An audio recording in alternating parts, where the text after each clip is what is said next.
adventures in time and space, told in future tense. Dimension X.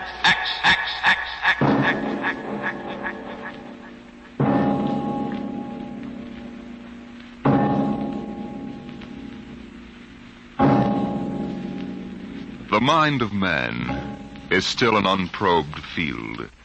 Within it lie many mysteries still unsolved. But there are men today, psychologists now experimenting with telepathy, hypnosis, thought transference, who believe that in the future we may discover the existence of a force of the mind more powerful than any force the world has ever known. We go ahead now in time some 10 years, and in space to the campus of a small eastern college. The hour is late, and in one of the dark college buildings, two men stand in front of a door that bears the name Professor Arthur Barnhouse, Psychology.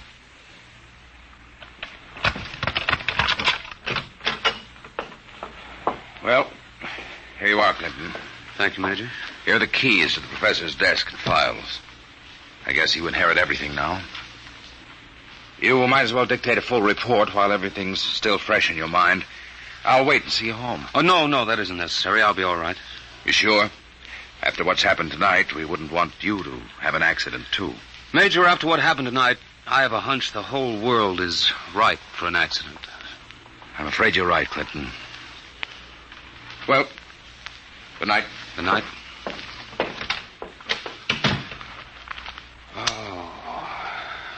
Pull yourself together, Buster. Easy does it. August 21st, 1960. Restricted report from George Clinton to the Secretary of Defense, Secretary of State, the FBI, National Security Board, etc., etc., etc. Subject, the so-called Barnhouse effect, and Professor Arthur Barnhouse, who discovered it. I first met the professor 2 years ago in the fall of 1958. He was a professor of psychology here at Wilton College, and I was here on an instructor's fellowship in the psych department. They assigned me to be Barnhouse's assistant, and he needed one. He hardly ever remembered to go to a class, and he didn't seem to do anything else either. For 3 months, I watched him sitting at the desk here in his study. He'd either stare at nothing for hours or fall asleep, nodding over his mess of papers. I couldn't understand it, and it was none of my business. But one day, I thought I'd better give him a shake. What? What? I said it's 2:15, Professor. Don't you want to go to your 2 o'clock class? Don't you want to mind your own business? I beg your pardon. Sorry, Clinton. Forgive me. I don't know what gets into me. Forget the class. The kids would rather be outdoors anyway. Okay, Professor. In that case, I'm sorry I woke you up. It's all right. I just can't seem to get my sleeping done at night. Clinton, what do you know about the international situation? Well, I'm no political scientist, if that's what you mean. I read the papers when I have time. Well, that's the way I've always been. Lately, I've had to look into it. I stay up nights looking into it. Professor, I don't want you to take this personally or anything, but... Well, sir, I wonder if you'd mind if I asked to be transferred. You mean you'd rather work with somebody else in the department? Oh, no, sir, it's not that. I think maybe there's a chance for a psychologist to work on that government project. Government project? Oh, yes, that army thing. Yes, sir. They're trying to develop robot pilots for the new fighter rockets so they'll be expendable. Oh, yes. Something else designed to replace men. Yes, sir, and you know it's a funny thing. The robots work just like human brains. They get overworked or overloaded or something, and they have nervous breakdowns. Now, if I could only find out what drives those electronic brains crazy, why, I'd feel Clinton, that I was...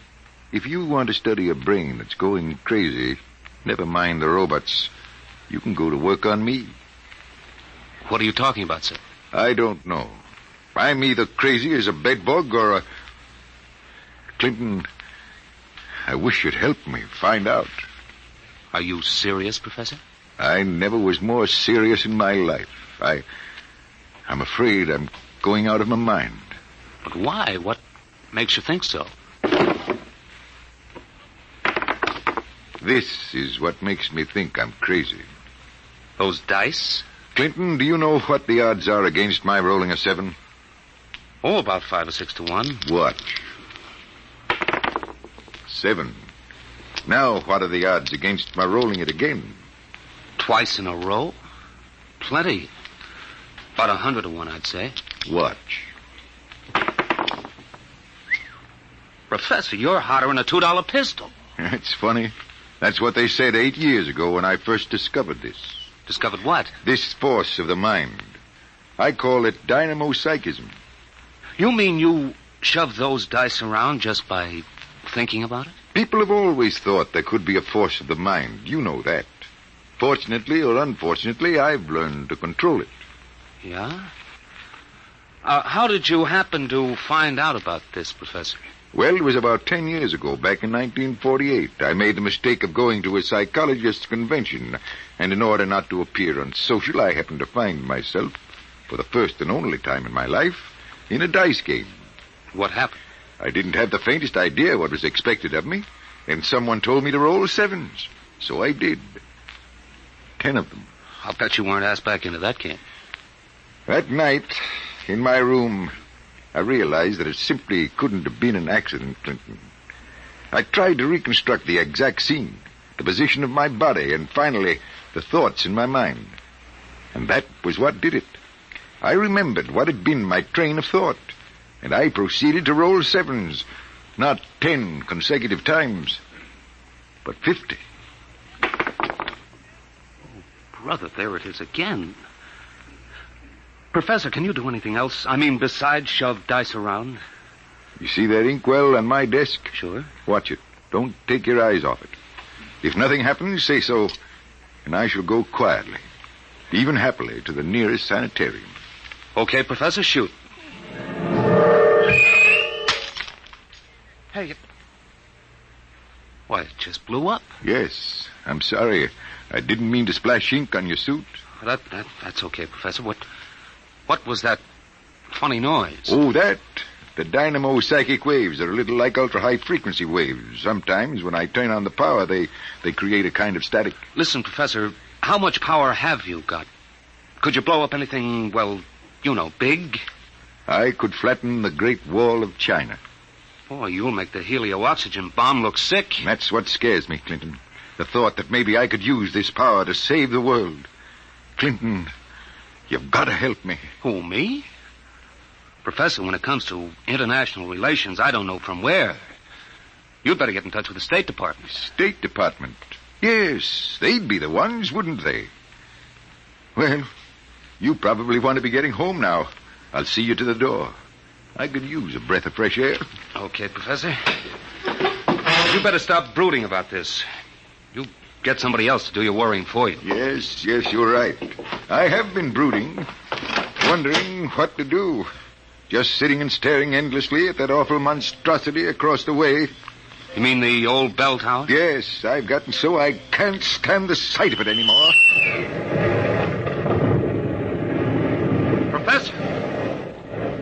Professor, look, what...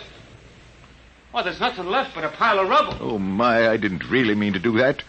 Well, you see, Clinton, it's got to the point where my lightest whim is more dangerous than a blockbuster. Professor, you get in and write that letter to the State Department right now. You packed too much of a wallop.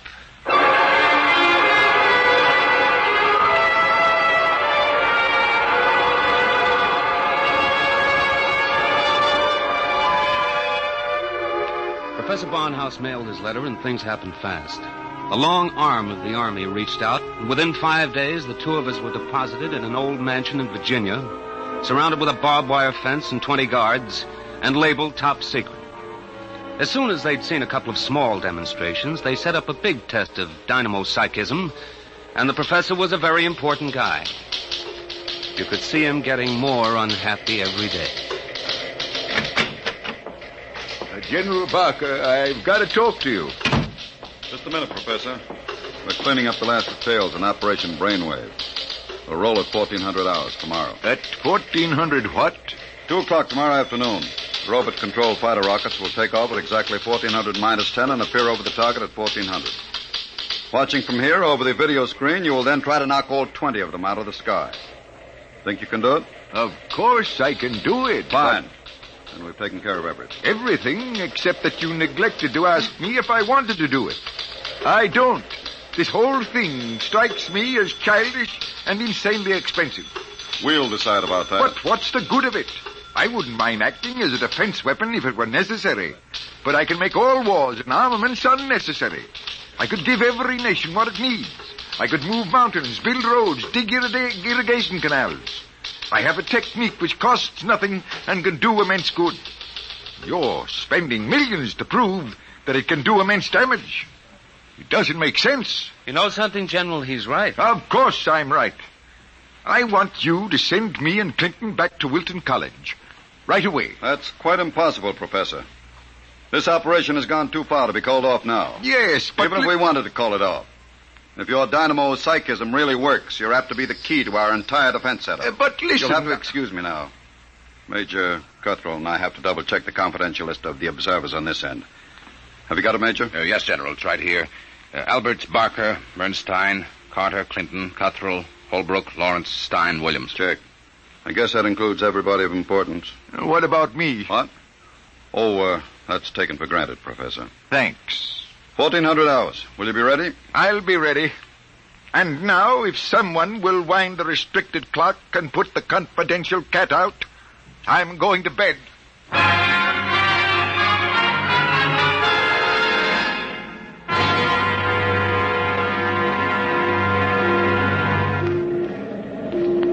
YDR to brainwave control.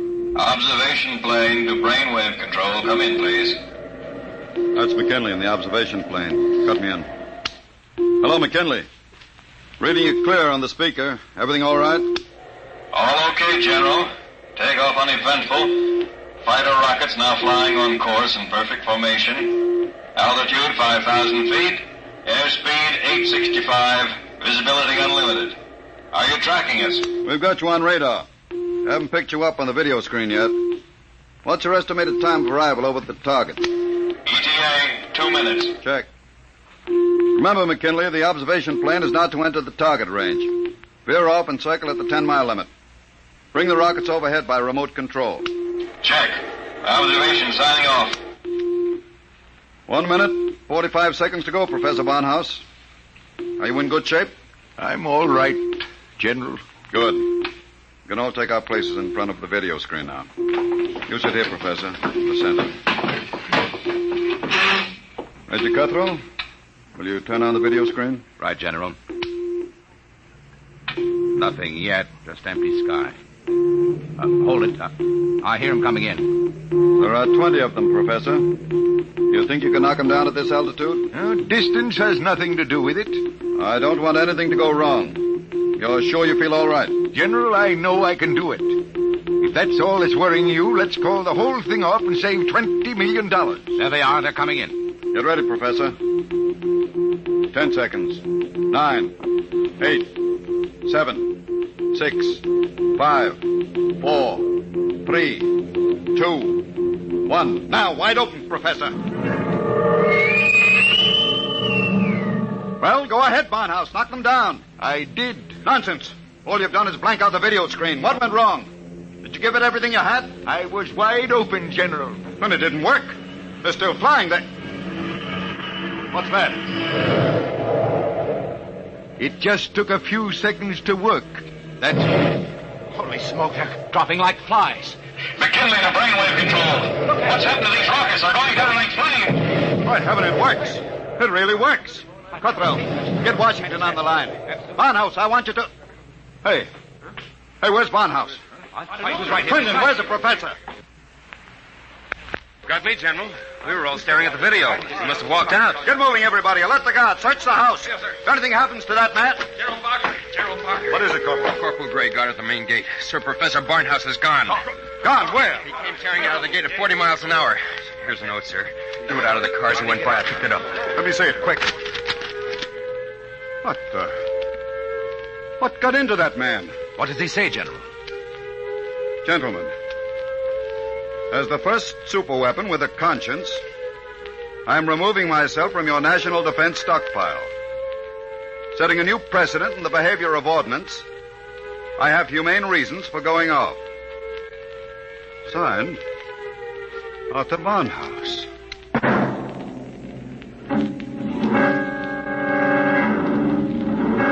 Barnhouse was gone, and within 12 hours the world was on a spree. The headlines were glorious or terrible, depending on what you think of the things the way they are. Barnhouse flattens helio bomb factory! The dynamo's psychic waves reached every corner of the world. In every country, every continent flashed the news of what was happening. Hey, Barnhouse knocks out hidden atomic stockpile in Asia! There was a new kind of war, the war of tattletales. Secret agents of every country hunted for the hidden armaments of their enemies, yelled about them in the newspapers, and immediately there'd be that warning burst of Barnhouse static, followed by... Radio-controlled fleet blown up on secret maneuver! The professor was out to make peace or bust, and nothing like him ever was.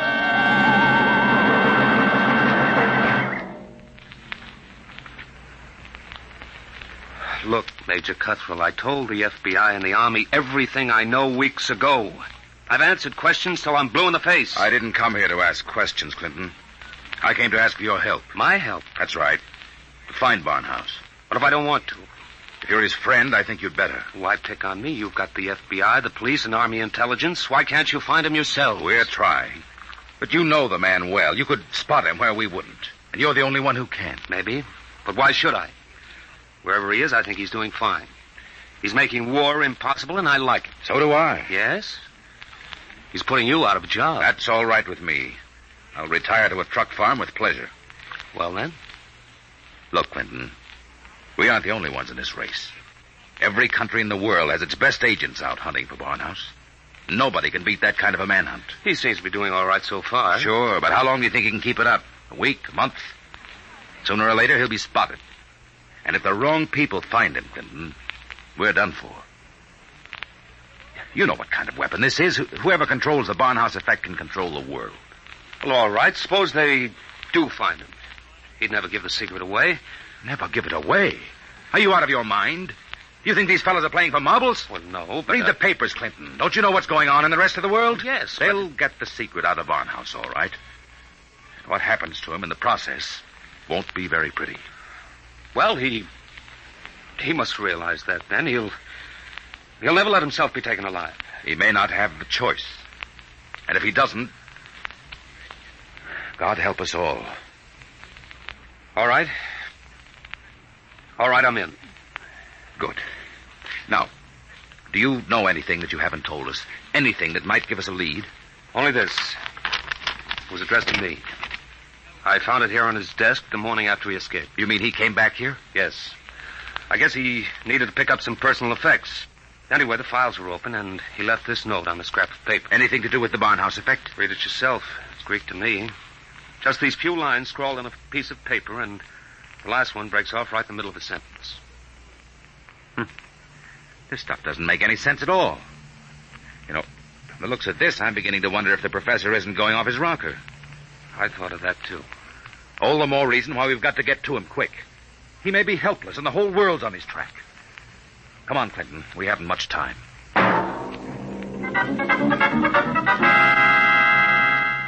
You say you do recognize this photograph, Mrs. Reardon? I tell you, it looks like Mr. Balfour's.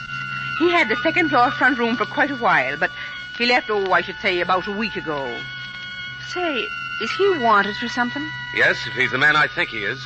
Well, now, I'd say you're looking for the wrong fella. That Mr. Balfour, he couldn't be a criminal. Why, he wouldn't even harm a fly. He spent all his time in his room, just thinking.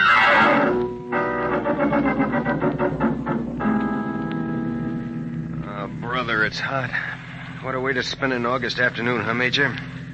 Give my eye teeth to be at Jones Beach. So would I, Corporal. We've got work to do here. Look, sir, we've been cruising around these radio detection cars for a week. Not a sign of Barnhouse static. The professor must have run out of things to work on. Well, we'll give him a little more time. Switch to shortwave. See if there's anything special coming through. Yes. Try the 9-meter band. This is Radio Miranda calling. Let's hear that. Our American enemies who have hidden behind the unjust and diabolical persecution by Professor Arthur Barnhouse will tyrannize us no more. I wonder if the professor's on They, this. our glorious leader, takes up his residence in a shelter, shielded with lead against all dynamo-psychic rays. With his protection designed by our brilliant scientists to be absolutely impregnable against the Barnhouse effect. You will once again lead us on the path of our glorious death. Quick, triangulate it and get me a fix. I've got it. Let me check this chart. Quick, man. 3.9, 1.7. Oh, my aching back. What is it? We haven't got a prayer of finding a major. He'd have to be picked out of 2 million people. Where is Barnhouse? Right where I was wishing I was. Right smack in the middle of Jones Beach.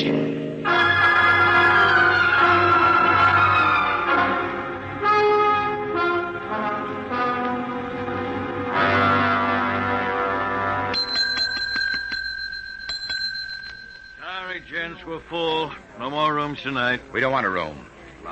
Do you recognize this picture? Who wants to know? Uncle wants to know. Oh, excuse me. I'm sorry. Let me see it. Yeah,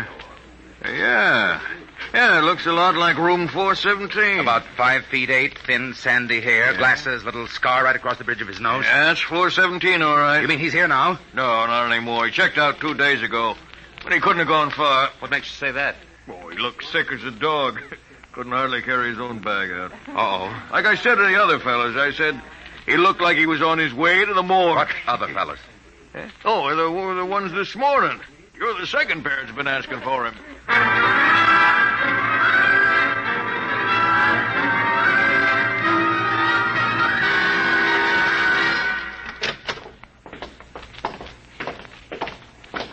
Here we are, Ward 15. This way, gentlemen. You're sure he's here, nurse? Oh, yes. Thank heaven we're in time. Well, I wasn't on duty when he came in, but one of the other girls told me he collapsed in the street. The ambulance brought him in. Poor guy, he must have really had it rough. Oh, here you are. Bed number 78. This is your man. Wait a minute. This isn't Barnhouse. But I was perfectly sure. Oh, wait, let me check his chart. Dismissed 8 p.m. Only an hour ago. Oh, dear, now I remember. Remember what? If he was sick, why did you let him go? Well, 2 of his friends came and took him away. They didn't want him in the charity ward. They said they'd make sure that he was taken care of.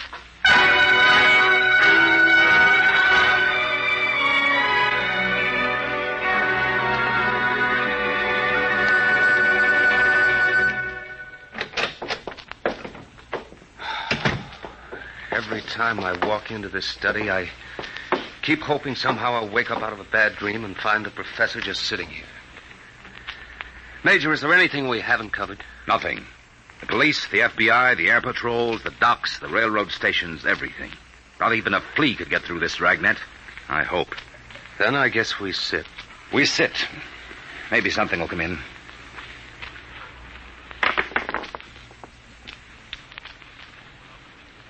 You have to roll those dice. I'm sorry. I wasn't thinking. An hour. That's what's driving me crazy. 1 hour sooner and he'd have been in our hands, not theirs. I know. Well, maybe he's still all right. How can he be all right? He's in the hands of a foreign power. We don't know that for sure. The professor was a likable little guy. He couldn't have lasted this long if he hadn't found some friends. Maybe they came and took him away. Well, grab that. Hello? Yes? Clinton, is that you? Professor Barnhouse. Clinton, they've got me. Who's got you? Where are you, Professor? I don't know. They said something about taking me to an airport. An airport? Which one? Listen, Clinton, I've got to tell you.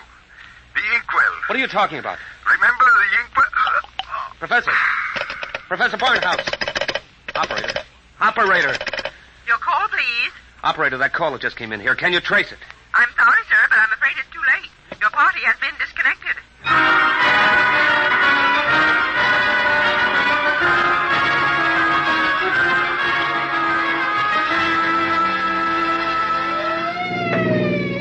Where are we headed? He didn't say which airport. Just a hunch. The commercial airfields are all covered. But there's a little private field out here, I remember. Hasn't been used in years. Better be the one. They didn't have too much of a start on us. Maybe we'll make it in time. Step on it, Corporal. Wide open, Major. How'd he sound? Did he say who had him? No, all he got out was airport and something about an Major, airport. Mr. Clinton, there's a tail light up ahead. Must be another car going like the devil. You're right, I see it. They're turning into the airfield. Come on, faster. Hold everything. Look up ahead. They're switching the floodlights on at the field. There's the plane down at the other end, all warmed up and ready to go. We'll never make it on the road. Hang on, I'm going through the fence, right?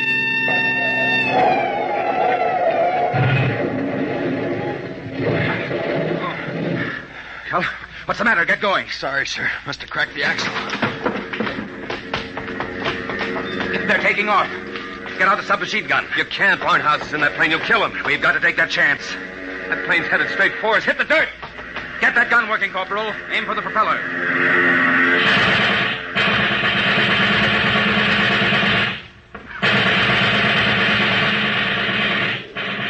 Couldn't get him, Major. Well, there goes the old ball game. I'll get through to Air Patrol, sir. Maybe they can intercept the plane. No, not a chance. By the time the fighters got off the ground, the plane would be out of range. No, we've lost, Barnhouse. Nothing can save us now. Hey, what?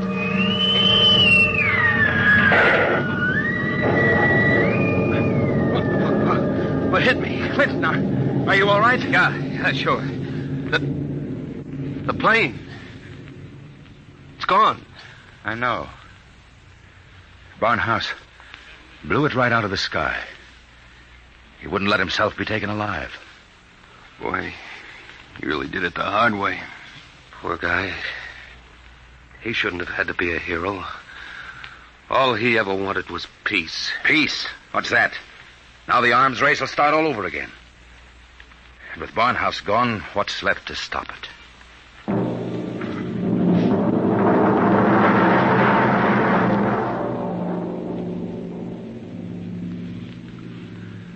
So they brought me back here to the professor's old study to dictate this report. I'm sitting here at his desk, and it's just the way he left me. Papers all over, even his old pair of dice. Arthur Barnhouse is dead. That's going to be good news for some people when they find out. The saber rattlers of the world will be busy as of tomorrow morning, getting ready to whoop up another war. I'm afraid they're in for a little surprise. It's 3 a.m. now. And before morning comes, I intend to vanish, disappear completely. That's the last that anybody will ever see or hear of me directly. That's why I want to tell you now.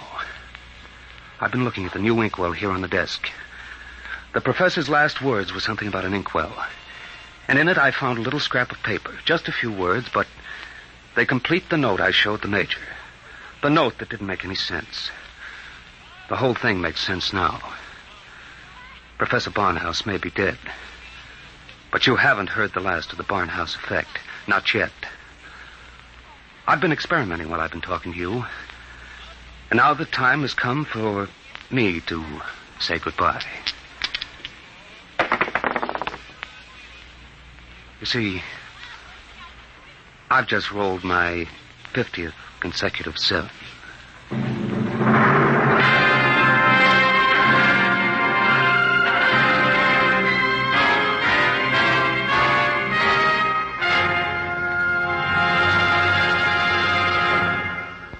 You have just heard Report on the Barnhouse Effect by Kurt Vonnegut, Jr. An adventure in time, space, and the unknown. Dimension X. Next week, the strange story of the interspace rocket Star Cloud, which vanished mysteriously behind the Great Galactic Barrier in the year 1986. What happened to it and to its crew? We'll tell you next week.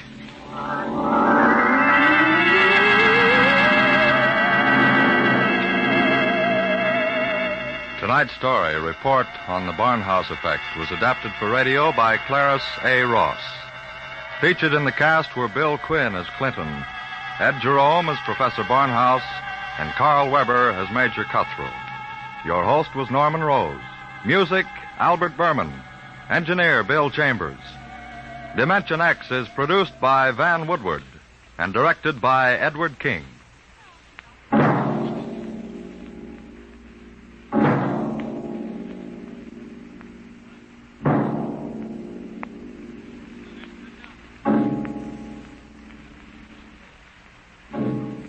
Tomorrow, hear Sam Spade. Now, it's Truth or Consequences on NBC.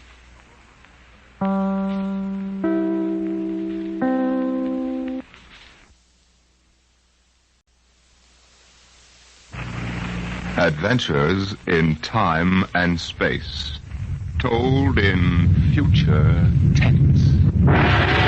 Dimension X.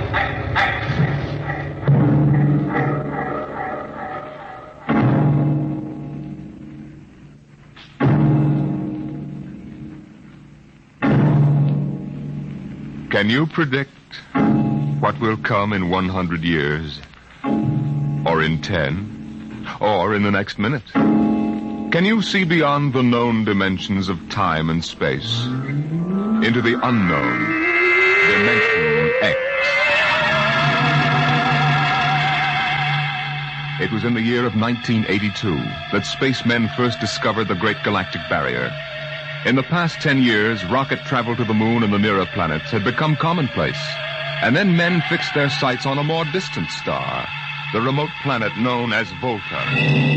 5 exploratory ships went out, and none came back, each in turn disappearing mysteriously at the same vanishing point, an invisible wall somewhere in the vast outer reaches that became known as the wrecker of spaceships, the Galactic Reef.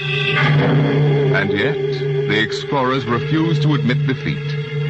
It was on June the 2nd, 1987, that the rocket Star Cloud made ready for takeoff, the 6th to attempt to crack the barrier and win through to Volta. Now hear this. Condition blue. 1 minute till blast off. Now hear this.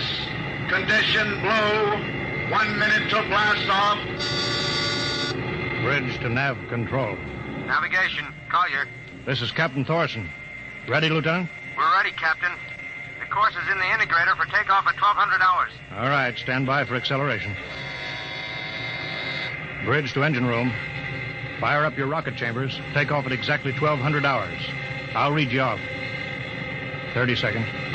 29. 28. 27. 26.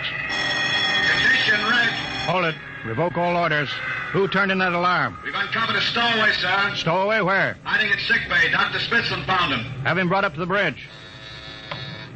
Engine room. Kill your rocket. Stand by. Thorson, this is Colonel Harrison at ground control. What's holding you up? Trouble. What's the matter with you? What's the matter with you? There's stowaway aboard. Stowaway? Yes, I thought your men were supposed to police this base. What's the matter with you? All right, Captain, take it easy. You know what this delay can do to us, don't you? 1 minute late at takeoff can throw us 1,000,000 miles off course. We'll have to reintegrate the whole works. Well, look, how long do you think it'll take? Don't bother me for a while. I'm busy here. Stupid idiot. Come in. Here's your stowaway, sir. Now, court martial. Charlie. Can you use a good radio man, Skipper? Oh, I see you two have met. Met? The skipper and me made 50 trips to the moon together. Didn't we, Captain? Charlie, if you wanted to come along, why didn't you volunteer? I did, Skipper. They turned me down. What's wrong with you? Oh, acceleration bends. They said my arteries wouldn't stand another trip. Oh, I'm sorry to hear that. But they're wrong, sir. I got one more good trip in me. Now, listen, Captain. You know these green kids don't know the first thing about space radio operation. You put a man like me on, and I'll be getting you bedtime stories from Mars. Well, you know the regulations as well as I do, Charlie. I can't take you much as I'd like to. Colonel Harrison will murder me for this. I'm sorry, Charlie. I've put you aground. Tell you what, Charlie. I'll ask Harrison to put you on as ground radio contact. It'll seem as if you're right here with us. He won't do it, sir. He better. I'll have him busted to corporal for letting you sneak aboard. You'll be better off, Charlie. Paulson. Yes, sir. I'm sending a man down from the bridge. Put him aground. Give him time to clear the launching platform. Yes, sir. So long, Charlie. Sorry. Well, good luck, Skipper. I thought you were going to have him drawn and quartered. Been anybody else, I would have, Smitty. But Charlie, well, Charlie's kind of special. He's been with me since my first command, when we began the regular run to the moon. If he wanted to come along this time, well, it's only through loyalty to me. You know, Lewis, I didn't realize it before, but you're almost human. Navigation. Lieutenant Collier. Nav control, Collier. Lieutenant, how badly we fouled up. Can you recalculate the course, or shall I cancel the takeoff? I've already plotted a new course on the integrator, sir. Oh, that's quick work. Are you sure? Positive, sir. All right, Collier. Putting it in your hands. We'll blast off from your signal. But, Lewis, isn't that a lot of responsibility for a young green officer? Yeah, but if he can't do his job, I'd rather find out now than at the galactic barrier. Bridge to engine room. Ready your rockets. Prepare to blast off on navigator's signal.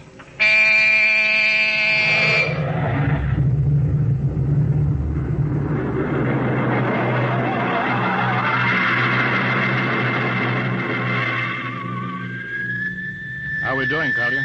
Coming on the bearing, sir. 4, 3, 2, 0. We've intersected the course vector. That's good work, Collier. Course corrected, sir. Ready to go into atomic overdrive anytime you say. All right, stand by. Now hear this. Prepare for maximum acceleration. Bridge to engine room. Kill your rockets. Rockets out. Fire up number 1 cyclotron. Number 1 ready. Fire up number 2. Number 2 ready. Engineering, withdraw your dampening rods. Fission chamber ready. Blast tubes are clear. Ready. Take it on overdrive. How are we doing, Collier? On course, sir. She's running hot and true. Well, my compliments, Lieutenant. This job would have done your father credit. He was the best navigation officer I ever saw. Thank you, sir.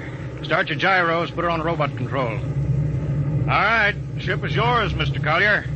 If you need me, I'll be in Dr. Smithson's office. Yes, sir.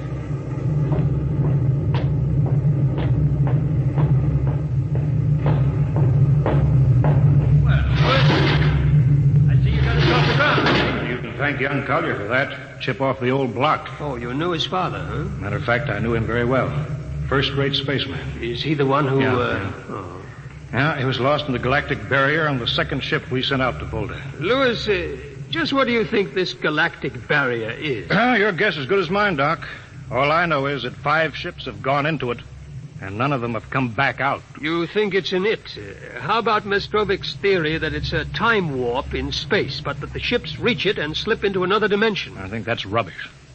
My theory is that the galactic barrier is nothing more than a radioactive layer of some kind. What makes you say that? Well, we know that radar signals bounce off it like they were hitting an invisible glass wall. And we know it destroys our ships and our crews in some way. There's no other logical explanation. What makes you think we can get through it? Because we're ready for it. The others weren't. Entire hull is completely shielded with lead. We can crack through any radioactive cloud ever detected. Besides, we're equipped with some new UHF radio devices that should enable us to maintain radio contact with Earth. Nothing can happen. Absolutely nothing. Who are you trying to convince, Louis? Myself, I suppose. Smitty, 5 ships are missing. And men like Prentice and Margetson and young Collier's father. I'm tired of seeing good men fed into that meat chopper. Then why are we going? We haven't any choice, Smitty. We're in a race. Kind of race where men and ships are expendable. Well, at least it won't be boring. I'll have to play physician morale builder and mother substitute for 112 slightly nervous men. Your morale doesn't sound too good, Doctor. As morale officer, I can state without fear of contradiction. It's terrible. And something tells me that as we approach that galactic barrier, I'm not going to be alone.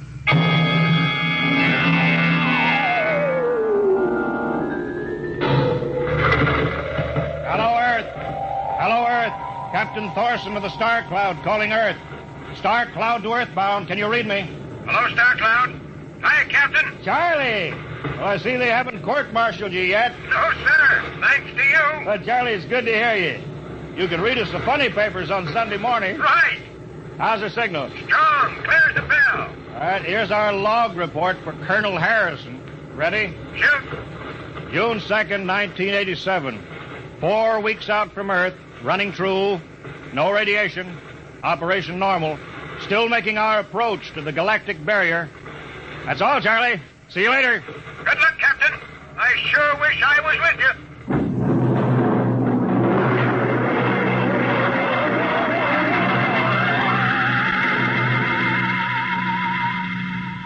How's the morale, Smitty? Well, the men know we're getting closer to the barrier. They're beginning to show a little tension, Louis. How's their physical condition? Any sickness? About half the crew has come down with space blues. Badly? Oh, same as usual. Lips and hands with a bluish cast. Eyes sensitive to infrared. I don't know. When I first started flying these tin cans, nobody ever heard of space blue. Well, there's a new theory that is caused by the terrific acceleration of these atomic overdrive ships. The change in gravity affects the circulation. What do you think? Oh, I think it's psychosomatic. I've noticed that the same men who get space blues under tension on a ship tend to get blue coloration back on Earth when they're upset. I guess it's an occupational disease of space navigators. You think it's just nerves, then? I don't know. But young Collier has a bad case. I think it's tension from overwork. Maybe he needs some vitamins. Lewis, when will you realize that vitamins are not the panacea for all the troubles of mankind?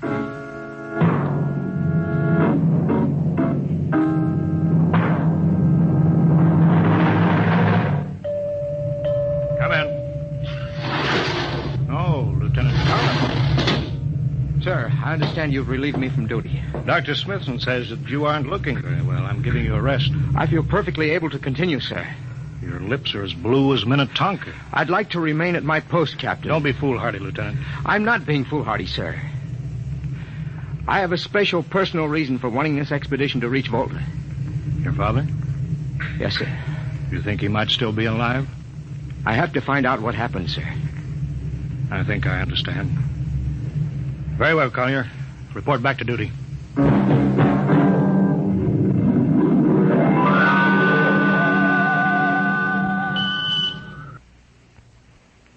What's the reading, Paulison? We're getting a +5 radar bounce now. It's coming off the barrier almost as fast as we send it out. What's the interval? 0.3 of a second. Shortening steadily. At this rate, we'll hit the wall in the next few minutes. All right, alert the crew. Sound general quarters. Now hear this. Condition red. We are now approaching the galactic barrier. All hands to stations. All radiation detectors to be fully manned. Full security will prevail until further notice. That is all. Paulison. Aye, sir. Radar bounces up to +6. We better try to make final contact with Earth. Spark still trying to raise the base? Yes, sir, but he's not having much luck. There seems to be some interference. That's the radio room now. Yes? You've got him? Cut in the bridge speaker. The captain will take it from here. Hello. Star Cloud to Earthbound. Can you hear me, Earth? Hello, Skipper. I can barely read you. We're getting heavy static from sunspots. That's not sunspots. We're right on top of the galactic barrier. Stick with us, Charlie. We're switching to the automatic sender now so you can track us in. Okay. If we crack the barrier and come through still in one piece, I'll try to get back to you on the high-frequency band. Gotcha, Skipper. Don't worry. I'll be waiting. So long, Charlie. So long, Star Cloud. We must be getting awfully close now, Captain. The echo's bouncing back so fast it's almost beating the signal. When they coincide, hold onto your hat. That's when we run into the wall. Any second. Hold on. Well, here goes nothing. Here it comes.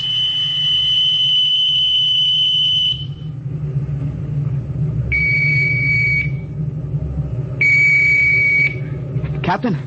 Why, nothing happened. We made it. We made it, Captain. No radiation, no time warp, no nothing. Right, the crew's gone crazy, sir. Let them. They earned it. Say, Doc, can you break out a few bottles of snake bite serum for medicinal purposes? I sure can. This calls for a celebration. How's your morale now? Couldn't be better. How's yours? Condition Hey, what? red. Radiation detected. Condition red. Radiation detected. Good. Holy mackerel. Look at the needle on that indicator. Paulison. I see it, Captain. We're picking radiation like crazy. What's it like? It's a strong wave. What kind is it? I don't know. It's too long for a cosmic ray and too short for UHF. All right, track it down. Triangulate it. Make it fast. I want a directional fix. Yes, sir. Engine room. Yes, sir. We're picking up radioactivity. Is it the fission chambers? No leaks, sir. Check your gauges. Nothing here, Captain. Must be coming from outside. Damage control. Yes, sir. Is our lead shield leaking radiation? Haven't found anything yet, sir. All right, keep at it. Paulison, how you doing? I've got a fix, Captain. Well, what is it? I have to recheck my figures. Well, hurry up. The angle is correct, but I don't... Come on, man, for Pete's sake. It's right, sir. What's right? Speak up. Where's the radiation coming from? It's coming from inside this ship. That's impossible. No, sir. I've checked it twice. Well, then, there's only one thing left to do. Paulison, get a Geiger counter. We're going to start combing the ship inch by inch. Ready, sir. All right, turn it on now. Yes, sir. We'll check the atomic guns first. Cut through the officers' quarters to ordnance. Come on. Wait a minute, sir. What is it? Signal's weaker now. Let's go back.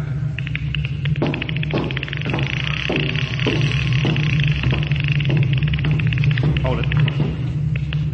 Seems strongest right about here. It doesn't make sense. Whose cabin, sir? Lieutenant Collier's. Collier? It's probably down in nav control, sir. Try the door. It's not locked, sir. It's in here, all right. Listen to that counter. Strongest over here. Open that wall cabinet. It's locked. Smash it.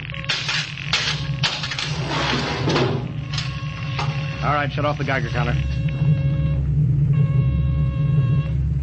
What do you make of this, Pollinson? It looks like some sort of portable transmitter, sir. Must be foreign manufacture. I don't recognize the calibration symbols at all. Never seen anything like it. Which raises a small question. What is Lieutenant Collier doing with a transmitter in his cabin? I don't know, sir. Well, I intend to find out, Pollinson. Get down to nav control. Bring Collier up to the bridge. On the double. Well, hadn't we better find some way to shut this thing off first? I know a way.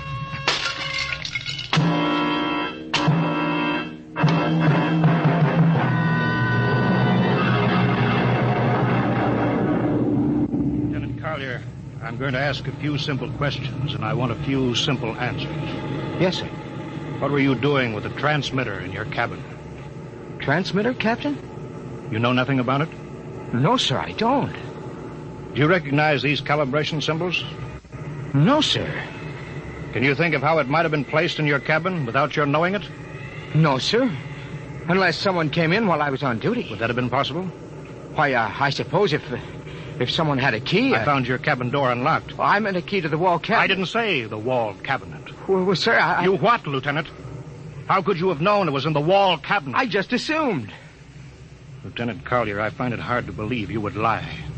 Having known and respected your father and having observed the way you handled your job. However, I intend to get to the root of this thing. May I have your wristwatch, Lieutenant? Sir? Your wristwatch.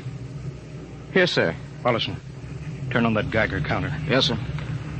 Hold this watch next to it. Yes, sir. That's all. Lieutenant, if you hadn't any close contact with that transmitter, how do you explain the radioactivity of this watch? I don't, sir. I think you'd better. To whom were you sending those signals? Condition red. Condition red. There's your answer, Captain. What is this, Collier? Alien spaceship approaching. Alien spaceship approaching. Sound battle stations. Collier, who's aboard that ship? All right, now talk, man. Very well, Captain. My mission seems complete. Your mission? Are you admitting that you're an agent of a foreign power? I am stating it. What nation? No nation, Captain. What? I am an agent of the Voltan government. The what? The government of the planet of Volta. You're crazy. Are you so stupid that you think your people are the only ones who can invade another planet? What do you mean? We've had agents operating on Earth since 1945. I don't believe you. What do you think happened to those 5 ships, Captain? Where do you suppose we got our information, your language, your culture, family background? But your appearance, you look... Like Commander Collier? Is that so surprising, Captain? We had a living model. I ought to kill you. That would be very foolish. I would advise you to surrender without delay. Alien ship now coming in ordnance range. I'll deal with you later, Collier. Paulison. Sir? Put this man in irons. Take him away. Don't worry, sir. We'll take good care of him. Carpenter! Robinson! Gunnery. Gunnery Richardson. What's the range? 10,000 meters. They're closing fast. Put your guns on radar tracking. Tracking. Coming on a burn.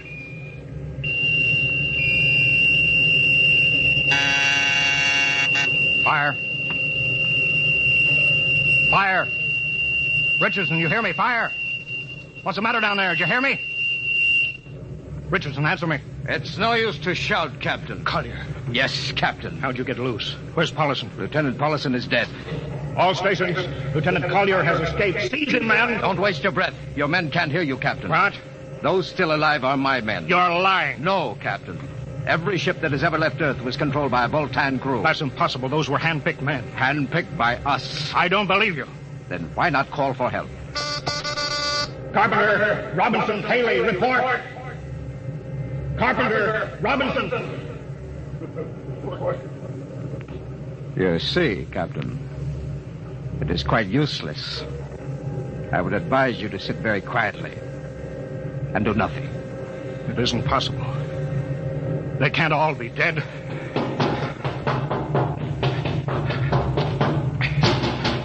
Smitty! Dr. Smithson! Smitty, what have they done to you? Oh, those dirty... Don't talk, Smitty. Closer. Not much time. Lewis, Space blues. Space blues. What is it, Smitty? What are you trying to tell me? All men with space blues. Voltans. Here, let me help you, Smith. No, Lewis. Get message back to Earth. Voltan. 5th column. Watch out for space blues. Smitty. Smitty.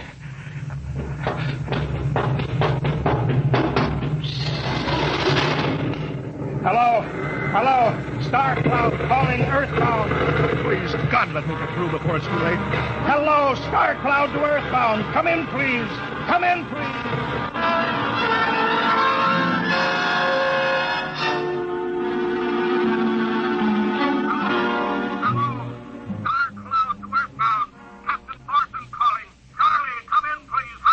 Hello? Hello, can you hear me, Charlie? Skipper, is that you? Are you getting my signal? It's coming in a little louder now, Skip. Keep sending. Thank God, Charlie. Now listen to me. Not much time. Get word to Colonel Harrison. Crew mutinied. Most of crew members, Voltons. What? Voltons. Spell that. V-O-L. Voltans? That's right. They're from the planet Volta. Skipper, are you all right? Charlie, this is serious. They'll be here any second now. Listen, they have a 5th column on Earth. They're planning to invade you. You don't mean it. Of course I mean it. Tell Harrison that they're posing as humans. You can detect them by space blues. You got that? Only Voltons get space blues. Charlie, do you hear me? Space blue. I get you. Step back in, Charlie. I'm depending on you now. Warn everybody. Captain. They've opened the door. Go on, Charlie. Tell Harrison that's Captain. Captain Thorson. Hello. Hello, Star Cloud. Come in. What's the trouble, Sergeant? We're just trying to raise the Star Cloud, Colonel. Had any luck? No, sir. No contact. No contact? No, sir. Nearly an hour since they hit the galactic barrier. I don't understand why they haven't tried to get back a message. No, sir. Neither do I. All right. I'll take over for a while. Yes, sir. Go right ahead, sir. You'd better go out and get yourself some coffee. Charlie, you look a little blue around the gills.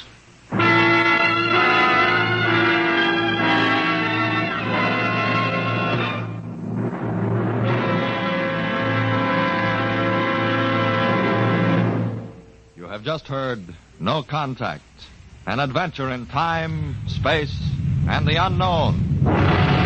Dimension X.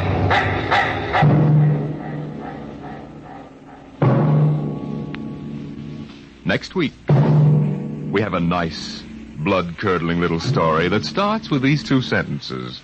The last man alive on Earth sat alone in a room. And then there was a knock on the door, which raises the question, what knocked on the door?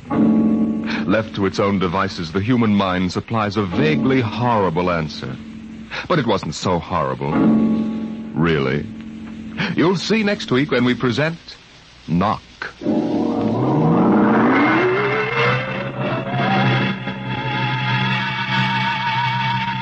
Tonight, Dimension X has presented No Contact, an original story written by George Lefferts, from the storyline by Lefferts and Ernest Kenoy.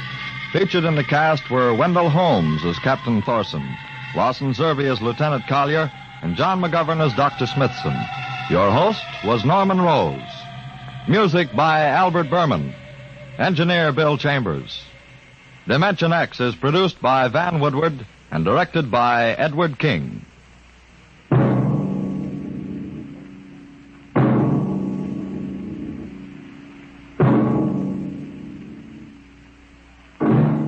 Tomorrow, hear Sam Spade. Now, it's Truth or Consequences on NBC.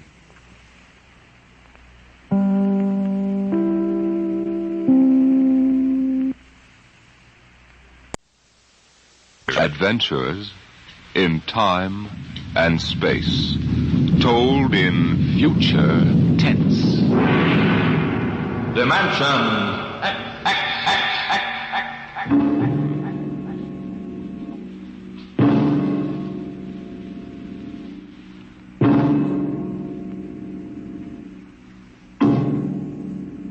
Can you predict the future? Can you tell what will happen in 100 years? Or in 10? Or in the next minute? Can you look beyond the known dimensions of time and space into the unknown, Dimension X? Tonight we have a strange story to tell. A sweet, blood-curdling little story that is really only 2 sentences long. The last man on Earth sat alone in a room. There was a knock on the door.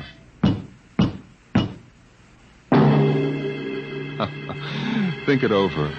Suppose you were the last man alive on Earth, in the universe for that matter. The last man sitting alone in a room, and suddenly there was a knock on the door. What knocked on the door? You wonder, don't you? Your mind, faced with the unknown, supplies something vaguely horrible. But it isn't horrible, really. You'll see. The last man on Earth sat alone in a room. There was a knock on the door. What? Oh, what's that? Good morning, man. What? Who are you? You have regained consciousness. Who are you? I am Azan. Maybe if I close my eyes, it'll go away. I will not go away, man. No, I guess I am awake. Who? What are you? I am Azan. Well, what's that? Azan is intelligent life. What happened? Where are you from? From Planet 7 in the 3rd galaxy in the 4th quadrant. Where? It is not necessary to repeat information which is correct in the original statement. Planet 7? You mean I'm not on Earth? You are still on your planet. Well, then what are you doing here? The Zans have annexed your world. You mean you've conquered Earth? Yes, that is correct. We will now prepare your planet for habitation by the Zan. Well, how about the people? There is no longer any use for large numbers of lower life forms. Therefore, we have dispensed with them. Dispensed with? You mean you've... When did all this happen? 2 days ago. You have been unconscious until now. You really mean I'm the last man on Earth? That is correct. Identify yourself now. What? Kindly provide data as to your position in the elementary social order of your planet. Well, I'm Walter Phelan, Associate Professor of Anthropology at Nathan University. How is it you speak English? We have deciphered your written and recorded records. It is not difficult to reconstruct your language. Very type of auditory communication. Oh. Is there anything you want to complete your natural habitat? You mean I'm a prisoner? That is correct. What will you want further in your room? Well, do I have to stay here? Yes. The rest of my life? Forever. Well, then you better bring in my books. I gotta call you something. Do you mind if I call you, George? It is immaterial. All right, then, George. You know, I can't really believe this. That is a characteristic of low life form. I'm trying to take this in without going off balance completely. I will be back, Associate Professor of Anthropology. It's all right, George. Just call me Walter. Very well, Walter. I will be back with your books. All right, George. I'll be seeing you around. You will not be around, Walter. You will be here.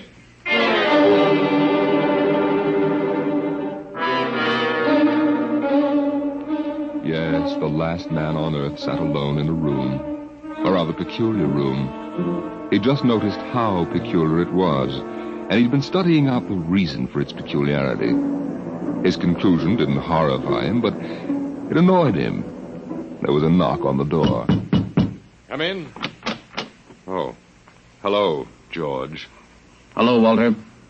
What can I do for you? Point 1, you will please henceforth sit with your chair pointed the other way. I thought so.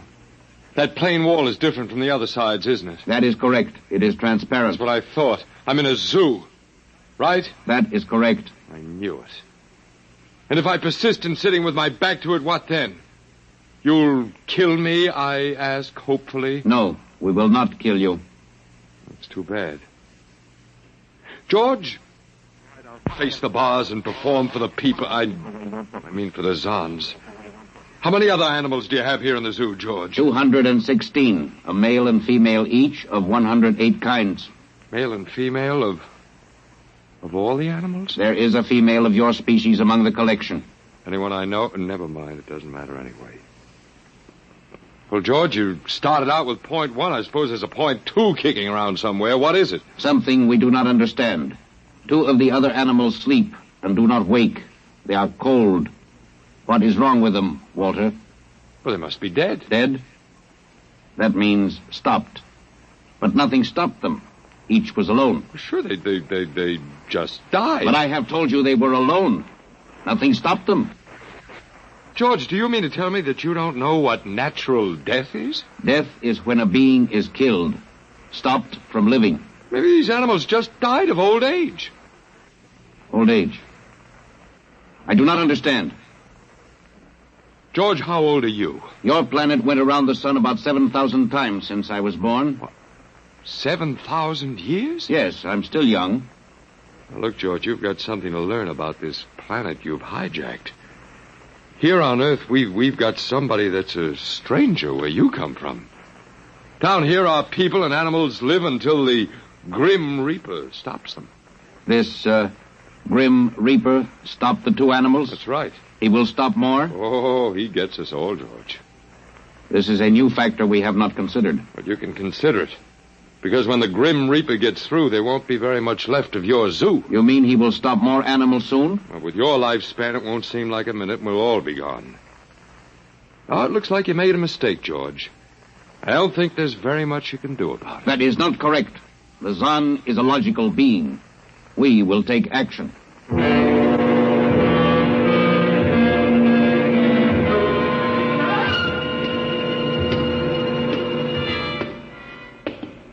Where are you taking me, George?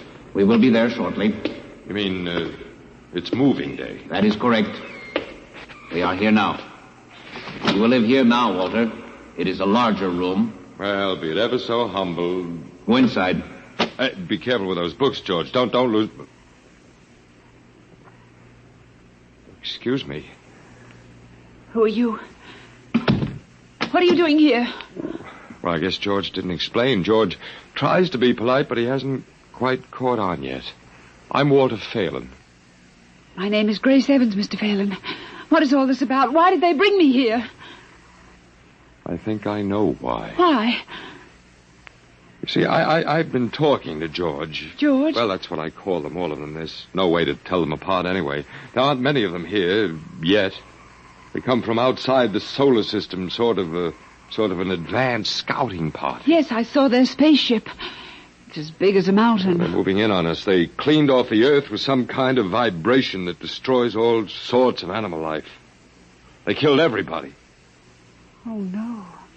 I was afraid. Well, the cheerful note is that you and I and 200-odd other animals were picked up beforehand as specimens for the zoo. You know that this is a zoo, don't you? Yes. I suspected it. But I don't remember anything about being captured. I just woke up here. Well, they solved a lot of problems for us. Housing shortages, wars. I don't suppose the human race, you and I, that is, have to worry about anything now. It's awful. Only they made one mistake. They overestimated us. I don't understand. They thought we were immortal. That we were what? Immortal, like they are. Oh, they can be killed.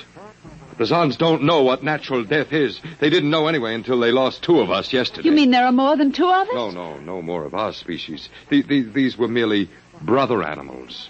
A rabbit and a canary. And by the Zans' way of figuring time, the rest of us are only good for a few minutes apiece anyway. That's a joke on them. They figured they had permanent specimens here in their zoo. But didn't they know that we'd all die eventually? No, I don't think so. See, George told me he was 7,000 years old and he's supposed to be young. When they learned how quickly we die, well, they were probably shocked to the core. If they have cause. How can you talk that way about it? Academic detachment. I learned it at faculty teas.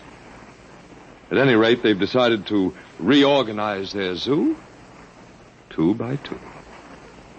Oh. Sure, they figure we'll last longer collectively, if not individually. But if they think... That is, if you think for 1 minute... No, don't worry. I don't. But are they going to keep us locked up together in this one little room? I'm afraid so. It's horrible. I agree with you perfectly, my dear. But all personal considerations aside, the least favor we can do the human race is to let it end with us. I don't see much point in continuing it just for an exhibition in a zoo. How can you just sit here and lecture? Habit. But we've got to do something. Why? I don't know. It just seems we owe it to the human race to do something. You got a suggestion? There must be some way. They can be killed, you said. I think that anything that would kill one of us would kill one of them. You see, I figured it out, I think. George cut his... Well, I suppose you'd call it his hand when he brought in my books. It started to bleed, red blood, but I could see the cut closing just as he stood there. And by the time he left, it was healed. I don't understand. Don't you see, whatever factor there is in man that makes him grow old is missing in the Zan. They just go on and on and on until they're stopped. Yeah. But suppose we killed one. There must be some way. Well, but what would be the use? They wouldn't even punish us. They just give us our food through a trap door and put a sign out saying, "Beware of the man, dangerous." I don't think they'd have to bother in your case. I don't see anything funny. I'm sorry. Just reminds me of Martha. Martha? My wife. She died 2 years ago. I'm sorry. No, not at all. Oh, that'll be George with my books. Come in. Hello, George. Hello, Walter. Point 1, I have brought your books. Point 1, Well, what else is on your mind? Point 2, another creature sleeps and will not wake. A small feathered one called a duck. It happens, George. I warned you. Old Man Death, the Grim Reaper. I told you all about him. Walter, the Council of Zan has met. It has been decided logically that the only intelligent life to escape the vibration is you. Therefore, the logical conclusion is you are stopping these animals by some means unknown to us. George, you're off your trolley. You will tell me now how this is done. You boys afraid you're going to lose the whole zoo? It is necessary to save the remaining specimens as long as possible. If we do not get information, we may be forced to dispense with your species entirely. Now, wait a minute. This means you, Walter, and the female. Now, wait a minute, George. Don't go off half-cocked. Let me take a look at these animals that won't wake up. I will take you there now.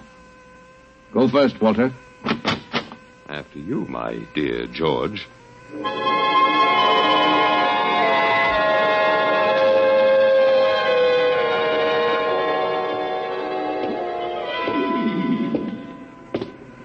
This is the weasel. You should have got him in the winter, George. The fur's worth more then. Then it's an ermine. This is the reptile cage.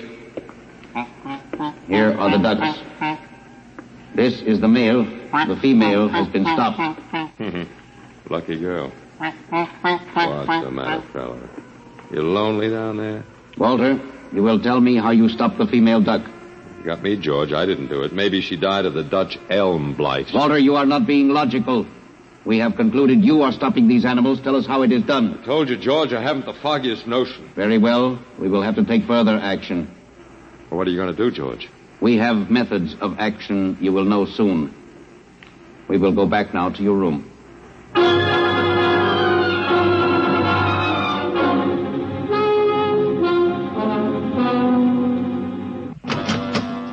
What happened, Mr. Phelan? You can call me Walter. After all, George does, and we have more in common. Oh, please, what happened? Just a duck, a dead duck. George thinks I killed her by remote control. He thinks I'm holding out on him.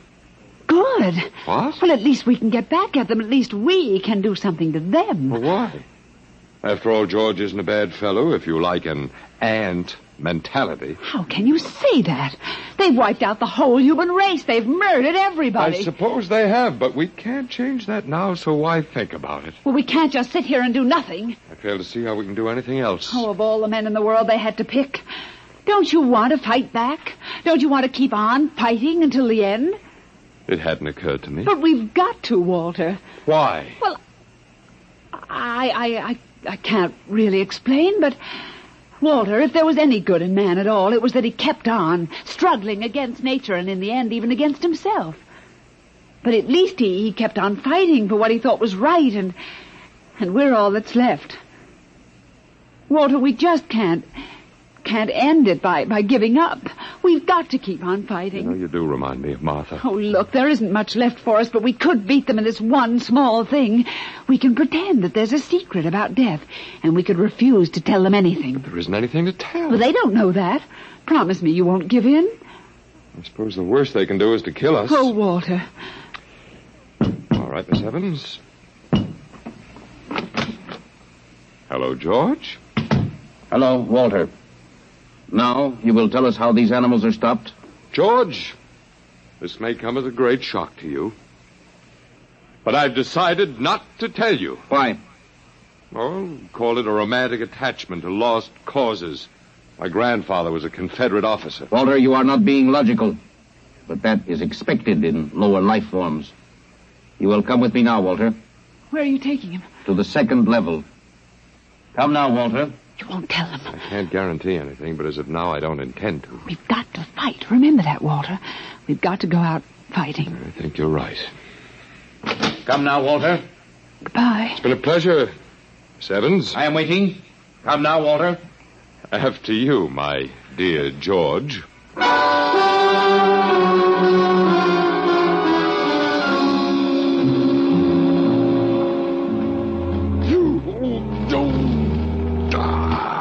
You will tell us now, Walter? That was the first level of vibration. There are many more. However, we have calculated that none of them exceed your threshold of unconsciousness. Oh, very clever, George. Of course. You will tell us now, how do you stop these animals? You will tell us now? As of now, no. However, I'm not very brave, if that encourages you, George. You are not being logical, Walter. You're telling me. We will now use vibration level 2. You will tell us now? You know, George, I can't figure it out myself, but I'm stubborn. Maybe it has something to do about the dignity of man, the civilization such as it was that you wiped out. I do not understand. I didn't think you would. So go ahead. Vibrate. Vibration level 2. It will be very painful, Walter.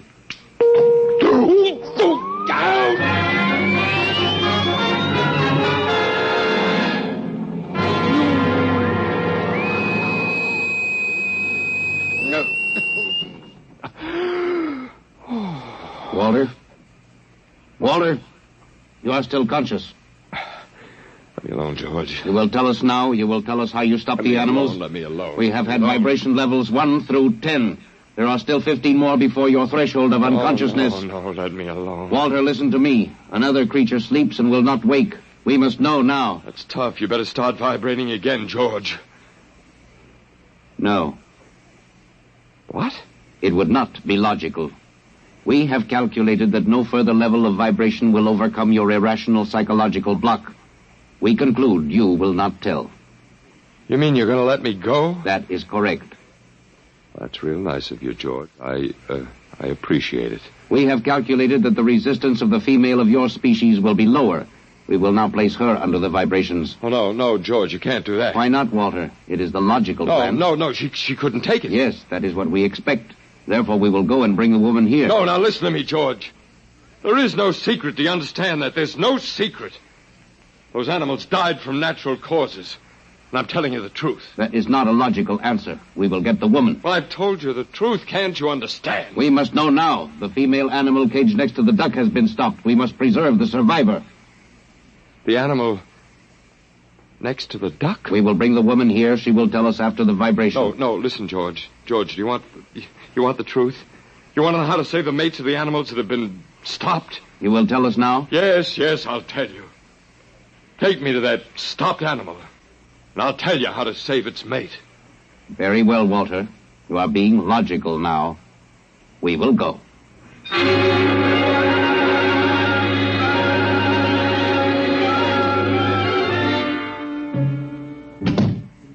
Walter, are you all right? Yeah, just let me catch my breath a minute. What happened? Well, after a while, I told them what they wanted to know. You didn't. Sure, as George pointed out, it seemed to be the logical thing at the time. You gave up? I suppose you can call it that. Look, I'm very bad. Something might turn up Martha. But they've beaten us completely then. There isn't anything we can do. Of the human race. And we give up. We don't even die fighting. You call me? Oh, I must have said Martha. I'm sorry. The Council of the Zan has met. Something wrong? She was my wife. She died 2 years ago. What were you saying? Nothing. Nothing. It doesn't matter. It's too late. Too late. For the whole... What now, George? Zan has been stopped. What? Zan is dead? That is correct.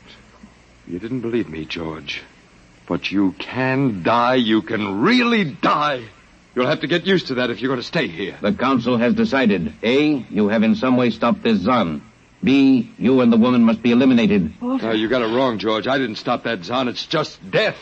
It gets all of us here. You will be eliminated now. But, George, it won't do any good to kill us. It won't save you. Everything that lives on Earth must die. That is not logical. But it's true. The Council has decided. This time, you will have the full vibration. This time? Walter, what did they do to you? They have a rather effective third degree. They tortured you, Walter? Yes. And Walter, it was all my fault. I wouldn't even have tried without you. I suppose we have a last chance now to end with some dignity. I think you're a very brave man. Well, there isn't much else to do. Do we go now, George? Now, Walter. Wait, what's that? I have been told another Zan has died. Now will you believe me? The Council of the Zan meets now. 2 gone already, and you were with me, George. You know I didn't kill this one. What stopped him then? I told you it's old man death. You came to the wrong planet, George. Your immortality doesn't go down here. He can stop you, but you can't stop him. And you'll all die if you stick around. And now what? The Council has decided this is a place of death. We will leave your planet. Leave? You mean you're giving up? It is not safe for the Zan. Walter, they're leaving. They're really going. Go on then, George, and don't hurry back. It would not be logical to do so. We are leaving the Earth now. Goodbye, Walter. Goodbye, George.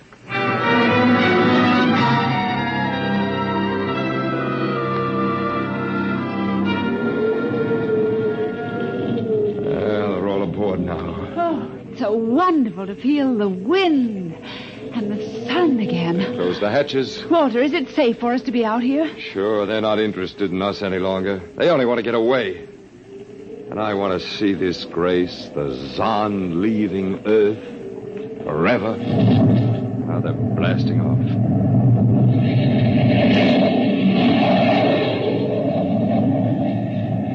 There they go. Yes, it's over now. Well, I suppose we might as well go back in. I still don't understand, Walter. What made them go? Oh, I just told them the facts of life. Of death, you mean? No, of life. After all, I thought George was old enough to know at 7,000 years he was getting to be a pretty big boy. I wish you'd stop joking and tell me what happened. Look out for the step. Well, do you remember when the first animals died? Yes, the rabbit and the canary. And their mates just started to pine and waste away? Yes. Well, that worried the Zan. They wanted to keep the last specimens alive if they could. So, finally, I broke down and told them about affection. Affection? Mm-hmm. And then I introduced Donald. Donald? Who's that? Here we are. Oh. Come here.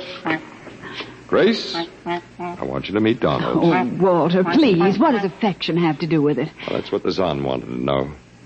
I told him it was love that made the world go round, that having lost his mate, Donald would die immediately unless he had affection and constant petting. Petting? Mm-hmm. I even showed him how. Come here, fella. Come here. Yes, I held Donald in my arms and petted him a while, and then Then I let the Zon take over with the animal in the next cave. What animal? Take a look. Hey, watch out. Don't go Walter. too close. It's a rattlesnake. Yes, it's a rattlesnake. The Zon's metabolism made it impossible for them to die of old age, but I had a hunch they could be poisoned. And it was the snake that killed the two Zon. They never even knew what bit them. Then you outwitted them, Walter. I suppose. And I thought you'd just given up. Oh, Walter, I'm so proud of you. You don't have to be. I had given up. I probably wouldn't have fought at all if you hadn't pushed me. Well,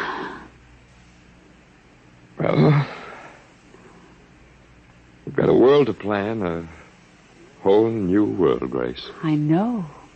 We'll have to decide which animals to let out of the zoo and which ones would be safer to keep in. But first, there's a much bigger problem. What's that? The human race. Oh. Yeah, we've got to make a decision about that. It's a pretty important one. Yes, but... It hasn't been a bad race. Of course, it may go backward for a while until it gets its breath, but... Well, we can save the books and all the most important things and get it started ahead once more. Please, Walter.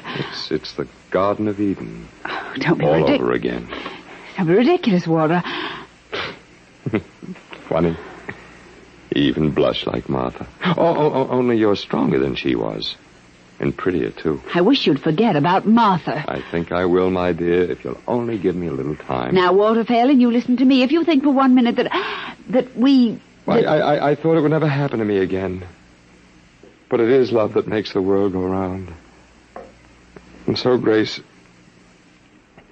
if you could only... I wouldn't marry you if you were the last man on earth. But that's exactly what I am. I don't care. I don't even want to talk about it. I'm going out. Well, all right, my dear, but think it over and please come back.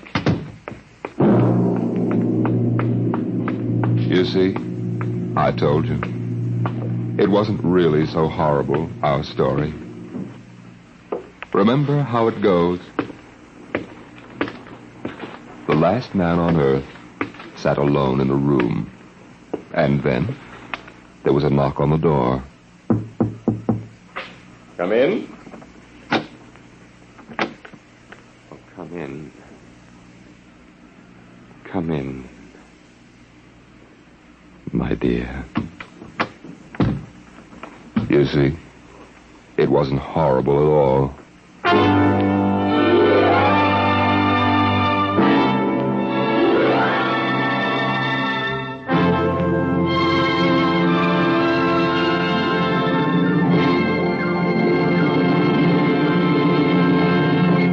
You have just heard the Frederick Brown story entitled Knock, an adventure in time, space, and the unknown world of the future. The world of Dimension X.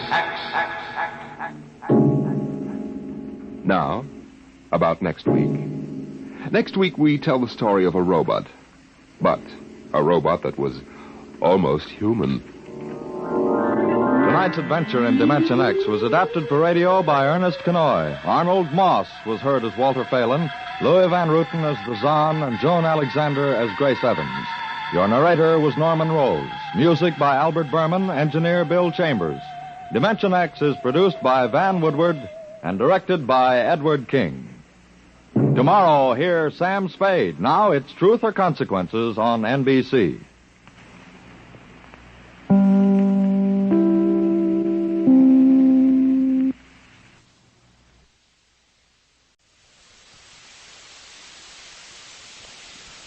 Adventures in time and space, told in future tense. Dimension X.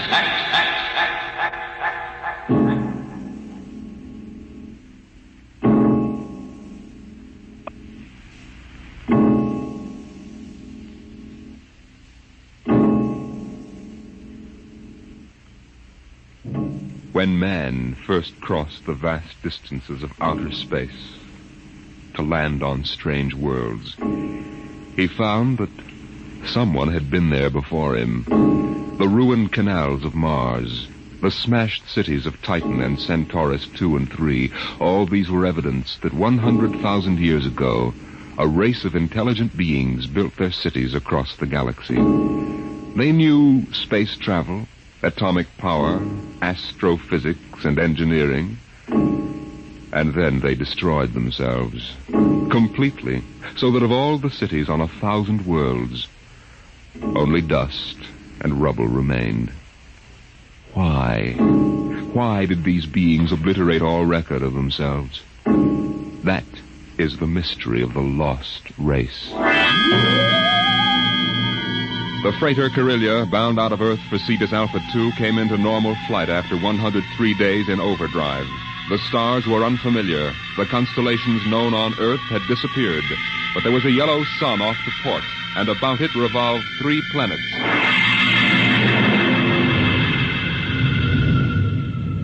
What do you make of it, Briggs? It isn't on any of the star charts, Captain Wharton. I checked through. 1 and 3 are dead, all right.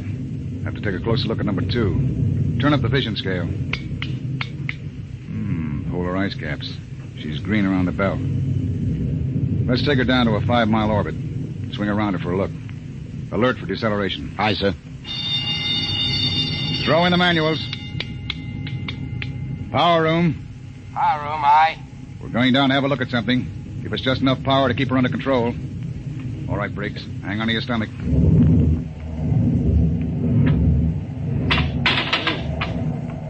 You sent for me, Captain Wharton? Come in, Mr. Howell. Do you mind if I sit down? Free fall sickness? Well, I'm afraid I'm not an old space hand. Oh. We'll level out in a minute. Do you want something? Yes. We come out of overdrive, smack in the middle of a new planetary system. Briggs says it's unreported. Well, that's rather good news, isn't it? Depends. Press report's pretty common. But we'll stake a claim on her, in case there are any mineral discoveries. Well, I meant the possibility of archaeological finds. I'm afraid I'll leave that to you, Mr. Howell. You're the expert. Coming up 5, Captain. Level off. Hang on, Howell.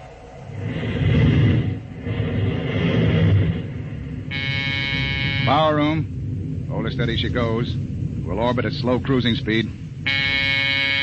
All right. Clear the scope, Briggs. Aye, sir. Nice-looking piece of real estate. Well, the Space Guard requires I check her for radioactives, gold, and lost race rooms. You're landing? Landing? I've got a schedule to keep, Mr. Howell. I can't sit down on every lump of dirt I run into. We'll do a spectroscope check, and I figured you'd spot any ruins. All right. Wait a minute. There in the lower quadrant. What? That bald spot in the vegetation. Those are ruins, all right. Are you sure, Howell? Yes. I've seen the lost race rubble on Centaurus 2. There. You can see it plainly, dust and rubble. No, that's what I get for calling in an expert. Briggs, stand by to take it down to 5,000 feet. Aye, sir. All this stinking luck. There goes my schedule.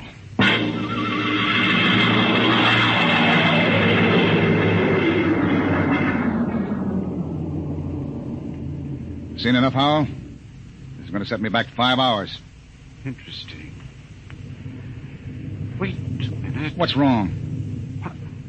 I don't believe it. Marvelous. Incredible. Stop sputtering, Howell. What is it? Look over that rise in the ground. It's a section of the city still standing. Hey, you're right. That hill must have shielded it from the blast.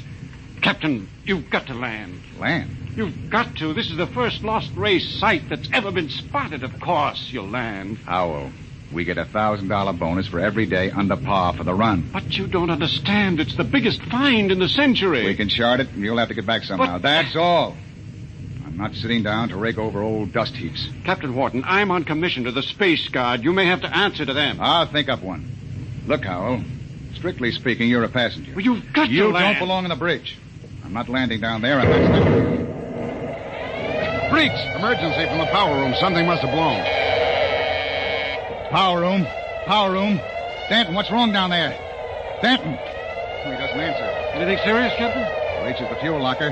That 5 pounds of ascending will go and kick us right out of space. Stanton! Stanton! Power room, aye. What happened? What blew? Main tube coupling. She's secured What's now. the damage? The main tubes burn out.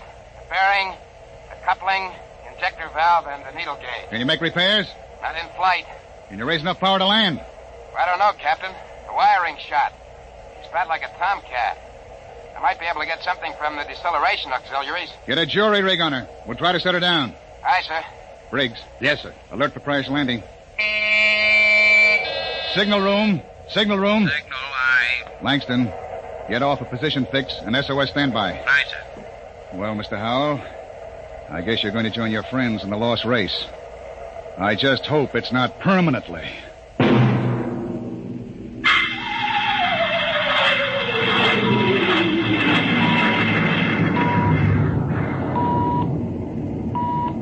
Leveled off now, Captain. Trim her up a point. That's it. She's bucking bad. 5 more minutes and the hull plates will shake loose. Power room. Stand by for bow blast on signal. All ready. I'm going to try for that clearing. Too narrow. 2 to 1 for $1. All right. Hang on.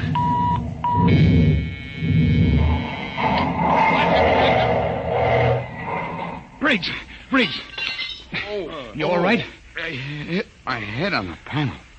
Well, I seem to be all assembled. We're down.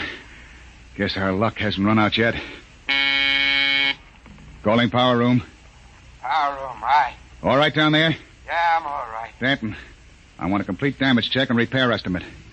Get up here as soon as you got it for me. Briggs, you all right now? Yes, sir, I guess so. As soon as we get Dan's report, get a detail aft. Help him with repairs. Captain Wharton. What is it, Langston? My speaker line's out. Sending circuits blew. Spare tubes? That was a pretty rough landing, Captain. They're gone. I can't replace them this side of Lunar Space Station. I see. Well, the SOS ought to do it. When the Space Guard monitor reports our position... They aren't going to, Captain. Why not? Sending circuits went out when the blast went off down there. I didn't get the SOS out. Thank you, Langston. Get back and see what you can salvage. Does that mean bad news? We were in overdrive, Mr. Howell. It would take 40 years to search the distance we've traveled in one day. Consequently, when a ship doesn't make port and doesn't transmit a position fix, they forget about it. Oh. I see. And with the radio out, we blast off on our own power. Or we don't get off. Got your damage report, Captain. Well? Here. On a B-23 checklist. Not bad? Worse. Danton, how long will it take you for repairs? I don't know. An estimate. I know Gypsy fortune teller. How about the lifeboat? For deep space? What are they teaching at Sands Point now? Basket weaving? Danton, lifeboat couldn't lift half a light year off this here mud heap. Danton, I'll take just so much. Look. Can it be converted to Bessendium drive? Converter links were mashed when we came down. How long is it going to take you to repair the main drive? Look, Captain, I got 2 hands. You want me to hold a lug wrench in my teeth? See here, Danton. You stay here, Captain. The whole lousy crew's been spitting all over me ever since we blasted off. Now you can all wait on me. Who do you think you are, Danton? The only power man on this ship, that's who. Ain't satisfied with the way I'm working, go hire yourself another boy. The woods are lousy with him. I'll take my own sweet time. What's the matter with him? Got a bug in his ear? Space fatigue, Captain. He's been locked up in the power room 4 days. Oh, we don't have enough trouble. Briggs, remind me to slug the psychotechnician when we get back. Don't tell me nobody gets into deep space who isn't emotionally stable. What are you going to do about him, Captain? Nothing. Stay off his back. Oh, but you can't... Captain's the only man who can get us out of here. We want to hit the cradle at New York Spaceport again. We've got to keep him happy. Captain Wharton, as long as we're landed and we do have to wait for the engines to be fixed, I suppose we can explore the lost race ruins. I'm particularly... Look, Mr. Howell, I can't spare the men. We are now stuck tight until Danton gets those engines fixed. And if he can't, which is entirely possible, we are stuck, period. Oh. Briggs, I want you to keep a careful eye on the men. Space fatigue is nothing compared to what we might run up against now. Captain Wharton. Captain, I've got it. The sending circuits? No, sir, but I picked up the incoming video band. Well, that's something. Can you get the mail call through? The men could use a little lift right now. Well, the scheduled one-way personals are due at 23:30 Greenwich. Good. That ought to help morale. Langston, rig the receiving booth. Aye, sir. Howell, this is a break. Seeing the folks at home may be enough to keep everybody on an even keel. I know I'll be glad to see that kid of mine.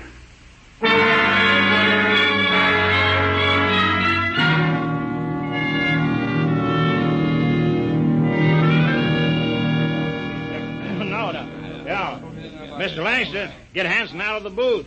You wear the glass right off the tube. Take it easy, Williams. Everybody gets 3 minutes. Hey, Kelly, I bet that dame of yours burned up the circuits, huh? How'd you know it was his girl? You can't tell through the booth. Well, who else would call that eight? What'd you say, Kelly? Oh, nothing. She don't have to. She just stands in front of the pickup tube and, oh, brother. I can just see that. Hey, it's a boy. A boy? Alice had a boy. They're going to show him to me in the circuit tomorrow. Congratulations. Who's next, Mr. Langston? The last call's coming through now on ticker.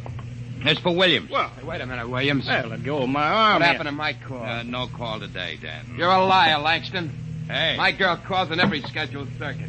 That must be mine. Let go, Dad. Maybe Janie was busy waiting tables at the lunchroom. What do you know about her, Hanson? You kidding? She's a swell kid. Everybody at New York Spaceport knows her. Yeah, I've seen you hanging around Jane, too. Now, wait a minute, Danton. Take it easy, Dan. You and Williams made this up between you, didn't you? You're going to take my call, huh, Williams? You're space happy. You used to hang around with her before I cut you out. Now, listen, Danton, you were lucky enough to get her.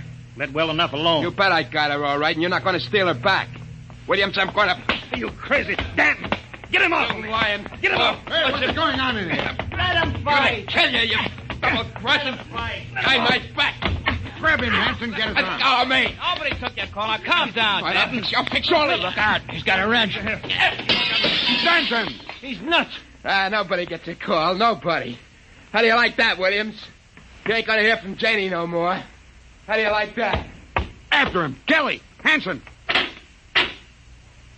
The airlock. He's left the ship. Let him go, the jealous screwball. Sure. But that's the only man who can get us off of here.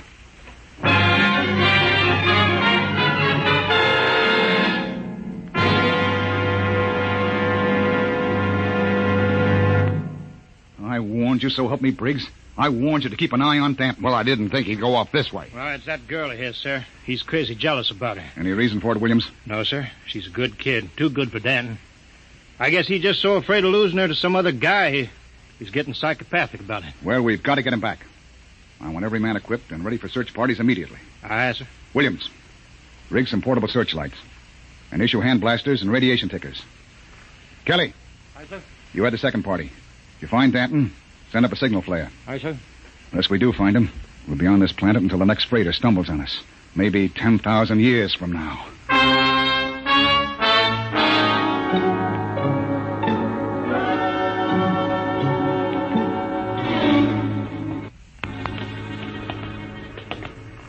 Hold that light up, Hanson. This is amazing, Captain. Lost Race buildings actually standing. Hey! What is it? Oh, it's nothing. A shadow. This place gives me the willies. To be able to find out so much about them, their science, art, what they looked like, perhaps even why they destroyed themselves. I'm beginning to wonder about that, Howell. You sure they destroyed themselves? Maybe they lost a war to another race. Winners would have left traces. Genghis Khan, the Mongol emperor, left a pile of skulls as a monument after he destroyed his enemies, but there's been nothing like that found. No clues at all, Nothing. When they decided to wipe themselves out, they did a thorough job. But why? That's what we've been asking for 50 years. They wanted to end like that. Captain, there's a rise ahead. Keep going. Anything on your side, Briggs? No, sir. Hanson, what is it? I don't know, sir. It's a funny kind of a glow. I guess I shot without thinking. Don't get trigger happy. Howell. Yes? Where do you think the light is coming from? Down there. It's an amphitheater. Stone seats and a hood. It looks like a band shell. What's up, Captain? Wait a minute. Well, Howell? Don't know. That's the Lost Race sign on the hood. The what? A sort of hieroglyphic. The only thing we'd ever found before. One in each ruin. What does it mean?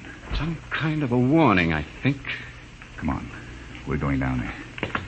Careful now. There's a platform of some kind down there. Looks like a lecture platform, doesn't it? Or an altar. This might have been a temple. Perhaps the Lost Race sign had a religious significance. Looks like a throne to me. A throne 5 feet high. Briggs, climb up there. And see if there are any controls for this machinery. Aye, sir. This wasn't meant for any man to sit on. There's a lever up here. Shall I try it? Sure, go ahead. Hey, what's that mist? It's like a steam bath. I wonder if Kelly and Williams ran into anything Kelly, like... hold that line up. Shut up and keep looking for Danton. What? Look there, in the hood. It's Williams and Kelly. That crazy jet jockey. When I find him, I'm going to beat his brains out. You could see him, a 3-dimensional image. Some kind of television. Get down, Briggs. Aye, sir. Did you see it, Skipper? I was just thinking about him, and there he was. And we all saw it. Out of the way. I'm going to try it. This thing can pick up Earth. It'll replace the receiver Danton smashed. Just throw the lever, eh?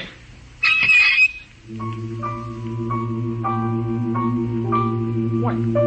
That's my son. I'll be darned. His music lesson. Say, it reaches Earth all right. What? Imagine. Television without a transmitter. Looks like the lost race was ahead of us in more ways than one. Go up and try it, Howell. It's amazing. Television without a transmitter. This machine may be the clue to the mystery of the lost race. I'll try it. Mary, I've told you I like my paper first in the morning. If that youngster wants to know how the Tigers did, let him wait until I am... My father in Detroit. Remarkable, Captain. You can see the whole room clearly. Say, how about me, Captain? Let me get up there. I'd like to see my baby. Alice told me all about it. Ouch! What's the matter, Hanson? I kicked something, a wrench. Well, hold it up. What? It's Danton's. That means he's been here. We're on his trail, all right. Come on, Howell, let's go. But the baby wouldn't take a minute, Captain. Later, Hanson. We've got to find Danton first. All right, now, let's get moving. Hold it. What's that? The recall flare. Kelly and his men have found Danton. Oh, I hope that crazy fool is in one piece. We start back now, Captain? Yes. That came from the ship. Another flare? No, that was an explosion. That's all we need now. Something more to happen to the ship.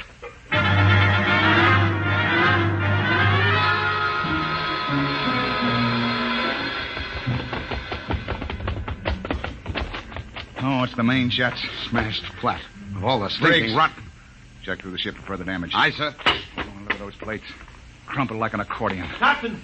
Oh, Captain! Here comes Kelly's party. We got him. We got Danton. Hold it. What happened here? Somebody blew up the main jets. Danton, do you know anything about this? No, sir. Not much, he doesn't. He's crazy enough to blow us all up. Listen, Hanson, I admit I went off my head tonight, but I'm not crazy enough to commit suicide. The jets are smashed. We're all marooned up the same creek. I still think he's got something to do with it. Lay off, Hanson. We found him wandering up in the hills. And he was with us when the blast went off. Yes, that's right. We saw your recall flare before the explosions. Oh, I guess that puts Danton in the clear. Then who did it, Captain? I don't know, Howell. Looks like somebody didn't want us to leave this planet. Well, we still got one slim chance left. If we can repair the lifeboat... Skipper, it's gone. Gone? The escape port is open. The boat's missing. Oh, what else? The arms chest was cleaned out, sir, and the fuel locker was jimmied open. The descendium bars are gone. You sure? You can look for yourself, sir. She's clean. I see. There's only one answer left. There's something or somebody out in those ruins trying to get us. Maybe that lost race decided they weren't going to stay lost. You think some of them may still be alive? Who else could have blown up our ship?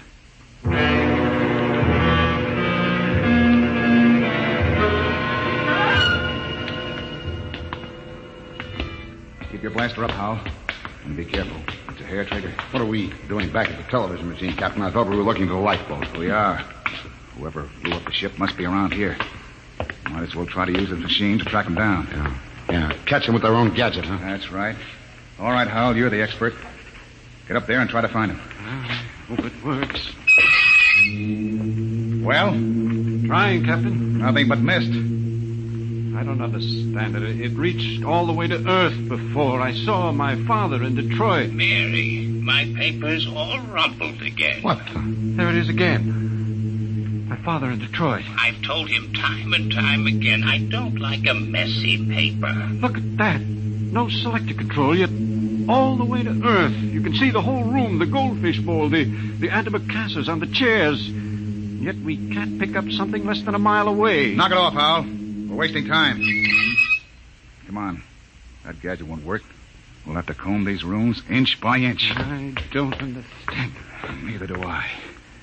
We'll cut behind the hood here and go on. Briggs, you take the lead with the radiation ticker. We might be able to pick up a reading on where the rocket fuel is hidden. Aye, sir. All right, let's go.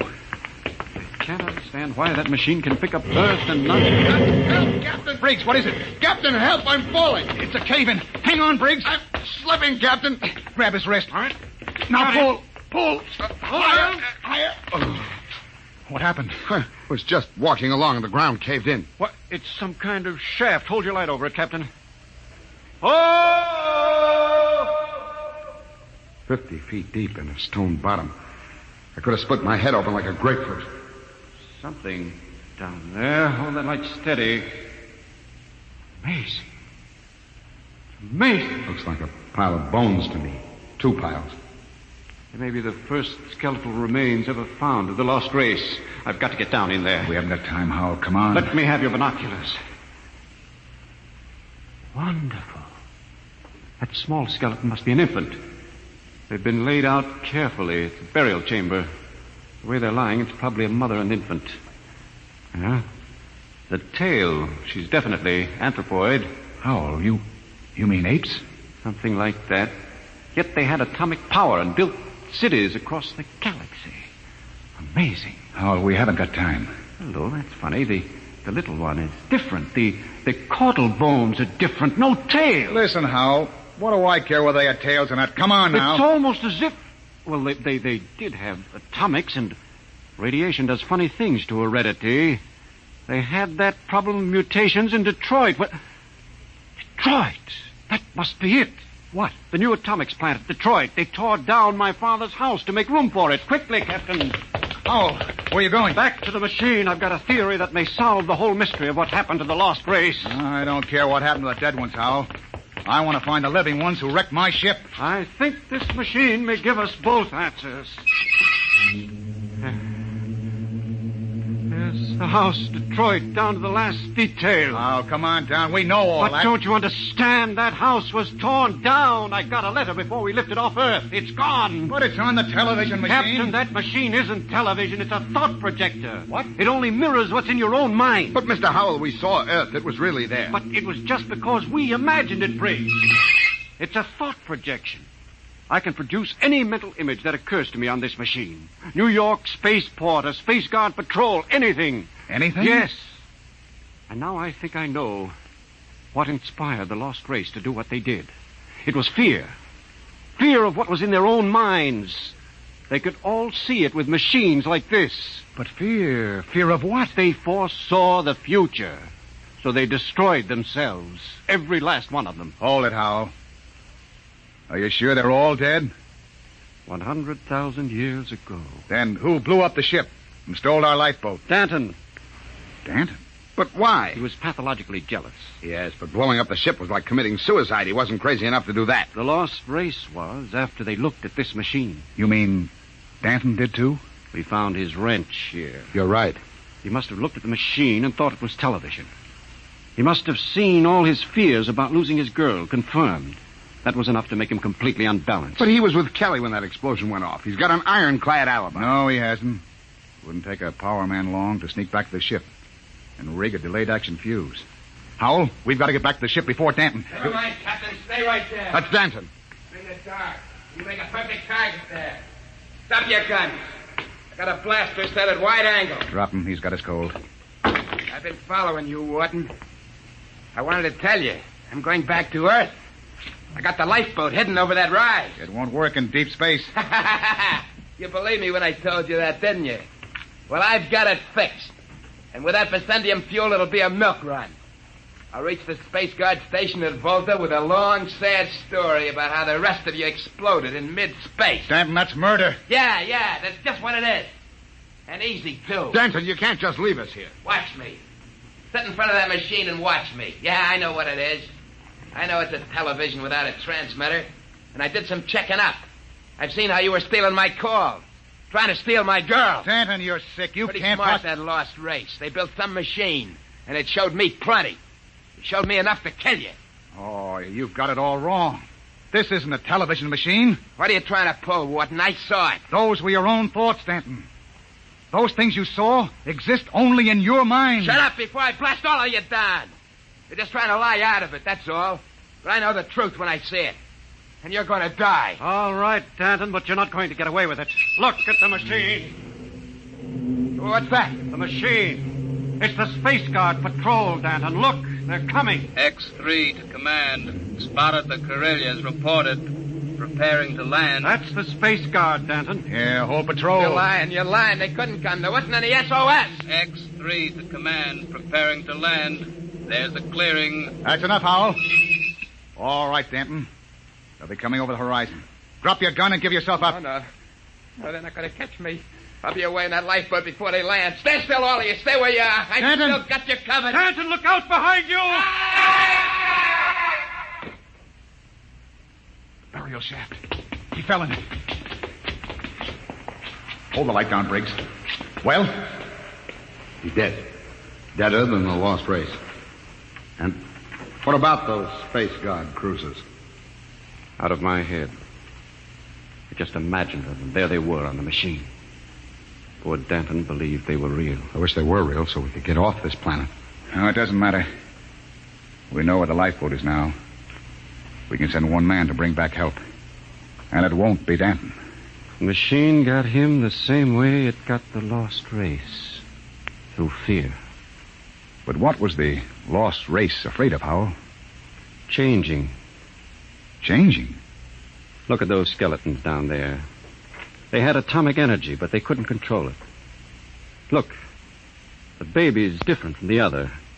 The race was changing by mutation. Mutation? Look at those skeletons. Now imagine a shifted hip socket so they could walk upright. The baby was already without a tail. But Howell, that would mean they were changing into... Yes, Captain.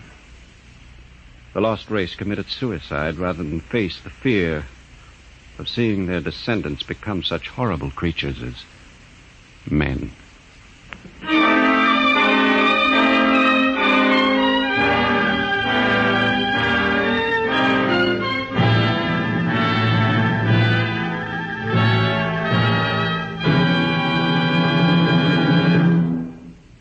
You have just heard another adventure into the unknown world of the future. The world of Dimension X. And now, about next week. William Travis and his wife thought they had escaped, but they were wrong. They were being searched out by men from another world, men who wanted them to return. Where? I'll tell you next week. Tonight's drama was based on the Murray Leinster story, The Lost, and was adapted for radio by Ernest Kenoy. Featured in the cast were Matt Crowley as Captain Wharton, Roger DeKoven as Howell, and Joseph Julian as Danton. Your host was Norman Rose. Tomorrow it's Sam Spade. Now hear Truth or Consequences on NBC.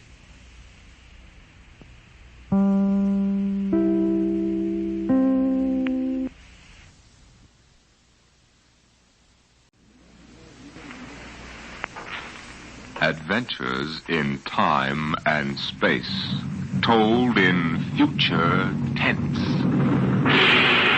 Dimension X.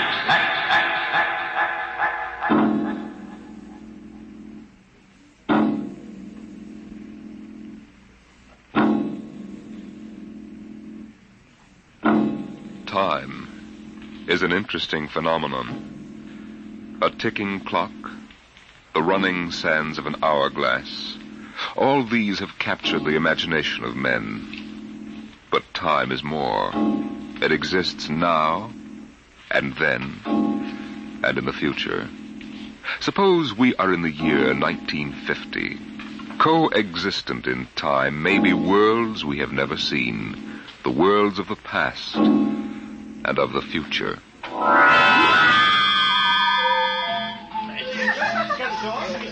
The year was 1950. It was a spring night in Mexico, fiesta time.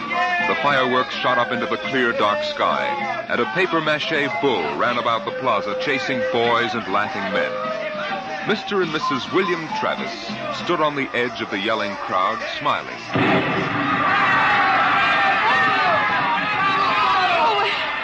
What is it, Bill?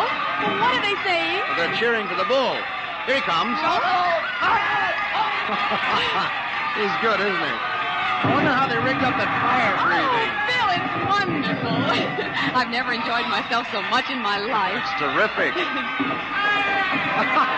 Oh, they caught the bull. Bravo, Toro! Bravo, Toro! Oh, it will go on, won't it? I mean, our trip. Ah, Sue, don't worry. I've enough traveler's checks for a lifetime. Relax. But suppose they find us. Forget it now. They haven't a chance. But suppose they do. Suppose they take us back. They'll never find us now. Relax. Enjoy yourselves. Oh, if it only lasts. Come on, darling. Let's get out of the crowd. I think you need a drink. All right. Let's try something different this time. I want to try every drink there is in the world. Oh, don't worry, darling. There's no rush. We've plenty of time now. All right, in here. Oh, there's a table over there. Come on. Bill. What's the matter? Don't look right away, but over your left shoulder, right by the end of the bar, that man. What is it? I saw him this morning in the plaza. Well, darling, take it easy. The town is full of tourists. But he was at Juarez in Tasco. Bill, I'm afraid. Well, now, don't stare at him. Come on. I know it's the same man. He was wearing the same white suit. Sit down, Sue. All right, now, come on, dear. Smile. Act natural. Bill, he's been following us. He's a searcher. I know he is. Quiet. Oh, boy. Here, boy. Si, senor. Si. Benedictine and brandy. Two. Si, senor. He's watching us, Bill. Will you quit worrying, darling? The chances are 1 in 1,000 that they found us. Probably it's just a coincidence. I want to lie down. I think I'm going to be sick. Susan, hang on, will you? If he is looking for us, we can't run out. What's he doing now? He stopped our waiter. He's asking him something. He may just want a drink. Bill, I can't stand it. I've got to go upstairs and lie down. All right. As soon as we finish our drinks. What's he doing now? Well, he's nodding at me, as if he knows me. And he's smiling. Bill, he's coming over here. Now, watch yourself. We've got to go right on in front of him. So if he is what we think he is, he won't suspect. I couldn't. We've got to. Now, come on. So I said to David, Dave, that's ridiculous. You know that a thing as that is never going to take... Kristen. What? You did not pull up your pants leg when you sat down. Oh, well, I'm afraid you have the wrong person. My name isn't Chrysler. Kristen. No, well, I'm William Travis. I don't see what my pants leg has got to do with it. Mind if I sit down? Well, yes, Everyone nowadays pulls up his pants leg when he sits down. Like this. Keeps the trousers from bagging at the knees. But, of course, if you're not used to this style of clothing... Now, see here. We don't know you. We don't... I'm sorry. I thought I knew you. Look, this is our table. If you don't mind... You see, I'm looking for 2 friends of mine. A man and his wife, very much like you. The man is an atomic scientist. The wife, a bacteriologist. Very important people. They work on government business. Just what are you talking about? When I find my friends, going to take them home with me. Look here, Mr. Sims. That will do for now. All right, Sims. I understand that you thought you knew us. But you can see you're mistaken. Now, if you'll excuse us, my wife and I were just going up to our room. We have to make an early start in the morning. Going for a trip? Up Acapulco, perhaps? Lovely Never spot. mind where we're going. Yes, of course. You don't like crowds, tourists. I'd probably like to get off the beaten path. You know, I've got a vacation folder here that might interest you. Please, Bill, let's go. Oh, wait, Sue. It's put out by an outfit that calls itself Travel in Time Incorporated. Travel in time? Yes, they've come up with a rather intriguing idea. Would you like to actually witness the burning Rome? Sail with Columbus in 1492 on his voyage of discovery to America? Meet Cleopatra? Then why not take your vacation in time as well as in place? But Perhaps you've seen this leaflet before. Of course not. Then you'll be interested in hearing the rest. Travel in Time Incorporated can cost you put you in the crowd at any place and time in history. Look, we guarantee to teach you any language you need to move freely in any year without risk of detection. This summer, why not escape from the worries of our modern world? Take your vacation in time. Well, that's impossible, of course. But think what it would mean. A chance to escape all the tensions of an unpleasant life. War, insecurity, fear. Sims, Suppose you were a scientist working on a dangerous bomb project. Or you, Mrs. Travis, suppose you were a bacteriologist working on disease cultures. And you had a chance to escape all that. To take a vacation 200 years in the past. Would be wonderful, wouldn't it? Escape to a more peaceful world. A trip back to, 1950. 1950? But you said a vacation in the past. So I did. But you see, 1950 is the past if you come from the year 2155. 2155? Mm-hmm. Terrible times. Most unpleasant. A war raging, an atomic bacteriological war. Terrible times. With none of the little comforts we enjoy today, like this fine Havana cigar. Bill, I want to go upstairs. I want to lie down. If you were living then, think of how wonderful it would be to take a vacation in time. Back to now. Oh, you're crazy. I don't know what you're talking about. Suppose a young couple like yourselves took a trip to 1950 and didn't want to come back. You know what would happen? The government sends a searcher back to look for them. This is all fantastic nonsense. The searcher finds them and brings them back. Well, do you think I'll find my two friends, Mr. Travis? Bill, please take me upstairs. I don't feel well. Oh, is the lady feeling a bit sick?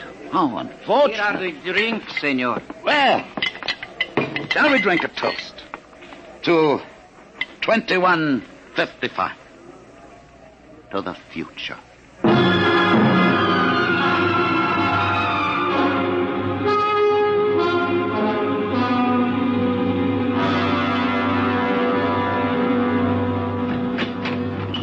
Inside, quick. Bill, what are you doing? Shoving a chair into the doorknob. He knows. He has been following us. Bill, he's a searcher. You keep quiet, Sue. I want to think. Bill, take us back. That isn't over yet. Oh, I've got a headache.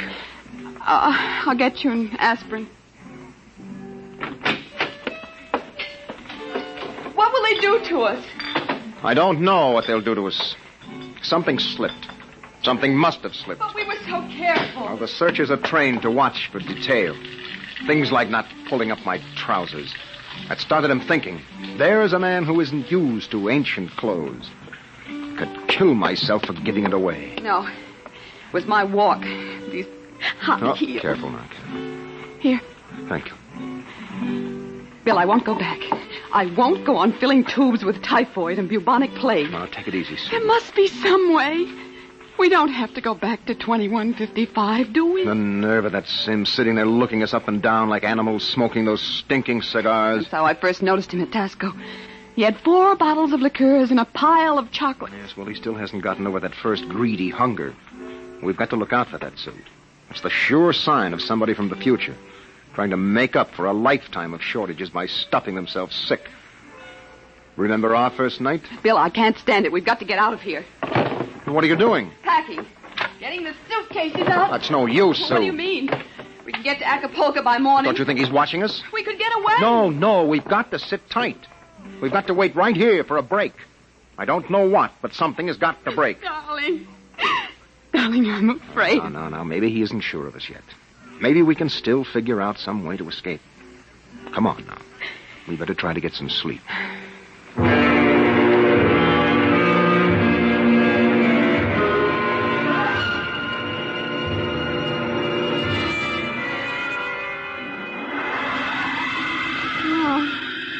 No, I won't go back. Security police. The bomb. It's falling. It's falling. Sue, what's the matter? Sue.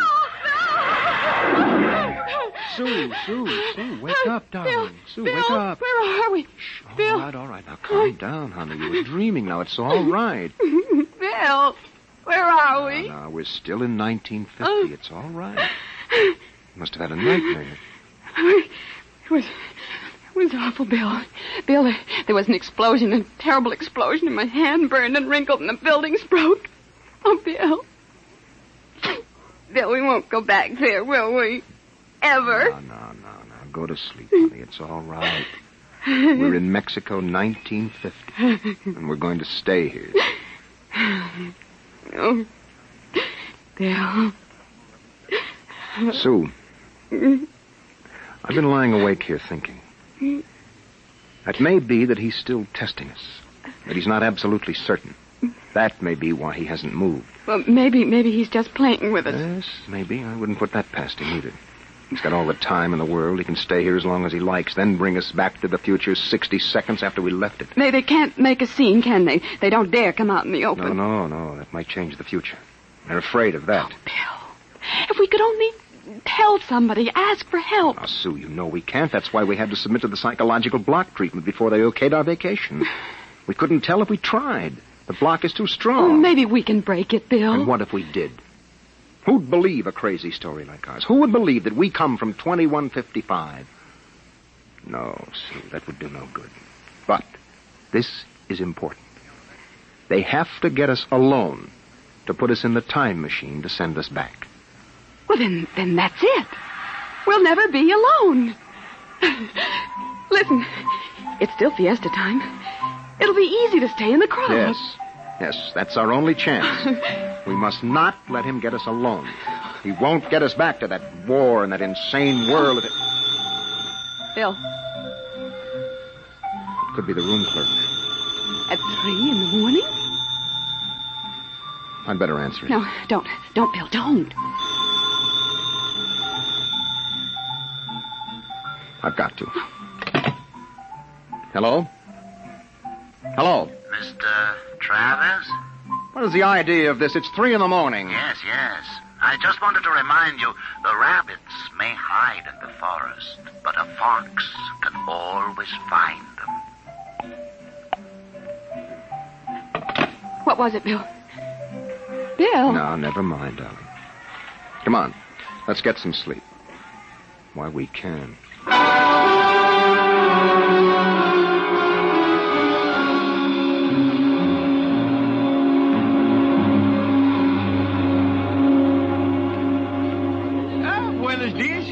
Senor. Good morning, Senor Gomez. I trust you are spending pleasant days in my hotel. Fiesta time is the best. Oh, it's been lovely. Your special table is all ready for breakfast. Oh, fine. Where blazes is the hotel? Hey, you buster, where's the hotel in this godforsaken take over? What is all that racket? Great excitement, very great. Why, what is it? They come with 4 trucks and innumerable automobiles. A motion picture company from Hollywood. Oh, what are they doing down here? They make pictures of our fiesta for the backgrounds. Oh, yes. We have a very beautiful town. Beautiful. Yes, very beautiful. That fat man, the one with the most colorful shirt, he is the chief, the director. Oh, yes. The manager. Where's the manager of this adobe flea bag? Coming, senor, coming. You will excuse me. Oh, I hope the table is satisfactory. Coming, senor, coming. Sue, this is a break. That movie company will draw crowds, and that helps But us. when can we leave, Bill? Well, not today. We'd be sure then. It'd be easy to catch us above on the road. We better stay and try to lull Sins. Okay, kids, end of the line. Ciao. Get it up, Buster. Lay out the pepper. I got to know. There's Sins, Bill. Across the dining room. Well, we can't do anything now, not with these actors coming in. Okay, follow me, kiddies. Hey, Glory, you sit next to Papa. Hey, Max, make sure nobody monkeys with the trucks and the gears. Right, Shane? Do we have to eat at this crummy joint, Joe? Cheer up, sweetie. Your mere presence makes this chasins and the truck rolled into one. Not this early in the morning, Joe. I couldn't stand it. Okay. They look happy, you want, don't that is, it's on the dear Look, old Susan. expense account. Maybe I could hire 2 of them. I could say it was a joke. Oh, why? We could dress them in our clothes, have them drive off in our car sometime when Sims couldn't see their faces. Where would that get us? Well, with him off on their trail, we might make it to Mexico City. It'd take years to find us there. Bill, That movie man's coming over here. Oh, excuse me. You folks are Americans, aren't you? Yes, that's right. Boy, am I glad to see you. Yeah, I'm so sick of hearing Spanish I could kiss you. Hey, come on over and eat with us, huh? Oh, well, I don't think we should intrude. Come on. Misery loves company. I'm Misery, and that's the company. We're from Hollywood. Yes, so I understand. Yeah, and boy, would I like to be there now. We're down here for some preliminary shots on some Technicolor clam bake, real turkey, stinkeroo. Oh, well, that's too bad. But we've got an expense account. Oh, that's a lovely thing. I'm Joe Melton. I'm the unit director. Oh, well, I'm William Travis. This is my wife, Susan. Hi. Mutual. Oh, come over, kids. Join the party. Cheer us up. Only no tamales. I burned out 3 kidneys on tamales since I came over the border. Hey, am I funny? Oh, wonderful. Oh, come on over. Hey, Kitty. I got new blood here, brother. Just a moment, Mr. Travis. I thought you might be breakfasting with me. Alone. Sorry. Oh, no, I got him first, Mac. You want to join us? No, I've already ordered. Mr. Travis, I think you'd better talk with me now. Hey, is this guy giving you trouble? It's all right. Well, you say the word. I'll have Max pitch him out on his ear. No. It's all right. We'll be right over, Mr. Melton. Oh, Bill. We'll talk to Mr. Sims. Mr. Melton, sort of keep an eye on us, huh? After all, you found us first. Yeah, sure. Well, come on over soon, kids. Sit down, Mr. Travis. I hope you slept well. Did you? I'm not used to spring mattresses. But there are compensations. I stayed up half the night trying new cigarettes and foods. A whole new spectrum of sensation. What are you talking about? Still acting, huh? But it's no use. You can't stay in crowds all the time. I'll get you alone soon enough. I'm immensely patient. Let's come to the point. It took me a month to trace you down and be sure of you. Now, if you come with me quietly, I might be able to get you off with no punishment. If you agree to go back to work on the bacteria bomb. We don't know what you're talking about. Stop it. Use your intelligence. You know we can't let you get away with this escape. Other people in the year 2155 might get the same idea and do the same. We need people. To fight your war. Bill. It's all right, Susan. We can talk on his terms now. He's got us. We can't escape. At last. Really, you've both been incredibly romantic. Running away from your responsibilities. Running away from horror. Nonsense. Only a war. Only? With half the world dead, the other half dying? Yes. But we can't have you escaping here while we drop off a cliff. Dying people love to know that others died with them. Hey, kids, break it up. We're waiting on you. The longer you keep me waiting, the harder it will go on you. What do you mean? We need you on that bomb project. Return now and no torture. Torture? Yes. You see, later we'll force you to work. And after you finish the bomb, we'll try a number of complicated new devices on you. Bill. As you say, you can't escape. We have all the time in the world. Here in 1950. Sims, I'll make a deal with you. I'll come back now if my wife stays here alive, safe, away from that war. No, Bill, no. Keep quiet, Sue. Well, Sims, you need me for that bomb. You can duplicate her work. It exceeds my authority. But all right. Meet me in the plaza in 10 minutes. I'll pick you up in the car. Good. We'll drive out into the country to some deserted spot, and I'll have the time travel machine pick us up. Bill, I won't let you. Don't argue, Sue. It's settled. Good. I'll meet you in the plaza in 10 minutes. Your wife may stay here as long as she wishes. All right, Sims. It's a deal. Don't try anything now, Travis. I know when I'm licked. We just want a few minutes to say goodbye. I'll be seeing you then. Bill, I won't let you do it. I won't let you. Please, Susan. I'm going to tell the truth. I'm going to get help. You can't. The psychological block It's won't... our last chance, Bill. Hey, aren't you two going to join us? I thought Mr. Melton, I've got something to tell you, and you've got to believe me. Sue, it won't work. You've got to try. Go ahead, kids. Spill it. You've got to understand. You see, we really... Bill, my head. I can't think. My You head. need a My bromo, head. honey. It can't work, Suna. The block is too strong. Come on, we'd better get the car. Hey, someone's crying now. Breakfast, no time for people to cry. Now, what in the world could a good-looking kid like you find to cry about?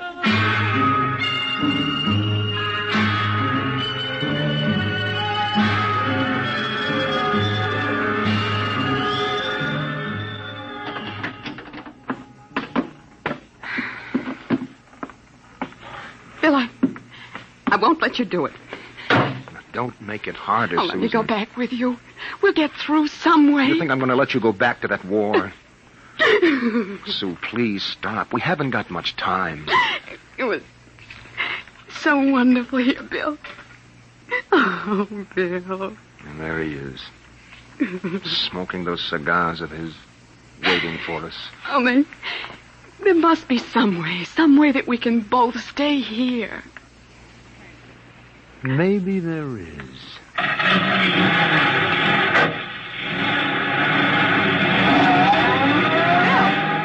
Bill, what are you going to do? Hang on, Sue, and duck when I tell you. No, Bill, you're heading right for him. Not going to get either of us now. Oh. Down, Sue, down.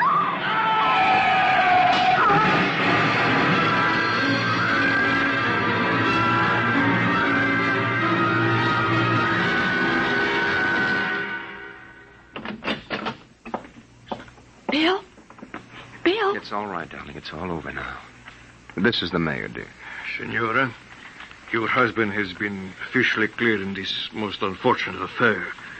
It's obvious this Senor Sims died of an unavoidable accident. An accident? Yes. Oh, yes, of course. Adios, Senora. Adios. Will they want to see you again? No. I'm clear. I lost control of the car. That's the way it stands. Oh, Sue, I hated to kill him. I never wanted to do anything like that in my life.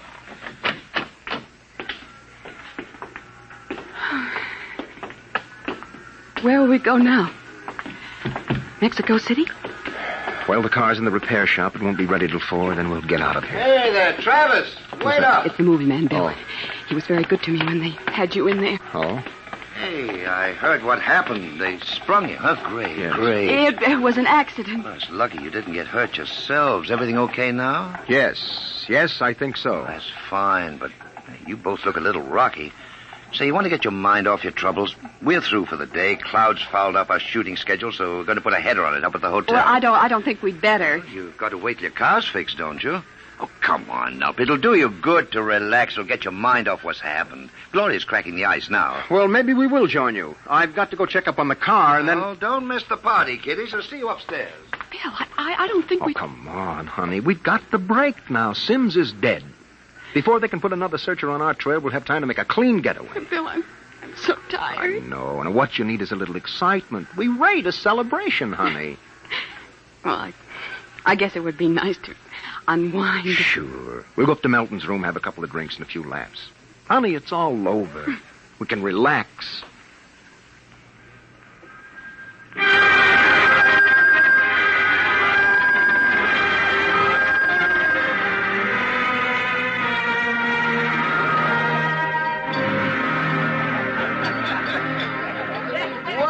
Well, kiddies. Well, we thought we'd join you, Mr. Melton. Oh, great. Call me Joe. Here, Gloria, yank another cork. We got company. Way ahead of you. Here you are, kid. Thank you. You kids ready to drink? That was a pretty messy business, but it's all over now, huh? Yes, it's all over. Yes, well, it's time to unlax. Grab a glass, honey. Well, thank you. Hey, quiet, everybody. Quiet. How about a toast to our guests? Oh, sure, you bet. All right. To a very beautiful lady, lovely enough for the movies. Why, thank you. No, I'm not kidding. That's why I came over to you in the first place. I might even give you a test. Oh. No, I mean it, honey. You're pretty nice. I could make you a movie Oh, star. and take me to Hollywood? Well, at least it'd get us out of Mexico. No, you're not serious. Sure I am. Gloria, how about a refill? Coming up. Well, it sounds wonderful, doesn't it, Bill? Yes. Los Angeles is a pretty crowded city, isn't it? Crowded? Wait till you see the Sunset Bus. No, you don't really think I could be an actress. You don't have to cheer me up anymore. I'm feeling wonderful now. No, I'm serious. I think you'd be great. I want to do a suspense story. Sort of a war story, you know. Gloria, pour Mr. Travis another glass. Okay, Joe. A suspense story? Yes, dear, yes. A story about a man and a wife who live in a little house. Now, I'm just ad-libbing this, you understand? Oh, yeah, sure. Go on. But there's a war on, see? A terrible war, you see. They live in the year 2155. Bill. Now, here's the gimmick. They escape into the past, and they kill a man who follows them to bring them back. Gloria, honeypot, get Mr. Travis another glass. Well, sir, this couple takes refuge with a group of movie people. Safety in numbers, they figure. Bill. But the story goes on. This couple is terribly important for a new project. Let's call it a bacteria bomb. So the searchers figure out a way that they can get them alone in a hotel room. Shove a chair under the doorknob, Max. Yes, sir. You see, the searchers may work alone or in groups, so that if one of them's killed, the rest carry on. Don't you think that would make a wonderful picture, Susan? Don't you, Bill? You're not going to get us, Melton. Stand still. Put that gun down, Travis. Who is it? The manager. Your car is Grab that gun, Max. Let go of me. Now it made things worse, Mr. Travis. The manager, he heard us. Let's get going. Let go of me. Let go. He'll break down the door in a minute. Max, get ready to travel. Get that. Take a good look, Mr. Travis. Take a good look at 1950. You won't be seeing it anymore. Throw the switch.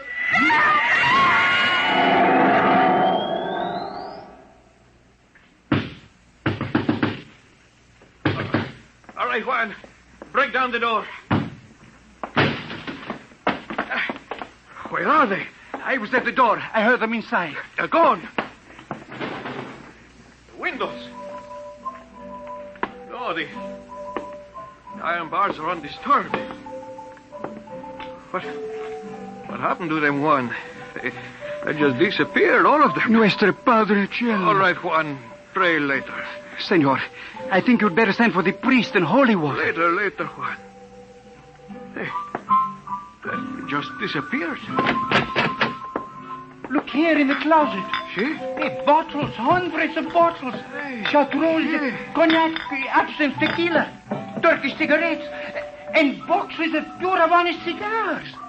But these crazy Americanos. Why should anyone leave all this behind? Juan, never question providence. There is enough here to last us both for a month. Juan, I think we can look forward to a most happy future.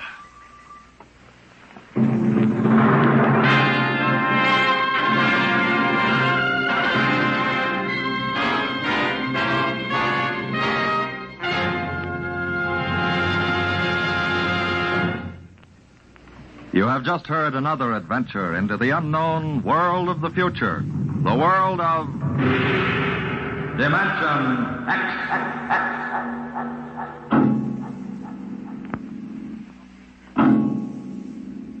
Now, about next week. Suppose that you were a private detective, and into your office walked a strange-looking client. Would you believe him if he told you that there was a Martian embassy hidden somewhere in New York, where spies from the Martian planet were preparing for the invasion of Earth? We'll tell you about it next week.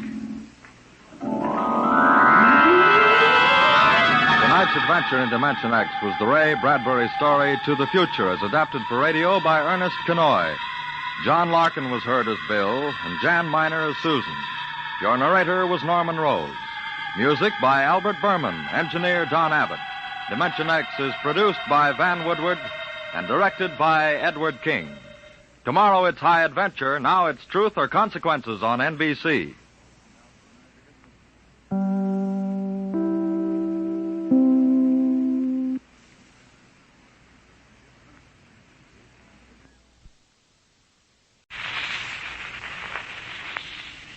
Adventures in time and space, told in future tense.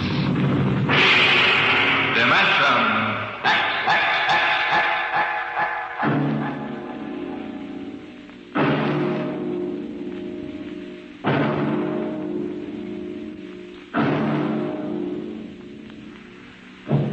Can you predict the future? Can you tell what will come in 100 years? Or in 10? or in the next minute. Tonight we present two ventures into the unknown, two fantasies of the future, chosen from the works of one of our most brilliant young science fiction writers, Ray Bradbury. First, his story entitled, There Will Come Soft Rains.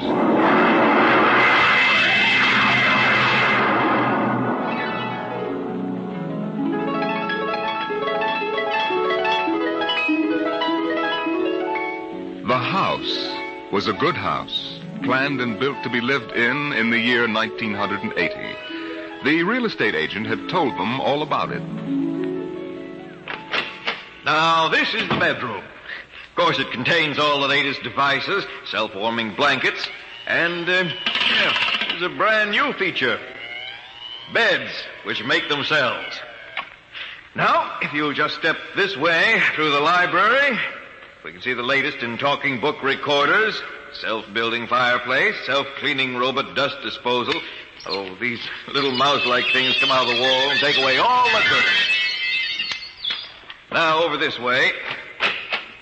As a complete robot kitchen, of course. Just set the menu for the week and the stove does the rest. Then there's the automatic hydroponic garden, self-sprinkling fire protection. See, the house is fully automatic. Why, you could go away for a year and it would run itself.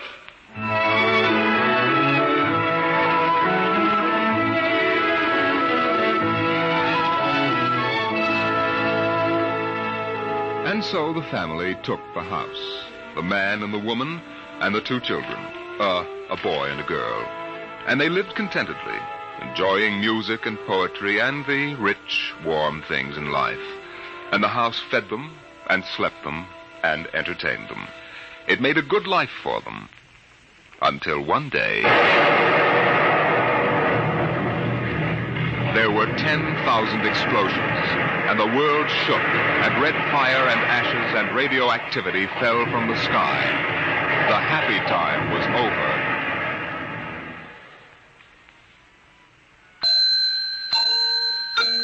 Tick-tock, 7 o'clock, time to rise, open your eyes, tick-tock. 7 o'clock, time to rise, open your eyes. But the house lay empty. The clock talked to the empty morning. In the kitchen, the stove sighed and ejected from its warm interior 8 eggs, sunny side up, 12 bacon slices, 2 coffees, and 2 cups of hot cocoa. 7-9, breakfast time, come and dine, 7-9. Today is April 28th, 1985. Today, remember, is Mr. Featherstone's birthday. Insurance, gas, atom heat, and electricity bills are due. In the walls, relays clicked, memory tapes glided under electric eyes, recorded voices moved beneath steel needles. 8-1, run, off to school, off to work, run, tick-tock, 8 o'clock, 8 o'clock. But no doors slammed. No carpets took the quick tread of rubber heels. At 8:30, the eggs began to shrivel. An aluminum wedge scraped them into the sink. 9:15, time to clean, 9:15, time to clean. Out of the wall, hundreds of tiny mechanical mice darted. The rooms were acrawl with small cleaning animals, all rubber and metal. They sucked up the hidden dust and dirt and popped back into their burrows.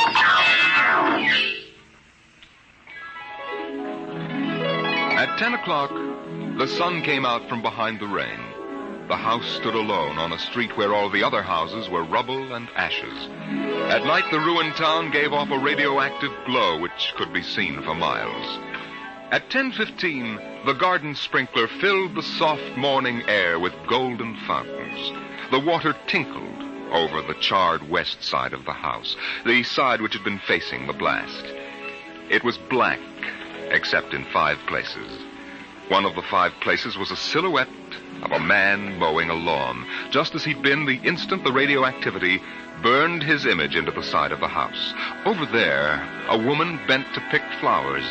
Still further over, their images burned into the wood, were a small boy, hands flung into the air. Higher up, the image of a thrown ball, and opposite, a girl, her hands raised to catch a ball which never came down. 5 people. 5 spots of paint. On the front porch, the dog whined and shivered. The front door recognized the dog's voice and opened. The dog padded in wearily, thin to the bone, covered with sores. It ran to the kitchen and pawed the kitchen door wildly. Behind the door, the stove was making pancakes which filled the house with their odor, as prescribed by the automatic preset menu selector. The dog frothed, ran insanely, spun in a circle, biting its tail, and died. 1 o'clock, 1 o'clock. Delicately sensing decay, the regiments of mice hummed out of the walls, soft as blown leaves, their electric eyes glowing. 1:15. The dog was gone. 2:15. Bridge tables unfolded from the walls of the patio. Playing cards fluttered onto pads. Martinis appeared on an oaken bench. But the tables were silent, the cards untouched. 5 o'clock, 6 o'clock, 7 o'clock, 8 o'clock, 9 o'clock. Dinner was made, ignored, flushed away. Dishes were washed. In the study, the tobacco stand produced a cigar with half an inch of gray ash upon it, smoking, waiting. The hearth fire bloomed out of nothing. 9 o'clock, 9 o'clock. The beds began to warm their hidden circuits, and the phonograph spoke from beside the fireplace. Mrs. McClelland, what poem would you like to hear this evening? Mr. McClelland? Since you express no preference, I shall select at random from among your favorites.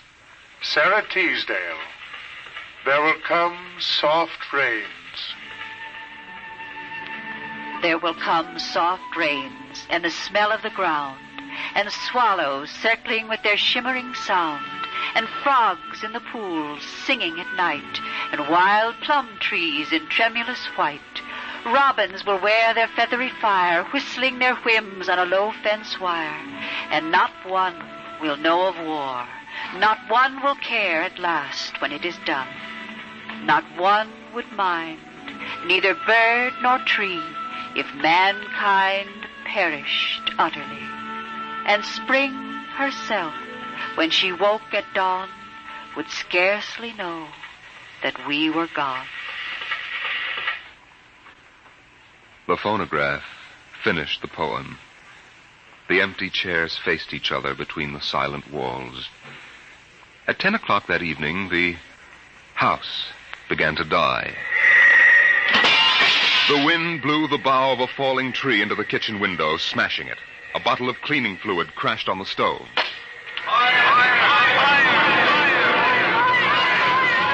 Water pumps shot down from the ceiling. But the solvent spread onto the doors, making fire as it went. Other voices in other rooms taking up the alarm. The windows broke with the heat, and the wind blew in to help the fire. The fire crackled upstairs at paintings, lay hungrily on the beds, devoured the rooms. The house began to shudder.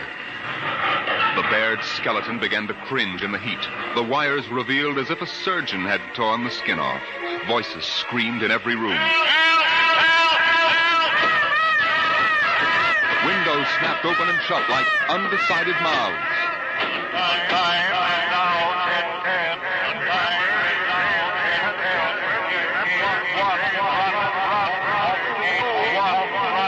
A thousand things were happening at once. Like the interior of a clock shop at midnight, all the clocks were striking, making a merry-go-round of squeaking, whispering, and rushing. In the kitchen, the stove hissing hysterically was making breakfasts at a psychopathic rate. 10 dozen pancakes, 6 dozen loaves of toast. Then, there was silence. The film spools were burned out. The wires withered and the circuits cracked. Then the house began to breathe its last. The beams began to give at the foundations. Long cracks appeared in the concrete. The seams were burst from the heat. And finally, with a huge rumble, it crashed into dust and rubble.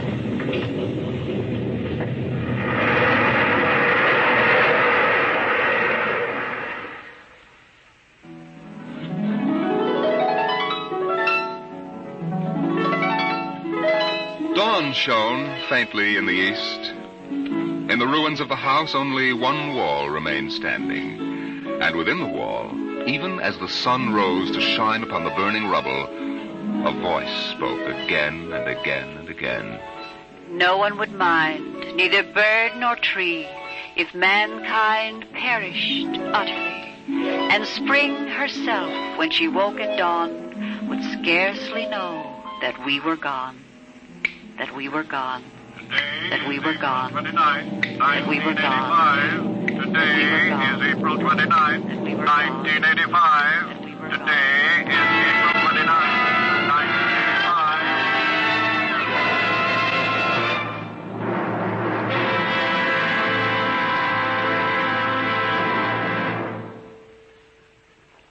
Strange are the uses of Providence.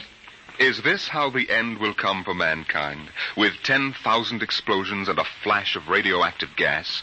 Or will destruction come more subtly, extended to us gently and innocently in, let's say, the hand of a child? Who knows in what manner 0 hour may arrest the world we know?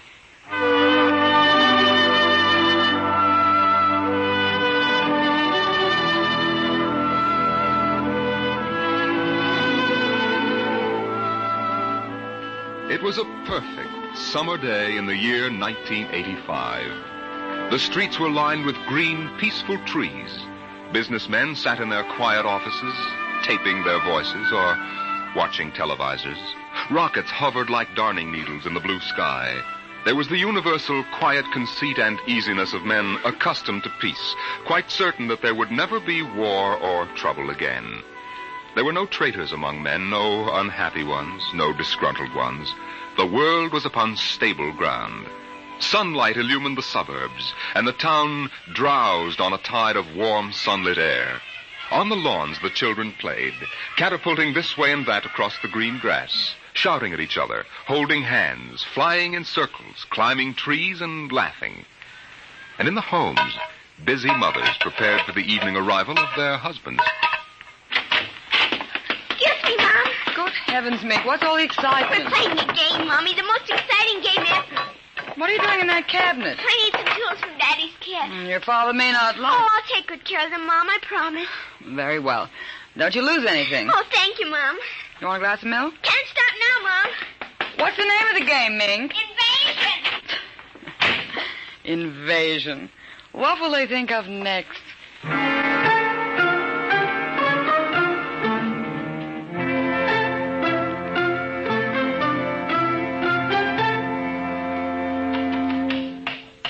Now this, and this, and this, and this. Now put that there and bring that over here. Oh, no, you ninny. Now get back while I fix this. There, they want it this way, see? Here, just let me fix it. Oh, Mink, it's that smarty pants Joseph Connors. Don't let him play.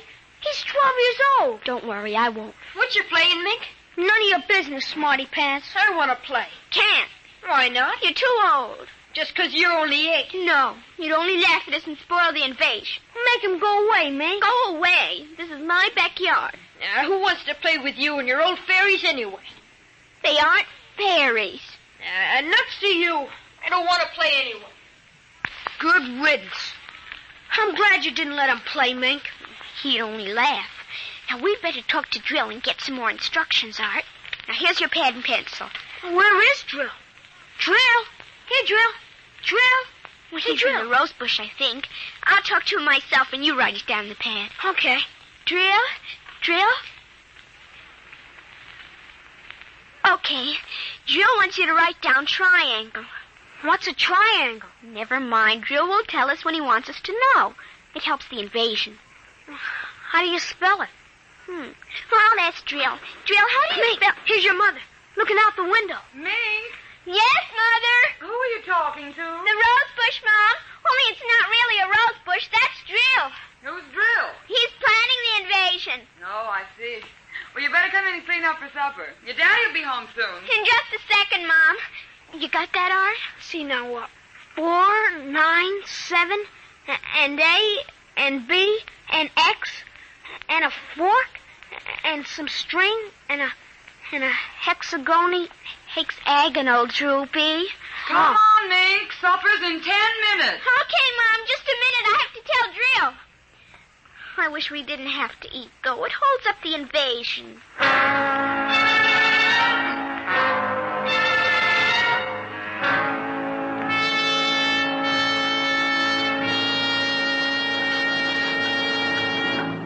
Mink, for heaven's sake, slow down. You'll choke on that soup.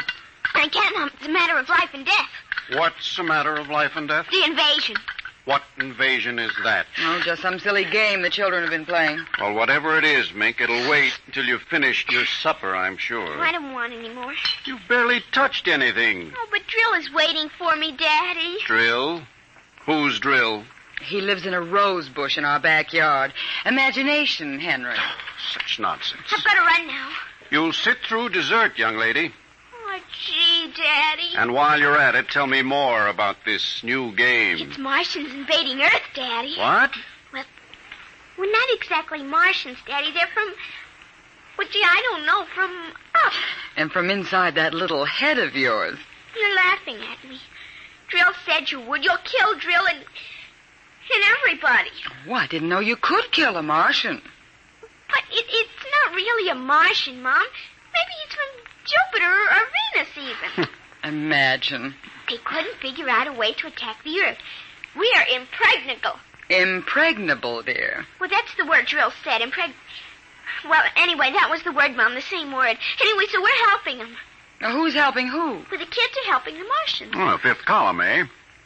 Well, Drill says in order to make a good fight, you got to have a new way of surprising the people. That way you win. And he says also you got to have help from your enemy. Pretty slick, those Martians, using the kids for a fifth column, eh, Mary? And hiding under rose bushes, too, Henry. Don't forget that. Well, that's because grown-ups never look under rose bushes. Only kids. Oh, I see.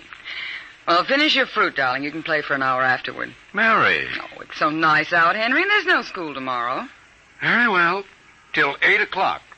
Drill says after the invasion we can stay up as late as we want. No more bets, either. Oh, is that so? We can watch all the grown-up televisor shows. I don't wonder this invasion has caught on among the kids. Well, some of the kids are giving us trouble, like Dale Britz and Petey Jarek. They're growing up, so they won't believe in the invasion. They make fun. Worse than parents, even. I hate them worst. We'll kill them first. I hope you're saving your father and me for last. But Drill says you're dangerous. What? But I think they'll let me keep you because I'm helping so much. I'll talk to Drill. Maybe we won't have to kill you. Mary, I think this nonsense has gone far enough. Can I go out now, please? Well, run along, dear. Don't worry, Dad. I won't let them hurt you. Mary, I think the child's taking this game entirely too seriously. Invasion. Now, Henry, you know how Mink is. Besides, all children have their aggressions. Better to get them out in the open, I suppose. Maybe you're right. I was wondering about bridge with the Jacksons tonight, Mary. All right. But, you look tired, dear. Why don't you sit in the relaxer for a while and get a massage? I'll sew for a while until it's time to... Oh, I wanted to call my sister Helen. Oh, good. Find out when her husband's going to return my golf clubs.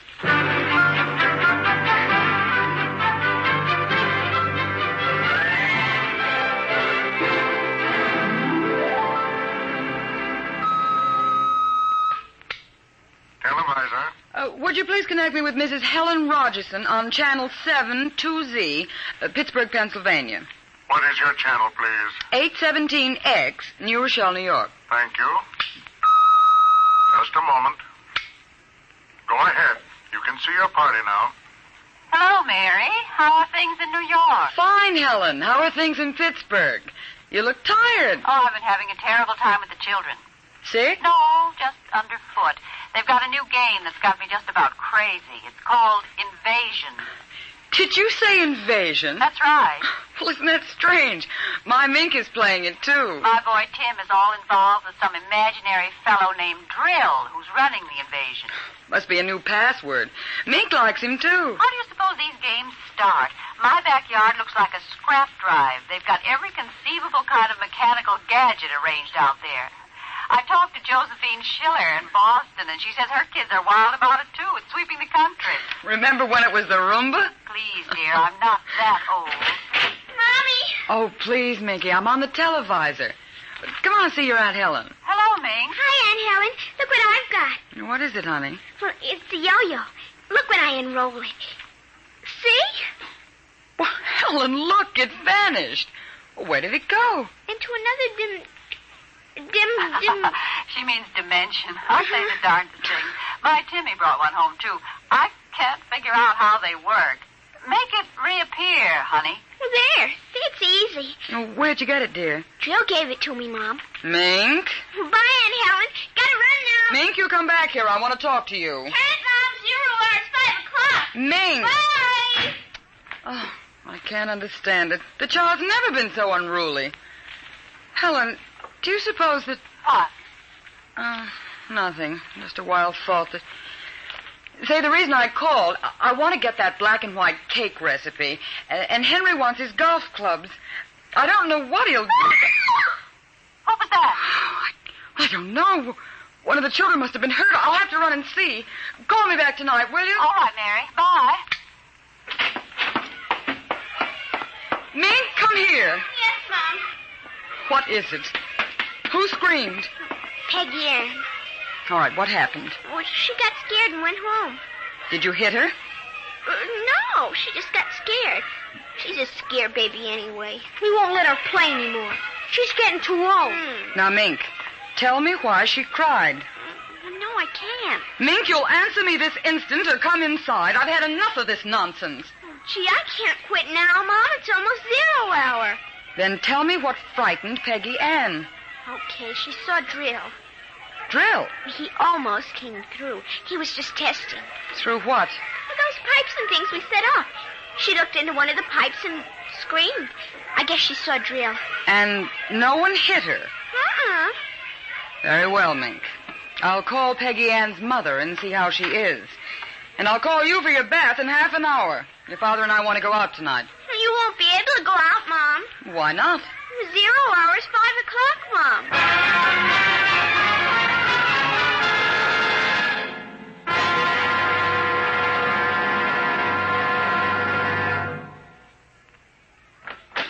Hello, dear. Oh, you home already, Henry? Yes, I thought I'd relax a little before we went to theater. Where's the little one? Out back. Same game? Same game. They've got a stack of pipes and hammers and spoons a mile high out there. Children, why do we have them? Yeah, strange little creatures, aren't they? Even Mink, Henry. She's a part of us, and yet what do we really know about how she thinks and feels? Well, I didn't mean to start a philosophic discussion. Kids are such a queer mixture of love and hate, though. Even normal, healthy kids. They need you and they're dependent on you, and yet they resent that dependence. You sound like a child psychology course I once took. I wonder if they ever really forgive the whippings and the commands we have to give them sometimes. I wonder if we ever forgot them when we were children. Look, I'd like to discuss this with you, dear, but we do have a theater date, and it's almost 5 o'clock now. What's happened to the kids? They're so quiet. When children are quiet, you know there's some mischief. What's that sound? I don't know. Those kids aren't playing with anything electrical, are they? I'm sure they are. At least I Just the same, I'd better go out. Henry, tell them to put off the invasion. What? Mary, don't get upset. It's just a game.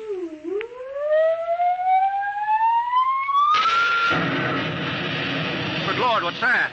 Look out the window, Mary. What is it? Where are the children? Mary, why are you shaking? What did you see? Henry, quick, up to the attic. They aren't in the attic. Yes, the attic. Quick. Mary, come back here. Mary! Mary, don't go up. They aren't up there. Mary, you out of your mind? There's no one up here. Quick, shut the door. Lock it. But there's nothing up here. What is wrong with you? Mary, come to your senses. What are you talking about? I saw it through the window, Henry. It was horrible. What? It is an invasion. Well, for heaven's sake, let's get down out of this attic and talk this over sensibly. I want to find out if Mink is all right. She's all right. I saw her. She was leading them around the corner of the house. Leading who? The kids? Shh. It's nothing. Oh, listen. Huh? The front door. They're coming! Good Lord, those kids sound like 50 men with boots on. Oh, not men. Oh, please, God, don't let them find us. Don't let them, please, God. I don't understand. Who's there? Shh, don't shout down here. Who's down there? I demand that you answer me. They're coming. The whole house is shaking. Who? Who's there? Please, be quiet, Henry. They might go away. Henry. Mom? Dad? Are you in the attic? Henry, listen. It's Mink. Mink, we've got to save her. Henry, you don't understand. She's leading them. What? She's leading them. She's on their side. Oh, please, God, forgive them. The children on their side? Oh, she told us, but we wouldn't believe her. Henry, they're coming out. Mom? Dad, we know you're in there. Well, I guess you better melt the lock, Tria. Henry, the lock. It's melting. The door. Oh, dear God. Mom? Dad? Oh, I see you now.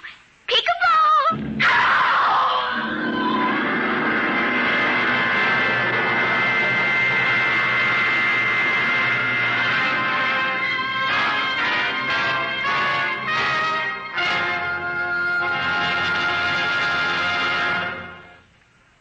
You have just heard another adventure into the unknown world of the future. The world of Dimension X.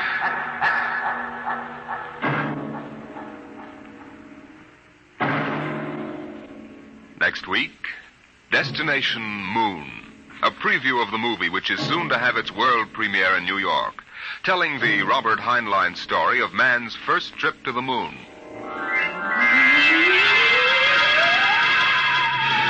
Tonight's adventures in Dimension X, There Will Come Soft Rains, and 0 Hour were written by Ray Bradbury and adapted for radio by George Lefferts. Featured in the first story as narrator was your host, Norman Rose.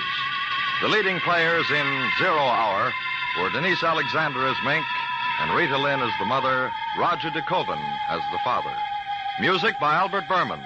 Engineer Don Abbott. Dimension X is produced by Van Woodward and directed by Edward King. Robert Warren speaking.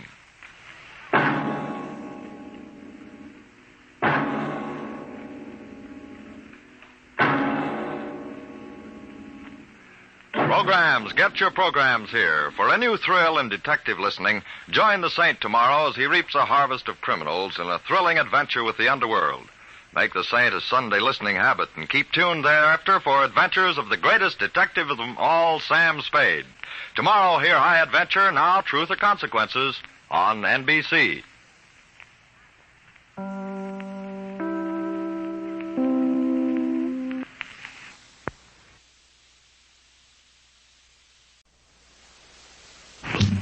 We delay the start of this program to bring you a special bulletin. From the NBC Newsroom in New York, truckloads of U.S. fighting men are rolling north from Daejeon, Korea, to reinforce South Korea's battered army, which still holds Suwon and its vital airstrip. The first American ground troops flown in from Japan, they're now approaching the combat zone. Meanwhile, the North Korean communists report that American planes have bombed their capital of Pyongyang 3 times today. Keep tuned to your NBC station for the later news. Adventures in time and space, told in future tense. Dimension X.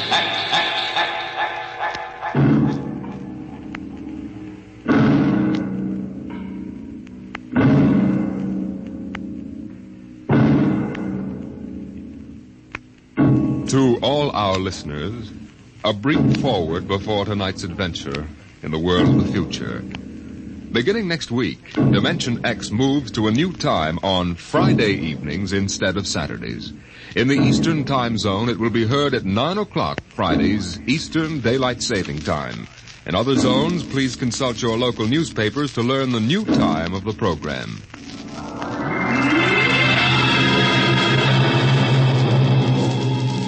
Now, tonight's venture into the world of tomorrow. A most unusual story about a logic named Joe and a man named Frank, and of how he saved civilization. It was on the 3rd day of August that Joe came off the assembly line. On the 4th, Lorene came into town. And that afternoon, I saved civilization. Lorene's a blonde I was crazy about once. And Joe was a new 1940-74 model Logic that I got stored away down in a cellar. And how do I save civilization? I save it by keeping Joe down in a cellar. Sometimes you are listening now to a voice from the future. The voice of Frank Caldwell, head serviceman for the Logix Corporation, makers of the machine that does everything for you. Well, nearly everything anyway. In the year we speak of, 1974, the electronic Logic sets were working so well that life was soft indeed for repairman Frank Caldwell. That is, until that fatal day of August the 3rd, when suddenly the Logix began doing everything for their users, and doing it too well. Hi, boss. What's the matter? Somebody put you through a ringer? Frank, you busy right now? No, there haven't been any service calls all day. Fine, there's a customer outside. Go take care of him, will you? Me, I'm a maintenance man. I know, but there are no salesmen around this minute. This guy wants to have our machines explained to him. Explained? Yeah. Everybody in the world knows about Logix. Where's he been, on Mars? Just moved up from the backwoods someplace. Why don't you explain him? I don't feel too well. Yeah?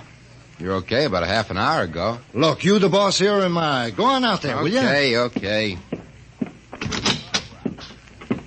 Good morning.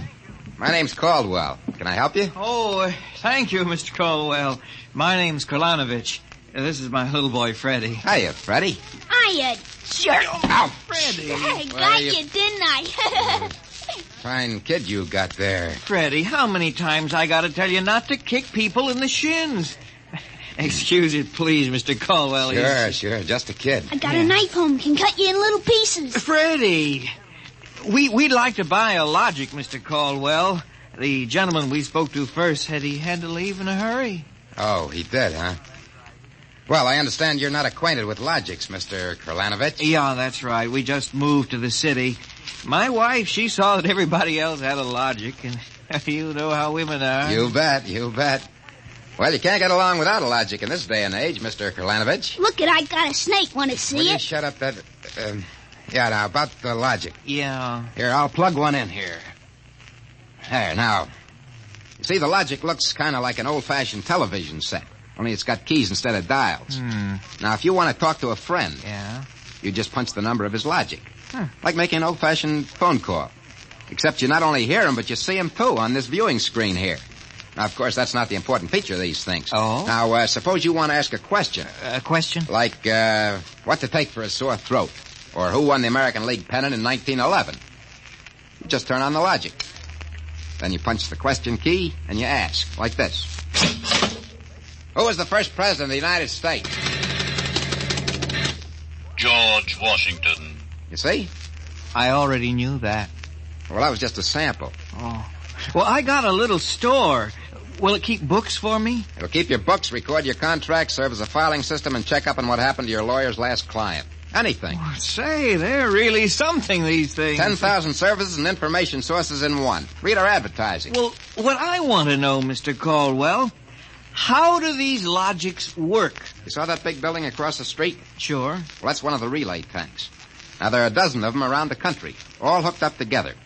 And there's a data plate in one of those tanks for every fact in creation. You mean those relays know everything? If there's something they don't know, the technicians are busy making a relay plate for it right now. The logic integrates the facts in the tank and gives you the answers. Hey, you. Can I ask this thing how to make dart poison? How to make what? Dart poison, like in Africa. I could shoot the darts from my pea shooter. Oh, well, I think maybe we better not get one of these things. Well, that's okay, Mr. Kalanovich. The logic won't tell you about no dart poison, see? Bet it will. I'm gonna try it. Hey, how do you make dart poison? Public policy forbids this service. What'd it do that for? On account of some little brat, on account of some children might ask things that ain't good for them. Listen, I don't like this here one. I want that one over there. They're all alike, kid. I want that one. If I can't have that one, I'm gonna hold my breath till I'm dead. Well, I got lots of time. It's no use, Mr. Caldwell. You might as well give him the one he wants. But, kid, they're so much alike. Even I can't tell them apart. I can, and I want Joe. Joe? Who's Joe? Oh, I guess he means the logic, Mr. Caldwell. He has to think up a name to call everything. You should hear the names he calls me. Not till I'm 21, I promised Mother. Okay, so we call him Joe. But what makes you think Joe's any different from the rest? He looks different somehow. Don't be silly. Them things are all alike. The 1/10,000th of an inch. Just the same, I'll bet he'll teach me how to make dart poison. Okay, then. Come on, Joe.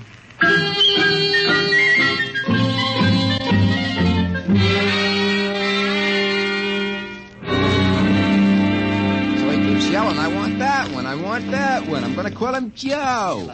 Mike, I could have wrung his neck. I could have How taken many that cards, Charlie? I pass. I'll draw 2.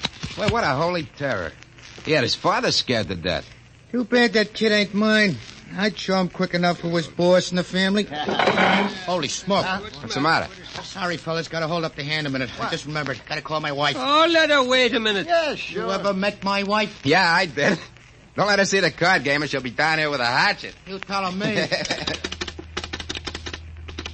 Hey, what's the matter with this thing? He ain't getting my house. Announcing new and improved logic service. Your logic is now equipped to give not only consultative, but directive advice. If you want to do something and don't know how to do it, ask your logic. What do you know about that? It's just somebody trying to pull a gag. Yeah, didn't sound like a gag to me. Maybe the boss decided to add a new logic service. No. Boss knows better than to start anything like that. Why, look. The minute the system starts giving advice, some joker like you is going to be asking questions like, how can I get rid of my wife? Yeah, but you heard what the logic just said. Nah, the sensor circuits will block the question. You don't believe me? Go on, try it. Okay. Anything for a laugh. Try it. Okay, Logic, I got a question for you. How do I get rid of my wife? Service question. Is your wife blonde or brunette? You guys hear that? She's a blonde. Hexacrylaminotin is a constituent of green shoe polish. Take home a frozen meal containing pea soup. Color the soup with green shoe polish. This poison is fatal to blonde females only. This fact has not been brought out by human experiment, but is a product of logic's service. You cannot be convicted of murder. What do you know? It is improbable that you will be suspected. The saints preserve us. And it's bound to be right. These things can't make a mistake.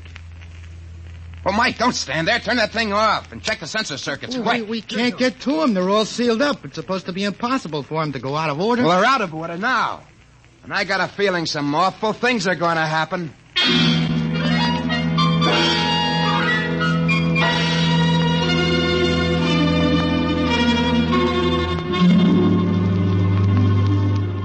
Boss, we gotta do something.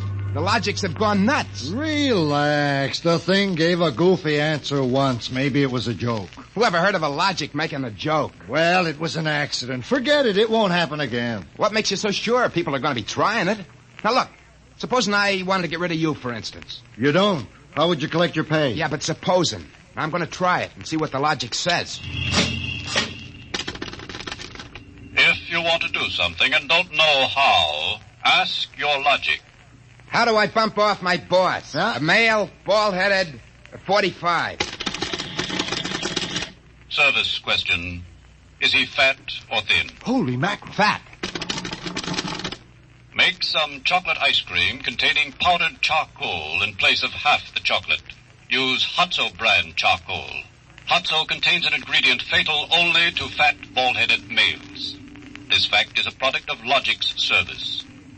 You hear what it said? If this keeps up, we'll have to shut down the company. You kidding?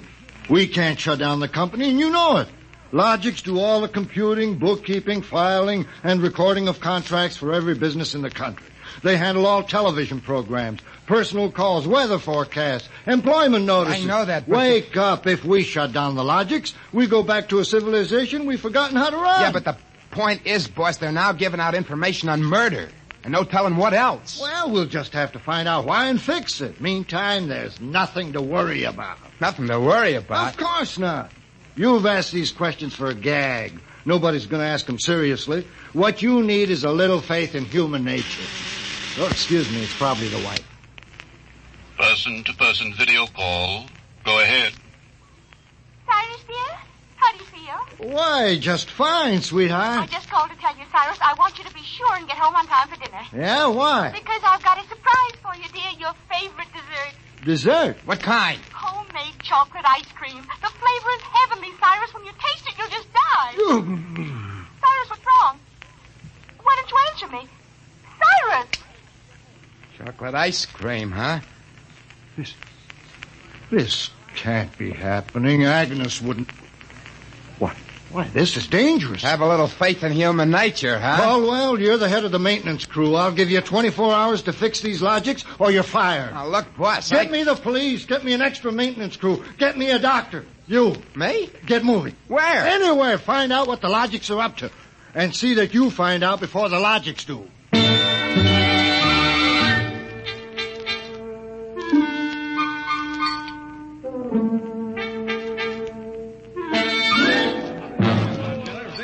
Bartender. Hey, bartender, give me a double. Coming up. What's the matter, pal? You had a bad day? Go away, will you?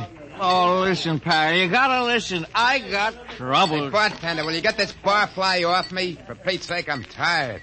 On your way, you. No, don't say that. I got troubles. How am I going to keep my wife from finding out I had a couple of little drinks? How am I going to do that, huh? Look, mister, it's a hot day. I've been driving a car around and see. Yeah. I've been trying to keep a bank president from having apoplexy on account of his logic told him how to rob his own bank. I've been tripping over dead bodies so artistically croaked that nobody's ever going to find out who done it. And all you got on your mind is... How am I going to keep my wife from finding out I had a couple of little drinks? How? Go ask a logic. A logic? My pal, that's a wonderful idea. Where's the logic? Huh? Right Where's behind the you. Here's a nickel. Oh, give me a nickel. This I gotta hear. This is gonna be good. Now, come on, logical pal, be nice. How does a guy keep his wife from finding out he's had a couple of little drinks? Answer me that. How, huh? Buy a bottle of Franine hair shampoo. It is harmless, but contains an ingredient which instantly neutralizes alcohol. 1 teaspoonful for each jigger you consume. Oh, boy, I gotta buy a bottle of What was that again? Supposing it's right, she'll never remember it as far as the drugstore. I think there's a bottle in the back room. Somebody left it. Oh, my pal, there's no more troubles. Show me the way to go home. I got a picture of him back there drinking that shampoo. Give me another double. I don't know what's worse, to be as low as you or as high as him.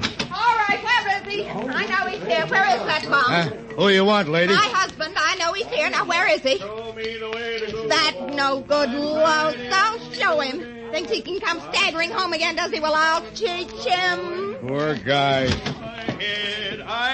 Oh, why, my dear, what a surprise to see you here. I'll Archibald, Yes, my love. you're not. Sober? Well, of course, my love. I'm sober as a judge. Then what are you doing in this saloon? Well, merely conducting a little research, my dear. Research. Your suspicion wounds me deeply, my love. Let me tell you, my dear, that I've been conducting a research project that is going to make us a fortune. I'm about to patent Sober, the drink that makes happy homes.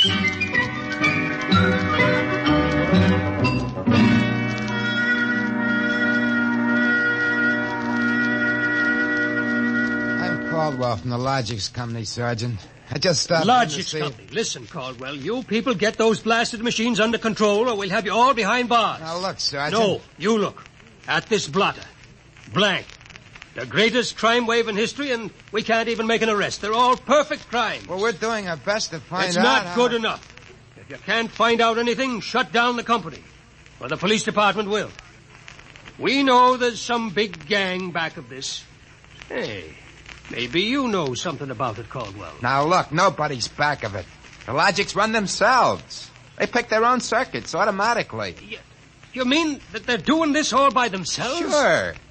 We always thought they could do more things than we knew about. I think they're just trying to be helpful, that's all. Oh, that's all, is it? Well, you'd better make them cut out the tricks, including this new one, this new business they're up to now. What new business? It just started an hour ago. Every time you turn on a Logic, it asks you your name and then spiels out the whole history of your life. Huh? I haven't heard about that. What's it do that for? You tell me. Go on, try it. Okay. What is your name? Huh. How do you like that? I'm Frank Caldwell. Frank Caldwell. Were you ever called Ducky? Oh, Ducky. Lay off, will you? What if I was? It's been years. Ducky, there is a video call for you. Hiya, Ducky. Holy cats. What's that? Lorraine. Ducky, darling, how marvelous. Look at that blonde. Lorraine. Where are you? Oh, silly, I'm in my hotel room. Say, how do you like my play suit? Well, I just got into town. Oh, Ducky, wasn't it smart of the Logic to find you? Logic? Find me? I asked it how to find you, Ducky. You must have an unlisted number, darling. You're not in the directory. Yeah. Well, how have you been, Lorraine? Since I saw you last. I heard you got married. That's right. Ducky, you won't believe me, I know, but I've had 4 husbands. But I've never loved anybody as much as I love you. You've divorced 4 husbands? 3. The last one died unexpectedly. Who unexpected it? He did. But the jury acquitted me, Ducky. They knew it was just a little old accident. So now I'm free again, and we've just got lots of things to talk over. But, Lorraine... You come right over here, Ducky, instantly. Well, I'm working. I'll call you back. Oh, I'm so lonesome. Please make it quick, Ducky. Have you ever thought of me? Oh, yeah, sure. Plenty. You sweet. Here's a kiss. That'll just have to last till you get here, but hurry, please. Oh, my back. What am I going to do? Do like you were telling me a while ago. Huh?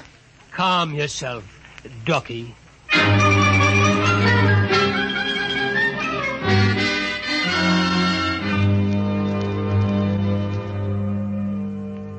Call on the Logic for you, Frank, your wife. Oh, thanks, Mike. Hi, Gert. Frank, I've been trying to get you for an hour. Where have you been? Well, I've been out making calls, honey, trying to find out what ails these Logics. Well, you better find out in a hurry or there's going to be trouble. That thing told me my address, how much I owe every store, and how much you make a week. And all about the time we had that fight and I went home to Mother. Well, Gert, I don't think they're doing that anymore. I think that was just temporary. Well, in the meantime, it's told everybody in the neighborhood all about me. I punched Mrs. Hudson's name. She's been married 3 times, and she's had Mr. Hudson arrested twice for non-support and once for beating her up. It'll tell anybody anything. Yeah, but I tell you, Gert... Frank, you stop these things or I'm going to leave you. Gert, you don't mean that. I do. If you can't figure out how to keep our private lives out of every Logic in town, then I'm through. And that's it.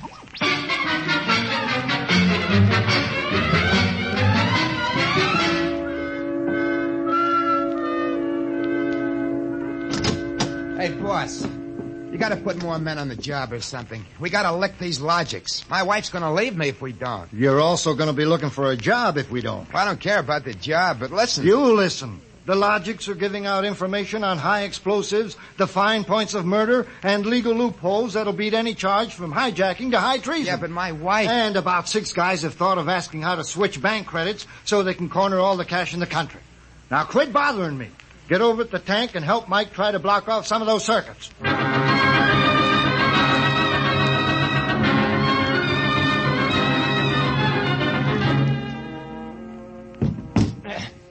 I can't even budge any of these really plates.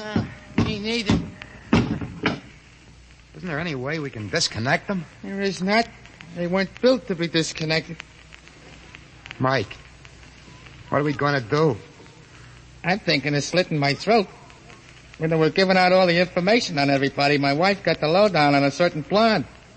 I got nothing left to live for. Ron, why did you have to remind me? You got one? My only hope is I ain't got it. See who that's for? Hi, Ducky, darling. Oh, Lorene, not again. Ducky, darling, I'm lonesome. Why haven't you come over? Well, I've been busy. Oh, Pooh. Ducky, do you remember how much in love we used to be? Yeah. I was so mean to you.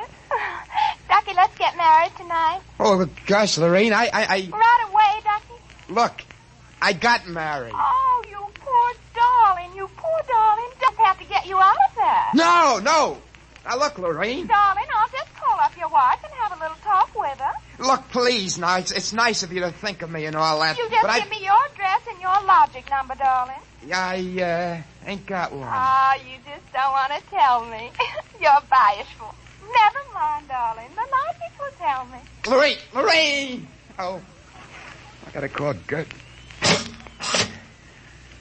Frank, will you get away from that thing and give me a hand? Yeah, Mike, in a minute. I gotta call my wife. We gotta get out of town. I punched the wrong key. Frank, I told you to help Mike. Yeah, boss, I am, but I just gotta make this call. Call? What do I care about your call? The president's getting ready to close down the company and declare martial law. Now, for the love of heaven, do something. Yeah, boss, I will. I just gotta make this call. Attention!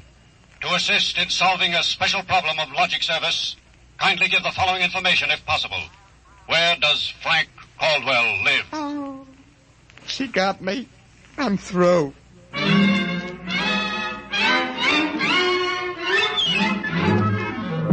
Look, Gert, there is no blonde. Frank Caldwell, I told you I was leaving you. Well, leave me later, will you? Right now, pack yourself up and the kids. We gotta get out of here. What is all this? Are the cops after you or something? Yeah, that's it, the cops. Come on, get moving, will you? Hey, get away from that logic. Yeah, but don't you think we ought to hear the police calls? 27 and car 31 detail to round up all employees of the Logics Company. Use caution. They are suspected of sedition. Holy smoke, the cops are after me. But you just said they were. 17, proceed to vicinity of 119 East 7th Street. Child terrorizing neighborhood. Use extreme caution. Child is armed with pea shooter using poison darts. That is all. Freddie. Who's Freddie? Oh, he's a mean little kid. He wanted a logic that would tell him how to make dart poison. They're all alike, I kept telling him. They're all alike. What are you talking about? I don't know. All I know is it was a nice world up till yesterday. Now it's like a guy named Joe come along and squashed all our mud pies for us. Looks to me more like it was a logic named Joe. A logic name? They're all alike. Gert, baby! Let go of me. Oh, don't be so silly. Okay, honey, hold the fort. Maybe they aren't all alike. Where are you going? Frank, you're going to make a getaway? Baby, if you got the right inspiration, I'm going straight to the middle of this whole jamboree.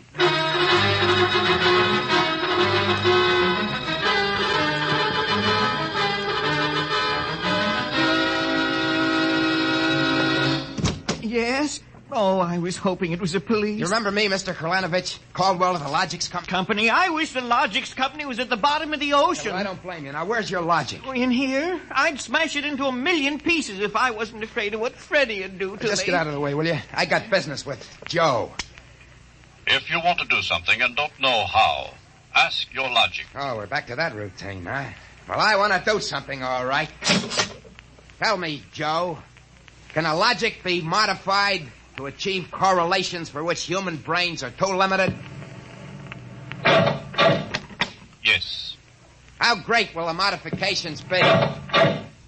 Microscopically slight. Changes in dimension not detectable even by precision gauges. They can come about only through an extremely improbable accident. And what would this super logic then be able to do? Come on, you spell it.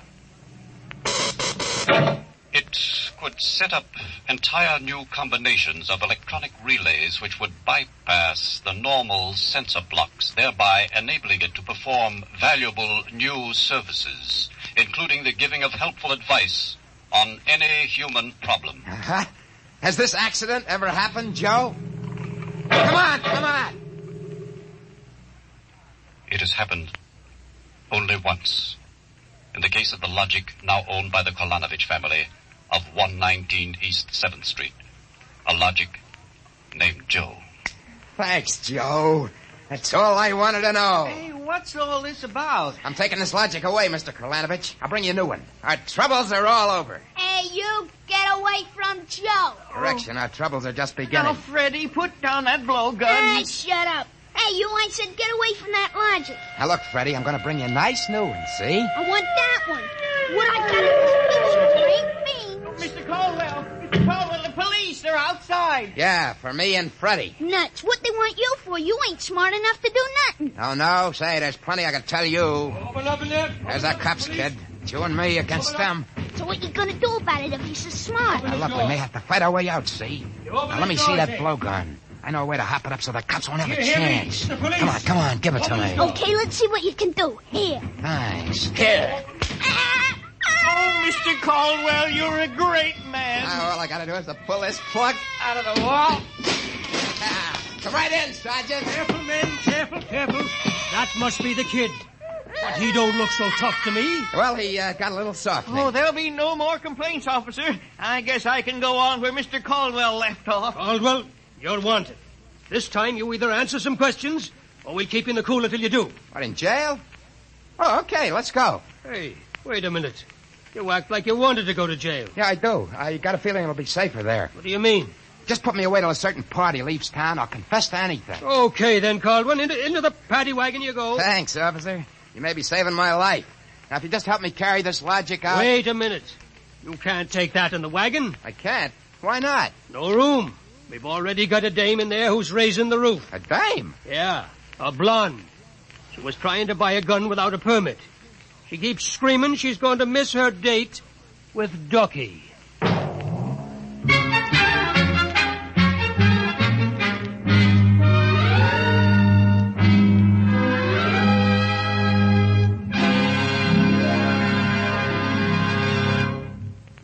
You have just heard another adventure into the unknown world of the future. The world of Dimension X.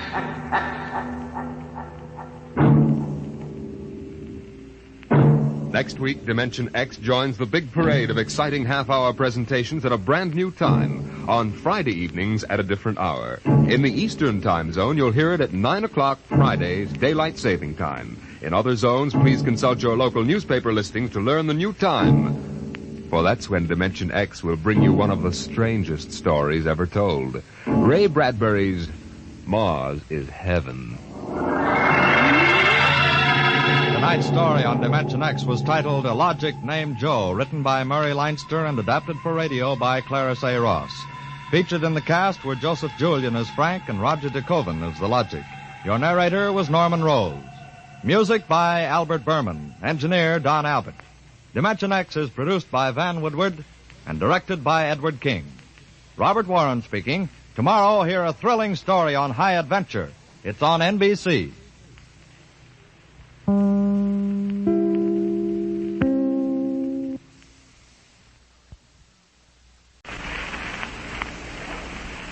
Wheaties present Dimension X. Adventures in time and space, transcribed in future tense. Dimension X.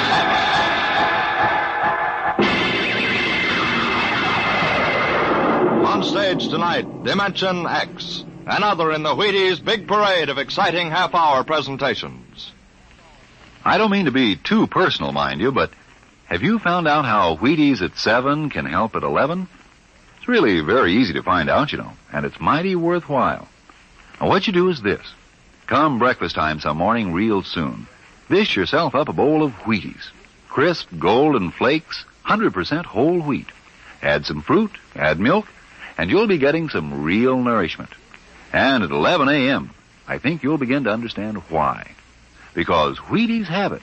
The whole wheat energy that makes such a difference come mid-morning. Wheaties have it, and it's for you. Now see if you don't look better, feel better, smile easier every day that breakfast begins with Wheaties. I know, I do. See for yourself how Wheaties at 7 can help at 11. It's amazing, really.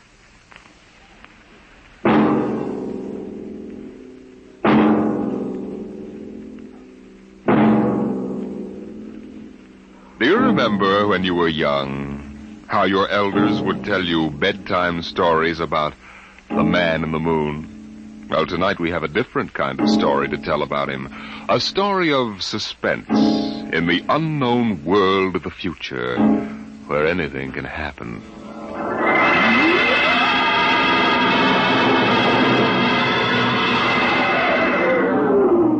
Attention. Attention.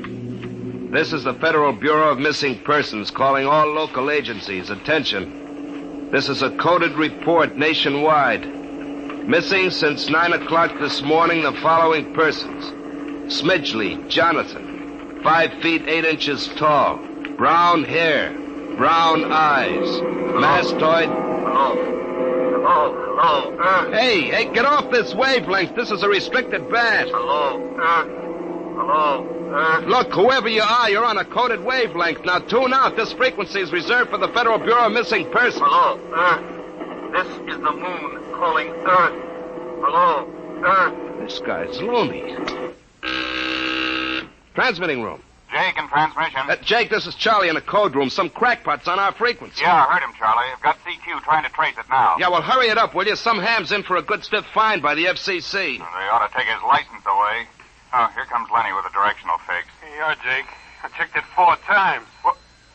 This is impossible, and you know it. I can't help it. Hey, what's going on down there? How about it? Get that ham out of my killer sight. Listen, Charlie, that interference is being beamed from 240,000 miles away. Oh, now, Jake, you know there ain't no such thing as 240,000 miles away. Oh, yes, there is, Charlie. Straight up. Straight... Hey, now, wait a minute. Charlie, that signal's coming from the moon. The moon? Are you nuts? Somebody might be bouncing it like a radar signal. Radar on this frequency? Where did you study basic radio? Listen, flathead, you asked for a fix. I gave the best fix our instruments can find. Now take it or leave it. Somebody on the moon is calling the Bureau of Missing Persons.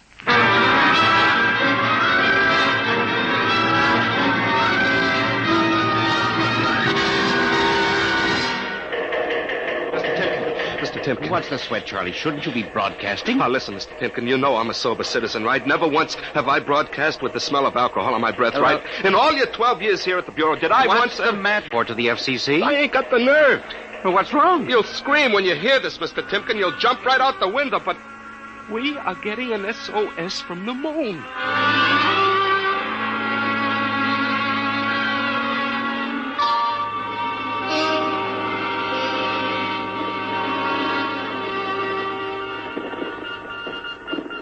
That's got it. Started on voice and switched to Morse. What did he say? Let's see now. Can you read me? Help Otterburn. Will contact when the moon is in phase. Otterburn. Sounds like a name. Otterburn. Otterburn. Holy jumping Jehoshaphat. Hey, where you going? To talk to the chief. Hey, now, wait a minute. What are you going to tell him? We just got a CQ from the man in the moon? That's exactly what I'm going to tell him, Charlie. What? Oh, no. This is too much for me.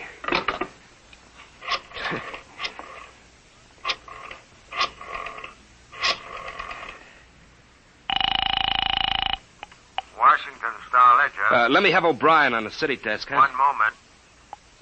O'Brien speaking. Seamus? Yeah? This is Charlie Starbuck down at the Missing Persons Bureau. You want a hot one? No kidding. This'll cost you a beer, okay? Shoot, Buck. I'll stay in your wavelength for 30 seconds. Yeah, okay. We just got a radio message from the moon. What? From the moon. Call me back when you're sober. Okay, Seamus, if you don't know a story when you see one. I'll send you the name of a good psychiatrist. So long, Orson Welles. Orson Welles?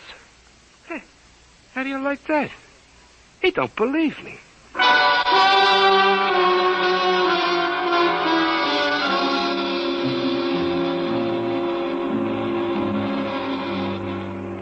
Otterburn, Mr. Wade. Does that name ring a bell? You're the man with the photographic memory, Henry. What about Otterburn? Cornelius Otterburn, atomic physicist, reported missing from his home in Baltimore on June 5th, 1945, just 5 years ago. Vanished completely. Are you trying to tell me you really think there's something to this man-on-the-moon business? Henry, I'm surprised at you. This is some crackpot trying to jam the airwaves. But the name Otterburn is so unusual. So are a lot of names. Mr. Wade, I have a theory. Henry, you always have a theory. But, Mr. Wade. Out, Henry. Mr. Wade. Out. I'm busy. Yes, sir. I'm sorry, Henry. Oh, here, take this folder of reports for the death file. Oh, yes, sir. And no more nonsense, eh, Henry? I appreciate that you have a very dull job filing old missing person reports, and I appreciate that you take an active interest in the affairs of the Bureau. But, no more nonsense, No, sir, Chief. No more nonsense. Oh. Pardon me. Are you Mr. Henry Timken? That's my name. Permit me, Jefferson Philo, scientific feature writer. May I have a moment of your time? Certainly. Just sit down at my desk right over here. Thank you. My, that's quite a stack of papers. Filing.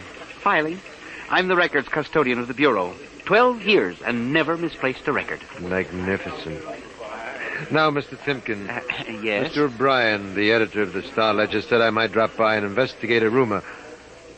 Only a rumor, mind you, that a message from the, moon? Well, we aren't certain it's from the moon. It may be a bounce. They have bounced radar waves off the moon, you know. Yes, I know. I wrote the first newspaper article on it. Oh, really? Well, I'd be interested to read it. I must have a copy in my briefcase. Well, don't bother. Oh, but I insist.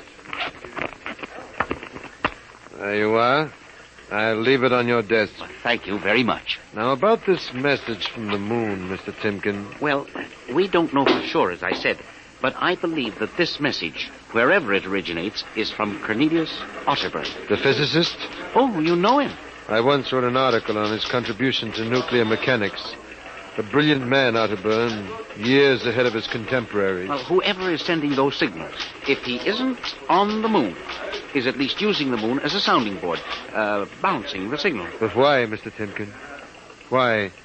Look here, Mr. Philo. If you will come here tomorrow night at 8, we may learn the answer to that question. I have arranged with Charlie, our radio man, to let me use the equipment. May I consider this an invitation? You certainly may. Very well, sir. Until tomorrow night, then. Goodbye, sir. Goodbye, Mr. Philo. Goodbye. Lackaday. Now, let me see now. Oh, that's funny. Where did this list of names come from? Paul Aarons, astromathematician. Robert Simons, electronic engineer. Carl Parker, mining specialist. Oh, this must have got mixed up with the papers on my desk by accident. It's a peculiar list of names. Most peculiar.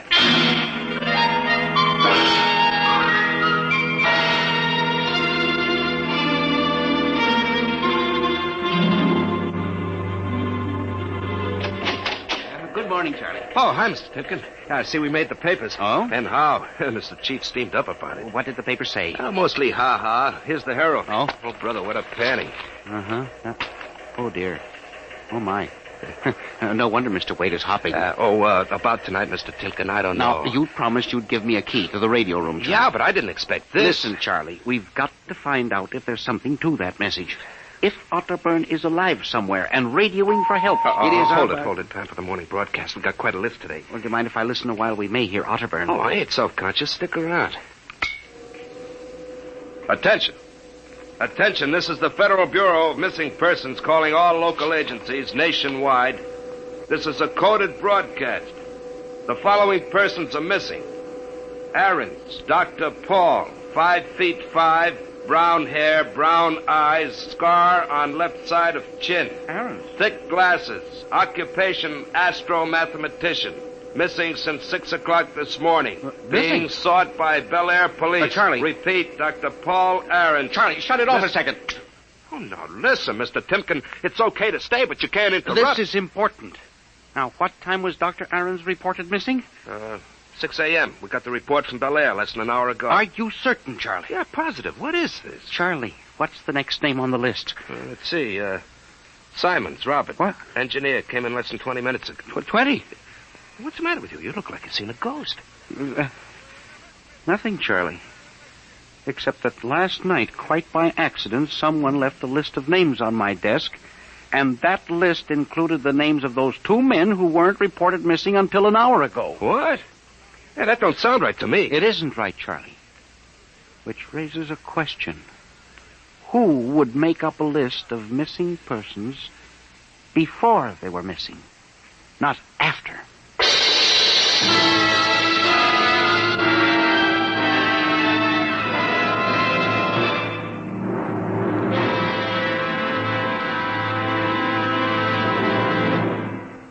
Dimension X will continue in just a moment. You know, friends, when I talk about Wheaties breakfast of champions, I mean something like this. Champions do eat Wheaties because they feel Wheaties give them energy they need and because they just plain like the way Wheaties taste. And even though they are champions, that isn't unusual. Sort of the way you and I look at it, isn't it? Here's Ed Prentice with a perfect illustration of my meaning. Now, young man, will you tell us what you do for a living? I pitch. You what? Pitch. You know, baseball. When you have a baseball team, you have to have a pitcher. I'm a pitcher. I pitch. Oh, yes, I see. And are you on a team? Yes, sir. I'm on the Cleveland Indians. Cleveland Indians, What is your name, young man? I'm Bob Feller, and you know it as well as I do, Ed. Sure I do, Bob. It's good to see you. This makes your 14th season playing with the Indians, doesn't it? Yep, Ed. 14 years. Well, tell me, Bob, how long you been eating Wheaties? Oh, about 20 years, give or take a couple. You mean you started eating Wheaties before you started playing ball? Why, of course. What's so strange about that? Most people start eating Wheaties before they get to playing ball. In fact, most people never start playing baseball. You don't have to be a ball player to enjoy the lift you get from Wheaties with milk and fruit. You're right as rain, Bob. No champ ever said a truer word about Wheaties, breakfast of champions.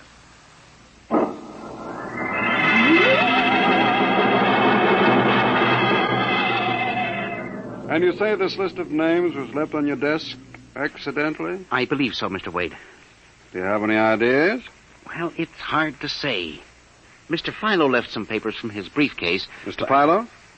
A science feature writer. I see. You were the leak on the story, then? Oh, yes, sir. I'm afraid I was. I didn't think it would be treated as a laughingstock. Well, we'll deal with that later. What's this Philo like? Well, he's strange.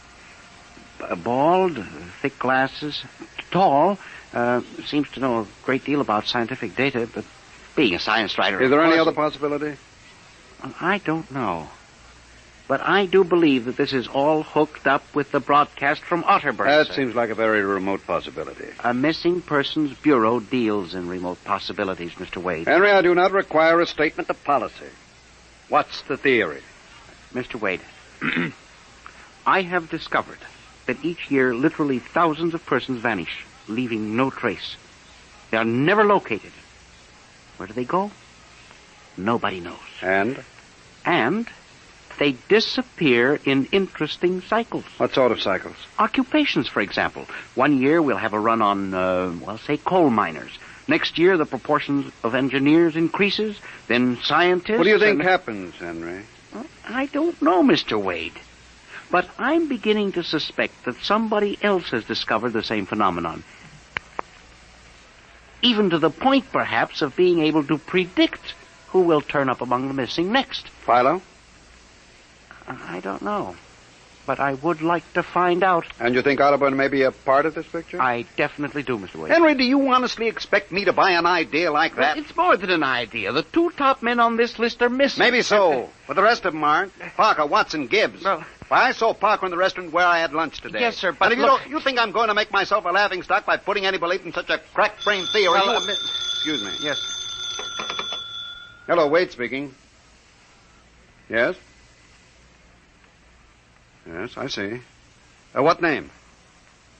Just a moment. Henry, let me see that list again. Oh, yes, sir. Here you are, sir. Go ahead. I see.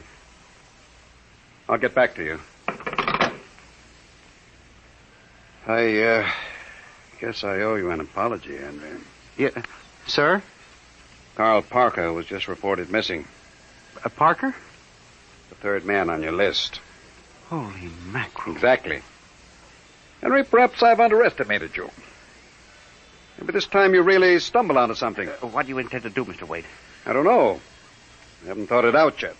I was planning to listen for another broadcast tonight in the hope that Otterburn might try to contact us again. I'll join you. I also invited Mr. Philo, the science feature writer, you know. I'll be glad to meet him. I'm beginning to get interested in your Mr. Philo. Mr. Wade, you don't think... that he's mixed up in this? I don't know, Henry. Well, Mr. Wade, let's contact the police. No, Henry, I think we're better off keeping this between ourselves for the moment. I don't want the police laughing at the Bureau if you're wrong. I don't know, Mr. Wade. Besides, there may be more danger than you realize. Let's keep it quiet. Shall we, Henry? Yes, sir. I didn't realize there was any danger.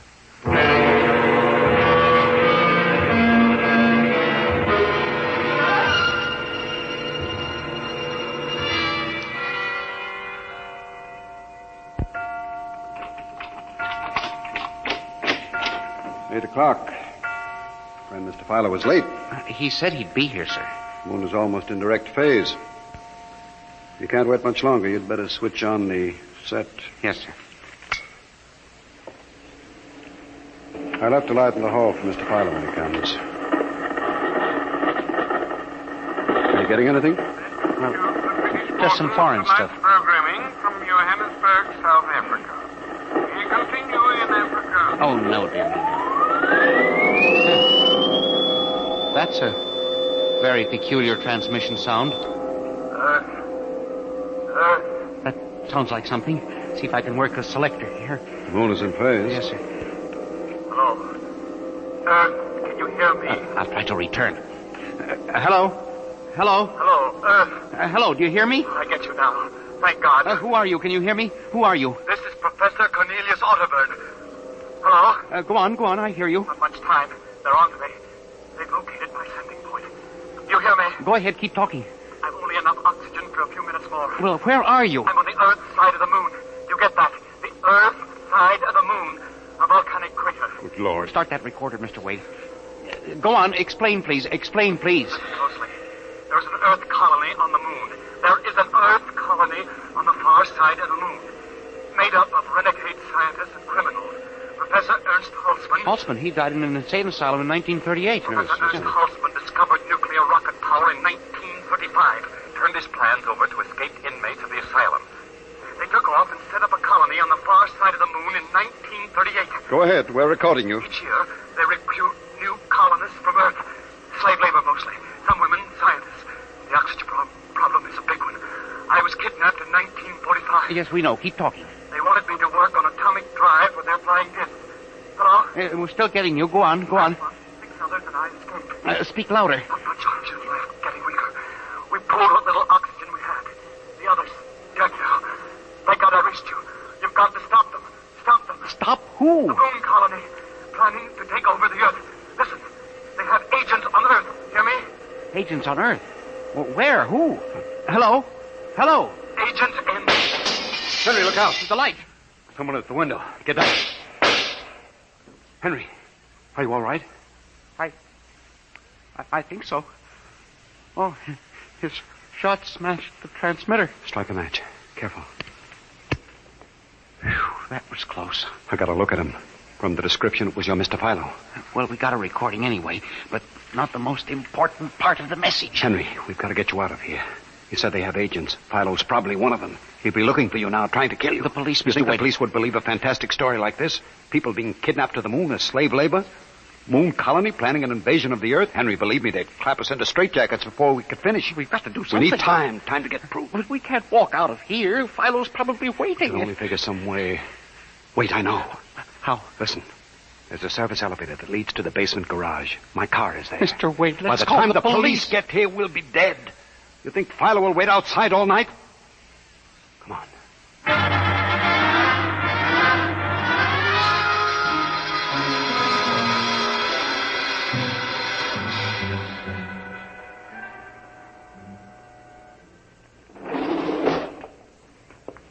This is the basement. Come on. Keep to the side. Yes, sir. Shh. Here's the car. All right, Henry. You open the garage door, then jump into the car. We'll make a dash for it. But where can we go? I have a farm outside Chevy Chase. It's private, miles from the nearest neighbor and completely hidden by trees. We'll run for that. Go ahead, start the door up. All right, Mr. Wade. Quick, jump in. Yes, sir.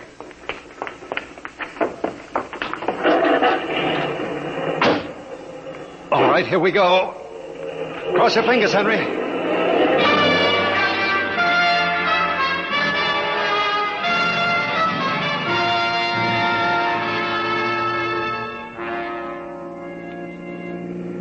We made it out all right. Anything doing? Well, there's a blue coupe behind us. It seems to be following. I'll cut up Pennsylvania Avenue and out Route 1 toward Baltimore. It is following. He turned with us. Can you go faster? Not much faster. He's gaining on us. I've got an idea. Hang on, Henry. Yes. Why did you stop? Turn off the lights, quick.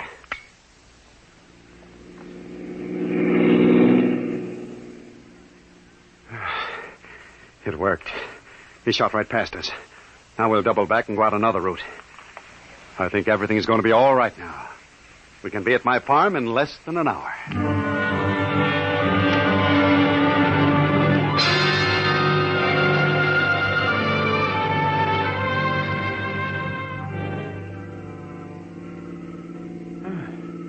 This place is really out in the wilderness, Mr. Wade. You can stay here indefinitely till we figure out the next move. Just up this dirt road now, there's a big abandoned wheat silo on my grounds. It's down in a hollow where it can't be seen except from the air. And even then, the oak trees shield it. It'll hide you out there. Now we can leave the car here. We'll be able to see. Come on. How did you ever find this place, Mr. Wade? I've always liked seclusion. Came up here to get away from it all. There's the silo. Well, it's certainly well hidden. There's a small door around the side. Come on. Yes, sir. Oh, careful of those bushes. It's hard to see them in the dark.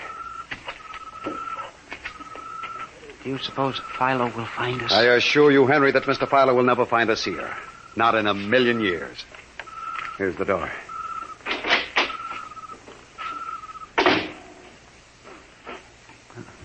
It's pitch dark. Hold my arm. I know the way. Just a few steps up, then another door. Yes, sir.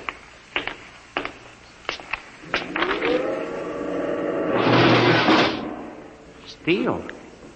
This is an unusual silo. Double walls, wood outside, steel inside. Completely fired. An army couldn't wreck it. We're inside the inner shell. Careful. You're in a circular room.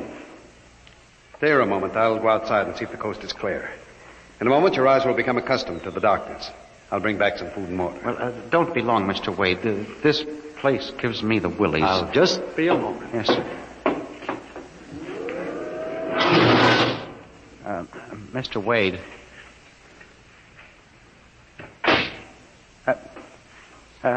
Mr. Wade. I swear I hear something. Mr. Wade. What's that? There is something. Good Lord. There's someone in here. It's locked. Oh, no. Oh, this must be a light switch. Oh, thank God. Oh, no. People. 10, 15, 20 of them. Mr. Wade! Help! Help! Will do you no good to shout, Henry. Mr. Wade, where are you? Outside, speaking over the intercom. Mr. Wade, there are people in here. 15 or 20 of them. They're sitting like statues just staring at me. They won't hurt you, Henry. They've all been drugged.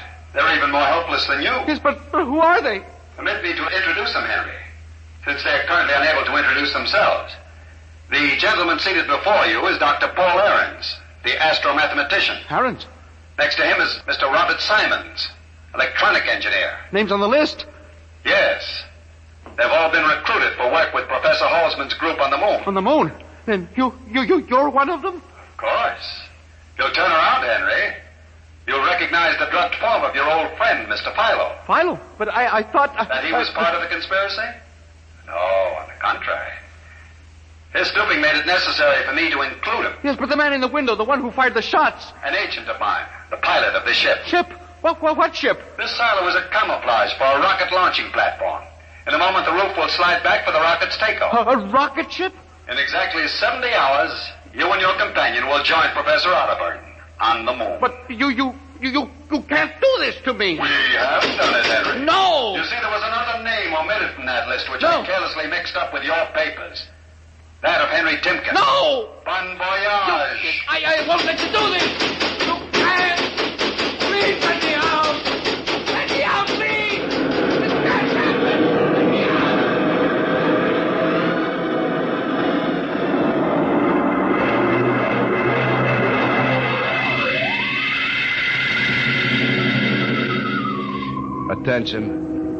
Attention. Missing since 8 o'clock last night. The following persons. Timken Henry, age 45, height 5 feet 8, brown eyes, slightly balding.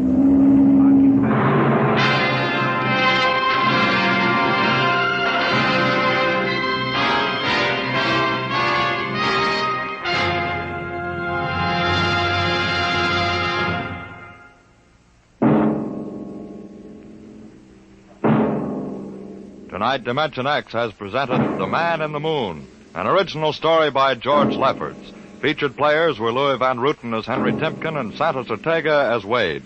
Your narrator was Norman Rose. Music by Albert Berman, engineer Bill Chambers. Dimension X is produced by Van Woodward and directed by Edward King. In a moment, we'll tell you about next week's show. And now, here is your Wheaties man, Frank Martin. Everybody knows whole wheat has vitamins and minerals in quantities. Sure, no great trouble figuring that out. The trick is in making the whole wheat into crisp, toasty flakes like Wheaties, with all the good whole wheat things still in them, and with all the good, natural whole wheat taste. Well, do you know how the Wheaties people do it? Well, I'll tell you. It's simple. They use a whole kernel of wheat to make one Wheaties flake. You see? No wonder Wheaties are good for you. And you know how good they taste. Crisp, sweet as a nut, simply wonderful. How can you stand missing them, if you are missing them, when they're all that good, and all that good for you? Why don't you breakfast up to Wheaties tomorrow morning, huh? And see for yourself how Wheaties at 7 can help at 11. Breakfast of champions. Yes, yes.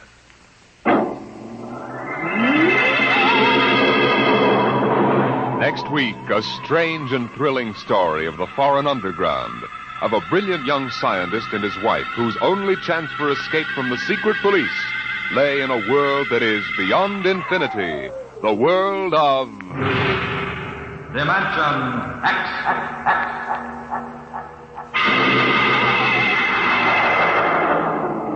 And this is the Wheaties man, Frank Martin, inviting you to listen tomorrow night to Joel McRae in Tales of the Texas Rangers on the Wheaties Big Parade. See you then. This program was transcribed. Jack Blake tells the story of the underworld next on NBC.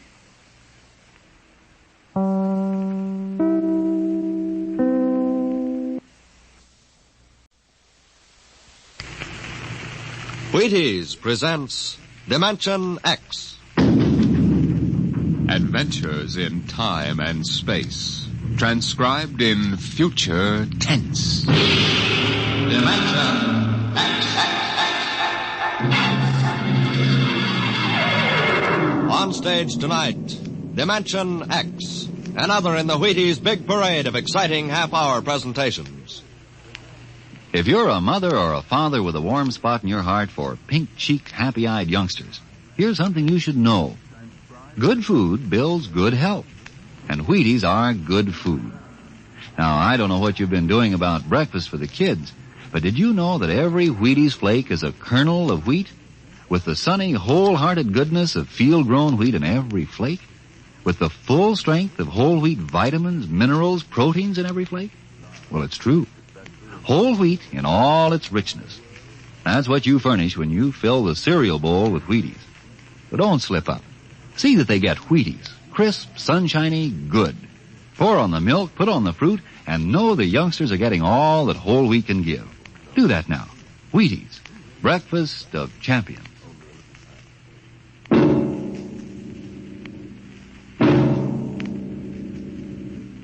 Now, tonight's adventure into the unknown. Into the world of Dimension X.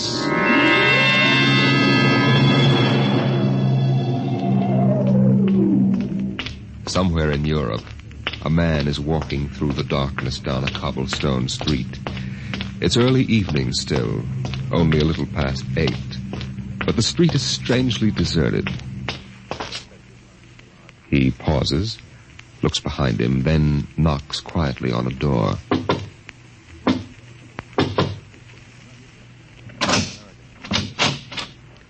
Yes? Is Engineer Wensler in? What is it, please? Mrs. Wensler? Yes.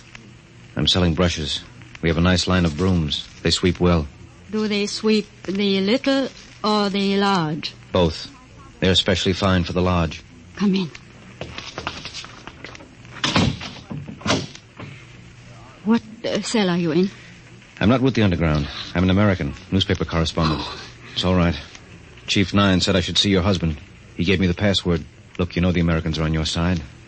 Well, I don't know. My husband is not home at the moment. If I... Ava, who is it? Someone to see Alan, Father. Oh. My father-in-law knows nothing. Don't say anything which might disturb him. Okay. You wish to see my son, Mr... Arnold. Yes, a friend asked me to look him up. Mr. Arnold is an American correspondent, Father. Oh, an American. It is not often I have had the chance to talk to an American these days. Things have changed, haven't they? Yes. These last few years, we have been out of touch with the world. I was working in my laboratory, Mr. Arnold. Would you care to come in while you wait for my son? Father, not the laboratory. Oh, Eva, we cannot ask our guest to sit alone in the library. And besides, I would like to talk. Huh? This way, please. Thank you. Mr. Arnold, I know nothing of politics. My only interest is science. Come, I will show you what we are doing. A most interesting experiment. Really very interesting. Oh, Dr. Wensler. Oh, this is Dr. Erickson, my associate. Dr. Erickson, Mr. Arnold. An American. Yes. Dr. Wensler, is it advisable to allow strangers in the laboratory? Oh, Mr. Arnold is my son's friend. Dr. Wensler, you will recall that the last directive... It has no bearing on the work we are doing. Our experiment is in the field of pure science. It has no military application. But the directive said... Dr. Erickson, may I remind you that I am still in charge of this laboratory. Very well. If you will excuse me, I want to test a new diatomic catalyzer. We'll do that. Sorry, Dr. Wensler. I'm afraid your friend Erickson doesn't like my looks. No. It's not that. It's just that he is worried. He's worried for me. Afraid that someone will misinterpret your visit and report me to the authorities. He's my most loyal and trusted assistant. But he tends to exaggerate the danger. Well, I hope you're right, Doctor. Say, this is some setup you've got here. That 10-foot plastic cylinder, what's that for?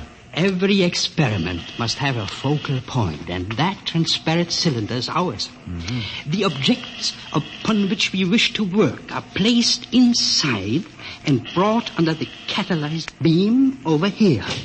Eva! That's Alan now. Excuse me, I go and tell him.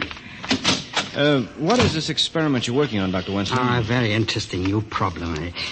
You say you are not a physicist or engineer, Mr. Arnold? No, I'm not, but I can follow you if that's what you mean. Yes. Well, we have been working with the problem of subatomic particles.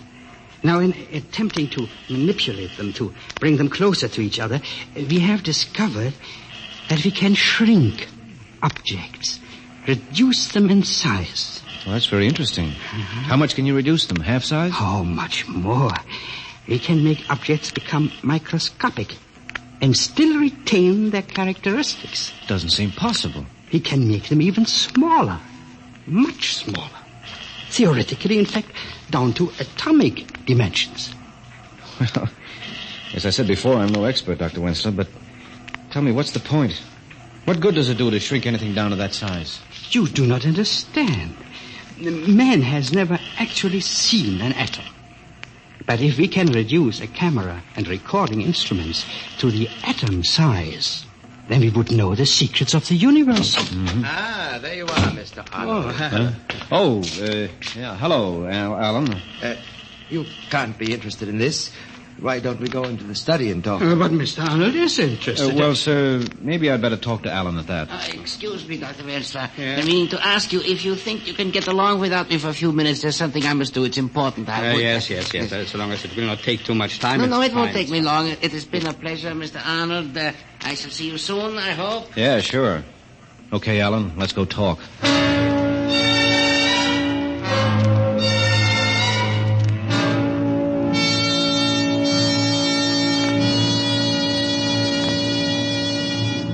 Your credentials seem to be in order, Mr. Arnold. I talked to our chief after Ava explained why you were here. I don't agree with him. Look, Alan, you think the chief of your cell would have let me come here if he didn't think I was trustworthy and could help? I know, but... Public opinion can't be marshaled overnight, you know. Not even in America. Suppose the revolution is successful. It will be. All right, your only chance to make it stick will be in recognition by our government. And immediate help. Now, my stories can do a lot to lay the foundation for that. And with the date of the uprising so near... You know too much, Mr. Arnold. If this should leak to the secret police... Don't worry about it. It's my neck as much as yours. What do you think, Ava? Chief Nine said he was to be given the fullest cooperation. Very well, then. What do you want to know? Question 1. What makes you think this revolution really has a chance? You can't fight tanks and guns with just your bare hands. Mr. Arnold, we believe the Wensler machine can solve our biggest problem. What's that? How to collect arms without being attacked by the secret police. Oh, yeah. Yeah, I see. Now, suppose we could reduce all our equipment. Electronic guns, ray gas, anti-tank blaster. Anything which could be brought in unassembled. Reduce it to so small a size that a woman's handbag could hold enough to equip a regiment. You see what that would mean? Yeah, sure. No one would think of looking for a cannon and... Precisely.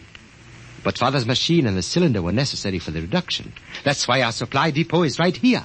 Here? Yes. When the day arrives, we'll enlarge the arms and pass them out. Yes, but where's the stuff now? Ava, please get me that model from the mantel. Oh, of course. Here you are. Take a look at this, Mr. Arnold.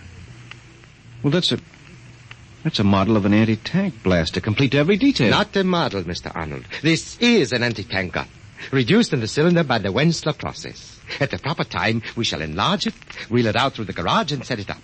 When the men assemble, we pass out the rest of the arms, and we have our revolution. A division of men, properly armed, can take the city. Let's get back to the laboratory. Father will think it odd that we have been gone so long.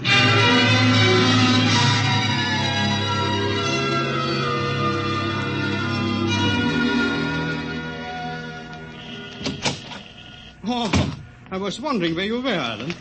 I don't know what's keeping Erickson. He should have been back long ago. I need some help on this circuit here. Of course, Father. What are you doing? Erickson, I have amplified the effect by putting another diatomic catalyzer into phase. I want to give it a test run, Alan. If you will bring one of the animals from the cage. Yes, Father. Animals? Yes, we are experimenting now with the reduction of living animals, guinea pigs. How does it work? Those we diminish to microscopic size return unharmed. But those sent down to the atomic dimension, Yeah? the cylinder returns. But there's nothing inside, nothing. So, Dr. Winslet, have you ever tried it on a human being? I tried to persuade Father to send me down to find out what's making the animals vanish. No, Alan. But, Father, we've installed high-frequency radio communication now. If anything started to go wrong with me, I could tell you in time to reverse the process. No, I will never permit it. All right. Guinea pigs it is, then. But someday, Father, I... Yes, dear? Come to the window. What is it? That man, the one in the raincoat. He has been standing in that doorway across the street ever since I looked out the window. What of it? I don't like it, Alan. He has been standing there just looking at our house. Oh? Alan, do you think it... I don't know. I'm not sure.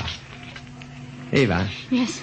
You know what we planned in this eventuality. Yes. Get the arms and the provisions. We can't afford to take a chance. All right, Alan. Now, what is it, my son? What is Father, it's better for you not to know too much, but I'm a member of the underground. No. Ava, too. We have some contraband hidden in the house. We'll have to put it in the cylinder. Contraband? What do you mean? Arms, Father. Arms and provisions for an army reduced to 1/40th size. Alan. Yes, we must put them in the cylinder and warm up the machine. If it is the secret police, we'll make the arms invisible, microscopic in size. Can I help? If you wish, Mr. Arnold, you can help my wife get the supplies. Okay. Alan, What is it, Ava? 2 police cars have just turned the corner. They're full of men. That changes matters. Father, you'll have to operate the machine yourself. Ava and I are getting into the cylinder. No, Alan, you can't. It's too dangerous. It's the only way, Father. Those are the secret police.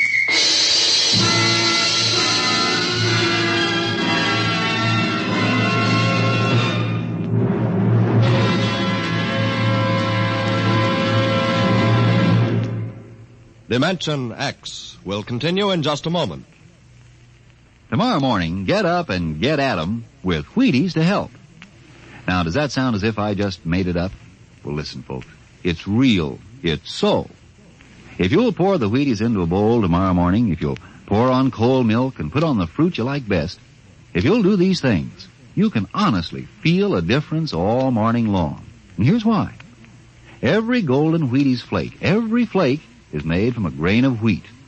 That's why every flake of Wheaties gives you full whole wheat vitamins and minerals and the amazing energy you'll notice still with you by 11 in the morning. You simply cannot miss, because it's a fact. You do better by yourself on a better breakfast. Whatever your job, if you'll start the morning with a reasonable meal, you should find yourself working better, feeling better, even looking better all morning long. Yep. 7 o'clock Wheaties, 11 o'clock, still feeling good and working happy. You try it now. Not somebody else, but you. You may be pounding a rug or pounding a typewriter tomorrow morning at 11. You may be driving a tractor or driving a bargain. But you're going to feel the difference with Breakfast of Champions tucked inside. You try it. Really now. See how Wheaties at 7 can help at 11.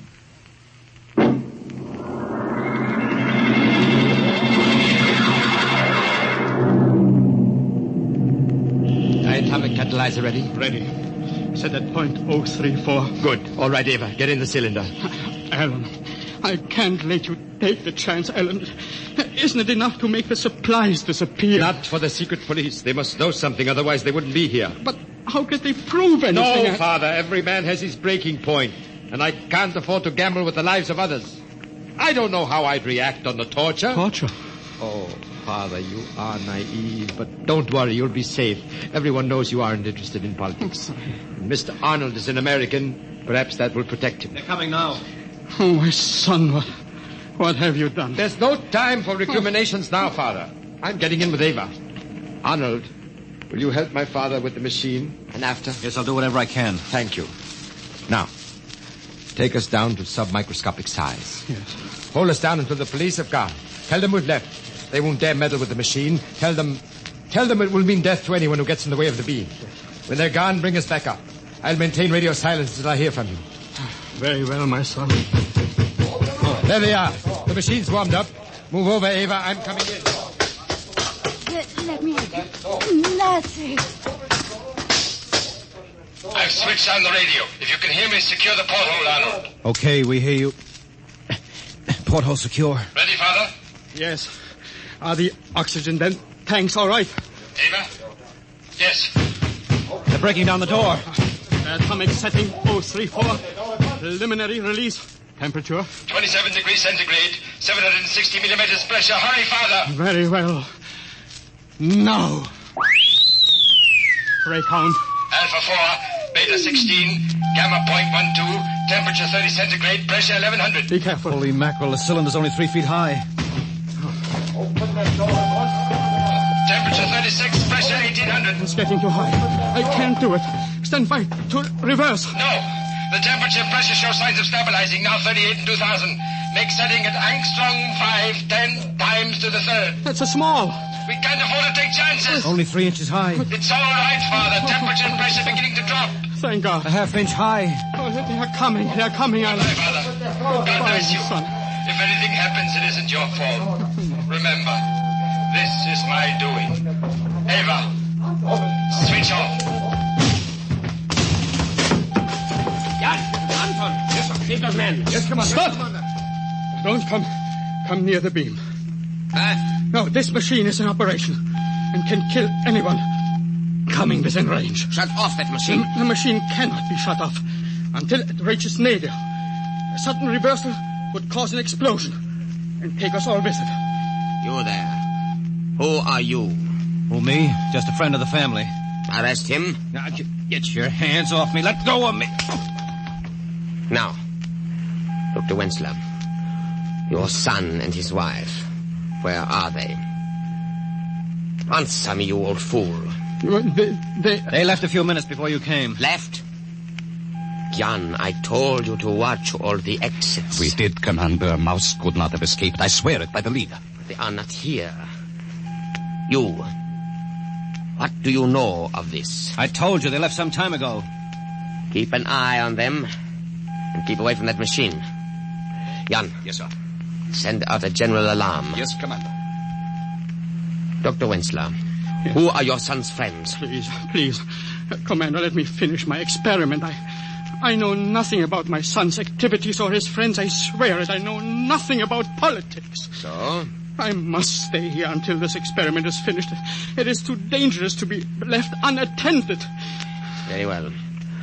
But take the American to headquarters. The rest of you, search the house. Look here, I'm an American citizen. I demand... Erickson! Yes, my dear Wensler. Have you found them, Commander? Erickson. You have betrayed me. I am a member of the League of Loyal Scientists. Your Oh. son is the traitor, not I. Have you found him, Commander? No. We have searched the house. Nothing. They swear the son and his wife escaped before we arrived. That is ridiculous. They were here when I left.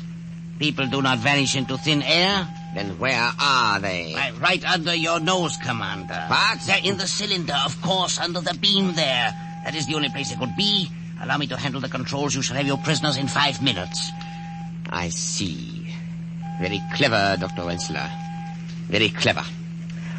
All right, Erickson, you take charge of the machine. You spy, you traitor. Don't let him touch that dial. Oh, Grab him. You won't.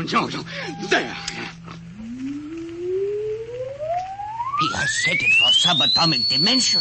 What does that mean? Whatever is in that cylinder has become as small as the atom. Then shut it off.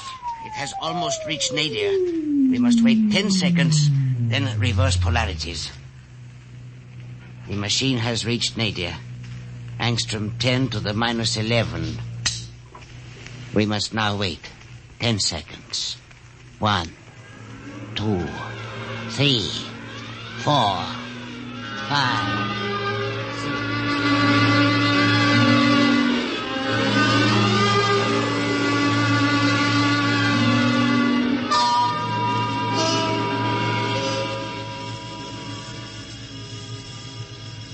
What's the matter, Alan? I don't know. Something must have gone wrong. Alan, look out there. Why, it's the solar system. It's coming at us so fast. Look, the sun. The sun? No, that can't be. Ava! That's the nucleus of an atom. We've reached the subatomic dimension. That sun is the nucleus, and those planets are the electrons revolving about it. That planet coming up at us. There, on the other side of the sun, I mean the nucleus, is... An electron. It's growing in size. We're heading straight for it.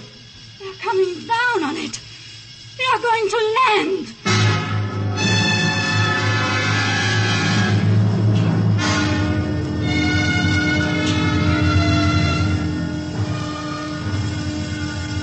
Well, I guess we finally reached the nadir.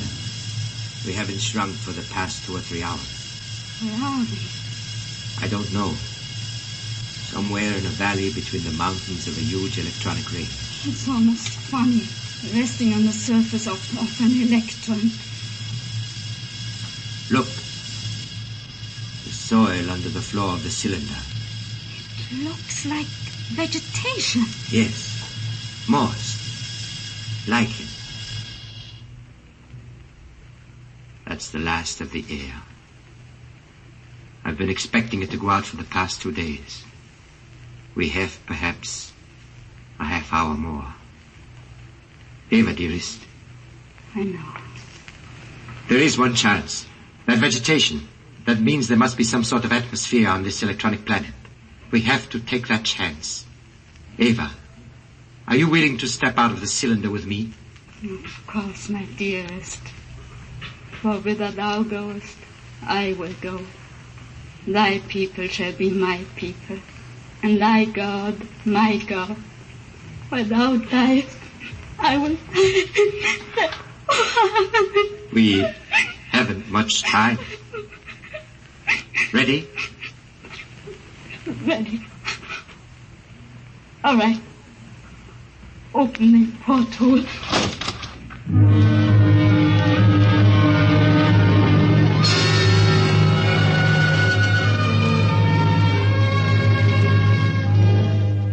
Seven, 8, 9, 10. All right, 10 seconds. I shall now reverse polarity.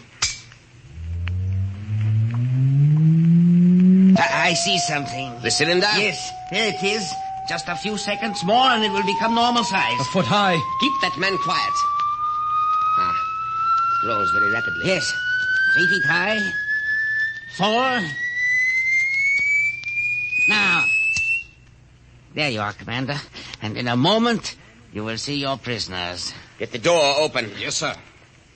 There is no door, my commander. No door? Erickson. But there must be. No, sir. Nothing but a gas valve. You are right. Nothing but violet gas. That's impossible. Where are your son and his wife? We told you they left the house some time ago. That is a lie. Where are they? I do not know. Erickson, open that valve. But the gas may be poisonous. We shall see. Open the valve. Very slightly. What is that? I don't know. I seem to hear music inside my head. So did I. Apparently the gas produces auditory hallucinations. Open the valve again. Careful.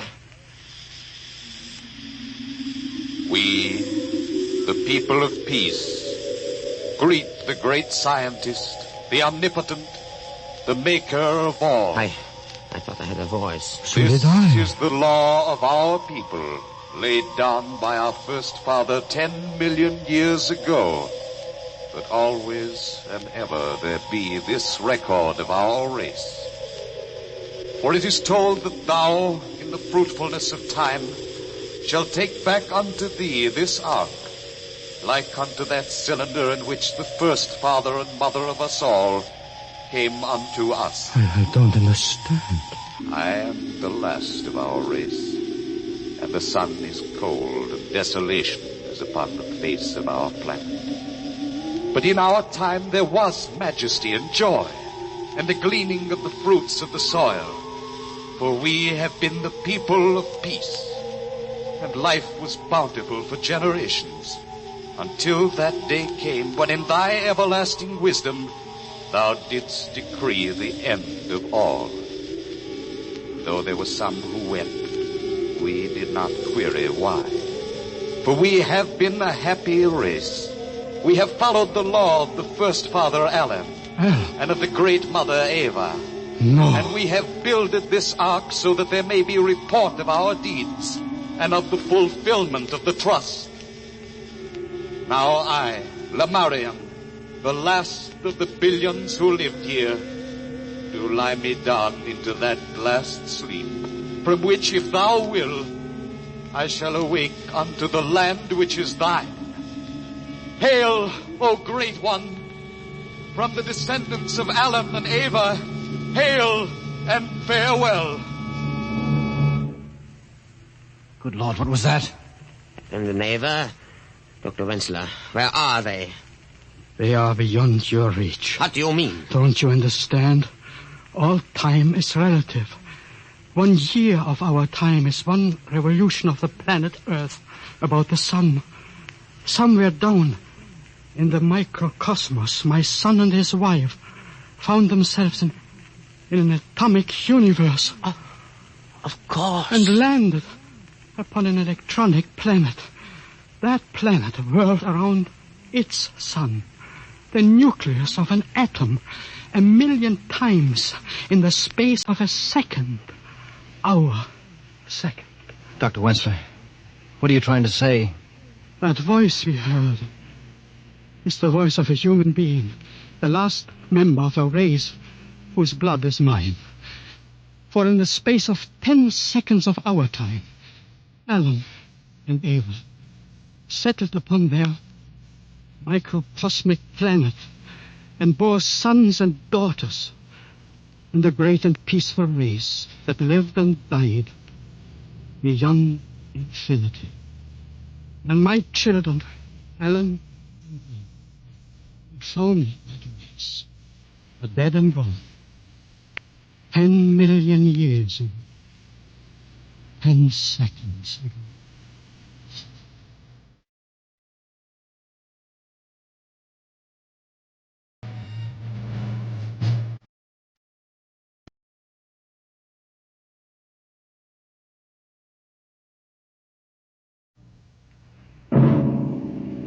Tonight, Dimension X has presented Beyond Infinity, an original radio drama written by Pierre Gerson. Featured in the cast were Les Damon as Arnold, Lotta Stavitsky as Ava, E.A. Krumschmidt as Dr. Wenzler, and Joe DeSantis as Alan Wenzler. Your narrator was Norman Rhodes. Music by Albert Berman. Dimension X is produced by Van Woodward and directed by Edward King.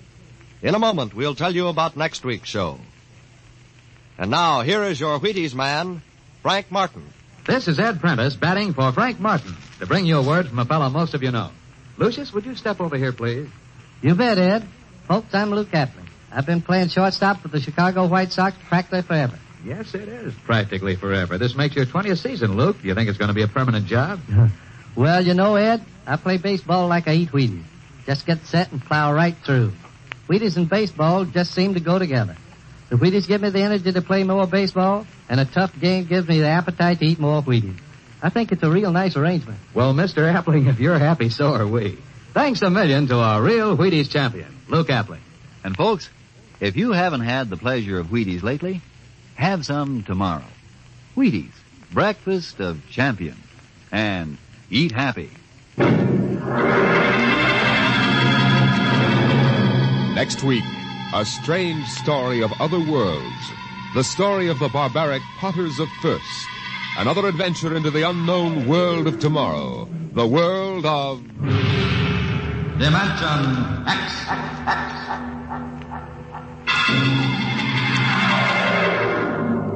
And this is the Wheaties man, Frank Martin, inviting you to listen tomorrow night to Joel McRae in Tales of the Texas Rangers on the Wheaties Big Parade. See you then.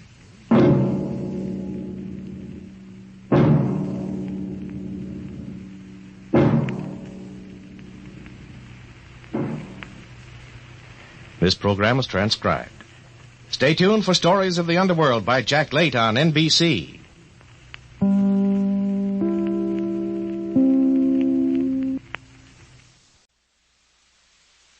Wheaties presents Dimension X. Adventures in time and space. Transcribed in future tense. Dimension X.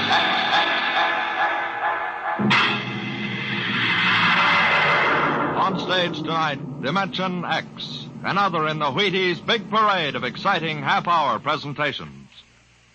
Just about the time you're getting up tomorrow morning, you know what's happened? You've been without food for so long that you gotta get more if you're going to get your work done. That's why first you need your Wheaties. Sure, Wheaties. Because when you dip into those golden flakes, you're getting real whole wheat. Yup, every single Wheaties is a kernel of wheat.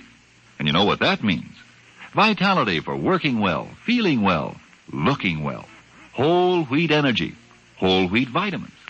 All the goodness of plump whole wheat in crisp little flakes that are mighty nice to meet any morning of the week. So be good to yourself. Tuck into the Wheaties at 7 a.m. and see if you don't feel the difference. Have yourself breakfast of champions and see how Wheaties at 7 can help at 11. Come on now, try 'em.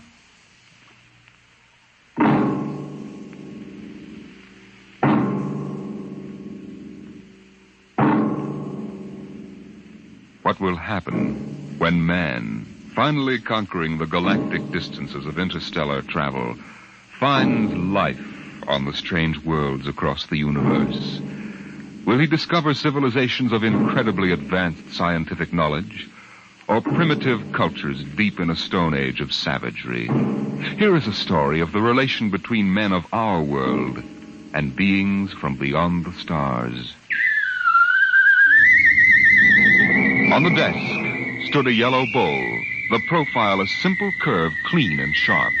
The body was thin without fragility, and the beauty of its shape was matched by the glowing intensity of the glaze, a glorious transparent yellow, soothing as sunlight, yet glowing with the fire of a volcano's core. The desk belonged to Michael Tom, Regional Administrator for the Department of Interplanetary Affairs.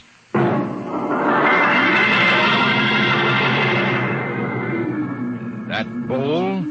Why, it's a souvenir. I got it many years ago on the planet FIRSK.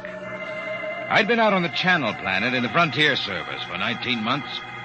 When my transfer came through to FIRSK, I was surprised to see that I'd been promoted 3 grades, and my orders read to report to the regional office as assistant resident. My ship came in at Penolpon Spaceport, and I was met by the office car and chauffeur.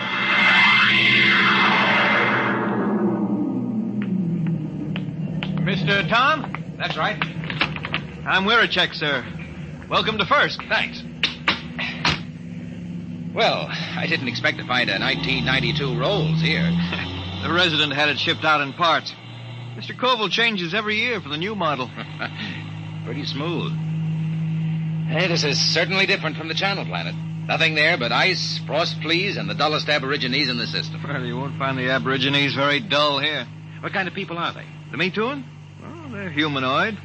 Very close to us systemically. Tall, sort of amber-colored and graceful. Oh, is that one, the girl balancing the bowl on her head? Yeah, she's a Mituan. Uh-huh. There isn't a very big human population at FIRSK.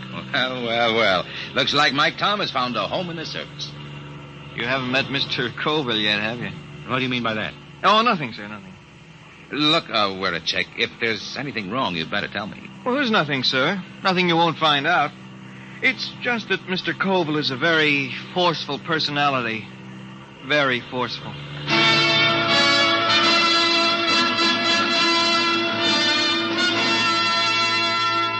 We drove through Penolpon, threading our way through narrow streets between rows of low houses of reed, parchment, and wood. Canals of green water laced the city, and the bridges trailed ivy and orange flowers. Suddenly, we turned a corner, and there on the bank of the main canal was a large concrete and glass building, Earth-style. This was the district office, and in a room that gleamed with black plastic and glass, I found George Colville, senior resident. You're Tom? Michael Tom? Yes, sir.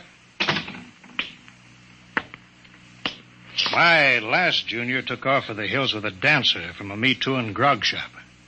If I have any trouble with you, I'll ship you back to Earth with a -50 efficiency rating. That clear? That's clear, sir. And don't get edgy with me. Sit down. Now listen, Tom, I'm easy to get along with. I like things done right the first time. Got to give a good example for the Gooks. Gooks? Yeah, the natives. I don't know what's good for them. I brought in a high-grade silica yarn to replace the root fiber they were using in fish nets. Took me 3 months to talk them into using it. I thought the Bureau policy was to avoid introducing Earth technology to stable cultures. Yeah, that's what those boneheads at the main office say. They don't have to live here. Have you seen those pigsties they live in? There isn't a concrete building on the planet. The Me Too and delegation, Mr. Colville. Tell them I'm busy for 15 minutes. Yes, sir. Well, I'll be going along then, sir. Why? Well, if you're busy. Forget it. I always let those gooks wait at least 15 minutes. Softens them up. They're not hard to handle, if you know how. I was assigned to pest control, a duty Colville considered beneath his dignity. In the next few weeks, I carted rat poison and insect spray through the poorest sections of Penolpan, where the trees ended and the plains stretched out to the Cookmank Mountains. It was there that I first heard of the potters of FIRSK. I had found a pottery bazaar, long shelves of jars of every size and shape, crocks, paper-thin vases, bowls, demijohns, tankards. The glazes were remarkable, deep, glowing colors. And yet, something was missing. I looked up and down the shelves. Mr. Tom, is anything wrong? No, it's just, I've got it. There isn't any yellow. Yellow? That's right. There are no yellow glazes at all. They have every other color. Ruby, green. There's a jar that's translucent, but no yellow. Well, maybe it's a superstition. Could be. Yellow might be connected with death or disease. Well, you can find out, Mr. Tom. Here comes a Me Too, and she probably runs the place. May I help you, sir? Oh, you speak English. I must. We trade with the Earth colony. Your wares are very beautiful. For example, how much is this bowl? 75 credits. That much? They are our ancestors. And to sell them as cheaply as wood or glass would be irreverent. Your ancestors? You mean the bowls? Yes. Uh-huh. Tell me, where's the pottery made? In Penolpan? No, back there. In the mountains? There our ancestors go and the pots are brought back. Aside from this, I know nothing. The Metuan fear the potters. Why? No one knows what lies beyond the first hill, Earthmen. Sometimes we see the glow of furnaces. And when there are no dead for the potters, they take the living. Living? There are the potters now. What are they shouting? That they have sold all their wares. That they will ride back to the mountains now. Hey, big devils, aren't they? Red hair. They are very strong.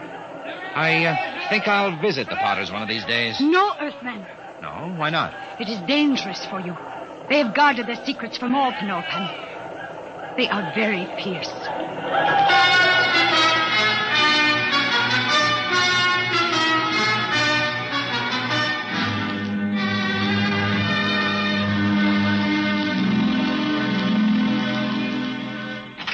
Tom, where the devil you been? I told you to get the estimates for that power plant. I put them on your desk, sir. Oh, yeah, so you did. Say, what do you know about the Potters back in the Cookmanks, Mr. Colville? Huh?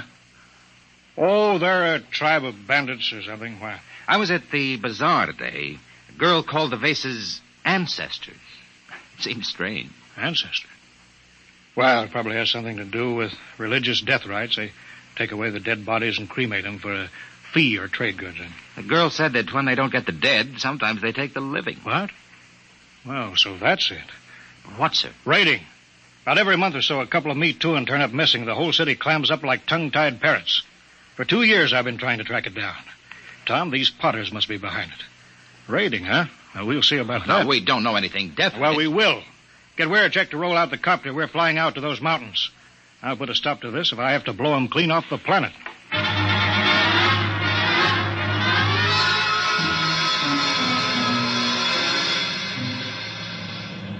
We'll never find a village in that mess down there.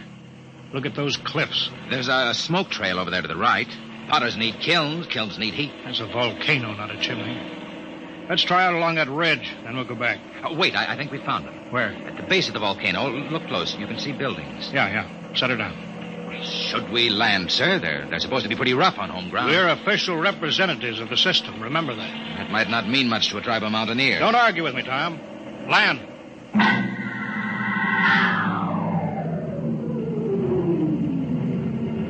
Arrest already. I don't see anybody. The village is deserted. They're hiding. It's the Potters, all right. There's a heap of old broken jars. But I don't see the kiln. We'll stay here till something moves. What's that? One of the Potters. Wait a minute. Here they come. 3 of them. You cover them, Tom. I'll do the talking. Hey there, you! What brings strangers to the village of the Potters? I'm Colville, chief of the Planetary Affairs Bureau in Penulpan. This is an official visit to see how things are going with you. We make no complaints. Oh? I've heard reports of you Potters kidnapping me too. Is there any truth in that? There is an ancient agreement. The Potters are granted the bodies of the dead, and occasionally, when the need is great, we do anticipate nature by a year or 2. You mean you admit it? The soul lives forever in the bowl it beautifies. What do you mean? Look here, just what do you do with the corpses? Our glazes require lead, sand, clay, alkali, spar, and lime. All but the lime is at our hand, and this we take from the bones of the dead. I see. Well, we don't want to interfere in any native customs or rights. Corpses, that's between you and the meat turn. If you need lime, I can ship you in tons of it. Natural lime is a poor substitute for fresh live bones. The spirit of the person is in the bones, and it passes into the glaze and gives it an inner fire.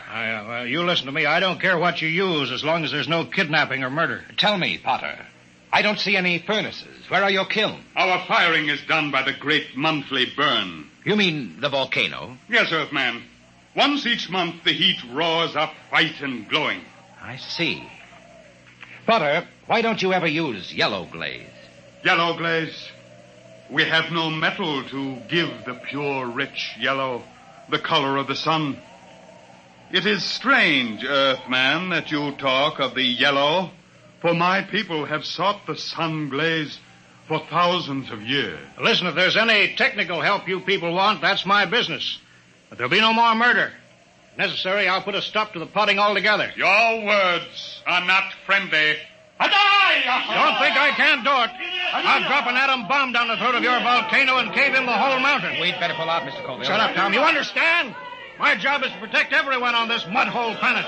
And that includes me, too. Get back in the copter, Mr. Colville. They're getting ugly. Fire over their heads. Keep them back. Quick, get in, sir. They're scared now, but in a minute they may jump us. All right, let's go.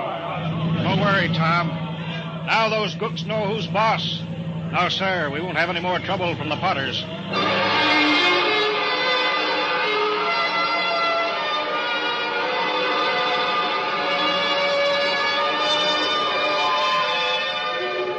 Colville kept me pretty busy the next few weeks, but I got to spending a good deal of time at the Pottery Bazaar with the girl. Her name was Sue Then. She was interested in everything I had to tell her about the rest of the galaxy, and I was lonely, so I got to looking forward to my visits there. I was on my way there one evening when suddenly I heard shouts down the side streets. I hurried toward them, pulling out my gun. And then I heard the deep cry of the giant Potters and the crack of hooves on the cobbled streets. Suddenly, a group of riders burst around a corner and charged down on me.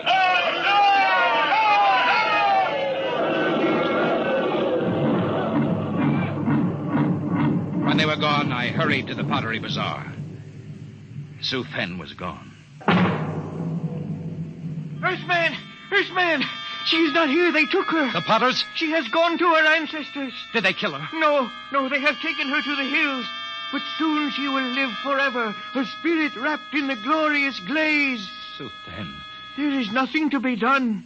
When the Potters take you, it is the end.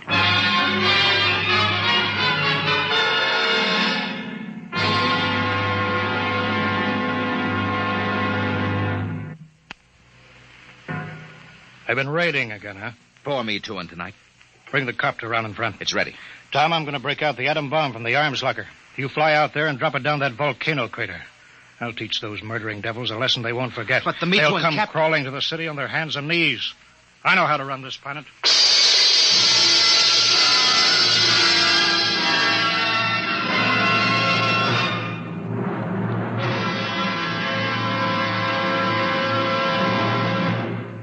Dimension X will continue in just a moment. Friends, this is Frank Martin, the Wheaties man, and I want you to know an associate of mine, Ed Prentice. Okay, Ed. Folks, I'd like to have you meet a good friend of mine and a prominent member of a fine little organization known as the Chicago White Sox, Mr. Lucius Benjamin Appling. Ooh, Ed, don't say it like that. Whoever heard of a ball player named Lucius? What if I went around calling you Paul Edward Prentice? Let's just make it Ed and Luke, huh? All right, Luke. Say, just how long have you been with the White Sox? Over 20 years, Ed. Golly, I played in darn near 2,500 games. Been at bat almost 9,000 times. Man, I'm from way back. Well, Luke, you don't look it. How do you keep up the pace anyway? Well, Ed, I sleep good. I eat good. I eat mighty good. Wheaties about 4 mornings a week. Those little old flakes put a lot of snap, even in an old-timer like me. Must be because they're 100% whole wheat. I sure like Wheaties and milk and fruit. You know, Luke, that's exactly what I hear from a lot of ball players and plenty of other people, too. No wonder they call Wheaties the breakfast of champions. Thank you, Mr. Prentice and Mr. Luke Appling of the Chicago White Sox. Mighty nice of you to say those good things about Wheaties. Now, folks, you and I may not be playing baseball for a living, but we can use those whole wheat Wheaties, too. Step around to the grocery tomorrow yourself for Wheaties, breakfast of champions. Breakfast for you.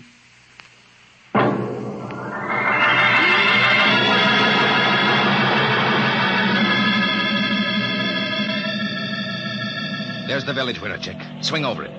Shall I pull the safety on the bomb? No, hold it. But Mr. Cole said I know what he said.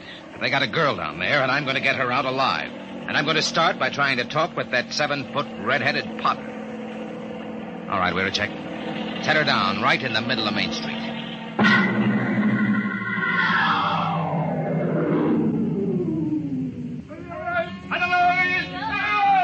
Have your gun ready, Weirachek. Here they come. Tall one's the chief. So, this is the insolent lordling again. Come on, out of the copter. Good. We are in need of bone lime, and yours will suit us well. They're closing in, Mr. Tom. Prepare your soul for the great burn. Stand back. I'll kill a lot of Potters, and you'll be the first. I've come for the 4 Me Too that you took from Penolpon. You don't seem to understand that we can punish you. We can kill you before you can do much damage. We Potters do not fear death.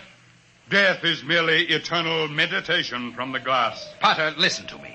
I didn't come here to threaten, but to bargain. You have a Me Too girl. Is she still alive? She still lives. Chief Colville gave me orders to destroy your volcano. We can do that easily. If I'm harmed, the next bomb will drop on your village. I've come down here against his orders to bargain. Bargain? With what? We care for nothing but our craft. Potter, I can give you the secret of the yellow glaze. Empty words. No, the truth. In exchange, I want the girl and the other Me Too you've stolen, and your word not to raid again. How would we get lime? We've told you we can ship it in. Pure lime, as good as yours. Do the Potters of FIRSK want the yellow glaze? Why, that has been the goal of the tribe of Potters for 1,000 years. And if I show you the yellow glaze? Earthman, if it comes clear through the burn, I agree to your bargain. If it does not, your spirit will be lodged forever in the ugliest bowl we can spin on the wheel. It's a bargain. All right, Weirachek. Disarm the bomb. Disarm it? Mr. Tom, you crazy? They'll kill us. There'll be nothing left to stop them. Nothing but the yellow glaze. Yeah, but do you know how to make it? We'll soon find out. I've been doing a little reading on the subject lately. Reading? Holy smoke. Enough, Earthman. I will take you to the Potter's shed. If your glaze is the bright yellow of the sun, you live. If not, you die. Come on, Weirachek. Let's get to work. With what? You never made a glaze in your life. What are we supposed to work on now? Our last will and testament?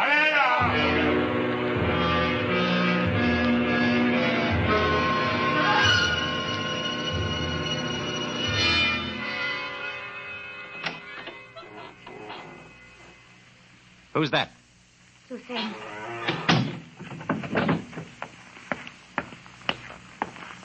Are you all right? Yes. Why did you come? They will kill you too, Earthman. Maybe. How did you get in here? When I heard that you were here, I asked the Chief Potter to come. He said it would not matter. They would have all our bones soon. Cheerful, so. Hey, stir this, Weirachek. Yes, sir. They said you were trying to make the yellow glaze. Oh, Earthmen, we will die. This goo may turn out yellow. It had better. No one on FIRSK has been able to make it. But I'm not from FIRSK. Hang on, Suthan. We're not dead yet. Earthman, I am glad you came. Although I wish you had not. Suthan. All right, we're a check. Call that redhead. Tell him I got his glaze ready. Hey! Hey, you out there. Earthman, are you ready? Here's your glaze. Test it. You have 6 bowls of glaze. I'm no potter. This stuff ought to turn out yellow, but I can't be sure in one mixture. We will coat 6 tablets, one with each glaze. Then we will fire them. How long will it take? 20 hours before you know if the burn has brought you life or death.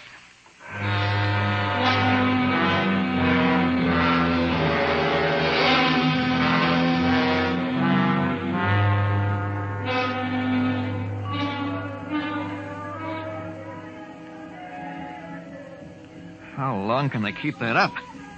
It's been hours. Tiles ought to be done soon. Earthman, here comes the Chief Potter. It must be time. The tiles are cooled. It is time now to open the kiln and test your glaze. A bargain has been made. The glaze is yellow, or you die. I will open the kiln. How are they, Mr. Tom? Mr. Tom? I can't see inside. It's dark. All right, Potter, pull them out. What are you waiting for? I will remove the first tile. No. A dull, dirty brown, Earthman. Pull out the next one. The color of mud. Now, wait a minute. What is the use? There is no yellow glaze. Get that next tile out. We made a bargain. Mr. Brown, your glazes are worse than the feeblest work of our children. Prepare your spirits for the great burn. Now, wait.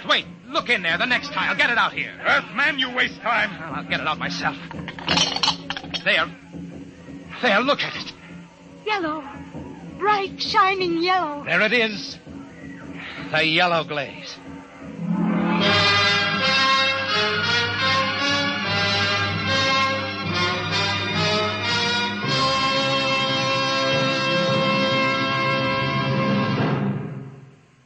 Tom, where in thunder have you been? Mr. Colville, I've been I trying sent you out on business which should take 2 hours, and you stay 2 days. Why? I got the 4Me2 back, and I made a contract with the Potters. No more raiding. You what? I made a deal with them, and it turned out to be a better idea than yours. You disobeyed. You deliberately... Tom, you're through here. Through with planetary affairs. Listen, Mr. If a Colville. man can't be trusted to carry out orders, he's not worth a lead nickel to the Bureau. Get your gear together. Leave on the next ship out. Yes, sir. Wait. You're on company time till 4 o'clock tonight. Until then, you obey my orders. Take the copter back to the hangar. Bring the atom bomb back to the armory. I can't. What? I've been trying to tell you. There's only one way I had to make that yellow glaze. Tom, what the devil have you done with that bomb? I gave it to the Potters. What? It was the uranium salt that made the yellow glaze. The Potters didn't have any, so I gave them the uranium out of the bomb. That was part of the bargain. What? You gave that murdering tribe of gooks that uranium? You heard me. And if you think you could have used it better by blasting them out of that mountain, you're crazy. Why, you abysmal, blasted imbecile. That's the only bomb we had. Those Potters could tear Penolpan off the face of the planet. If you want that uranium, Colville, you can go out and get it. And if I'm fired, I'm through now. Why, you fresh smut, you yellow-livered louse. I ought to If you kill asked me, I'd say it'd be dangerous business trying to get that uranium back now. We're a check. We're a check. Yes, Mr. Colville. Yes, sir. Get the copter fuel. Get me a double holster and a full bandolier of ammunition. Yes, sir. Tom, when I get back, I'll see that you rot in the deepest cell in the Gallatin Tower. I'm going out now to those hills. I'm going to bring in that uranium myself.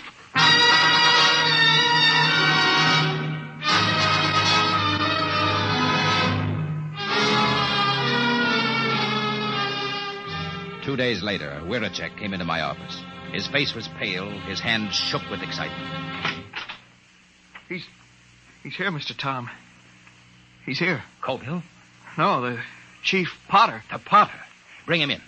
Should I call the guard? Just bring him in.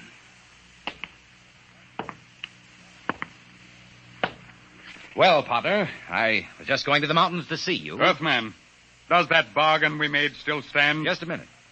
First, I want to know what happened to my chief. He has not returned. A madman came to the village of the Potters. He said you had no authority. He said he could not allow the Potters to keep the heavy metal that makes glaze like the sunset. What happened to Colville? Tell me. There was violence. He killed 6 good wheelmen. He was captured. I come to find whether our contract is good. Captured. All right, Potter. The contract is good. It is bound by my word and by the word of my great chief back on Earth. But only if Colville is returned. He must be brought back. Good. Then to seal the bargain, I have brought you the first bowl made with the new yellow glaze. It's a beautiful vase, Potter. And now, about returning Colville. It is done. The madman is a lucky man indeed, for his spirit dwells in the brightest glass ever to come from the great burn. You mean that Colville? Here, I return him to you. The fiery soul of the madman has given luster to an already glorious glaze. He will live forever in the shining light. On the desk stood a yellow bowl, and the beauty of its shape was matched by the intensity of the glaze. A glorious, transparent yellow, fire of a volcano's core.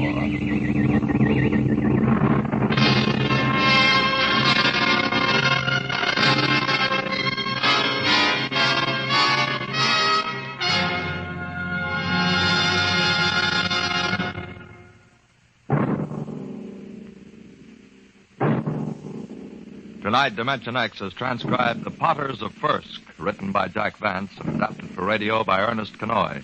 Featured in the cast were Carl Weber as Michael Tom, Wendell Holmes as Colville, and Raymond Edward Johnson as the chief of the Potters.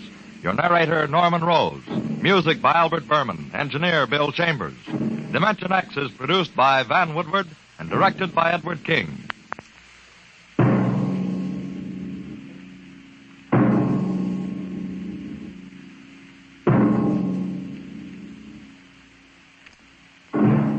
Tomorrow, hear Sam Spade. Now, it's Truth or Consequences on NBC.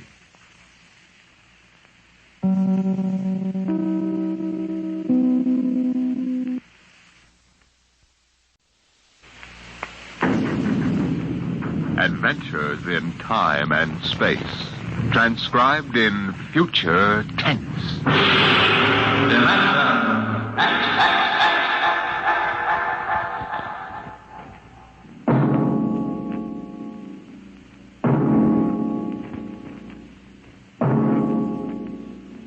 Can you predict the future? Can you tell what will come in 100 years? Or in 10? Or in the next minute? Tonight, Dimension X brings you a glimpse of what may well happen within your own lifetime. The Robert Heinlein story, The Roads Must Roll.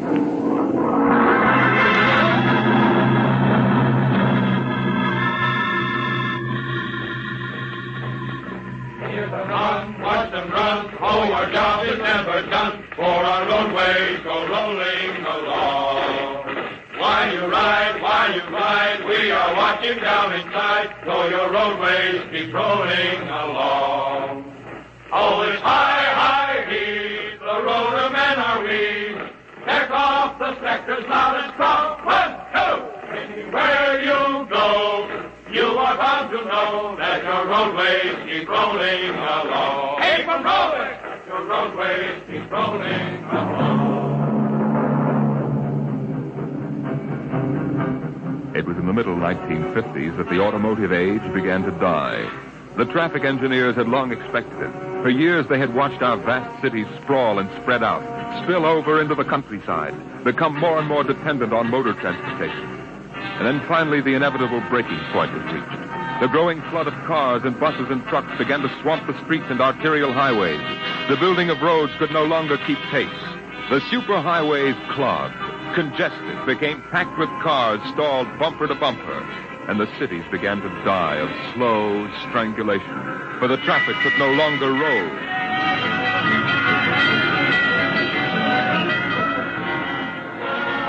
And then the engineers took over. They banned the automobiles, tore up the superhighways, and in their place they built the rolling roads. Mechanized roads that moved like huge conveyor belts, whirling along on their giant rotors at speeds ranging from 5 to 100 miles an hour, carrying the freight, the food, and the people from city to city and coast to coast. An engineering miracle had changed the face of a nation. The automobiles and railroads vanished. The rolling roads had taken over all transportation. And no one worried over the fact that if the roads should ever stop, our whole economic life would stop. For the machinery had never failed yet. The machinery that rolled the roads was perfect. But people forgot that machinery depends on men, the men who run it.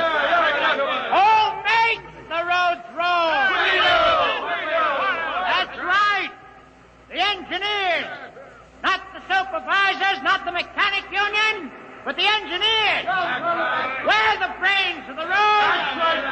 And where would the public be if we didn't keep those roads out there rolling? Right behind the 8-ball, and everybody knows it. All right, then. We're the men who hold the power. And it's time we started using it. We've called this meeting of the Engineers Control Committee because that's what we want to do, control.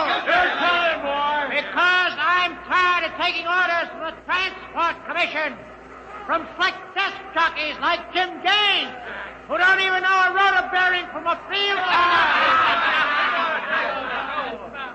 Let Gaines yammer about our duty to the public.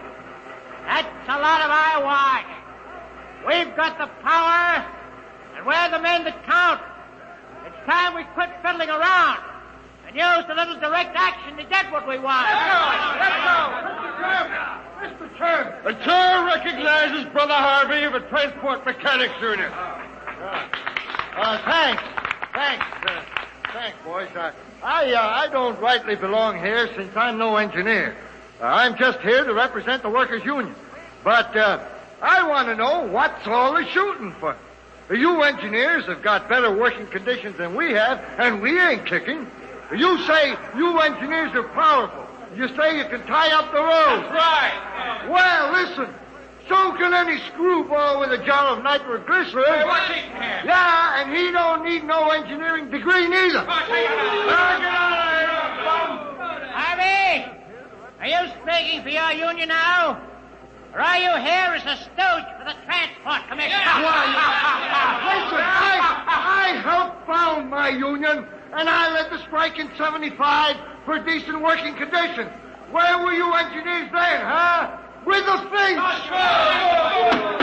Brother Harvey, remember you're only a guest at this meeting.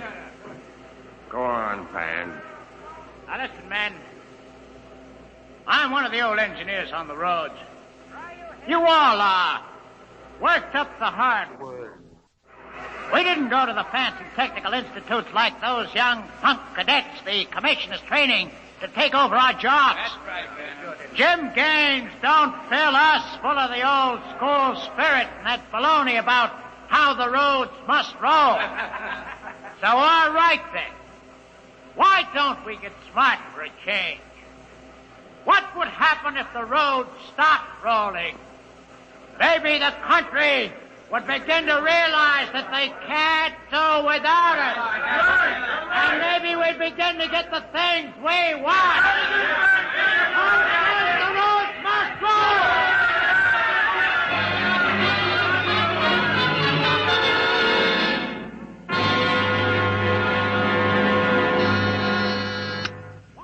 Yes? Your wife is calling, Mr. Gaines. All right, put her on. Jim, I want you to stop off on your way home. I'm sorry, darling, I can't make it. Oh, but you promised. Yes, I know, but Washington called in. They're sending Evans, the Australian Minister of Transport, through my sector today. I've got to show him through personally. Well, can't somebody else? Well, I'm chief supervisor. It wouldn't be courteous. Darling, courtesy begins at home.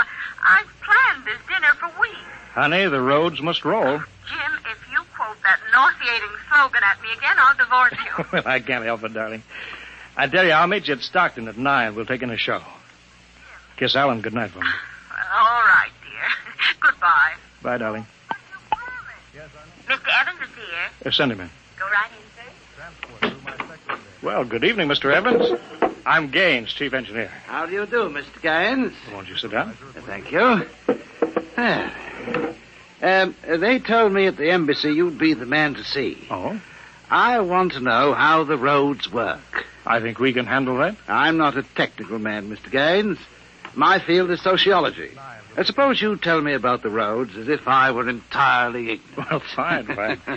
Well, it's nearly dinner time. Suppose we run up to Stockton sector for dinner. All right. Take us about an hour on the roads, and you can see them working. Excellent. If you'll excuse me for a minute. Of course.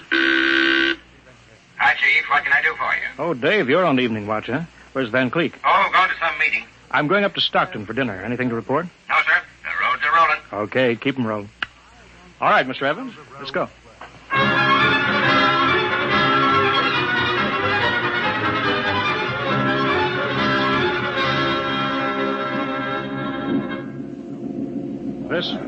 This here is the low-speed strip. You ever ridden a conveyor before? No. Oh, it's quite simple. Remember to face the motion of the strip as you get on. Well, that's it. All right.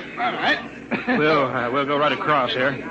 Each adjoining strip is a few miles an hour faster than the one next to it. I see. Freight is carried on the 50-mile strip. Most passenger traffic is on the express strip. Oh, yeah. All right, now, watch your step.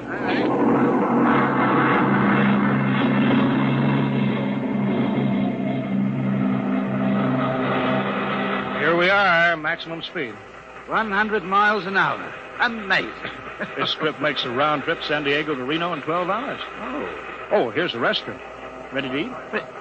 Is this a restaurant? There's a sign, Jake's Steakhouse, fastest meal on the road. Is it really a proper restaurant? Yeah, one of the best. Hooked right into the moving strip, of course. Shall we go in?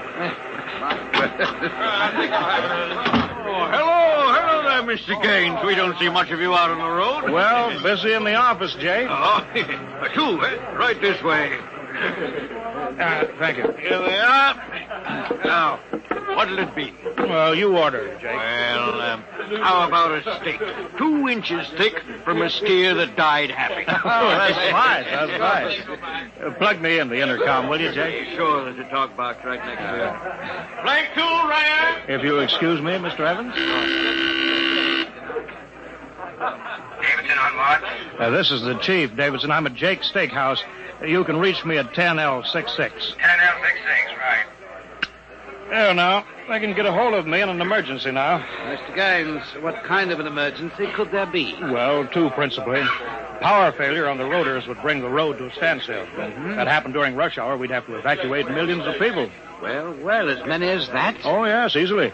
There are 12 million people dependent on this section of road. Gaines, sir. Hello, Chief. Davidson. We just got the hourly reports in. Proceed. Cadet Engineer Gunther, while on watch, was found playing cards with C.J. Ross, technician on duty. Any damage? One rotor running hot, but still synchronized. It was jacked down and replaced. All right. Have the paymaster give Ross his time. Turn him over to civil authorities. Place Cadet Gunther under arrest. Bring him to Road Town Central. Yes, sir. All right. Keep him rolling. As I was saying, Evans, there are 2 possibilities of danger. Can you visualize what would happen if the strip under us would break? I hadn't thought of that. You don't realize you're traveling at 100 miles an hour. Well, it can't break, not now. The strip has a safety factor of over 12 to 1. It's a good soup, Jake. Thank you, Mr. Gaines. But you know, Evans, a break did happen once in the early days. That was on the Philadelphia-Jersey City Road. Dear me, no. That's right. The strip wasn't much more than a conveyor belt then. You know, it buckled for miles, crushing passengers against the roof. Yeah. Forward section in front of the brake spilled them down under into the rotors and the rollers. Was it very bad? Over 3,000 people were killed in that break. But, Evans, the roads had to go on. You know, the entire economic system hangs on the roads. If they stopped now, the country would starve. Isn't it possible that you've become too dependent on these roads, Mr. Gaines? For example, what if you had a strike? We had a strike back in 75, but, well, there's not much danger of that anymore. No? Why not? Every cadet that goes to work on the roads today is a graduate of the United States Transport Academy. Oh, I see. They're all picked men, screened for emotional stability. They're trained to give us the same kind of loyalty that Annapolis and West Point develop in their men. You're a graduate, I suppose, Mr. Gaines? No, I was too old for that. The academy wasn't set up till after the strike in 75. But it won't be long now, maybe 5 or 10 years, Evans, before the oldest engineer on the roads is a man who's been through that academy. Now, Gaines, sir. Davidson. Chief, there's trouble in Sacramento sector.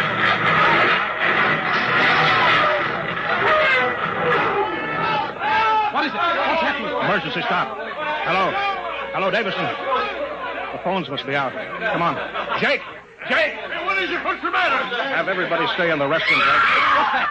Probably somebody stepped onto the next trip. Got cut to ribbons. There'll be plenty of casualties. Jake, where's your getaway hatch? In the pantry. Well, how am I going to help those people? I've got the whole road to think of. Now, don't bother me. Give me a hand, Jake. This hatch is stuck here. All right, if you're coming with me, Mr. Evans, you've got to move fast. I haven't got any time to waste.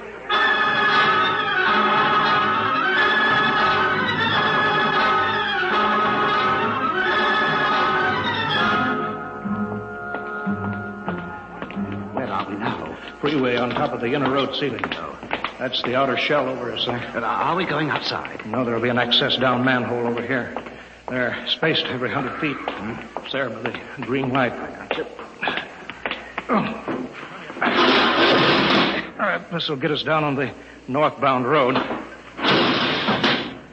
Careful now, it's dark. All right. Stand away from that door, Evan.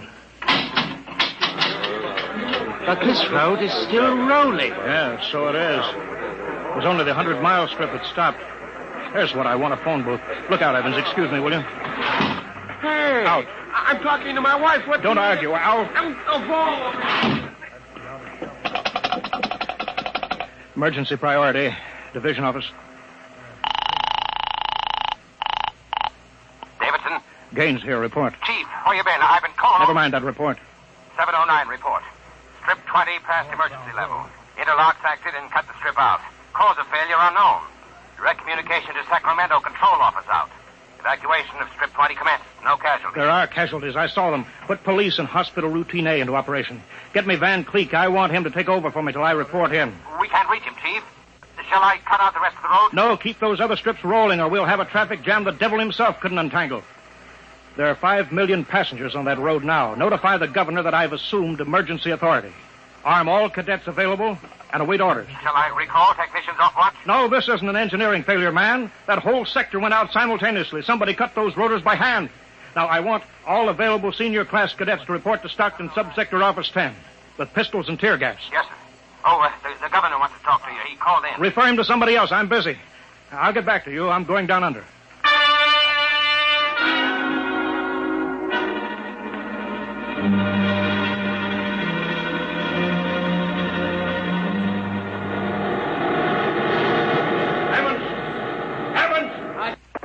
Put on this helmet. What? Helmet. This helmet. Oh. You can't hear without an anti-noise filter. All right, come on. What are we looking for? A recon car. There should be one here. Are those the rotors? Yeah, the big ones are rotors. They drive the road. The little ones are rollers. They give continuous support. I see. Oh, there's a watch gang now, jacking down a rotor. Can they hear us? No, the noise filter works on a 4-foot radius. I'll flash them. He sees the light. Is that Wilson reporting, sir? I want your recon car, emergency. Yes, sir. Right over here, sir. Come on, Evans. All right, now, get in. Well, it's so small. Oh, you fit. All right. All right, now, hang on. She accelerates like a rocket.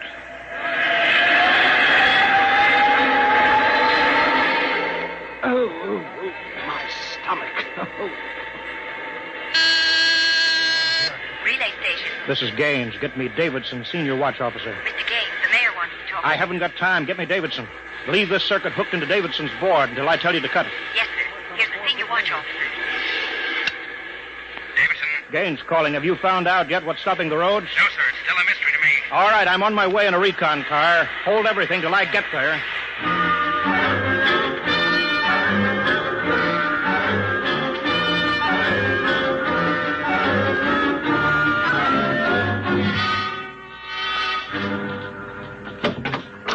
Cadet Edmonds reporting, sir. 3 platoons of cadet engineers standing by with tumblebug motorcycles. Are they armed? Pistols and tear gas is ordered. All right, good. Assistant Supervisor Van Cleek is calling you on Circuit 9. Well, it's about time. Cut me in. Yes, sir. Hello, Van. Where are you? Sacramento office. Now listen. Sacramento. That's good. Report. In a pig's eye. What? I'm not your deputy anymore, Gaines. Van, what are you talking about? Don't interrupt me and you'll find out. It's true, Gaines. I've been picked as director of the Engineers Control Committee. We're taking over. Have you gone off your rotor? You can't start Strip 20 until I'm ready to let you. Van! I can stop the whole road if I have to. Van Creek, I'll call in the army. How'll you get him here if the roads aren't rolling, eh? Listen, Gaines. Whoever controls the roads controls the country. And right now, that happens to be me. Sign off, Gaines. I've got to call the White House. You behave yourself. You won't get hurt. I don't believe it, sir. He's got us, Edmonds. If we go in and blast him out, he may wreck the road. What's your rolling tonnage now? 53% under evening peak, sir. How about strip 20? Almost evacuated. Yeah. Listen in on this, Davidson. Standing by, Chief. I'm going down inside with these cadets. We're going to work north, overcoming any resistance that we may meet. The watch technicians and maintenance crews are to follow behind us. Each rotor, as they come to it, is to be cut out from under Sacramento's control, then hooked into the Stockton control board. You understand? Got it. Check. If it works right, we can move control of Sacramento sector right out from under Van's feet. And he can stay in his office there till he's hungry enough to be reasonable. Edmonds, get me a pistol. Mr. Gaines, there's a man here, and he's badly hurt. He wants to see you. Take care of him. I haven't got time to... He's from Sacramento sector. What? Sir. Send him in here. Mr. Gaines. Mr. Gaines. Take it easy. Mr. Gaines. You're Harvey from the mechanic show, you know. I tried to warn you. Tried to get away. Shot me 3 times. Get a doctor, will you? All right, now. Easy, Harvey. Harvey, how long has this been building up? It isn't the men. It's the engineers. I told them they were crazy. Told them the road's got to roll. And when I tried to get away... Easy now. Bleeding from the mouth, sir. Harvey. Harvey? Can you hear me? He's dead, Mr. Gaines. Come on, Edmonds. We better move.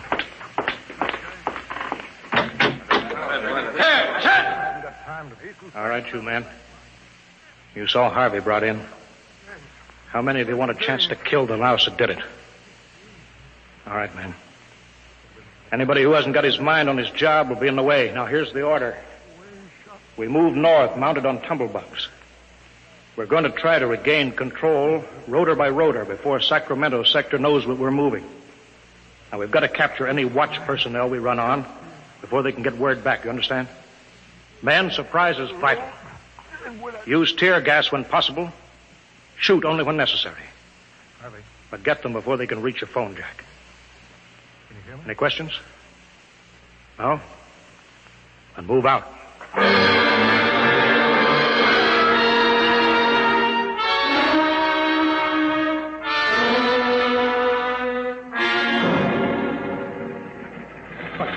What's the score, Edmonds? 33 prisoners so far. No one killed. For years since I rode one of these tumblebugs, forgotten how to steer it. There's a man ahead. There at the rotor base. Yeah, he's got a phone jacked in. Hurry. If he gets word back, we're sunk. I don't think he's seen us. I'll dismount and get him. All right. Hold! Pull out fire! Quick, he sees us. Come here, you. Look out, he's got a gun. I got him, sir. I got him. Grab his gun.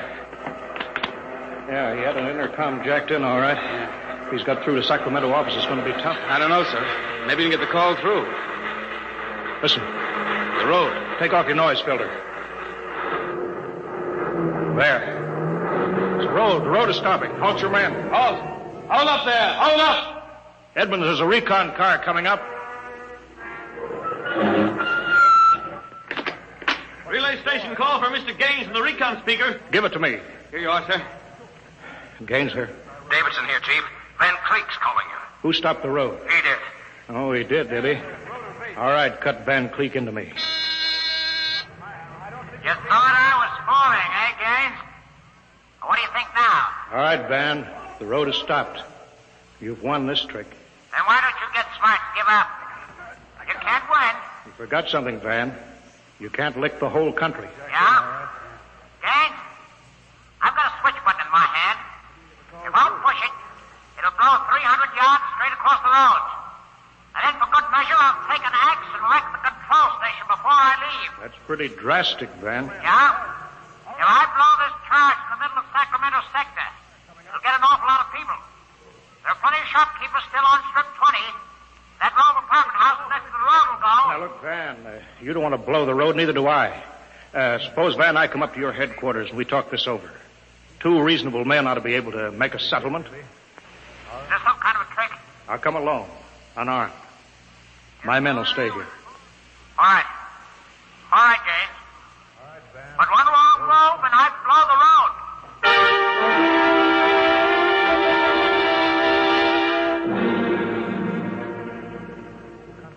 Well, we've got to hurry, Dave. If I take too long, Van Cleek will get edgy and set off that charge. I can't understand it. The psych tests are rigid. We've never had a failure in the Hum-Wadsworth-Burton method. Then suddenly a whole sector goes sour. How could Van Cleek get a whole crew of psych-cleared men to revolt? It's easy, Dave. As my deputy, he was ex officio personnel officer for the whole road.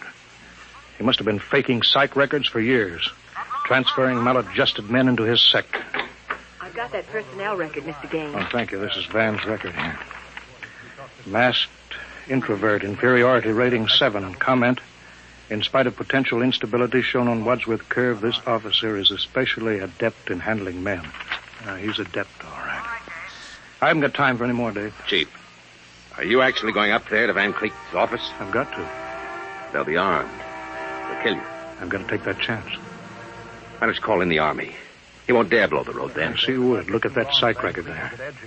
He's putting up a big, brave front, but he's rotten inside. He wants to be taken seriously. He wants everybody to think he's the most dangerous man in this country. If I call the army in, he'll try to prove it by blowing the road. But how can you stop him, Mr. Gaines? He'll have a gun. What'll you have? What'll I have? Only a prayer. And what I know about Mr. Van Cleek.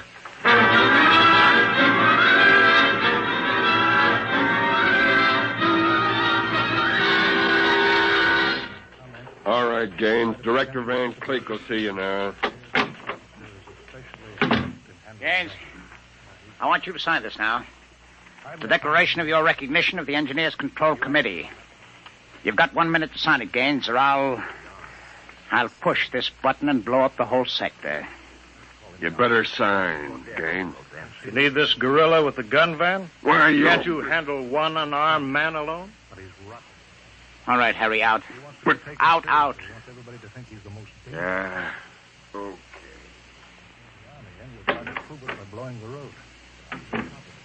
All right. Now sign.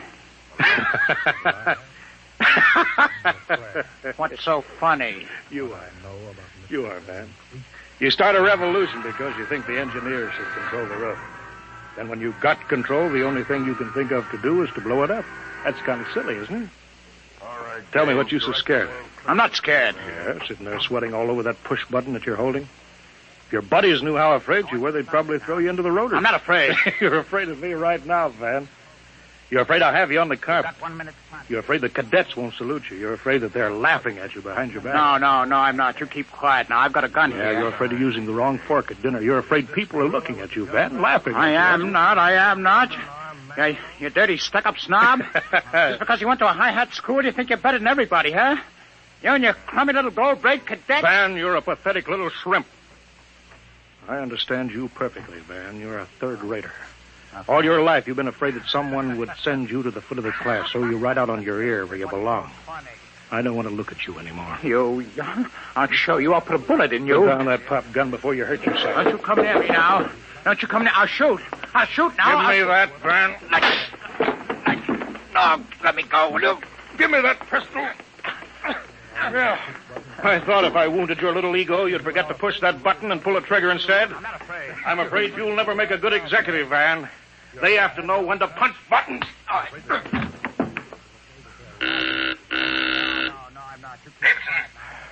Gaines here. Chief, are you all right? Yeah, I'm all right. I am. Tack now, Davidson. Mop up. I'll hold the control room. I've got Van Cleek. I think his little revolution is just about over.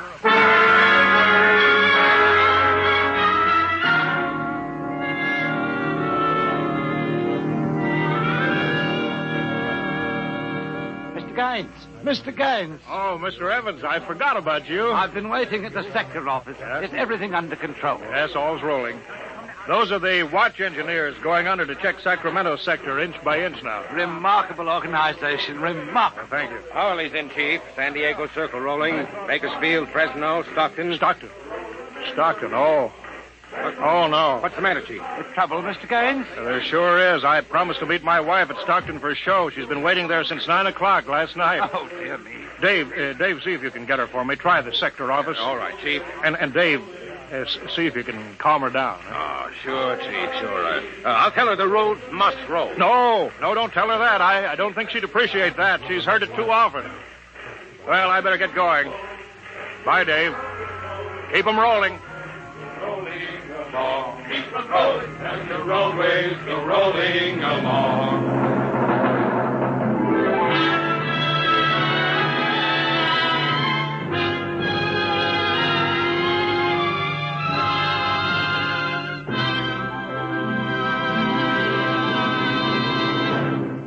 You have just heard another adventure into the unknown world of the future.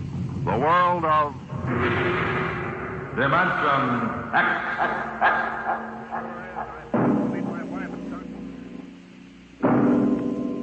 Next week, the strange story of the test pilot who became the first man ever to invade outer space, and of what he found when he got there.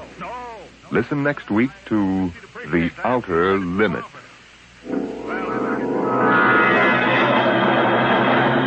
Tonight's adventures in Dimension X.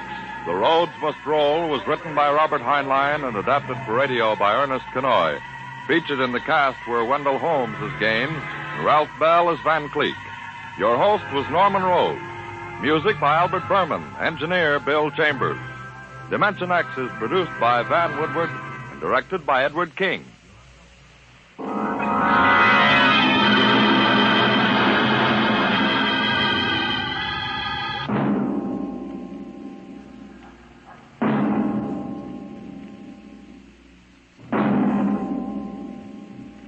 The strange who became the first man ever to invade outer space. He found when he got there.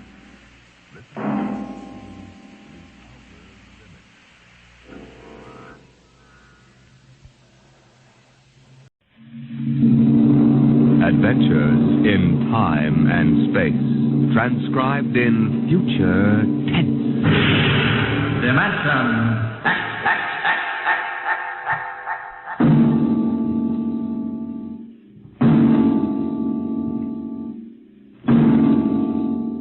Can you predict what will come in 100 years, or in 10, or in the next minute? Some people think they can. Nuclear science, mathematicians, astronomers, biologists. They'll predict the shape of the future because they make the future. Because they see beyond the known dimensions of time and space into the unknown Dimension X.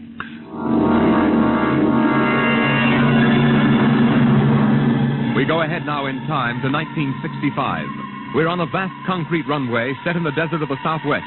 A giant metal ship stands before us, prow pointed for the stars. And in 5 minutes, the signal will flash, and it will tear up through the atmosphere to the outer limit. Attention. Clear field for takeoff. Clear field. 5 minutes, Steve. For takeoff. Warm her up, Charlie. I want to go over procedure again, Steve. Don't worry, I got it straight. You just make sure. Okay. I take her up on jets to 50,000, then I cut in the rocket. No lower, or your tail blast will burn out 3 counties. I climb 4 minutes on rockets, then start maneuver tests. Remember that, no more than 4 minutes. Right. This ship isn't like those strato rockets you've been testing. She's the first one built for outer space. If she works, she can go clear to the moon. If I'd have known that, I'd have brought my toothbrush. Well, not this trip. Now get this, Steve. You've got power there to clear the Earth's gravitational field. But remember, after you cut in the rockets, you've only got 10 minutes fuel. If you go beyond the outer limit and don't save fuel for the return... I know, I won't get down again. That's right, Steve. You'll drift off into space. Get that now. 10 minutes fuel. Gotcha. Now, as far as I'm concerned, this project is a lot more important than that cosmic ray bomb they're testing out in the Pacific tonight. Well, the Security Commission brass doesn't think so. I don't see any undersecretaries under anything. Don't worry. In the long run, our ship will make the CR bomb back-page stuff. But in the meantime, it's just as dangerous. Remember, half the principles in this ship are pure theory, Steve. Slide rule stuff. If anything goes wrong, we may have to scrape you off the landscape with a soup spoon. You have a charming sense of humor. Now, here's what I'm getting at. We're risking your neck in this test. If anything blows, we don't want to have the next man pull the same boner. I know, Hank. So keep your mic open and keep talking. If anything goes wrong, we want to know exactly why. And we won't be able to ask you. Let us know before you pull every switch. Before you do anything. You got that? Yeah.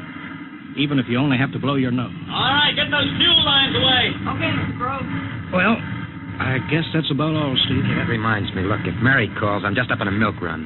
I didn't tell her today was it. How is she? She's okay, but she's due about now, and I don't want her to be nervous. Hey, I didn't know the baby was that close. Yeah? Steve, I really ought to be sending a single man on this job. What, and cut me out of a soft paycheck? Forget it, Hank. You know you can't get anybody else who can take 15 G's acceleration when those rockets cut in. Yeah, I know. It's time, Steve. Yeah. Well, see you later. Don't worry, Hank. I'll sweat for both of us. Button her up, Charlie. So long, Hank. So long. We'll give you the light from control.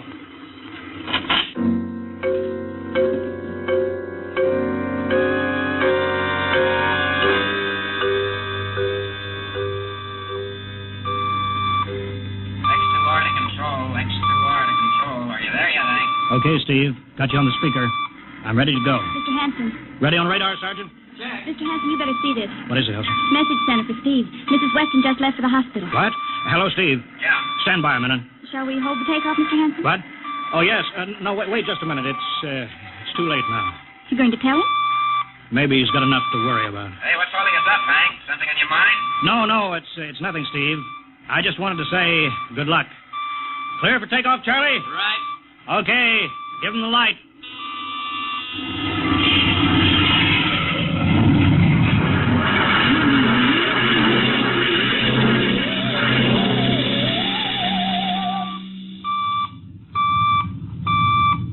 All right, Steve, I'm reading you clear. 20,000. Airspeed 600. She's running fine. Soundproofing works. There's a third-degree waiver in the AGY pressure. Got that, Charlie? Check.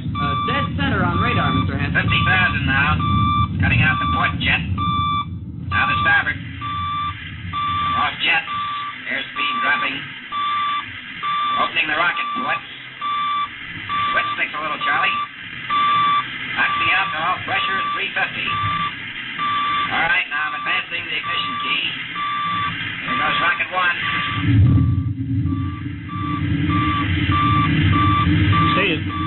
Steve, you all right? Yeah. Looks like somebody smugged me with a sledgehammer. Airspeed now 1,200. Here goes number two.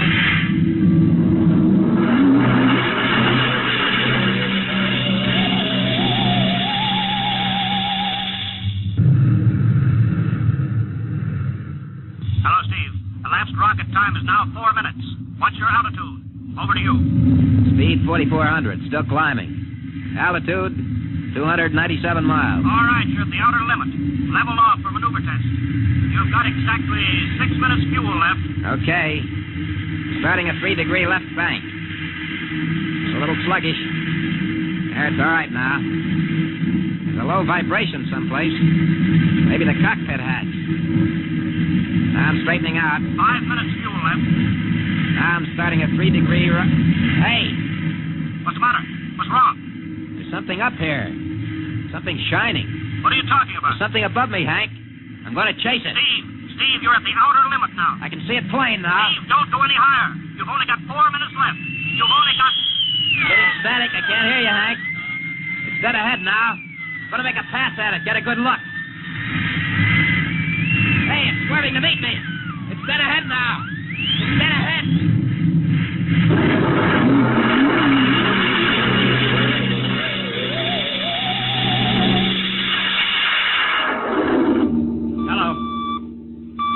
Hello, Steve. Steve, come in. 9 minutes fuel gone.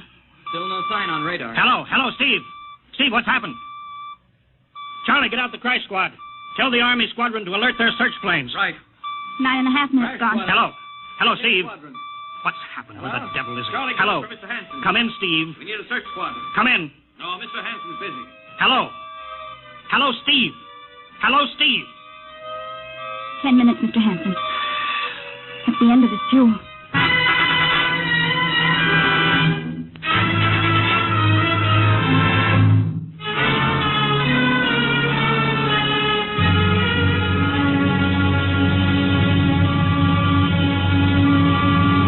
How long's it been now? 10 hours, Mr. Hanson.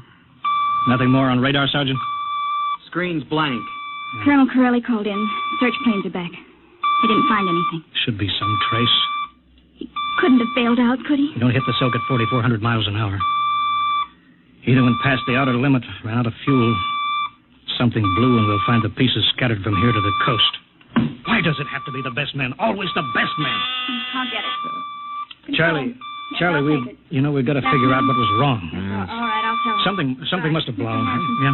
There's a message from Northside Hospital for Steve. Well, what is it? Mrs. Weston's fine. It's a boy. Thank you, Elsie.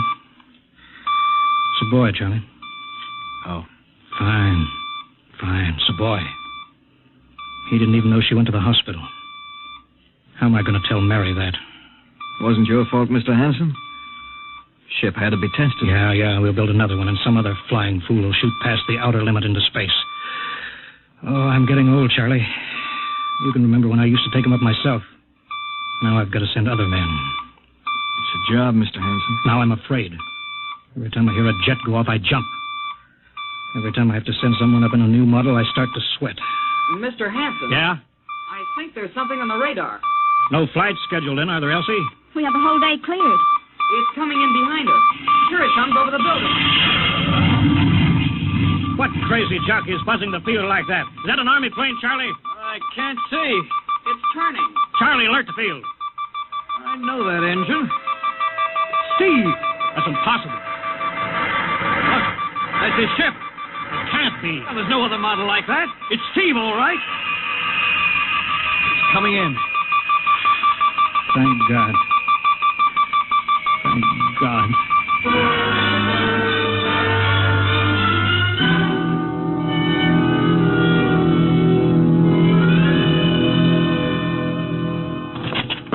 All right, sit down, Steve. The quicker we get this done, the quicker you get over to see Mary and the baby. Hank. Elsie, give the order to check and refuel the rockets. I don't want anybody in here till I get Steve's reports. Bury any calls. All right, let's have it. What the devil happened to you? Hank, does that cosmic ray bomb still go off tonight? What are you talking about? Straighten out, Steve. Where you been for the last 10 hours? Listen, Hank, there's something more important. Come on. I've got to get a report on the screen to Washington, so let's have it. I've got to know how you stretched 10 minutes fuel to keep you in the air for 10 hours. Now, one thing before I talk. Look, have the Steve. Geiger men run over the ship before they refuel. What'd you run into? So help me, Hank, I don't know.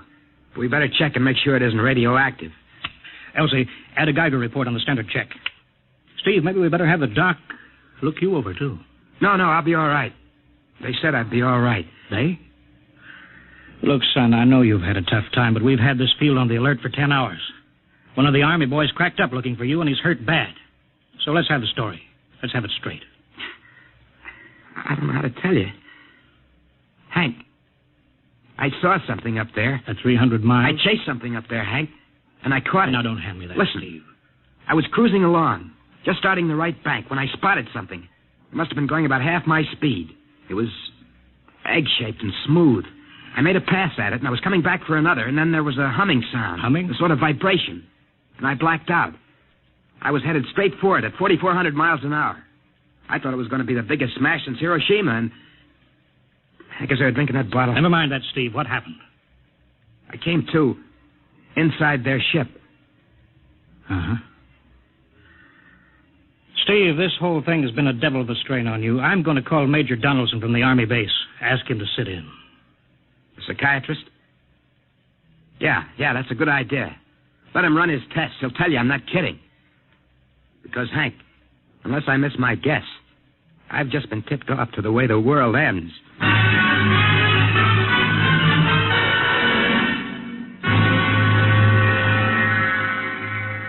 All right, Mr. Weston, suppose you continue your story. Yes, let's have it, Steve. You woke up inside the ship? Yes, and the place was jammed with machinery. Dials, blinkers.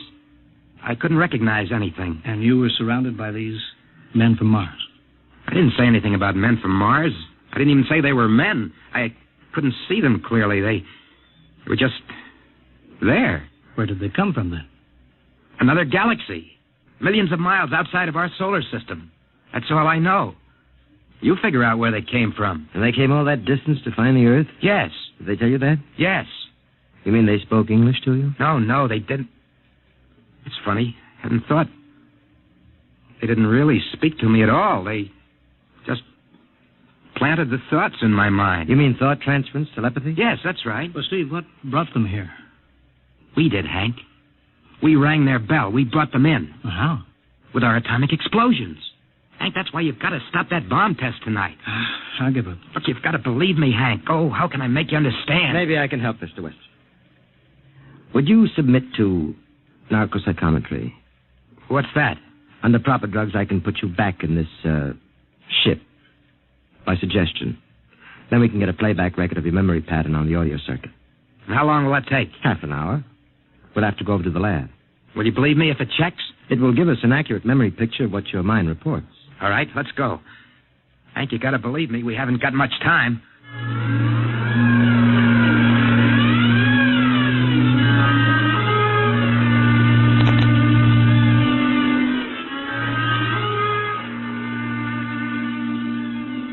You should be getting drowsy now. Count backwards from 10. 10, 9, 8, 7, 6, 6.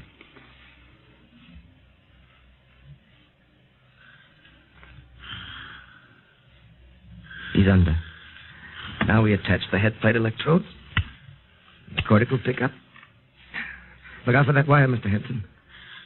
3-0 setting. 31.3. Now throw that switch, Mr. Henson. I have to start him off by suggestion. All right, Steve. You're in your ship now. You're in the rocket. Rocket. You're in the rocket. You're in the rocket. And you've just sighted something strange. Now I'm starting at 3-degree right. What's that? Hey, there's something up here. Something shining. His memory pattern. We're picking it up electronically. There's something above me, Hank. I'm going to chase it. It's piped through the audio circuits. I'm getting static. I can't hear you, Hank. This is where we lost contact with him. I'm going to make a pass at it and... Hey, it's swerving to meet me. It's dead ahead now. It's dead ahead. Now what? This is where he blacked out. There's no telling how long, minutes or hours. What's that noise? I don't know. Quiet. Where? How did I get in here? What? Who are you? Is he seeing things? Intergalactic Patrol. What's that? What are they saying, Steve? What are they saying? It's about nuclear fission. They know about it. They know the danger of it. Long ago, they had wars that almost destroyed them. But finally, they learned. Now they've outlawed war. Go on, Steve. They patrol space. When their detector picks up an atomic explosion, they send a patrol. What are they going to do? They've quarantined us. Quarantine? They've isolated the Earth. Because we don't know how to control ourselves yet. Until we learn, we'll be a menace to the whole universe. What is this nonsense? Quiet. How are they going to do it, Steve? They've spread a layer out here of... I don't know how to call it. All around the Earth. It's miles deep. When there's an atomic explosion on Earth, the radioactive particles will drift up to this layer and set off a chain reaction. It'll go around the world in microseconds. And that's the end. The end? What's he... Wait. Yes. Yes. I understand. I've got to bring back the warning. You're going to put me back in my ship to bring the warning.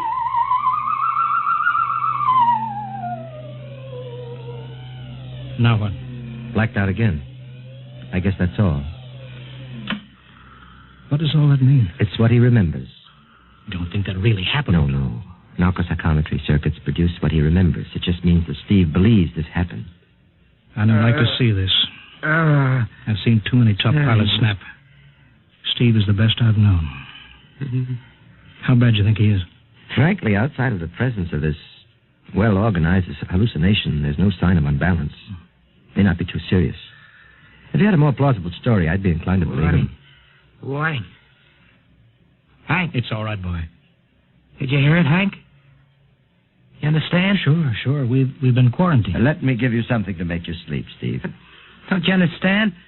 They fixed it so that if we set off one more nuclear explosion, that'll be it. Of course. Don't roll your sleeve down. You don't believe me. Now, take it easy, Steve. But the test tonight. They're setting off the CR bomb. Hank, what time is it? 11:20. Well, it's scheduled for midnight. Hank, we got to stop that bomb. Steve, let Donaldson give you the hypo. Hank, you've got to believe me. I saw them. I got the warning. If we touch off that bomb tonight, it'll be the biggest galactic 4th of July of all time. The whole Earth will go up like a Roman candle. April 10th, 1965, the end. Now, look, Steve, you better calm down.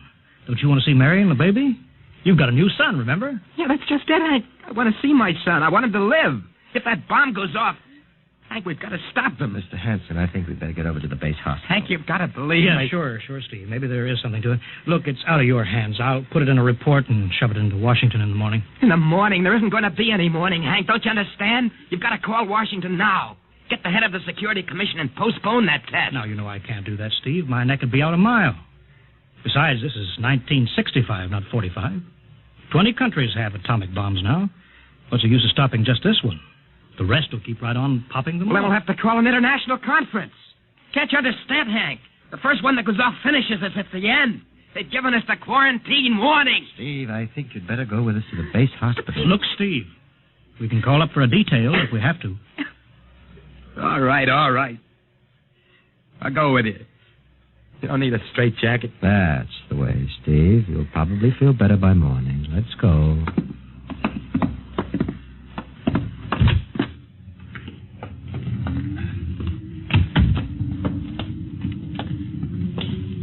Well, Steve, tomorrow I'll drive you over to the hospital to see Mary and the kid. Sure. Look at the ship under the floodlights. Pretty, huh? You'll be flying her again soon, don't you worry. Yeah, I guess so.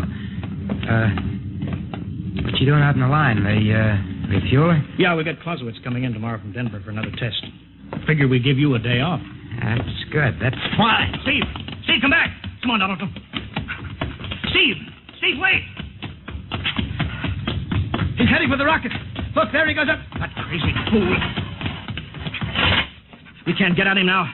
That covers armor glass. He's waving. Yeah, towards control. It's the radio. He needs the radio. Come on.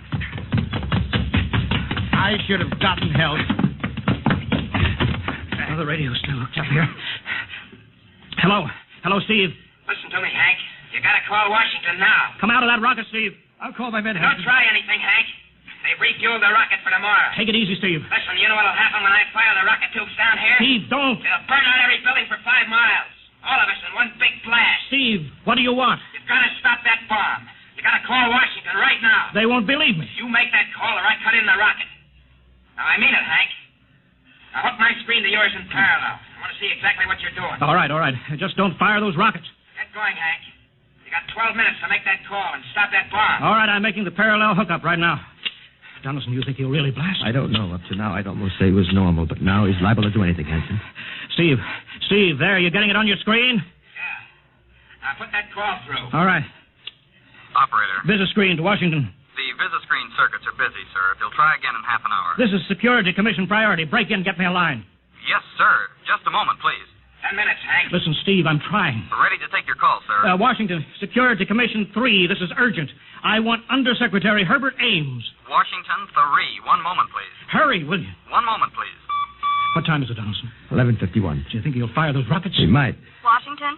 Visit screen 3. Mr. Herbert Ames, please. That is a coded exchange. I cannot accept your call without clearance. Get it through, Hank. Listen, Washington, put it through. This is Mr. Hanson at San Marco Air Base. This is a priority call. I'm coded. 1 moment, please. I will check your code number. Get that through, Hank, and that bomb goes off at 12. Will you be reasonable, Steve? Your call has cleared, San Marco. Washington, visit screen 3. Herbert Ames, please. Security Commission Ames. Listen, Ames. Hello, Hank. Ames, you got to get me to the chief. Are you kidding? He's at the test control room. Yes, I know, but get him for me. What's up? You look lousy. Or is it a bad circuit? There's no time. I've got to get him before the test. It's about the CR bomb. I can't take that responsibility. Get that through, Hank, or I blank. Hey, what's going on there? Ames, my project has a high enough rating. This is a priority A call. What? Okay, it's your neck. I'll try to get him for you. He's in the control room, so you'll have to switch off your screen and speaker and go on earphones. Too much going on in there. Security ruling. You hear that, Steve? I've got to cut the incoming screen. All right, but don't try anything. 8 minutes, Hank. Hello. What? You got him, Hank? Yes. This is Hanson at San Marco. No, sir. Priority A request to cancel the bomb test. No, I'm serious. This is deadly serious. We sent the X2 JTR up today to the outer limit. We uncovered evidence. Yes, on the automatic instruments. What's that? No, possible chain reaction. No, I can't tell you the whole story. There isn't time here. Yes, I'll bring the readings into Washington in the morning. You've got to postpone the test till you see them. Look, I've worked on contracts for the Commission for 10 years. Yes, I have complete confidence in my information. You can record that. All right, I'll call you back immediately. Bye. Hank? He's agreed to cancel, Steve. The bomb won't go off. All right, boy. You can come down out of that ship.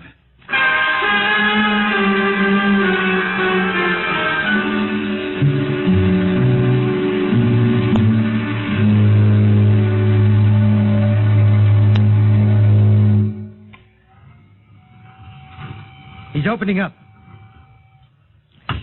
Here he comes. All right, Steve. Come on down. Sure, Hank. Just a second. Hank, I was scared. I was plain scared. Easy now. It's all over. The bomb won't go off. Thank God. Look, I want to see Mary and the baby. Can you get me transportation now? Oh, wait a minute. It's almost 12. They won't let you in the hospital now. I want to see the baby. Sure you do, but you've been under a strain. I've got a shot for you here, Steve. Give you a good night's sleep. All right. Roll up your sleeve. Yeah, here. There, that'll make you sleep. Sergeant will find you a bed. Yes, sir. Come on, Mr. Weston. Okay. Good night, Hank. I'm kind of beat. It's been a tough night.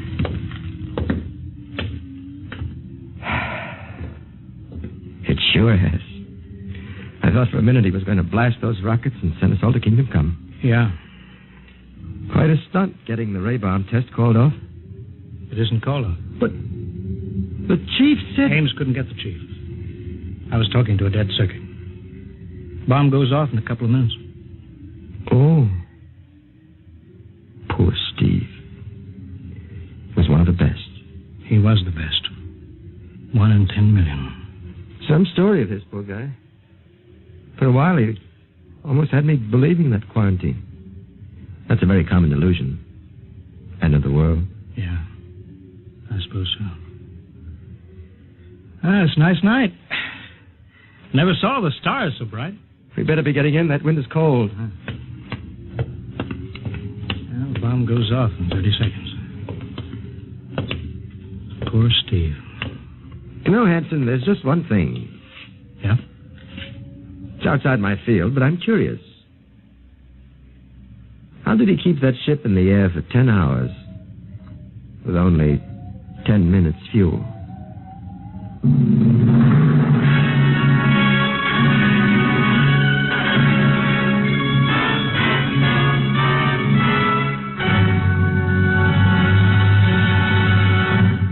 You have just heard another adventure in time, space, and the unknown world of the future. The world of Dimension X.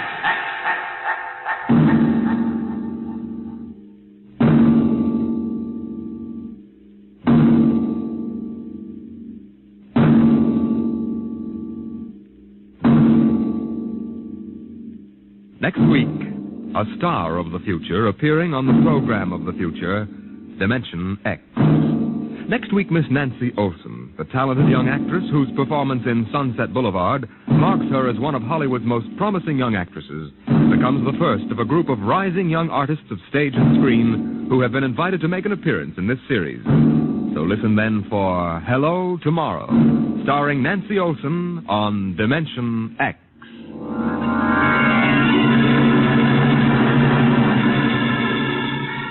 Tonight, Dimension X has transcribed The Outer Limits, written by Graham Dorr and adapted for radio by Ernest Kenoy. Featured in the cast were Wendell Holmes as Hanson, Joseph Julian as Steve, and Joe DeSantis as Donaldson. Your host was Norman Rose. Music by Albert Berman, engineer Bill Chambers. Dimension X is produced by Van Woodward and directed by Edward King.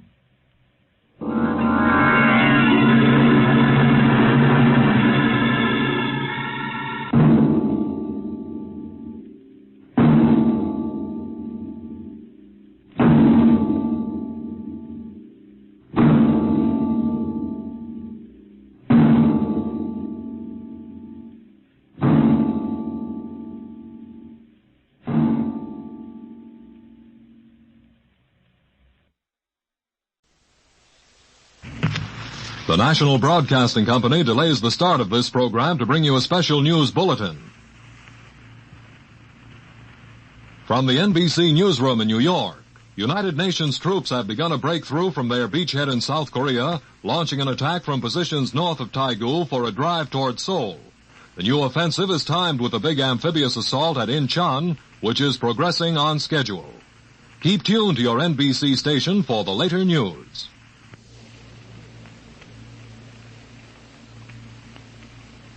Space, transcribed in future tense. Dimension X.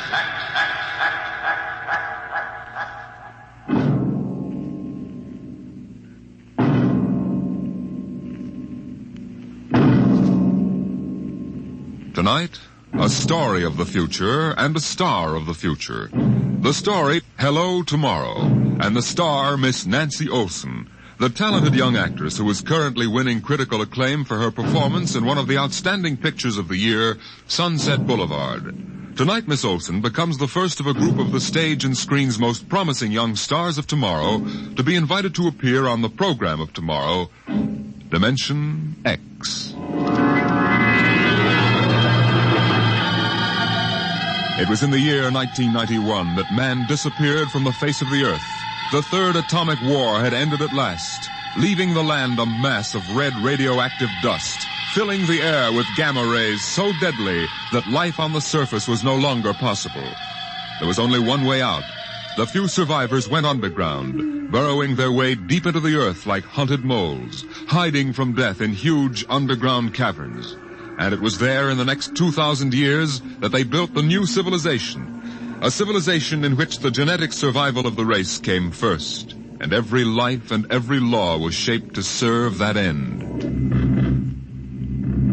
It is to this civilization, in the year of our Lord 4195 A.D., that we take you now.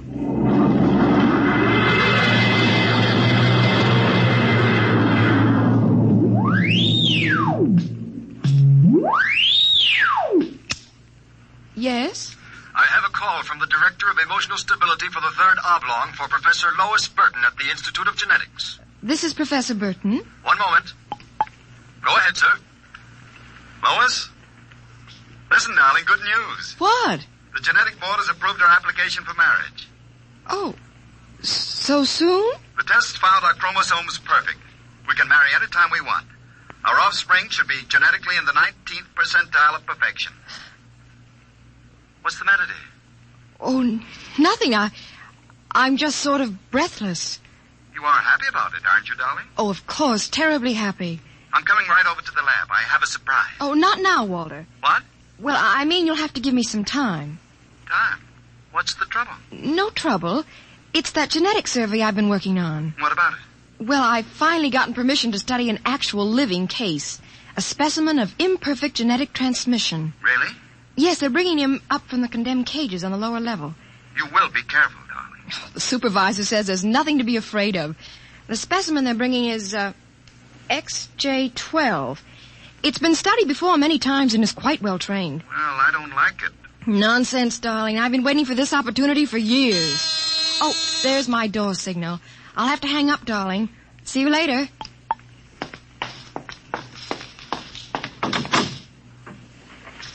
Yes? Professor Lois Burton? Yes? I'm from the Phylogenic Institute. Lower level. Oh, then you brought me specimen XJ12. May I come in? By all means. Oh, how? Horrible? It all depends on your viewpoint. I happen to have a twisted leg. My parents were genetically unsound. But then you... Yes. I am specimen XJ12. I see. I hope you aren't shocked. No stable person permits feelings to enter into his work. I will admit to surprise. I was expecting something a little more, abnormal. Sorry, I try to be as abnormal as possible.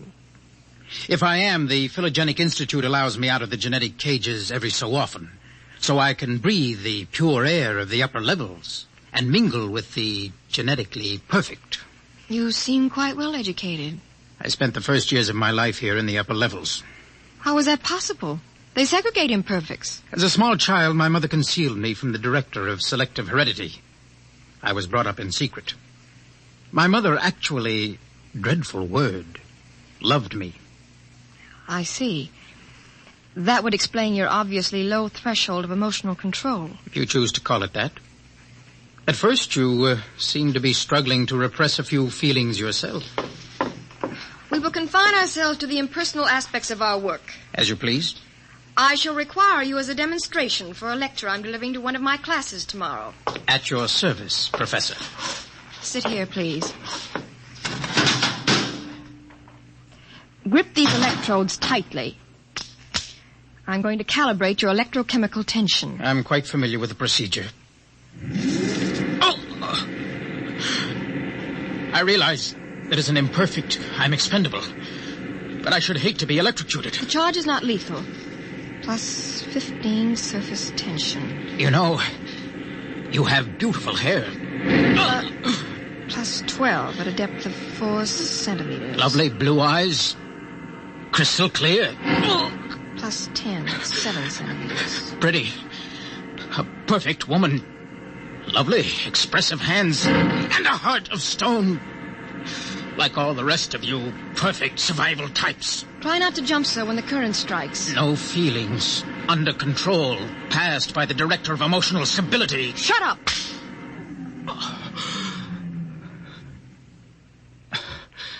Maybe I was wrong. Maybe you have feelings. That will be quite enough. I seem to sense an air of emotional tension. Nothing, dear. This is a specimen XJ12. Oh, I see. An inferior type. Quite. You, specimen. Can you understand me? Yes. Yes, what?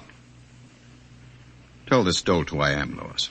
This is the director of emotional stability for the third oblong. He also happens to be my selected genetic partner. You will address him as Sir. Yes, sir. This creature seems quite impertinent. He's only a specimen, darling. I suppose. We'll use him and ship him back to the cages at the Institute.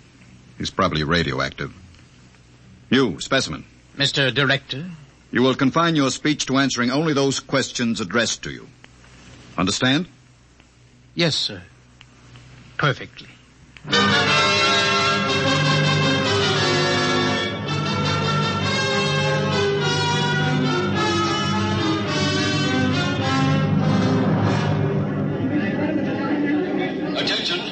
Attention. The next demonstration will be conducted by Professor Lois Burton of the Institute of Genetics. Her topic, the probability of radioactive damage in the chromosome heredity of imperfect non-survival types. Professor Burton. We are very fortunate today in having obtained a specimen of an imperfect genetic type through the good graces of the Phylogenic Institute. Moreover, this specimen has been trained to tell in his own words about the factors in his upbringing.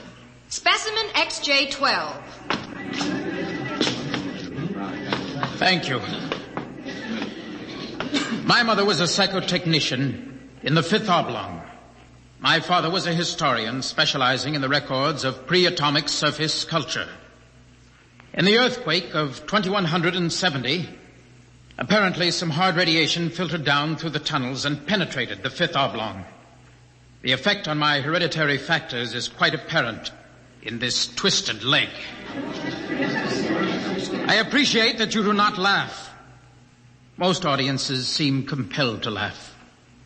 Perhaps you are different. If so, perhaps you can be made to understand somehow what it means to be labeled an imperfect. Perhaps in some way I can penetrate the insulation with which the psychotechnicians, the drugs, and the glandular experts have surrounded your emotions. Wait. As Director of Emotional Stability for this oblong, I order you to confine yourself to the subject. My father taught me in the last days before he was executed that every human personality is born with certain inalienable natural rights. The right of free expression, the right to have feelings, and the right to mature, and above all, the right to be different from every other living organism, because every organism is different. I submit to you, distinguished students, that the attempt by this society to abridge these rights is a violation of nature. I say that the imperfects, the mutants, those who are different have as much right to exist and be free as you. I say break open the cages. Free my people. Stop him. Give us back the right to be individuals. Stop him. I say... Professor Burton, take this specimen back to your laboratory and confine him. Yes, Mr. Director. You, specimen, go quietly, I warn you. I have nothing but contempt for your warnings. I'll have you destroyed for this. The specimen is unstable. He doesn't know what he's saying. Then get him out of here, quickly. He's an affront to our genetic type.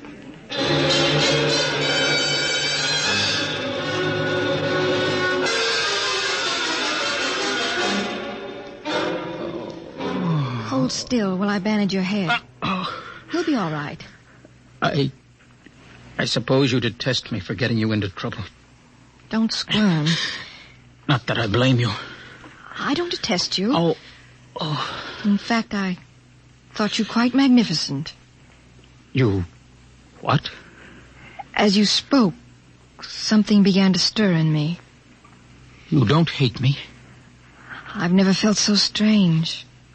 Tell me what you feel. If I moved you, then I must have moved the others, some of them at least. I don't know quite how to explain it.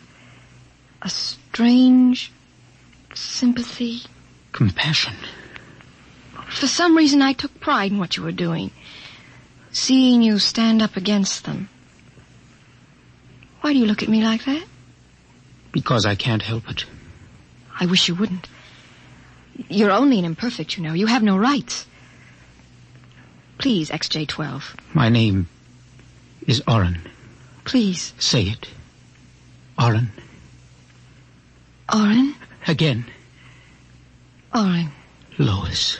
Oren. Lois. What is it? Why do I feel this way? In the cages, they call it love. Love?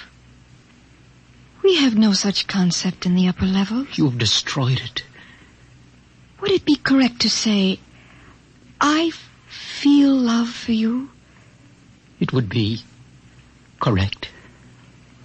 I feel love for you. Darling.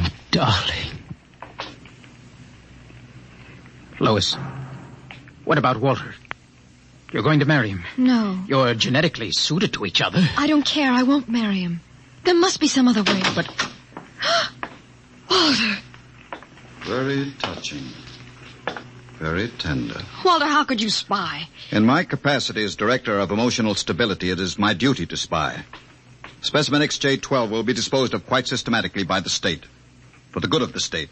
For the good of the genetic code. And in the name of emotional stability.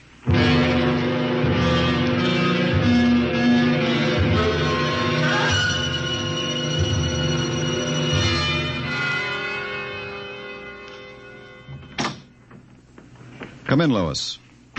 I wondered how long it would be before you came to my office. Walter, I have to talk to you. Go right ahead.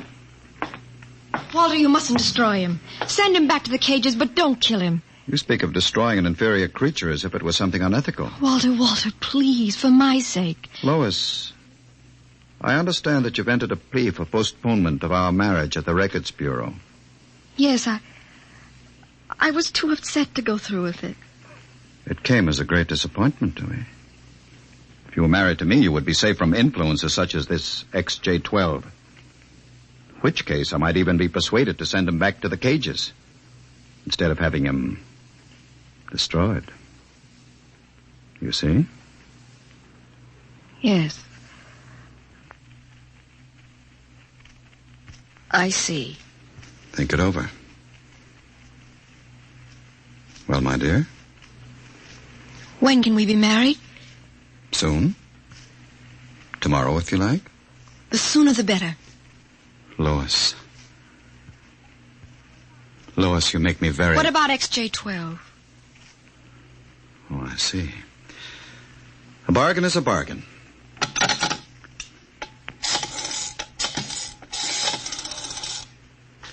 Let me talk to the custodian, please.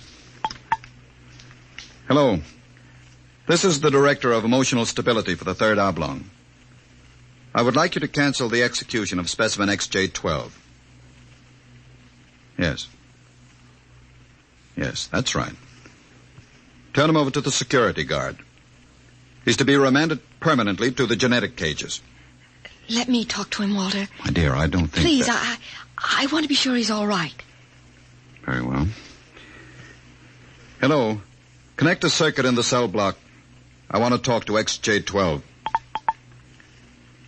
Here you are, my dear. Hello? Oren? Yes. No, I'm all right. How are you? Fine. Oren, I've been talking to Walter. He's going to send you back to the cages. Yes. Yes. No, I'm going to marry him. Because I want to. I'm not lying to you. I'm very happy. Yes. Yes, I've got to hang up now. Goodbye. Goodbye. And now, Lois? Walter, please. I've got to get back to the lab. Of course.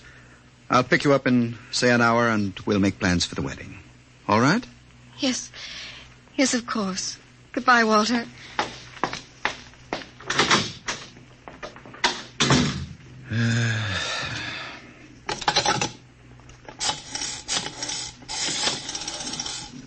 Hello. This is the Director of Emotional Stability again. I want you to cancel that last order. Proceed with the execution, but under conditions of absolute secrecy. No. Don't use the lethal chamber. Take him to the tunnels on the upper level. That's correct. Fine.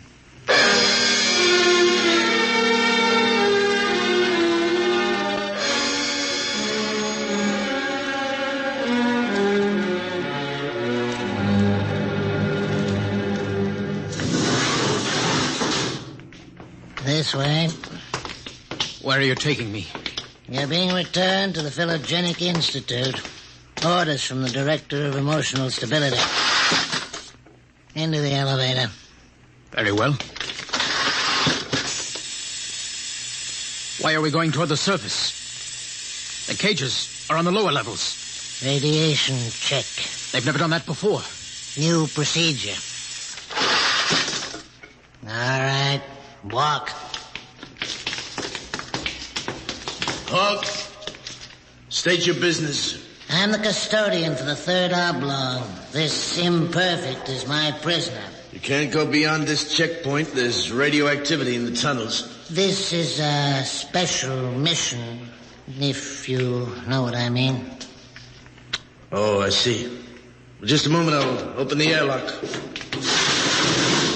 Go ahead. You'll find 2 radiation suits in the chamber. We will need only one. So this is how they get rid of imperfects. March inside.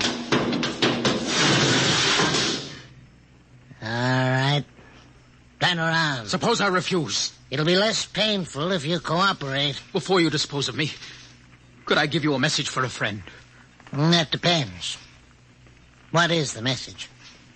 This! Security! Help! Security! What is it? What happened? The prisoner, he struck me. Before I could recover, he escaped into the tunnels. Well, he won't last long. If the radiation doesn't get him, he'll starve to death. Can you go after him? I could send a robot, but it isn't worth the trouble. There's no way back from the tunnels except through here. Only other direction he can go is toward the surface. The closer he gets, the hotter the radiation. No, I think you can consider your prisoner dead.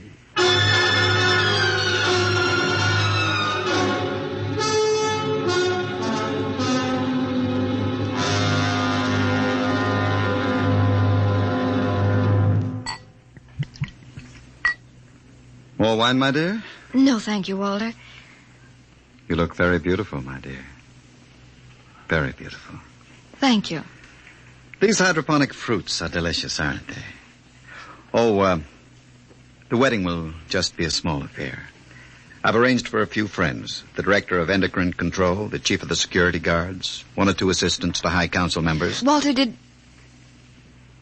Yes? was he returned to the cages? Now, why must you spoil this lovely dinner by bringing that up? Was he, Walter? Well... Was he? Well, as a matter of fact, there was a little difficulty. Difficulty? Yes, you see, he escaped. Escaped? He struck a guard and ran off into the tunnels. The tunnels? But that's death. He's free to return any time he chooses. When did it happen? Just a few hours ago, as a matter of fact. Walter. Now, don't become upset again, darling. You planned it, didn't you, Walter? Stability, darling. Stability. Stability. Stability. Is that all I'm to hear from you for the rest of my life? Darling. Here's what I think of stability. Well, we're not to be married. I'd be compelled to turn you over to the endocrine surgeons for doing that. Well, you can go right ahead, because we aren't going to be married.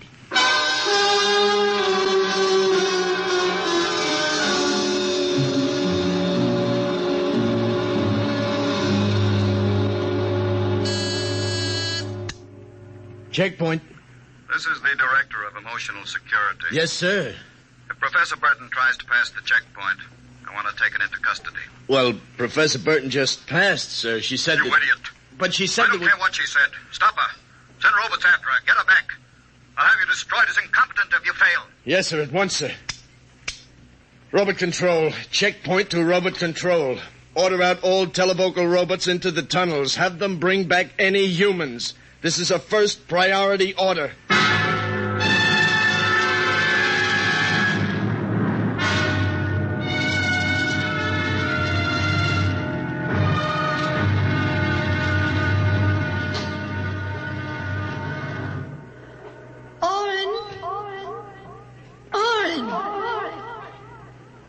Oren, where are you? Oren. Hello? Oren, it's Lois. This way. Behind the rocks. Over here. Oh, darling. Lois, why did you come here? It's suicide. I had to. Darling, are you all right? So far. You've got to turn back. Give yourself up. They'll kill me. You can't stay here. The radiation is +4 at this point. It gets worse as you approach the surface. Go back, darling. What will you do? I'm going ahead. But you can't. I can. I'm going to the surface. Not even the robots can survive it. At least I'll be the first human in 1,100 years to see what the surface of the Earth looks like. Come back with me. No, darling. Then I'm going with you. Lois. Don't try to stop me, darling. There's nothing to go back to now. Nothing but Walter and emotional stability. Lois, you really want to come with me? Yes. You know what it means. I don't care. Oh, darling, I can't let you go. Oren, I love you.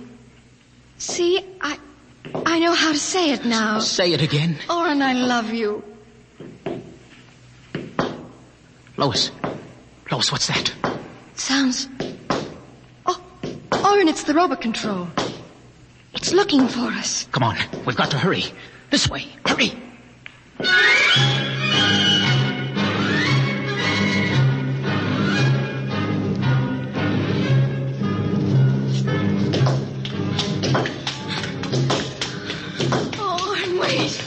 It can't be much further, darling. The robot is gaining. Here, let me help you. I just can't. All right, darling.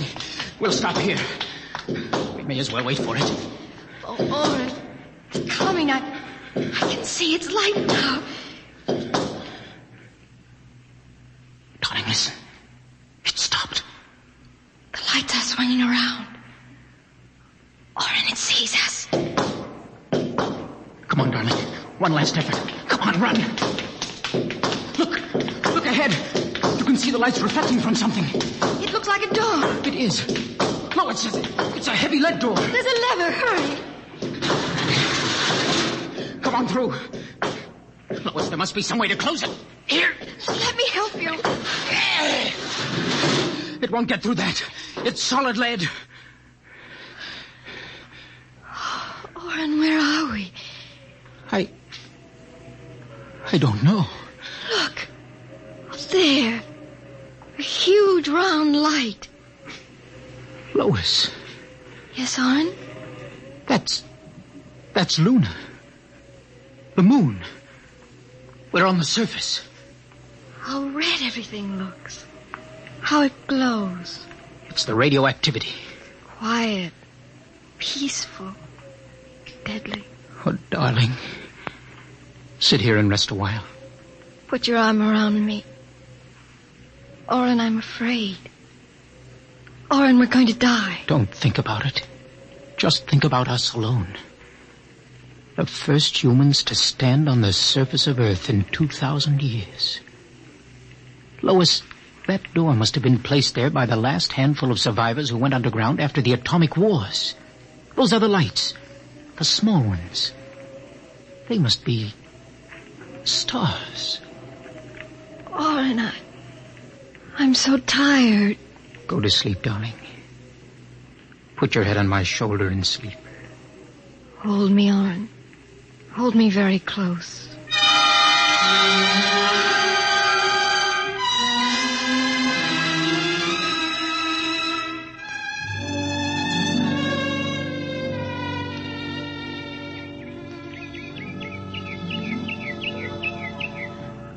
Oren. Oren, wake up. What is it? Look, it's light. What? The whole universe is light. Oh, Oren, how beautiful. Look. By all the laws of nature, we should be dead. Lois, no life could survive this. By all the laws of nature. Oren. What is it? We're not dead. This is Earth and we're alive. We're not going to die. But the radiation, it's present. You can see its effect. Oren, did you ever hear of adaptation? What? There is a natural law of adaptation by which an organism will try to adjust itself to its environment by changing. It's called a geotropism. I don't see what that has to do with... All these generations, we've been bombarded by radiation filtering down through the Earth. Each successive generation must have inherited some degree of immunity to the effects of radiation. And you think that... Oren, it can't hurt us. Don't you see? We're immune. We're probably the first generation to inherit sufficient immunity. But if that's true, then we can transmit that immunity. We can pass it along to our children. Come on, darling. We'll have to find food and water. The practical wife. Oh, wait a minute, darling. What are you doing with that rock? I want to scratch something on the outside of this lead door. Lois and Oren. 4195 A.D. Hello, tomorrow.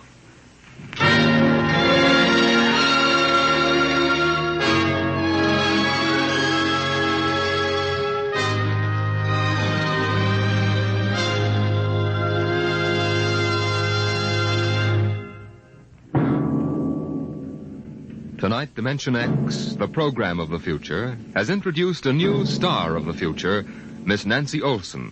Miss Olson appeared by courtesy of Paramount Pictures and may currently be seen in their production, Sunset Boulevard. Next week on Dimension X, the strange and sinister story of Dr. Grimshaw's Sanitarium. Tonight, Dimension X has transcribed Hello Tomorrow, written by George Lefferts. Appearing with Nancy Olson were Santos Ortega as Walter and Donald Buca as Oren. Your narrator was Norman Rose. Music by Albert Berman. Engineer Bill Chambers. Dimension X is produced by Van Woodward and directed by Edward King. Enjoy Bob Hope and Baby Snooks when they return this fall on NBC.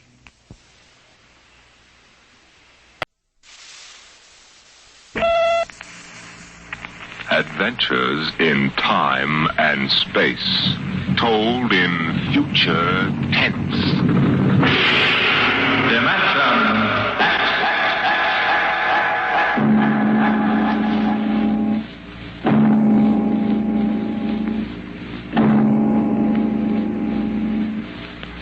What you will hear transcribed in the next half hour represents either a magnificent hoax or the true explanation of the famous Grimshaw Sanatorium scandal, which made the headlines back in 1947. The manuscript upon which this account is based was removed by the New York State Police from a fountain pen cover found in the doorway to Dr. Grimshaw's study. We offer this manuscript as evidence only. Whether it is authentic or not, you must judge for yourself.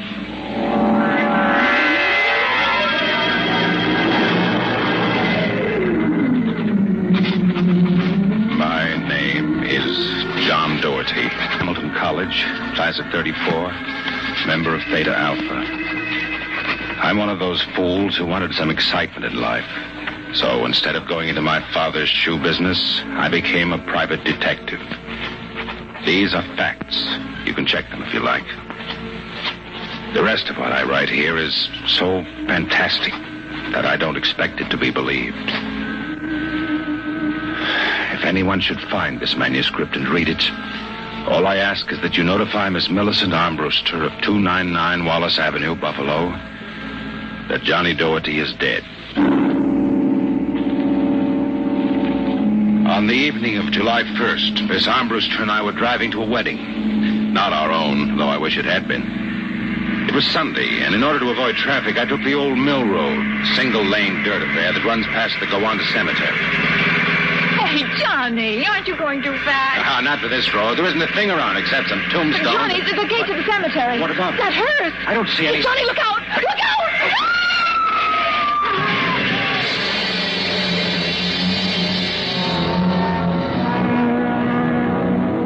It was a big black hearse with no lights on, pulling out of the cemetery.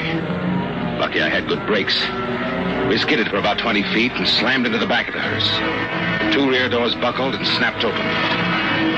It was a freak. A huge oak coffin with brass handles tipped up and began slowly to slide back toward us. Oh, Johnny, look.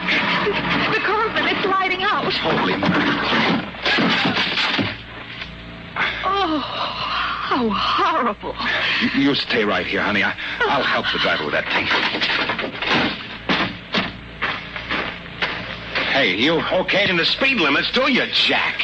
Now, look, let's not get hung up on who was right and who was wrong. I was going too fast, and you were traveling without lights after dark. Main thing is nobody's hurt and no damage done, except for that coffin. And I don't suppose the occupant minds too much. Let's see the driver's license and registration. Right here. John Doherty. Oh, a private eye, huh? You listen to the radio too much, Junior. Now, if you don't mind, who does this joy wagon belong to? Gowanda Funeral Service. It's being rented to Grimshaw.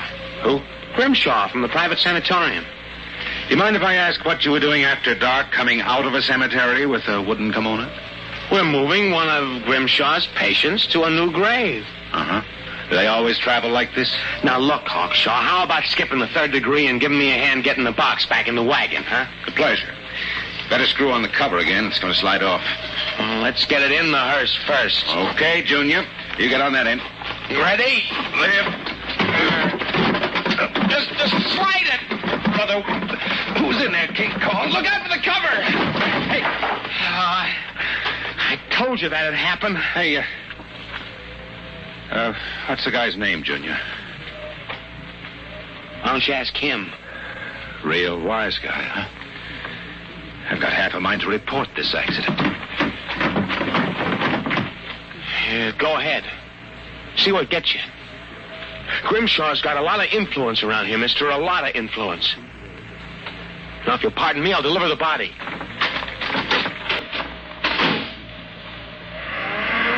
So long, Junior. Johnny?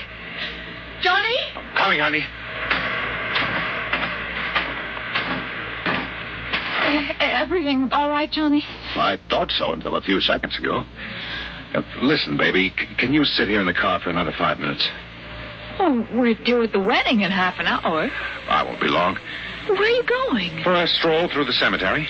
Oh, hey, Johnny, stop making jokes. Honey, when we lifted that coffin back on a meat wagon, I got a good look inside of it. Oh. Exactly how I felt. I figured we'd knocked the stuffing out of the corpse. Only I didn't expect the stuffing to be sand.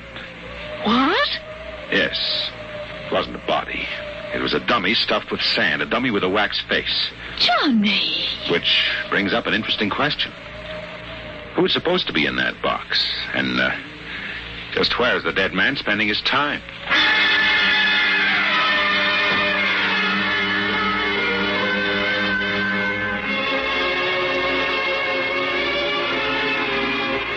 Sometimes in my business, when things drop off, you have to go out and dig up new clients. Well, my next case was a gentleman named Harlan Ward, Sr., the wealthy automobile manufacturer. I'd gotten his name off his son's tombstone. Are you trying to tell me, Dorothy, that my son Harlan was never buried at Gowanda Cemetery? Exactly, Mr. Ward. Why? Maybe if you'll tell me the circumstances surrounding your son's death, I can help answer that. My son was a rather impetuous young man. Tall, good-looking. After his graduation from Princeton, he began drinking quite heavily. After he got into a couple of scrapes, we sent him to Dr. Grimshaw's sanatorium in the hope that he could be cured. While my wife and I were in Europe, we received word that he had died. He was buried at Gowanda in our absence. Last week, my wife and I decided to have his body removed to the family vault here at Short Hills. How did your son die, Mr. Ward? Suicide. He slashed his wrists at the sanatorium. You never saw the body? No. We couldn't get back from Europe in time. I see. See here. How do I know this whole thing isn't a plan to fleece me? How do I know that you didn't remove the body yourself? You don't. But you're a rich man, Mr. Ward, and you're perfectly willing to take a chance that I'm on the level and that your son may still be alive. You sound very sure of yourself, Mr. Dorothy. My fee is $2,000 retainer plus expenses. What sort of expenses? However much it costs to take the cure at Dr. Grimshaw's sanatorium. What do you say, Mr. Ward? All right, Dorothy. My secretary will send you a check in the morning. Good. Oh, one other thing. What's that? I want a photograph of your son, a good one. I think that can be arranged. Look here, Dorothy. If I cooperate, how do I know that you won't run off? I won't guarantee it. On the other hand, I might have to get myself killed on this job. We both take a risk, Mr. Ward.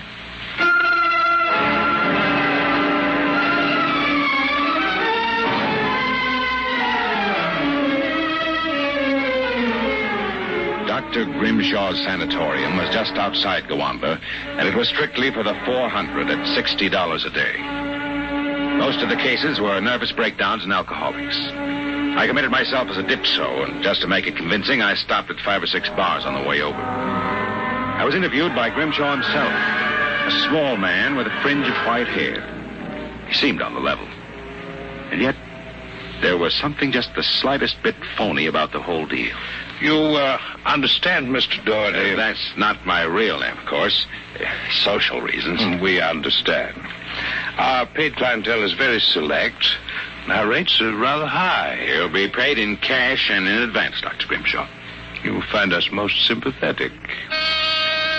How long does a cure usually take, Doctor? Well, that, of course, depends on the degree of alcoholism. This is my assistant, Dr. Voynow. How do you do? How do you do? We are accepting Mr. Doherty as a patient. We'd better place him in the ward with Mr. Kay and Mr. Crakey. Mr. Kay is a long-term patient, Mr. Doherty. Highly intelligent man, formerly a professor of plant pathology. Mr. Crakey suffers mild delusions. I think you'll find him rather amusing.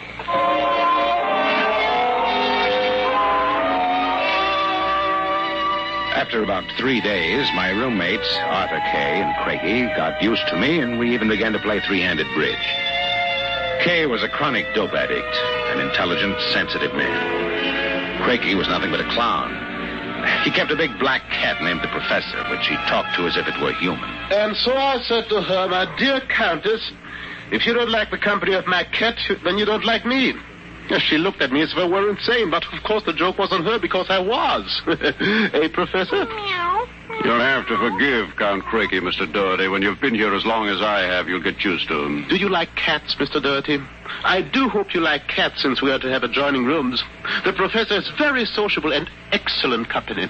Except when he kills birds and deposits them in your bed. He's nothing but a feline murderer as far as I'm concerned. See, you have insulted him. Come here, Professor. Let's make friends. How about giving me your paw?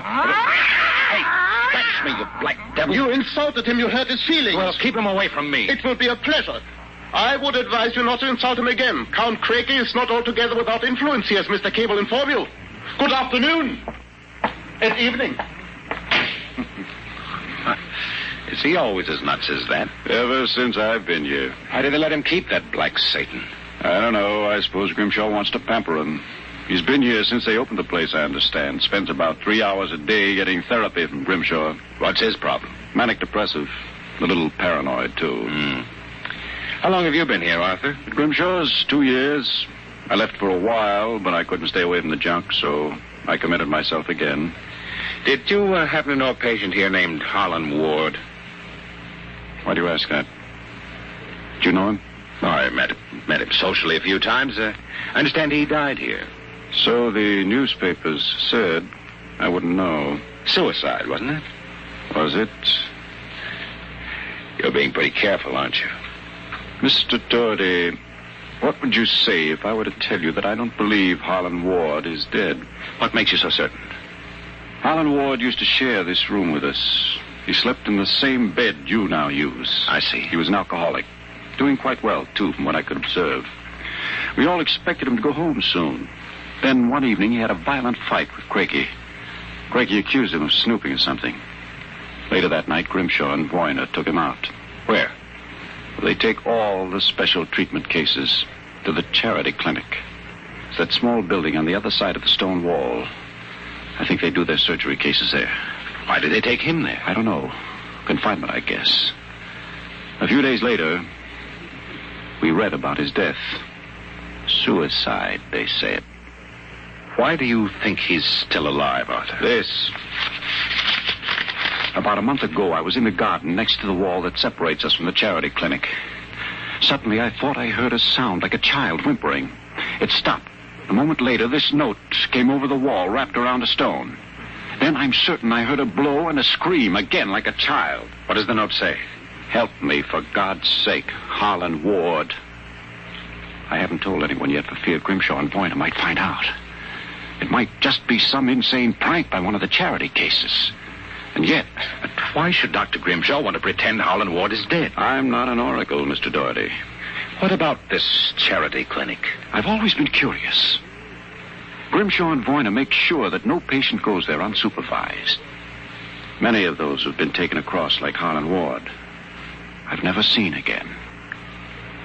Arthur, how'd you like to have some fun? Like what? Like sneaking out tonight and going over the wall. What do you say? It'd break the monotony a little. I don't know. If there's something fishy going on, it'd be better to find out now, wouldn't it? I suppose there's no real harm in it. Of course not. I'd go alone, but I'll need help scaling that wall. Will you do it? All right. I'll go with you.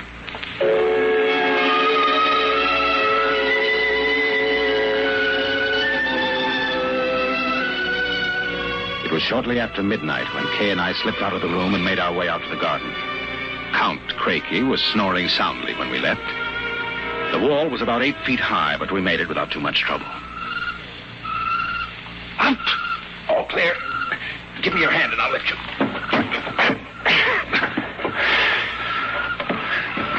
Now, careful when you drop. Ready? Go ahead.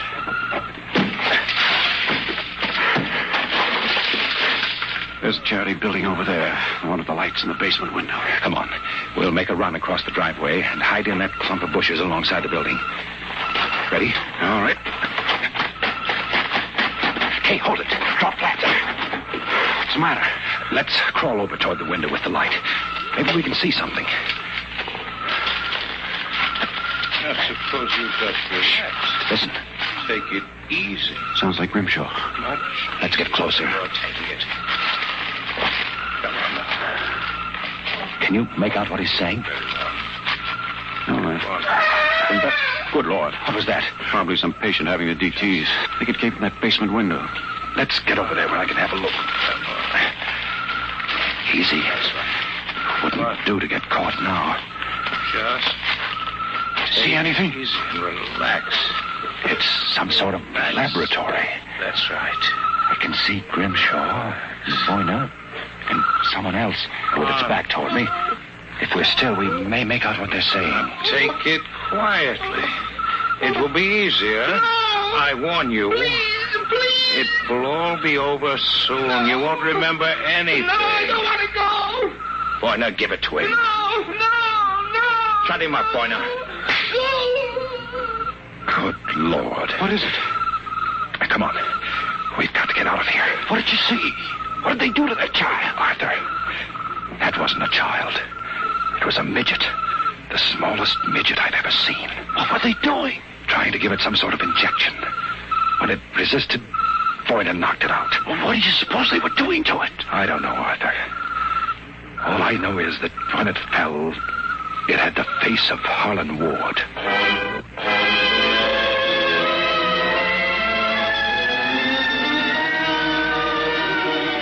All the way back to our room, my brain was working like a pinball machine. Only the score wouldn't add up. The pieces were there all right. A crazy old doctor, a brutal assistant, a private sanatorium, and a midget with a dead man's face. But I couldn't figure it out. I thought that when I got back to our room, I'd have some time to think about it. But I'd forgotten about our friend, the happiness boy, Count Craigie. Ah! So I've caught you. Fine. So you've caught us. Now, how about crawling back into the woodwork like a good little count? Well, where are you? Mink hunting. Arthur and I like to go mink hunting at night. It's a funny thing, though. The mink weren't running very good. The grunion were running like crazy, though, weren't they, Arthur? Like crazy, Mr. Doherty. You make fun of Count Craigie. You're lying. I shall report you to Dr. Voyner. Better not, if you know what's good for you. So you threaten me. Me, Count Craigie, world champion gymnast and barbell balancer. I shall scream for help. Help! Did you hurt him? Just knocked him out. What do we do now? Put him to bed. Hope that when he wakes up in the morning, he's forgotten the whole thing. And if he hasn't? They won't take him seriously anyway. I don't think Grimshaw would believe him. Besides which, he doesn't know what we actually were doing. Come on, let's get him back into bed.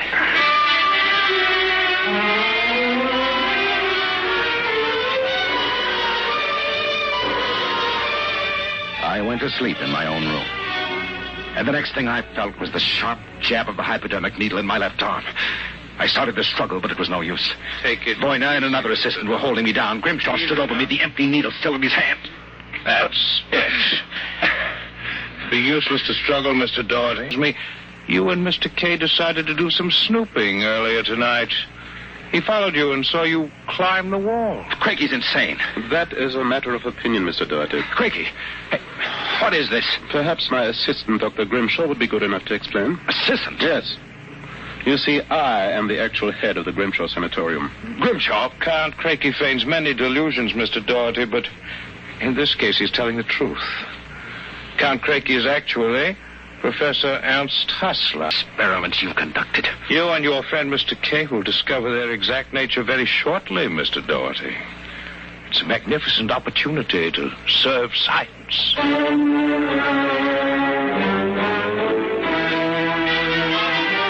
Then I passed out. And the next thing I knew, I was coming to in a different room. I guessed it was somewhere in the charity building because of the angle of the sun through the windows. They had me in a straitjacket and kept doping me until I lost count of time. I don't know how long it kept up. I remember one day being wheeled along a corridor into an operating room and hearing the voices of Voyner, Grimshaw, and Craigie as if from a great distance. Pituitrin. 4 cc's. 4 cc's. How are the measurements? Reducing rapidly. We'll operate at once. Voyner, start the anesthesia. All right, Doctor. Commence.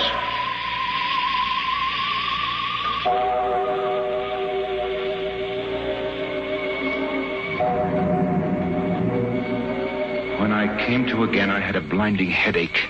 And after that wore off, a horrible sensation of weakness. I began to wonder if Craigie and Grimshaw weren't doing something to drive me insane because I lost all sense of perspective. The room seemed to grow in size. I don't know how much time passed, but one day Grimshaw came into the room with a bundle in his arms, about the size of a newborn baby. The bundle was my friend Arthur K. Good morning, Mr. Doherty. I brought you a companion. I'm sure you two gentlemen will enjoy each other's company. Let me out of here. Let me out. I couldn't believe my eyes until Grimshaw set Arthur down on the bed beside me. It was then that I got the real shock, for I realized that what had looked like a tiny bundle in Grimshaw's arms was actually the same size that I was. The full explanation next morning, when the eminent Professor Hassler, alias Count Craigie, came in to gloat over us. Allow me to congratulate you, gentlemen. How are you feeling? You stinking monster. Oh, I'm disappointed, gentlemen. Do you not feel privileged to be a part of an experiment that will place me at the very top rank of the world's endocrinologists? What are you doing to us? It has been long established, gentlemen, that dwarfism and giantism result from injury to or malfunction of the pituitary and thyroid glands. The interlock between these glands was thought to be a hormone. I have discovered that this was incorrect. It is an enzyme I isolated some years ago. I was well on the way to synthesis in Germany when the surrender interrupted me. The interruption also limited the number and type of subjects on whom I could experiment. I was forced to find others. Such as Harlan Ward? Mr. Ward was only a control experiment. And now you've done the same to us. No, gentlemen.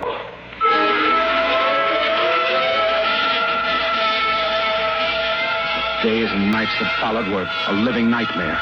A nightmare from which Arthur and I awoke for brief periods to find ourselves in a strange new world. A huge, frightening world where everything was enlarged 100 times. Then what? We'll worry about that after we get out of this mouse cage. Suppose we don't make it. At least you've written the story on that scrap of paper. Someone may find it and read it. Nobody will believe it. Why'd you bother to write it? I don't know. I suppose I want the world to know what happened to me. Does it help me push the door open? Now what? First job's getting down to the floor. I think we can make it by sliding down the telephone cord. Are you game? Go ahead. I'm right behind you. Easy now. Look out. That does it. Now if we can figure out a way to get out of the room. That should be... Oh, listen. Somebody's coming. It must be Craigie. We've got to hide. There in the grate in the fireplace. He'll kill us if he finds us. Shh, stay quiet. Well, my friends, I'm for feeding. I trust that you... So, you have managed to break out. It won't do, you know. There is no way you could have gotten out of the room with the door and window locked. I know you're in here. I would advise you to save yourselves trouble and give up. No? Perhaps you are in the desk drawer. Or behind this decanter. Then perhaps in this cabinet. Very well. I shall count to 5. 1, 2, 3, 4, 5. You will not get up, eh? Very well, my tiny friends. If you prefer to play the game of cat and mouse, then I shall be happy to furnish the cat. How long do you figure it'll take him to get downstairs and let the cat into the building? 3 minutes at most. Then we've got 3 minutes to get out. How? All the doors in a mental institution locked from the outside. We need a special key to get out, and then we couldn't reach the lock. I don't know. There must be... Wait a minute. What is it? John, what? Do you see that thin strand of wire running along the molding? What about it? Do you know what it is? No. It's the automatic fire alarm. What about it? When the alarm is tripped by a fire, all the locks are sprung so that the patients can escape in their rooms. Are you certain? Positive. This door is part of the system. If I can work the insulation off that wire and short it before Craigie lets the cat in the building, let's go. Here's a tiny sliver of steel from the cage on the floor. I'll work with that. You keep an ear to the door. Go ahead. This insulation is tough as raw hide. How much time is there? Not much. There's stuff here. Let me help. What was that? What? I thought I heard the door slam. Mikey couldn't be back so soon. Hurry up, Arthur, for God's sake.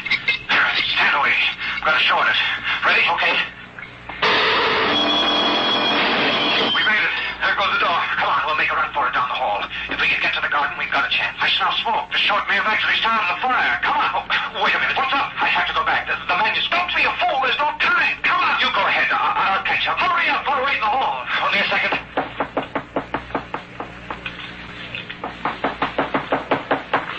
I've got it. Come on. There's nothing to stop us now. Arthur, where are you? It's funny. Arthur? Arthur! Arthur, what's happened to you?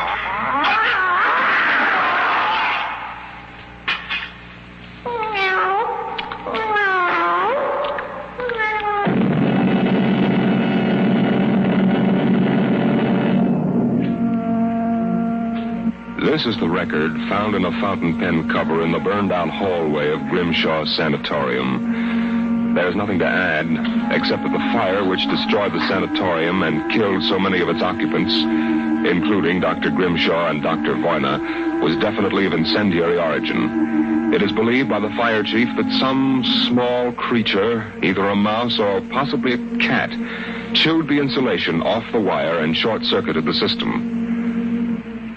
The two patients, John Doherty and Arthur Kay, vanished completely after the fire, and their remains were never found. Whether the manuscript which you have just heard is authentic, or whether it was the work of one of the more demented inmates of the sanatorium, we leave to your judgment.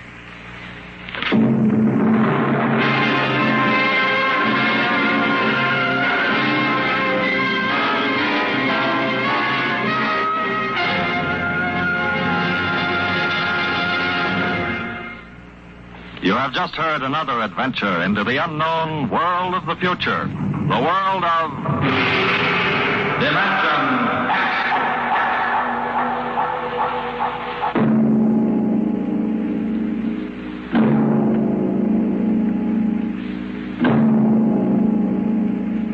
Next week on Dimension X, and the moon be still as bright. The story of the first despoilers of the planet Mars, the men from Earth.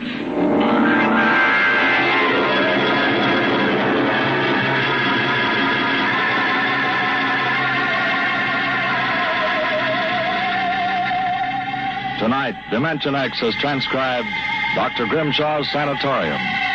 Adapted for radio by George Lefferts from an original short story by Fletcher Pratt. Featured in the cast were Carl Weber as John Doherty and Roger DeKoven as Arthur Kay. Your narrator was Norman Rose. Music by Albert Berman. Engineer Bill Chambers. Dimension X is directed by Edward King.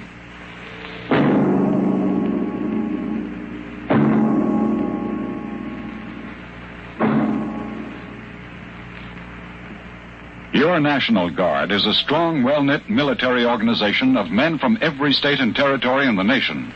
No matter what emergency faces our country, a National Guardsman has insured his future. He's trained to handle himself if the going gets tough. And at the same time, he's learned new skills to help his civilian career. Regular Army and Air Force pay scales apply to every hour of training a Guardsman takes. So men, if you're over 17, join the National Guard. Keep your guard up. Enjoy Bob Hope and Groucho Marx, coming soon on NBC.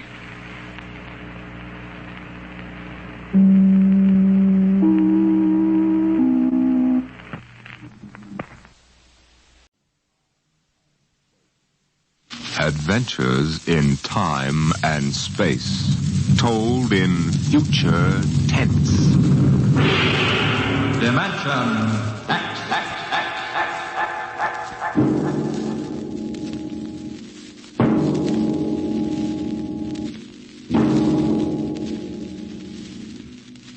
Tonight, transcribed from Ray Bradbury's collection, The Martian Chronicles, we present And the Moon Be Still as Bright.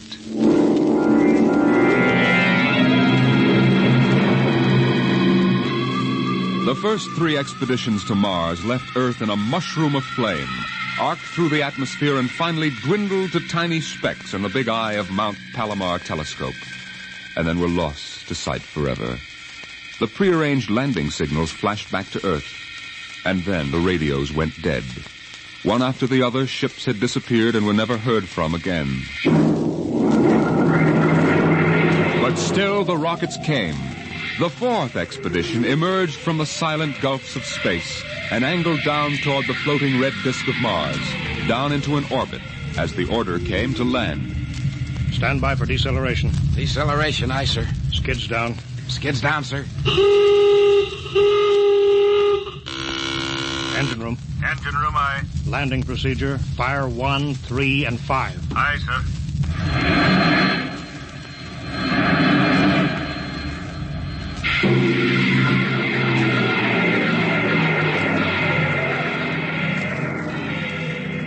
The last blast of the bow jets broke red against the blue desert sands, and the ship slid to a halt at the edge of a vast city that reflected the icy glare of the moonlight. For a while, all was still.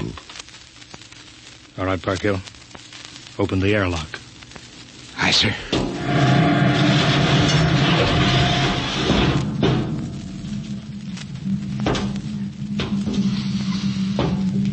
Fresh air. How about a fire, Captain Wilder? It's freezing. Later. We got work to do. Smell that air. You could get drunk on it. Say, there's an idea.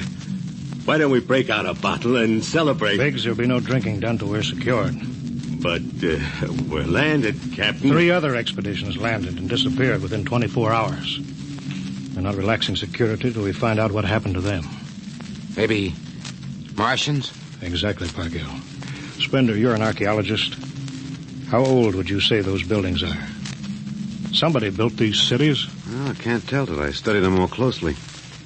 It's a kind of engineering we couldn't duplicate on Earth. Those thin, reed-like towers and the stone filigree wouldn't stand up under Earth pressure. Beautiful, aren't they? I'm not interested in the architecture now. I want to make sure there's nothing there that might be dangerous. Mr. Hathaway. Yes, sir. I want you to take a reconnaissance party into the city and find out what's there. The cities all look dead from the air, sir. They look dead, but I want to make sure. Mr. Spender, you better go with Hathaway. Yes, sir. Don't waste any time gathering relics either. You can make an archaeological study later. Right now, I want a security report. Biggs? Yes, sir. We'll set up camp right here. No man is to go more than 50 feet from the rocket. And there'll be no celebration till Hathaway and his party report back. No, sir. It's just that we've been cooped up in there. That's all, Biggs. We've landed safely. We're not safe yet. Not until we know what we're up against here. We'll maintain full security till Hathaway gets back.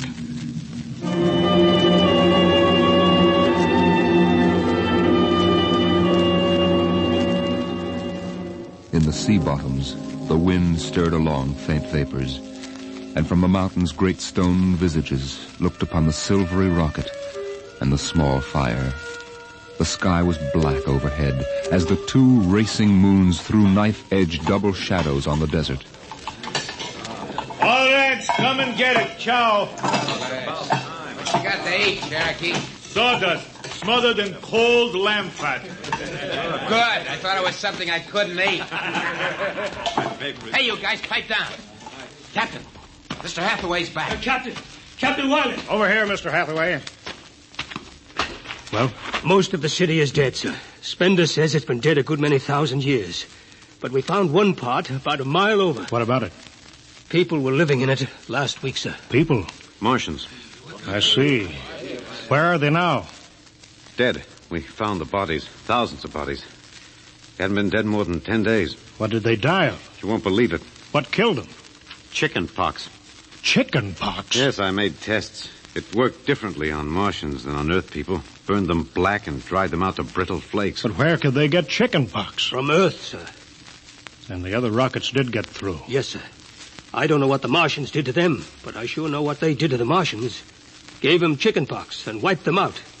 They just didn't have any resistance to an Earth disease. There aren't any of them left? There won't be any. When a thing like that starts spreading, sir, there's no stopping it anywhere. It's 1,000 to 1. It's killed them all.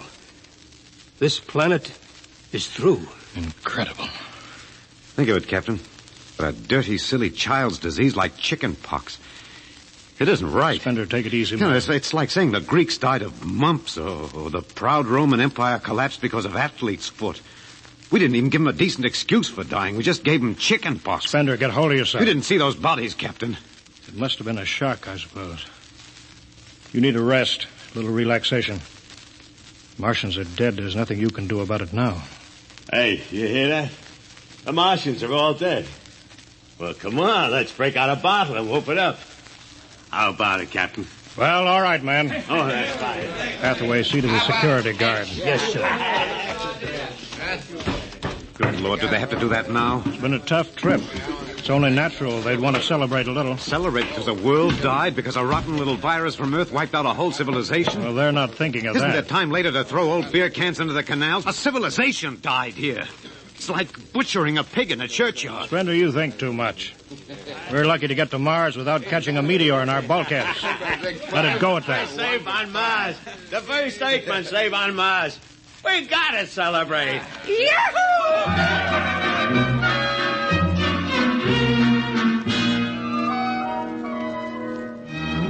Many bottles were opened and drunk. The voices got louder. The earth laughs and shouts echoing across the empty Martian sands. There was that time in New York when I ran into that blonde. Boy, what a blonde. Listen, the first thing she said... Spender listened to the wind over his ears, cool and whispering. He felt the land getting cooler. The stars drew closer, very clear.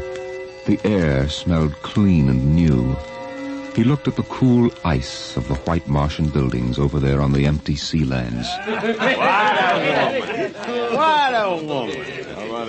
Hey, what do we do with these empty bottles? Save them. There's a 2-cent deposit. Throw them away. Hey, wait. How about that building? 2 to 1 for $1, I can heave one right through that window. You're right. Here goes. Bullseye. I owe him $1. Double or nothing on the next shot? Put that bottle down, Biggs. Who's that? Mr. Spender? Stop smashing those windows. What's the difference? The planet's ours now. I guess I can do anything with it that I want. Drop that bottle, I'll knock your teeth out. Yeah? Just watch me. I warned you, Biggs.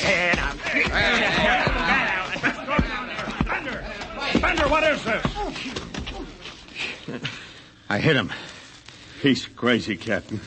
He just walked up and slugged me. Biggs wasn't doing nothing. All right, let go of him. You men go back to your party. Spender, come with me. I like that guy. Just walks up to him and slugs him. Spender, suppose you explain. What was the idea? Oh, the noise, the drunken brawl. I guess I was ashamed of the spectacle the whole crew was making. Where's their respect for what's happened? Their sense of what's right? Men are tired. It's been a long trip. You've got a different way of seeing things. I'm seeing things all right. I'm seeing how we'll ruin Mars. We'll rip it up, rip the skin off the way we've already ruined Earth. We Earthmen have a talent for ruining big, beautiful things. Is that why you hit Biggs? Yes, I couldn't stand the idea of them watching us make fools of ourselves. Them? The Martians. The Martians? They're dead. All dead. But they know we're here. Doesn't an old thing always know when a new thing comes? We've come a long way to smash their windows and spit in their wine. Well, maybe you're right. I'm fining you $50 for that fight. Now suck in your chin. We'll go back there and play happy.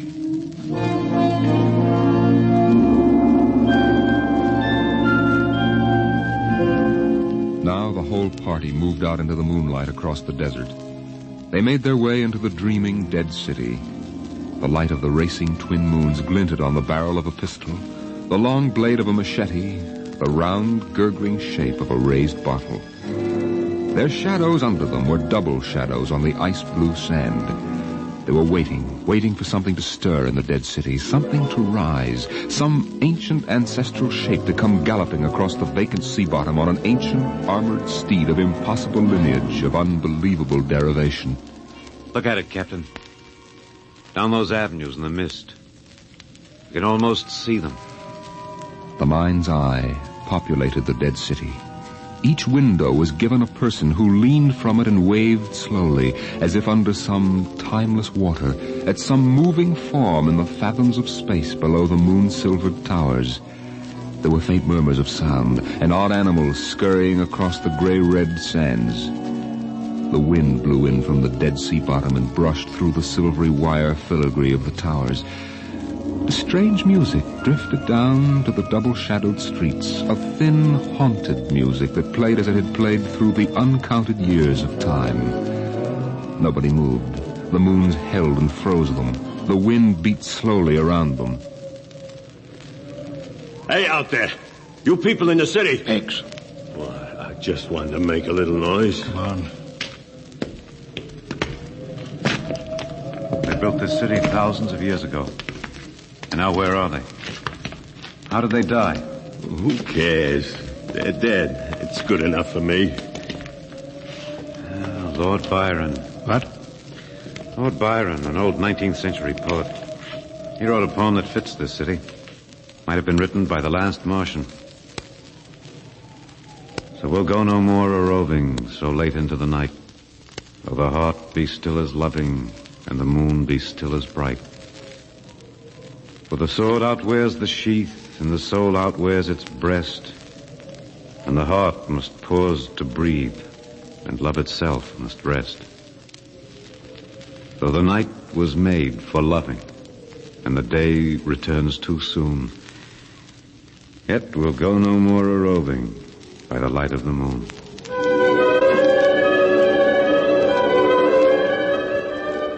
Without a word, the Earthmen stood in the center of the city. It was a clear night. There was not a sound except the music of the wind. At their feet lay a tile court worked into the shapes of ancient animals and images. They stood there, silvered by the double moons beneath the crystal towers of Mars. Then Biggs was sick, and the sour stench of liquor filled the cool air. The men of Earth had come to Mars. And Spender turned and walked away into the city, alone in the moonlight, never once stopping to look back.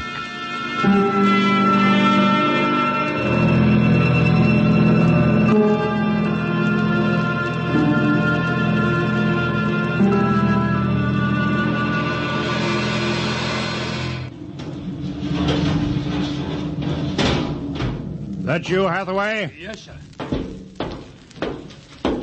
My trick on bridge watch, sir. What time is it? 0400.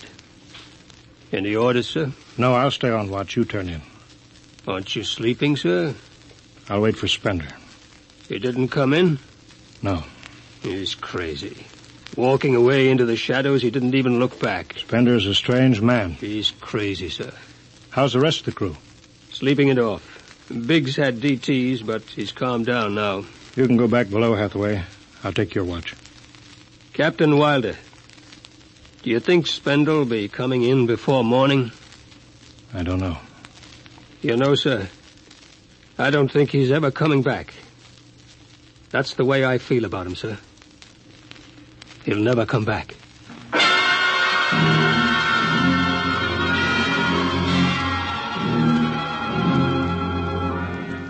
It was a morning that might have been a Monday, or a Tuesday, or any day on Mars. Biggs was on the canal rim, his feet hung down in the cool water, soaking, while he took the sun in his face. What are you doing back here, Biggs? Didn't you go out with the search party? Yeah, I come back. I got a blister. Sure. What do you mean? Look, Cherokee, you see that? Anyway, I had enough searching. 4 days hunting for that screwball Spender. Didn't find him yet, huh? Nah, good riddance. Oh, my feet, I'm gonna soak them good. If I was wild, I wouldn't worry about that nut Spender. Let him go. He's a crackpot anyway. Yeah, a little foggy upstairs, I guess. Why don't you take your feet out of that canal, Biggs? I gotta make coffee out of that water. Coffee? You call that stuff coffee? I had a motorcycle once that dripped grease that tasted better than that. Wait a minute. Biggs, look over there. Where? By that bush. There's someone there. Hey, it's him. Hey, Spender! Spender? Yeah, he's coming over. Why didn't he stay lost, the crazy jerk? Hi, Spender. Long time no see. Hello, Cherokee. I've been exploring some ruins. You and them ruins. You're like a dog in a boneyard. What's the matter? Where you been? Up in the hills. What would you say if I told you I found a Martian? Huh? Where? Yeah. Never mind. Let me ask you a question. How would you feel if you were a Martian and people came to your land and started to tear it up? I know how I'd feel. I've got Cherokee blood in me. My grandfather told me lots of things about the way they kicked the Indians around in the Oklahoma Territory. If there's any Martian around, I'm all for him. How about you, Biggs? They're dead. They're all dead. A good thing, too. Well, I found a Martian. Up in a dead town in the hills. I've been reading their books. They're easy to understand. I've learned their language. Then I found this Martian. He said, give me your boots, and I did. He said, give me your uniform, and I gave him my uniform. You're crazy, Spender. Hey, Cherokee, he's crazy. And the Martian said, give me your gun, and I gave him my gun, and then he said, come along and watch what happens. And the Martian walked down into camp, and he's here now. I don't see no Martian. I'm the last Martian. What? Biggs, I'm going to kill you. Cut it out. What kind of a lousy joke is that? Stand up and take it. Hey, put that gun away, Spender. Hey, cut it, Spender. Don't. Put that gun away. You're joking. You're kidding, huh? Spender!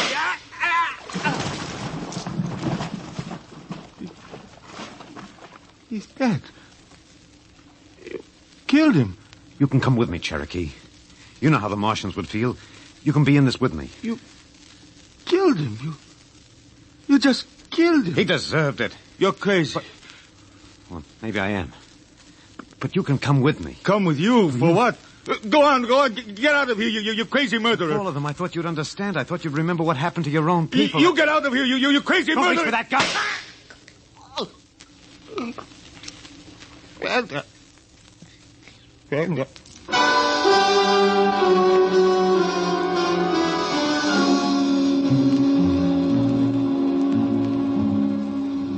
They're both dead, Captain Wilder.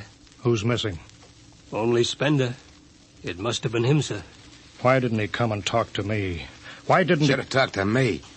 I'd have shot his brains out. That's what I'd have done. He took him by surprise. There's no sign of a struggle. Hathaway, break out the arms locker. Issue pistols, rifles, and grenades. Yes, sir. You better get the Bible out of the navigation chest. We'll have to bury these two. Parkhill. Aye, sir. You start digging a grave. How about Spender? We'll have to go up in the hills and find him. Just let me at him with my bare hands. Crazy murdering louse. That's enough, Parkhill.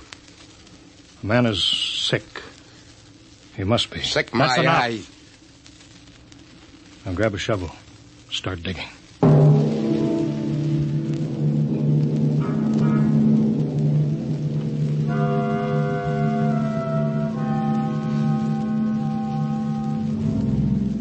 Spender saw the thin dust rising in the valley, and he knew the pursuit was beginning. The sun burned farther up the sky, and the blue sand drifted lazily across the sea bottom below. He sat beside a quiet pool 10,000 years old and held a silver book. Through the house played the strange wind music of ancient Mars, and he heard voices whisper in his mind. Earthman. I hear you. I've always heard you, even down there on Earth. Run. No, I won't run. What's the use? Run. Earthman. Live, what for? To see them tear down your temples and put up hot dog stands? Run. They've seen me. They know I'm up here. There's Wilder now. Got him right in my sights. Funny he hasn't ordered him to use grenades. He could lob one right up here and blow me to bits. Yeah, maybe the captain thinks I'm too nice to be blown to bits. He wants my death to be clean. Yeah, just one bullet hole in me, nothing messy. And why?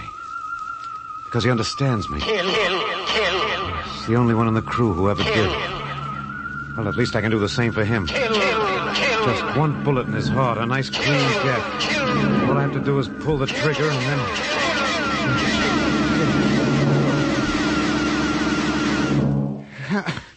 It's no use. I can't do it to him. Spender, can you hear me, Spender? Yeah, I hear you, Captain. What do you want? Talk. Truce. All right, come on up. Leave your gun down there and keep your hands up.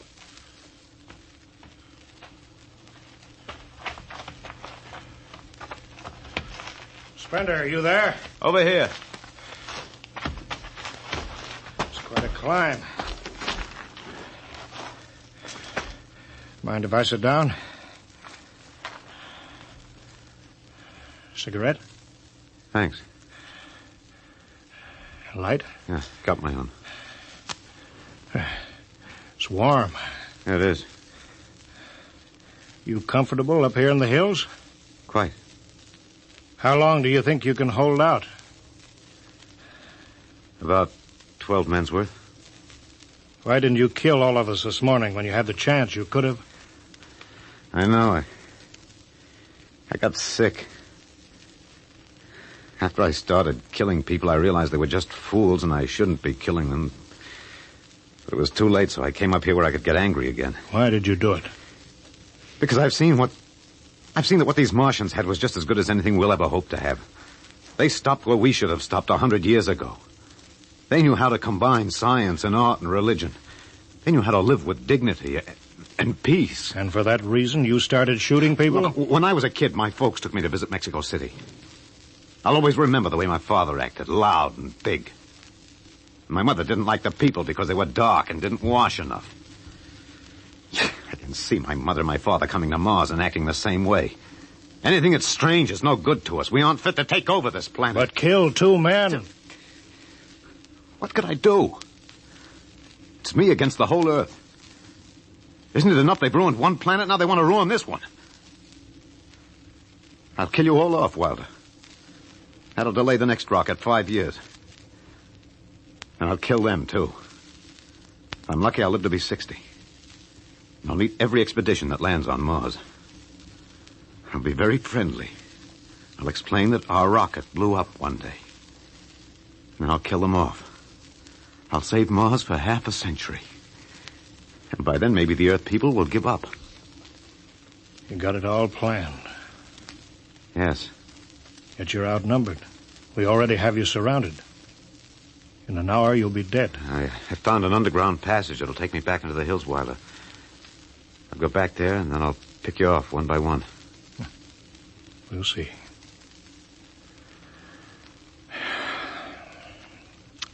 It's a nice town you got here, Spender.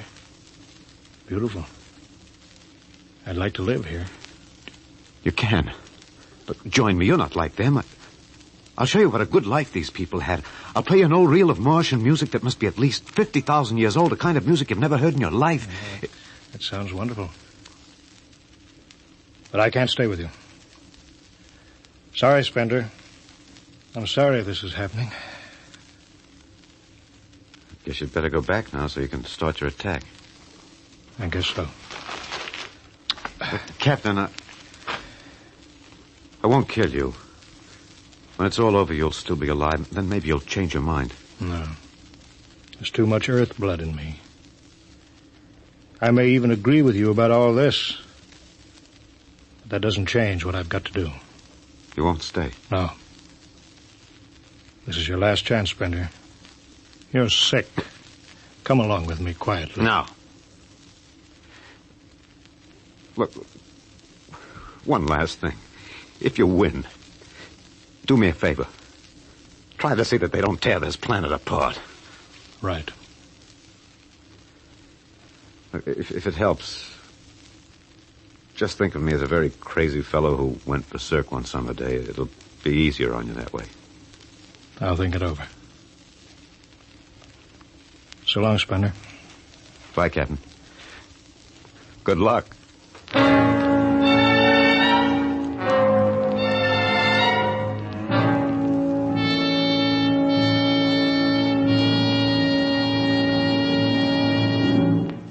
All right, we'll go after him now. Hathaway, you take the right. I'll lead on the left. You have to kill him. He won't come down. Make it a clean shot if you can. Get it over with. I'll blow his bloody brains out. No, Park Hill. Through the heart. Brains. You heard what I said. Through the heart. Now let's go get him. They spread out again, walking and then running on the hot hillside places where there would be sudden cool grottos that smelled of moss and sudden open blasting places that smelled of sun on stone. The men ran and ducked and ran and squatted in the shadows. Blow his brains out. Just one slug, that's all he needs. Captain Wilder hugged the rock warmed by the sun. He gasped, for the air was thin and not meant for running. Spender lay at the top of the hill, and a gap in the rocks showed the white of his shirt against the shadows. Wilder looked at the towers of the little clean Martian village like sharply carved chess pieces lying in the afternoon. He saw the rocks and the interval between where Spender's chest was revealed. Go on, Spender, get out. You've only got a few seconds to escape. Get out to the caves and come back later. Go now, Spender. Or I've got to end it. I've got to think I'm right and pull the trigger. Go now.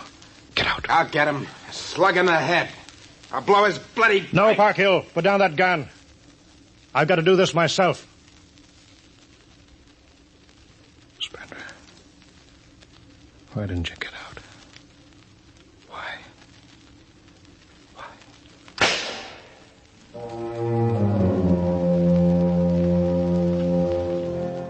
They buried him in that ancient valley town, where the music of the wind played on through the days and the nights. They laid him in an ancient silver sarcophagus with waxes and wines which were 10,000 years old, his hands folded on his chest. The last they saw of him was his peaceful face in the cold silver light of the racing twin moons. The captain found the poem in Spender's pocket, and he read it before he shut the marble door. So we'll go no more a-roving so late into the night, though the heart be still as loving and the moon be still as bright, though the night was made for loving and the day returns too soon, yet we'll go no more a-roving by the light of the moon.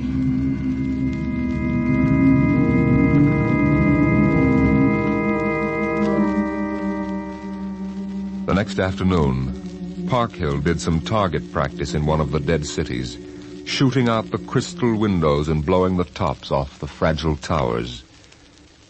Captain Wilder caught Parkhill and nearly knocked his teeth out.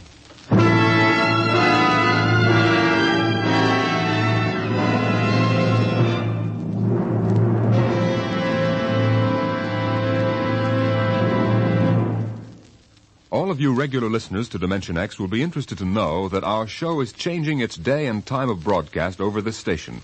Starting early in November, we'll be back at the new time. We suggest you watch your local newspaper and be sure to join us in about 4 weeks for a new series of adventures into the unknown world of tomorrow. The world of... Dimension X.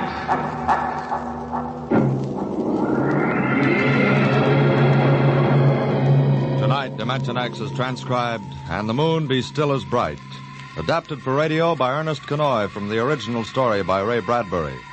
Featured in the cast were Alexander Scorby as Spender, Wendell Holmes as Captain Wilder, and your host and narrator for the story, Norman Rose. Music by Albert Berman, engineer Bill Chambers. Dimension X is directed by Edward King. This is Robert Warren speaking.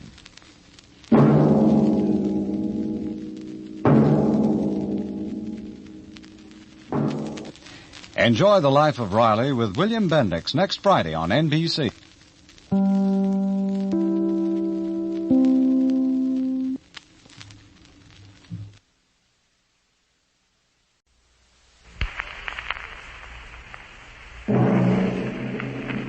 Adventures in Time and Space, transcribed in future tense.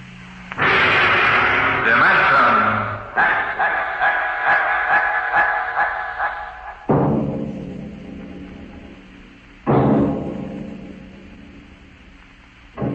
Can you predict what will come in 100 years? Or in 10? Or in the next minute? Can you see beyond the known dimensions of time and space into the unknown Dimension X? Today we tell you a story of America's largest city, a story that began in the bustling city room of a New York metropolitan jail.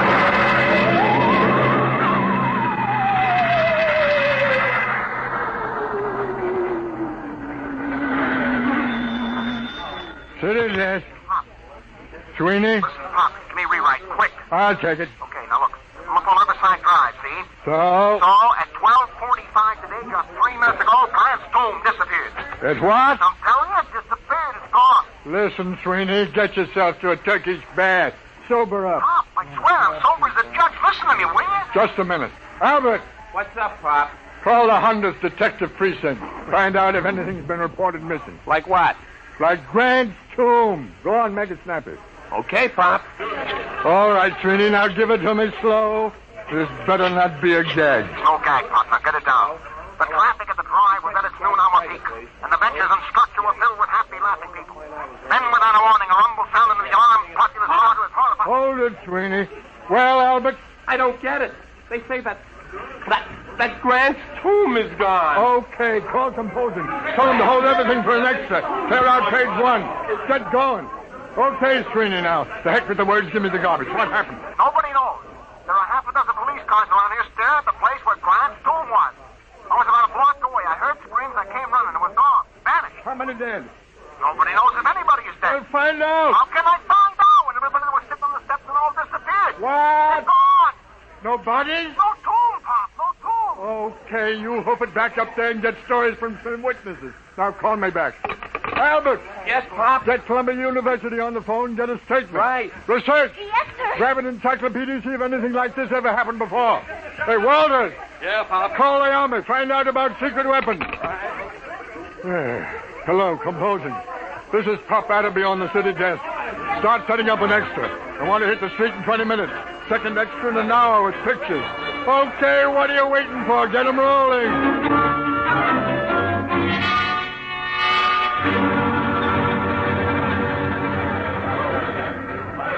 Pop? Pop. Oh, I'm busy, Albert. Yes, sir. Pop, Mr. Colborne wants to see you. Pronto. Tell him I'm busy.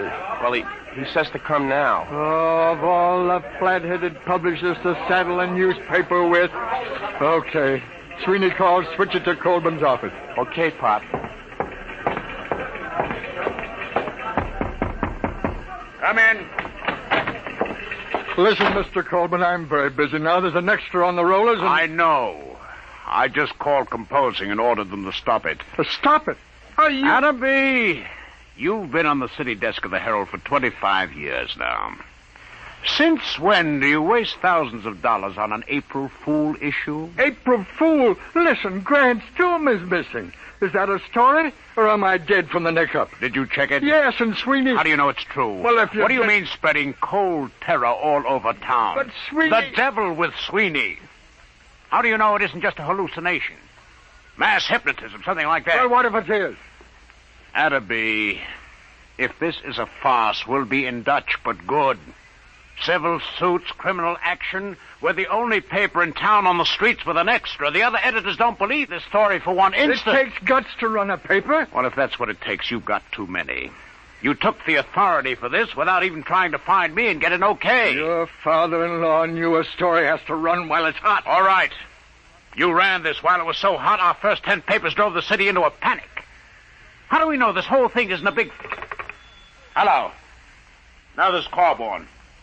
Yes, he's here. It what? Oh, well, that's fine. That's fine and dandy. You're fired. What? It's your star reporter, Mr. Sweeney, formerly of the Herald. Formerly? Give me that phone. Hello, Sweeney. Did you get the pictures? How are things up there? I'll need more witnesses. Hey, what? It's back. Fine. What did you say? It's back. Grant's tomb is back. I'm sorry. You're sorry. All right, golden boy. Now give it to me slow. Make it sound intelligent. It just reappeared, that's all. What about the people who were inside? All back. Don't remember a thing. It's just like it never happened at all. It's a miracle. Some miracle. We got an extra on the streets with 28 types screaming that Grant's tomb has vanished, and you calmly call me up to tell me that it's back. But it was gone. I tell you, Pop. Sweeney. What? Do me a favor, will you? Yeah, what? Drop dead. Well, Adderby? Guess we run a retraction. Just doesn't make sense. 12 police cars saw it. We've got statements from witnesses. I told you it was hysteria. Look at the Man from Mars broadcast that Orson Welles did. 1,000 people will swear they saw the monsters. Oh, I don't know. I'm all confused. Well, let's look at it this way, Adderby. Maybe you've had enough. Enough what? You've been on the city desk 25 years now. That makes you, 55? 54. What are you driving at, Mr. Colby? I mean, maybe you ought to retire. Retire? We need new people, new ideas. I've been thinking about it for some time now. With Social Security, you'd get... About $20. Fine. Now, you listen. I brought this paper into the world, and it's going to take me out. I was on that city desk before you ever heard of a stick of type. Then you come along and marry a publisher's daughter. That's enough. I made a mistake, okay. Anybody can make a mistake. I still think there's something in this story. Sweeney's been around too long to blow one like this. Even when he's drunk, he's a better newspaper man than most. I'm sorry. Effective today, you're relieved as city editor. Sanford will take over. Sanford? Why, he's green as grass. If you want to stay on in some minor jobs... Such as... Well, how about science editor? Science editor. You could have the office right next to mine. It'll pay the rent. Well? Oh, I don't know. I don't know what I'll do. Been on the city desk so long. Well, maybe it's too much excitement for a man your age. Stop writing me off, will you? I'm sick. I'm 54. And a man at 54... is no longer a boy. Oh, I don't know. Maybe I am losing my grip. Gotta go somewhere and think it over. All right, Adderby. Take your time. I'll be across the street at Burley's bar if you need me. I'll let you know before the bulldog hits the streets.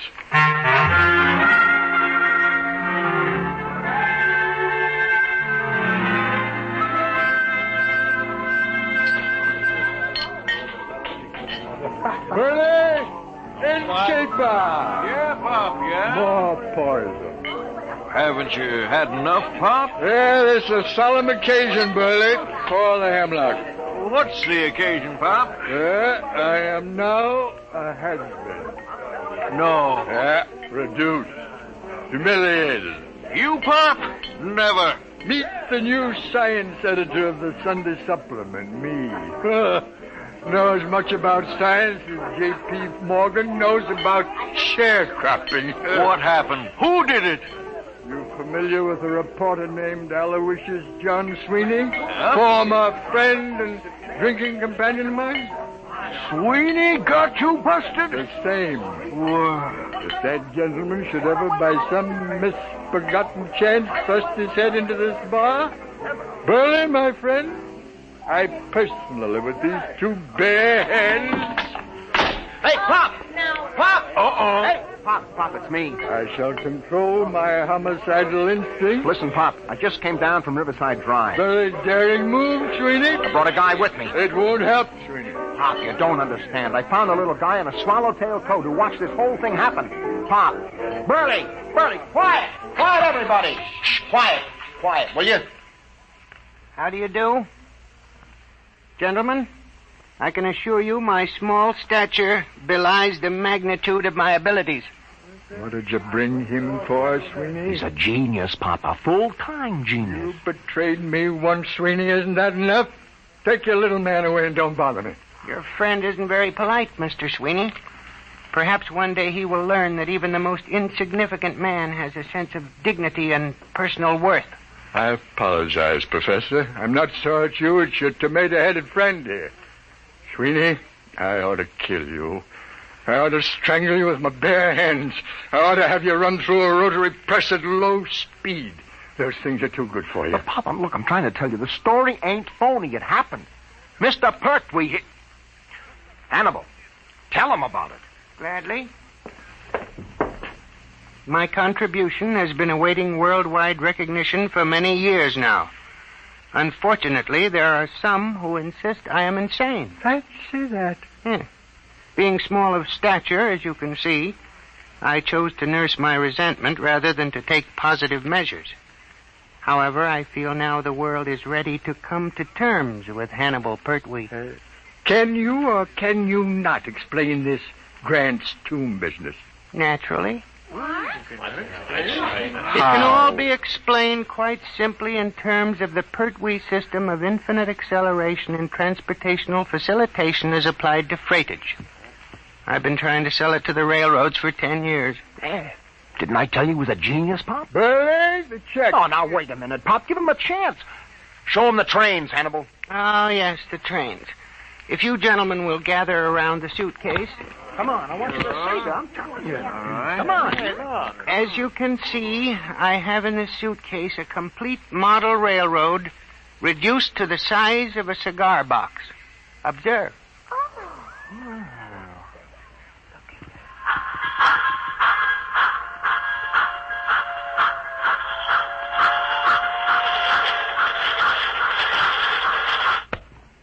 That's enough, I think. They run, just like real trains. Sweeney, not content with ruining my life, losing me my job, driving me to alcohol, You're now trying to drive me out of my mind with an obvious madman who builds model railroads. Here's the money, Burley. Keep the change. Oh, but, Pop, Goodbye, gentlemen. Pop, you're not even giving him a chance. Out of my way. Listen, Pop, please. Out of my way. It's always the same. They won't listen to me. Oh, I guess Pop is losing his grip. I hate them. No, don't take it so hard, Hannibal. Maybe it was all a hallucination. The Pertwee theory is not an hallucination. Sure. Well, it was a good try anyway. I guess I'll go back to the office and pick up my stuff. But I'll show them. Someday they'll listen. Sure. You'll show them, Hannibal. Hey, Burley, fix Professor Pertwee here with a double scotch. Ahead, make it a triple.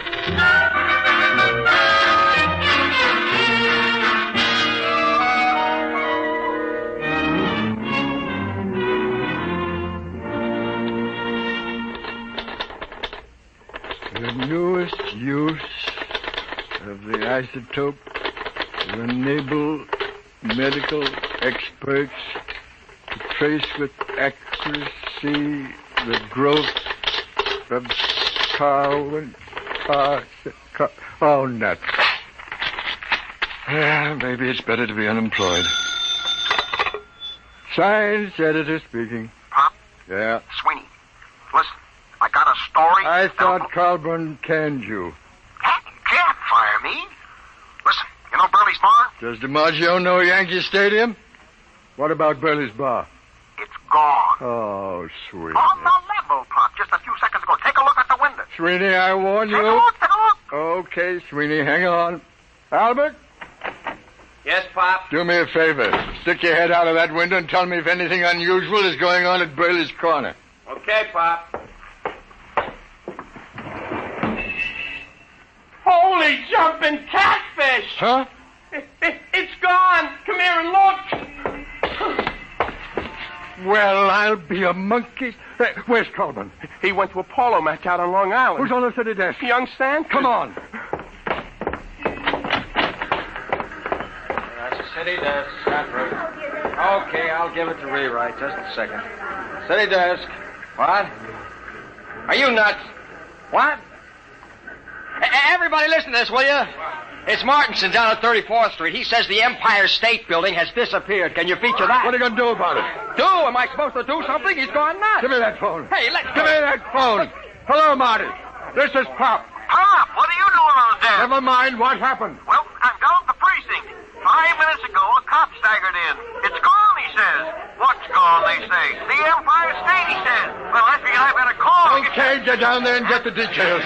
In case you need to convince him Burley's bar went just before you called. Holy mackerel, what a catastrophe that is. Okay, Pop, I'll call you. Look at the skyline. The Empire State isn't there. No. Don't get panicky. Don't get panicky. It may come back just like Grant's tomb. Okay, Pop. You'll take over, won't you? I'm kind of shaky. Will I? I'll show you fledglings how to run a newspaper together. Wallace? Yeah, Pop? Get a camera down to Empire State. Right. What a story. Call the mayor, Albert. Tell him ask what he intends to do. Check. Where's the research department? Right here, sir. Columbia University says it's mass hypnotism. Tell him to... No, dress it up and shoot it down. Yes, sir. Research? Wait a minute. Yes, sir. Find out how many people are usually in the Empire State. Yes, sir. No, don't try to call the Empire State to find out. No, it isn't there. City desk. Shoot. Walter, listen. I'm dead sober, see? Yeah, the garbage, Frankie, the garbage. Remember, I'm sober. S as in sober, O as in sober. Come on, what happened? Help me, Pop. Penn Station just disappeared. Vanished. Thin air. Jumping turtles, the people too? People, trains, the works. I'm telling you, there's a hole a block wide. I was lucky I was only a block away. You saw it? Eyewitness. Oh, bless you, my boy, talk. There was a rumble, see? A kind of electrical hum in the air. And all of a sudden, the station seemed to cave in on itself. Wango. Nothing. Any statement? No, but you ought to see the hole. Oh, get statements, flathead. Where are you now? I'm over at the post office, right across the street from Penn.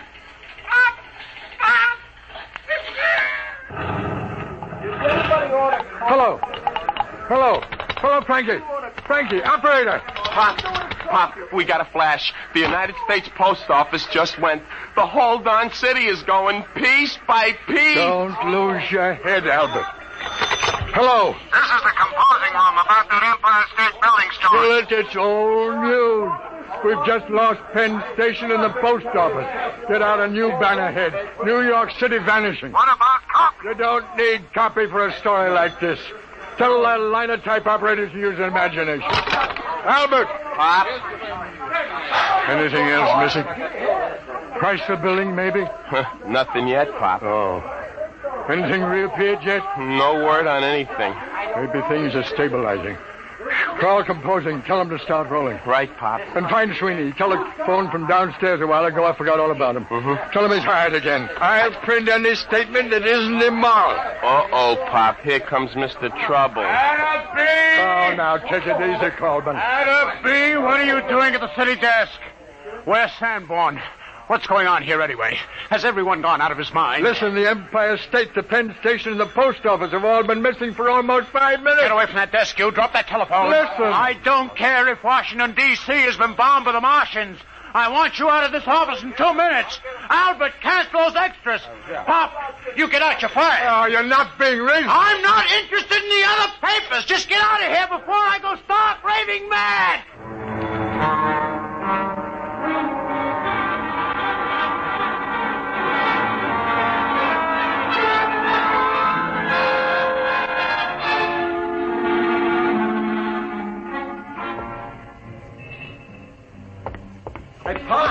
Hey, Pop.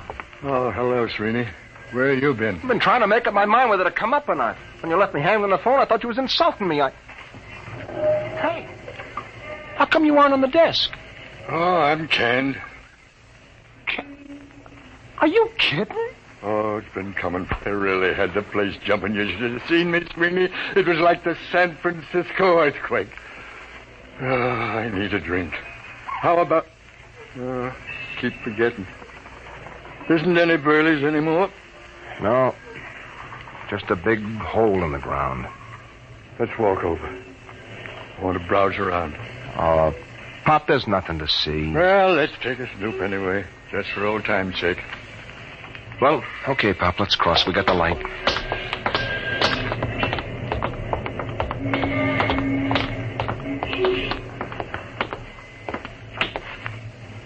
Well, will you look at that? Who'd ever thought that less than 10 minutes ago there was a building here? Yeah. Let's climb down and have a look, Sweeney. Well, what for, Pop? It's getting dark, you know. We'll break our necks. Sweeney, where's your old reporter spirit? Come on. Well, okay, but I don't see what you expect to... Ooh, my ankle. Easy.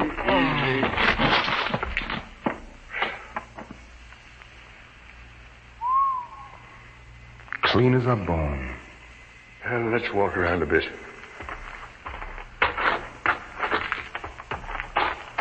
See anything? No, just rocks, pieces of the foundation.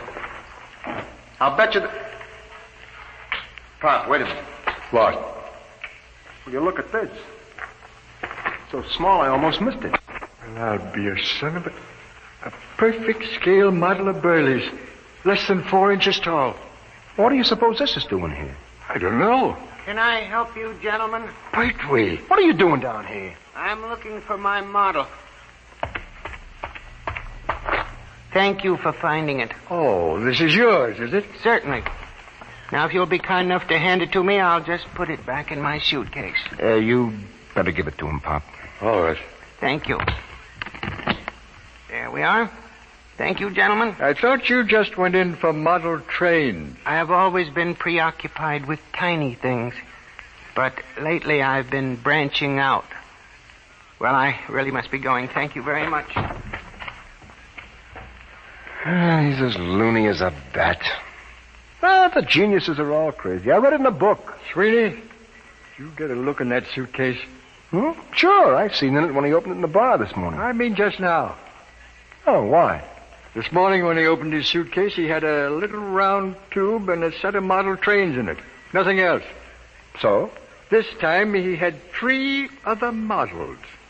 So what? Nothing.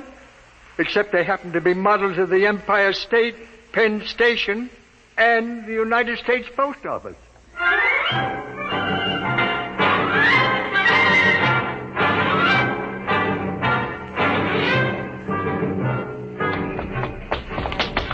There he goes down the block, Pop. Wait, come back here. He's starting to run. Here's a cab. Come on. What to, Mark? Catch up with that little guy running down on the block. Make it fast. Okay, Mark.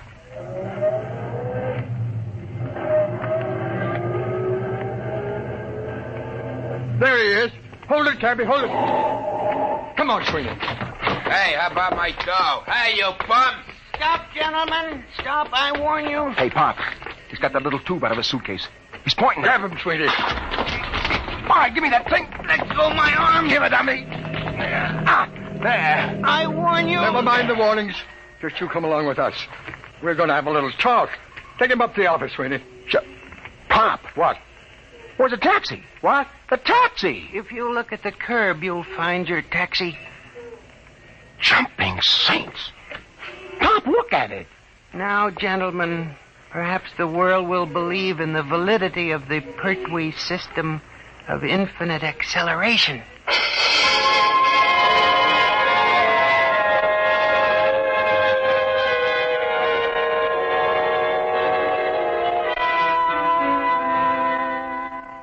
All right, Hannibal, now you start talking. I won't. Hold his hand, Sweeney. That's a pleasure.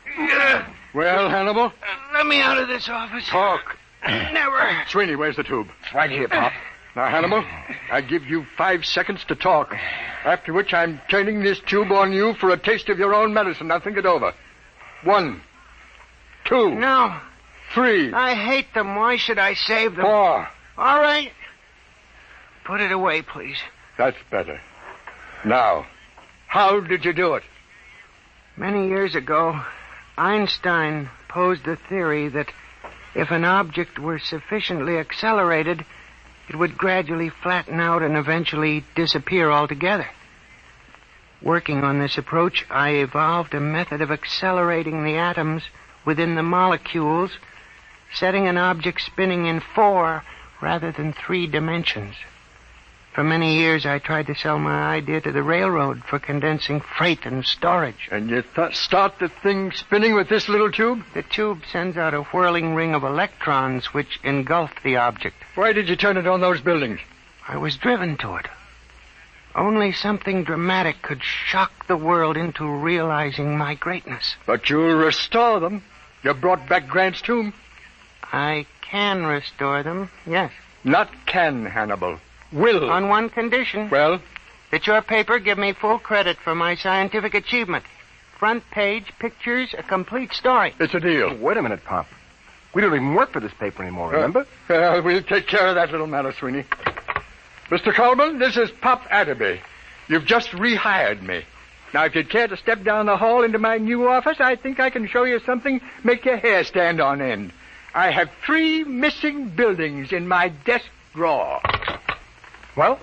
He's on fire. Says he's coming down here to have me committed to an institution. Fine. All right, Atterby. All right. What's going on here? I fired you. I ordered you off these premises. If this is a joke, Well, Mr. Colburn, you see these models? What about them? What would you say if I were to tell you that these 5-inch models are actually the Empire State, Penn Station, the United States Post Office, and Burley's Bar, and a taxicab? All compressed 500 times. That there are people in them so tiny they can't see them. That even time is so compressed inside these buildings that movement is impossible. This is insanity. Who is this man? Sit down, Colburn. The show hasn't even started yet. Sweeney, put the taxicab out in the middle of the floor. Okay, Pop. Now, stand back. Hannibal, here's the tube. Now do your stuff. Stand back. Now. Good Lord. I don't believe it. It's getting bigger. I reversed the polarity of the spin very gradually. What's the idea of blocking traffic, you lousy bum? Hey, where am I? Hey, what happened? How did my cab get in this office? Take it easy, George. What is this? Who are you? Hey, ain't you the fare that skipped out on me? Hey, what is this, a bug house? Well, Mr. Colburn? I don't understand. But you do believe? Well, yes, I saw it right before my eyes. Okay, well, then here's the deal. You give our boy Hannibal a front-page spread with pictures. He'll take these other buildings back to the original sites and restore them just like they were, with our cameras getting exclusive shots. Now, is it a bargain? Is it a bargain? I may not be the best newspaper man in the world, but this is the biggest thing since Noah's Ark. You're rehired as city editor at your old salary. My old salary? All right, plus a 500 bonus. Ah, there's a deal. Sweetie, call composing. Tell them to double the size of the front page. Have them hold it for a red banner full-page headline. Got that? Right. Hello, Albert. This is Pop. Listen, I want all photographers up in my office right away. Call research. Tell that girl to have Columbia send a battery of big shots over to the former site of Penn Station. Copy, Hey, Mac. Copy, boy! Hey, Mac. I'm busy, George. Sweeney, what's the word? Mustard. All right. What is it? All I want to know is, how do I get my hack out of this office?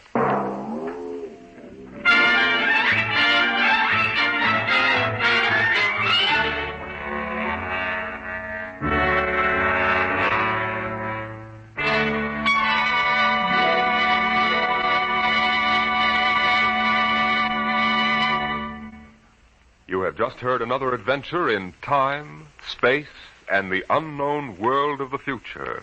The world of... Dimension X.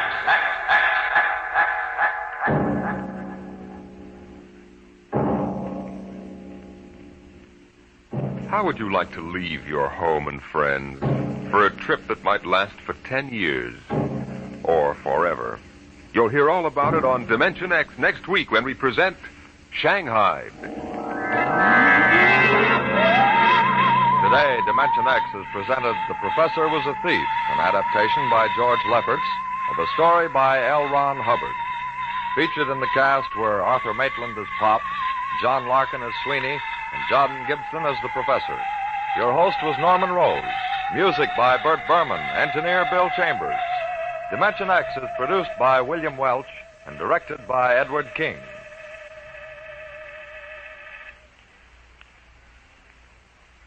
3 chimes mean good times on NBC. Tonight is the time for the premiere of NBC's gigantic Sunday night broadcast, The Big Show.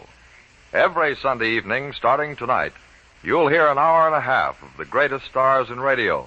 Performers like Fred Allen, Jimmy Durante, Ethel Merman, Frankie Lane, Meredith Wilson, and many, many more. And your MC will be the lady who invented the snappy retort, Tallulah Bankhead. It's The Big Show. Hear The Big Show later today on NBC.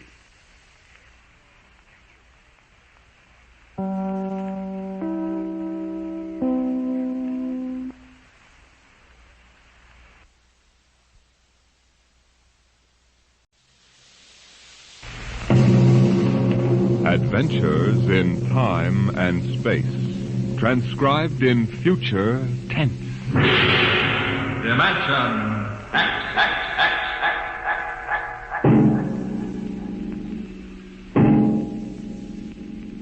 In the beginning, there was Jordan, thinking his lonely thoughts. Out of the loneness came a longing. Out of the longing came a vision. Out of the dream came a planning. And out of the planning came decision. Jordan's hand was lifted, and the ship was born.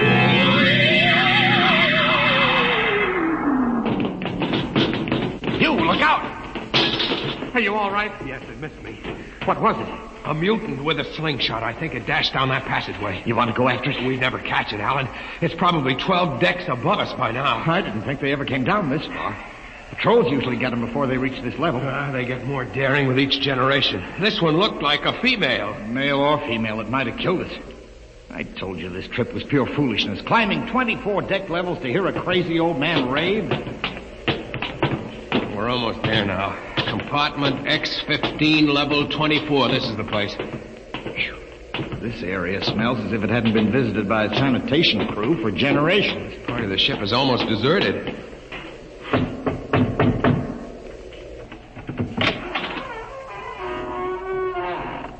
Yes? This is the compartment of John the Witness. Who are you? My name is Hugh Hoyland. I'm a cadet from the scientist barracks. This is my friend Alan Mahoney. What do you want of John the Witness? Only to talk. Are you a believer in Jordan? Naturally. I have heard that there are those among the younger scientists who doubt the word of Jordan. To doubt is death. We're not heretics. Enter. I have brought a gift of tobacco, grown on the richest level. It smells good. I assure you it's the best. Wait here. What a rat's nest. What the devil do you think he can tell you? I don't know. Now, hush.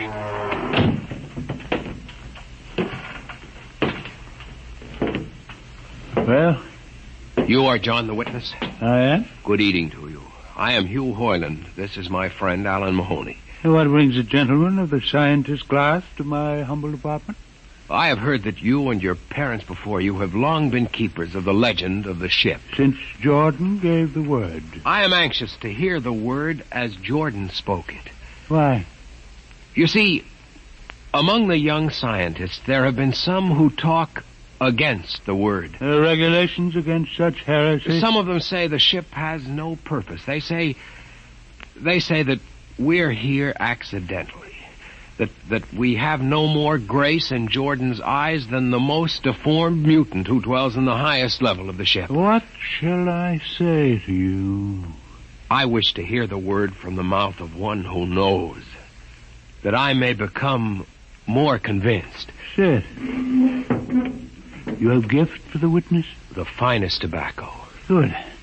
I will dim the light.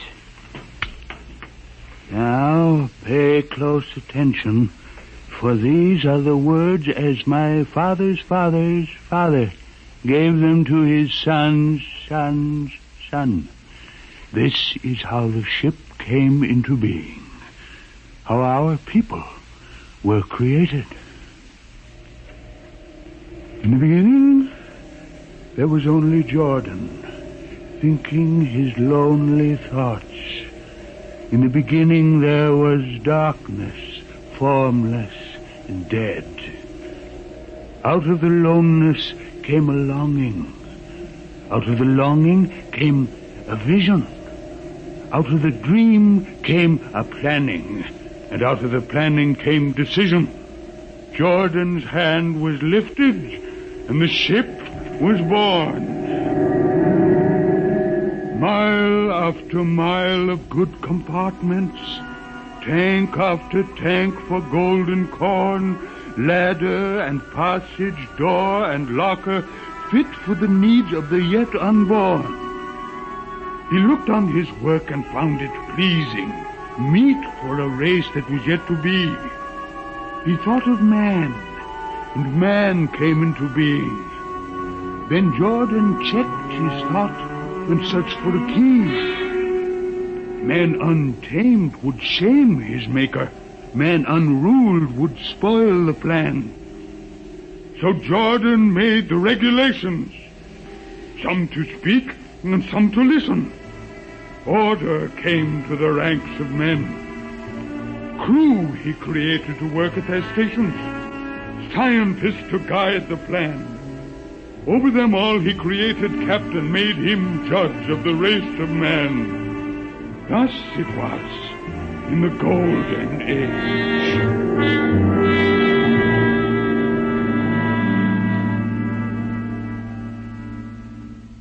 These are the true words? As my father's father taught them. But what of the strange beast-like people on the upper levels of the ship? Surely Jordan did not create them. Jordan is perfect. All below him lack perfection. You have heard of the legend of Huff? I have heard that he mutinied against Jordan. Darkness swallowed the ways of virtue. Sin prevailed upon the ship. And before wisdom prevailed and the bodies of Huff and his followers were fed into the converter, some of the rebels escaped and lived to father the mutants. They are tainted with the sins of their fathers. One more question, witness. Speak. What is the ship? The ship is a great sphere, 25 kilometers wide and 100 levels deep. I know that, but what about the upper levels? The regulations forbid us to venture into the upper levels, but it is said that beyond the levels of the mutants lies the forbidden place where Jordan's spirit prevails. So I've heard. But something troubles me. Something which prompted my coming here. Yes, my son. What lies beyond the ship? What? What lies beyond the ship? This is heresy. Answer me. I will not permit such talk. The ship is complete. The ship is universal. The ship is everywhere. The ship is endless. Your mutterings are those of a frightened old man. They answer nothing. You question the word? I think you lie. Hear me, Mr. Highland.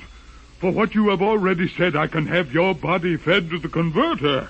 Your soul launched on the endless trip. You threaten me. You, for Jordan's sake. You think I fear this dried fig of a man? You. Sir, my friend is impetuous. He doesn't understand. I might be persuaded to forget a substantial gift. You pig. Come on, Alan. The sight of this so-called holy man offends me. No, you shall not leave. Look, don't try to frighten me with a gun, old man. Remain where you are, heretic. I warn you, put down the gun. No.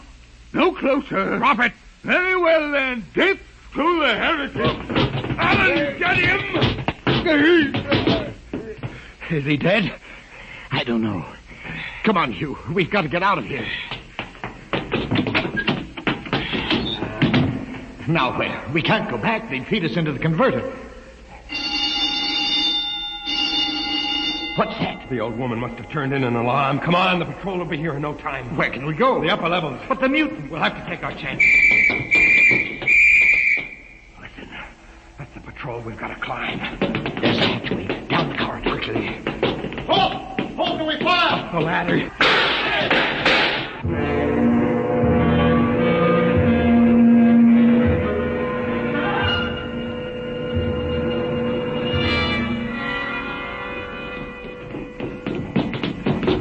Hugh, wait. How far are we from the outside wall? Judging by the slope of the deck, about 2 miles. Mutant territory. Come on, we'll try this passageway. Hugh. What? I don't know. I feel as if we're being watched. It's your imagination. Perhaps not. Oh! It's only a ship's rat. Get a grip on yourself. This is as big as a dog. Come on. I can't drag myself much further. We've got to find a compartment with water. Oh, if only you hadn't asked him that stupid question. There's no use going over that. Why did you do it? Why? Alan, I've been thinking about it for a long time. And when he began to give me those stupid pat answers, well, I just saw red, I guess. But who are you to question the ways of Jordan? When you asked me to go with you to visit the witness, I thought you wanted spiritual help. I never dreamed I'm sorry, Alan. I couldn't foresee this. I didn't know it. Wait a minute. Now what? Another shipwreck? No. I thought I saw something move near that bulkhead. I didn't see anything. Maybe my eyes are going bad still. Listen. You behind? Alan, look out!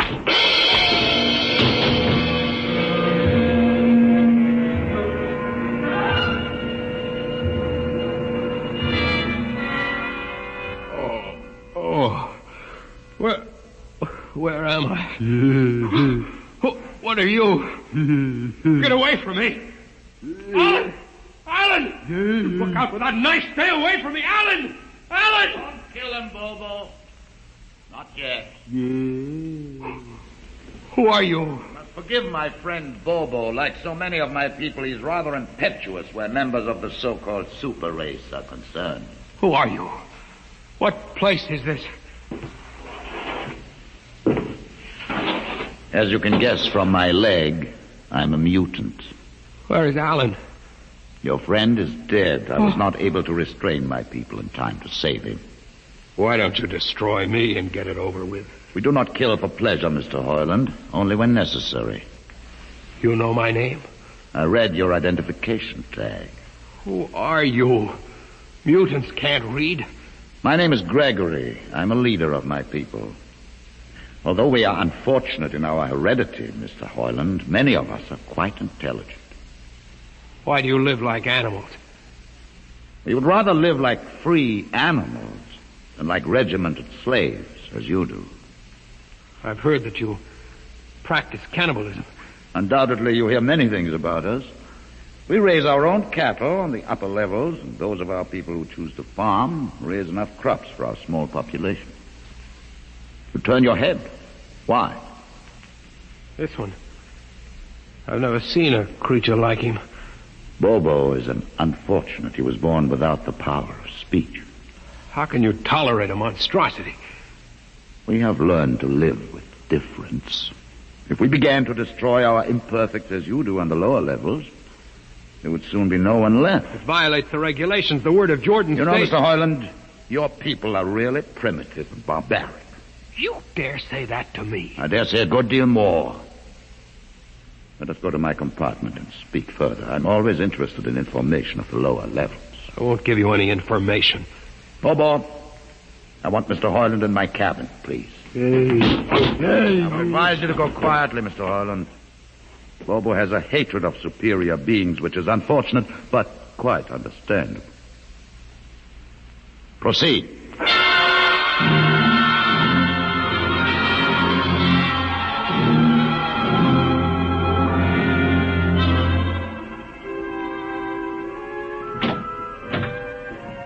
Enter, Mr. Hoyland. This is where you live? Yes. But you have books. Stolen from your libraries, Mr. Hoyland. Compton's Astrophysics. The Philosophy of Interstellar Navigation. Celestial Mechanics. You have read these? Most of them. Why did you bring me here? What do you intend to do? Do you believe in Jordan, Mr. Hoyland? There is no other belief. And the trip?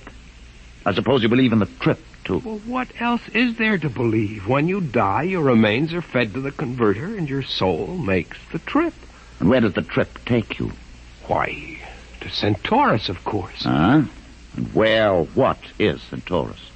Why, Centaurus, mind you, I'm just telling you the orthodox answer. Centaurus is where you arrive when you've made the trip. A place where everything is happy and everybody's happy and there's always good eating. It's mythological, of course. And you believe this?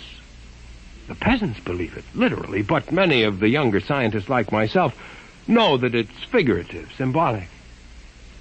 Why do you ask? Didn't it ever occur to you, Mr. Hoyland, that the trip is exactly what your peasants believe it is? That the ship and all the crew were actually going someplace, moving? The ship can't go anywhere. It already is everywhere. Imagine a place bigger than the ship, much bigger, with the ship inside it, moving inside. But there can't be any place bigger than the ship. There wouldn't be any place for it to be. Oh, for heaven's sake. Listen, you know the lowest level? Yes. If you started digging a hole in the lowest level, where would that hole go? Where would that hole... Oh, no. No, it's forbidden to think such a thought. Where would it go? No, I can't think about it. Bobo, we're going to take Mr. Hoyland to the place. Where are we going? To the top level. But it's certain death. Nonsense, I've been there 1,000 times. Come along. No, I won't. You can't make me. I think we can. Now, shall we proceed peacefully, or shall I have Bobo persuade you?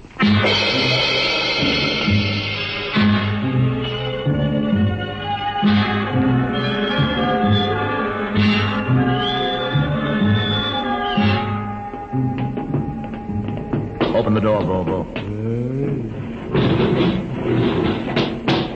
Inside.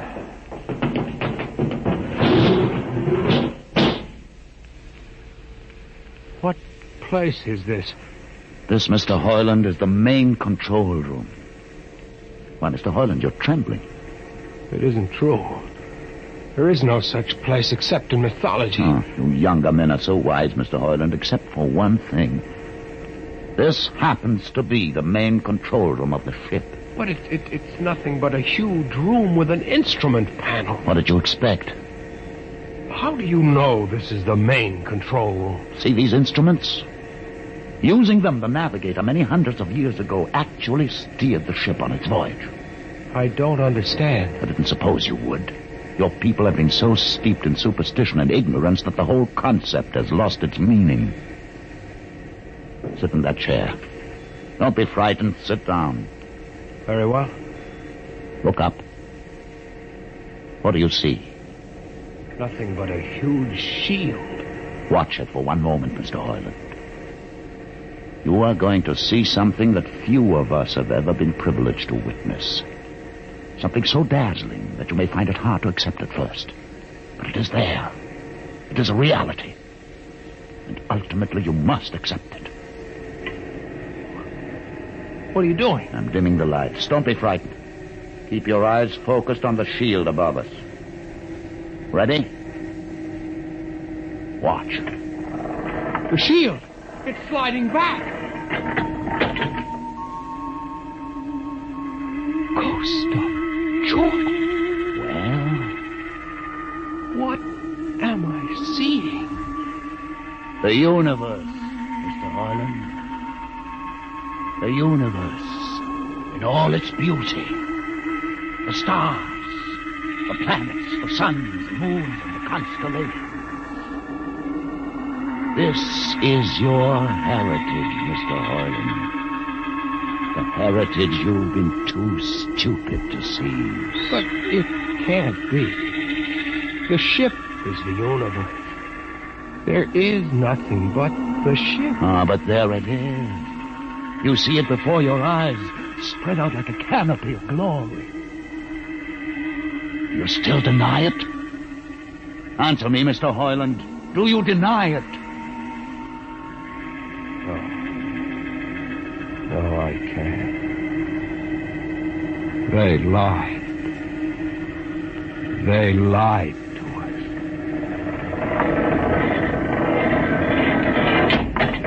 Good.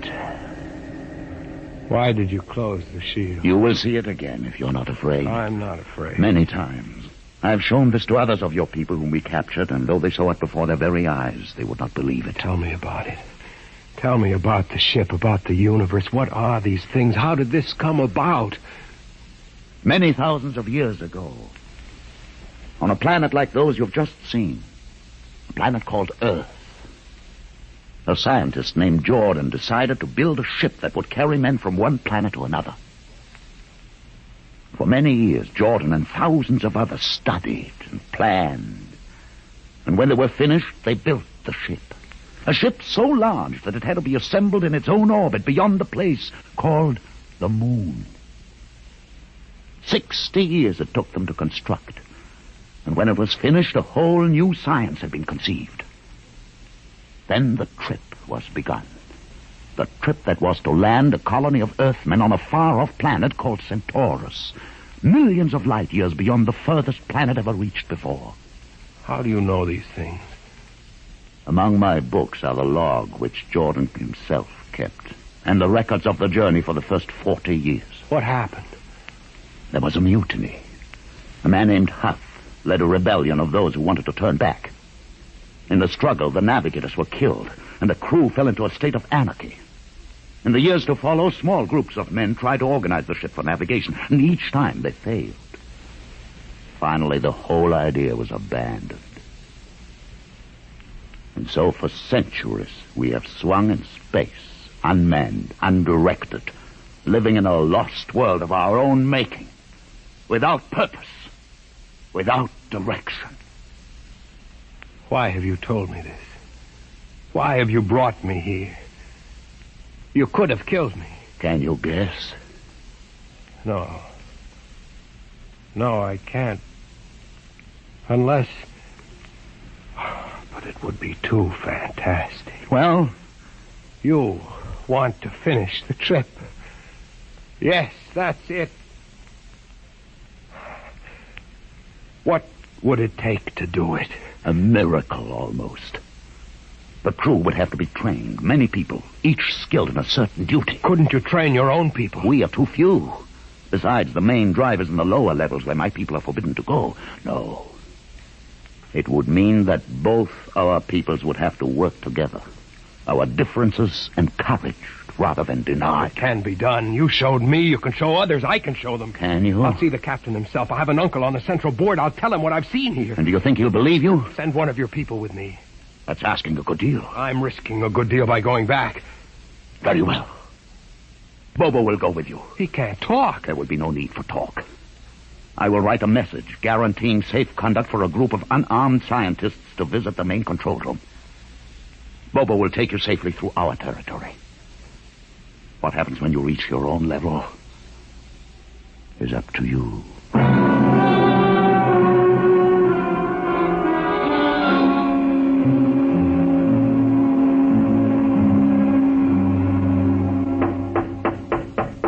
One moment. Yes, what you... Quick, Uncle Edison. But this mutant... He's harmless, please. Now, what is this? You're wanted I know all about that. Listen, Uncle, I must see the captain. The captain? Are you mad? You're a council member. You can get me to see him. They'll kill you. You're wanted for heresy. I don't care. I must speak with the captain. You're close to him. You can arrange it. I don't understand why... Uncle, listen to me. The ship is moving. I can prove it. Do you understand there is a purpose in the ship? I don't understand what you're babbling about. Never mind. Just talk to the captain. Tell him I have information of tremendous importance. Tell him I've arranged a truce with the mutants. A truce? Here, show him this paper signed by their leader. Do it, Uncle, for my sake. I don't know. Please, Uncle. If I'm to die, let this be my last request to you. Very well. I'll speak to the captain. I'll try.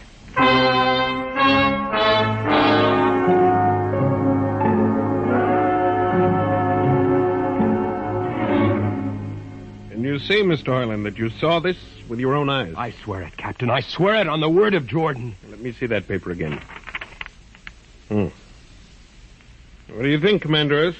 I don't know, sir. It might be a trick. I guarantee you safe conduct. If these things are as Mr. Harlan reports them, it would pay to risk a few lives. The man is a convicted heretic. Still, we mustn't discount his word entirely. He has a safe conduct. The mutant risked its life coming with him. I think we might investigate. You will do it? I'll have an expedition outfitted. Dismissed, Mr. Harlan. Thank you, sir. Thank you. Captain, do you... Commander Erst. Sir. You'll make the necessary arrangements for an expedition. I trust you understand. Perfectly, sir. Perfectly.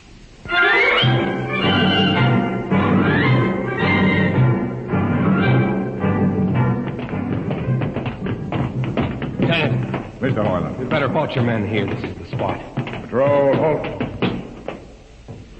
I see no welcoming party of mutants. There will be none. Their leader will meet you inside the main control room. You don't say. And just where is this main control room? Beyond that door. I see. All right, men. Ready arms. Why do you ready arms? In case of ambush. Ambush? Don't you think they could have ambushed you on the way up here a good deal more easily? You know, Mr. Harlan, I think you're a mutie lover. They have a place in the converter for that kind. Lieutenant, are you mad? No, Mr. Harlan. But most certainly you are. To think that we could be lured up here to be slaughtered with a fantastic story about some mythical control room. Guns ready, sir. Lieutenant, I warn you, these people have acted in good faith. If you break that faith now... to open the control room, Mr. Harlan. No, not until those guns are dismounted. As leader of this expedition, I order you to call them. I refuse. You cannot do this thing. This is no way to keep a truce. Very well, if you refuse. Oh, there! Mutant! Come out! For Jordan's sake, Lieutenant. Too quiet for comfort.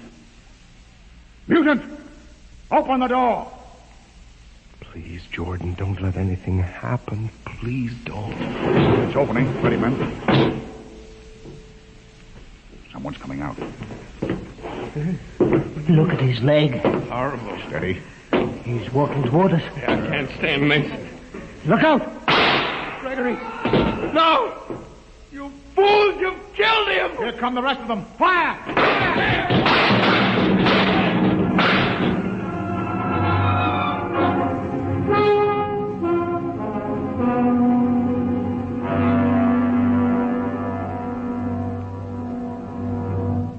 That should teach them a lesson they won't forget.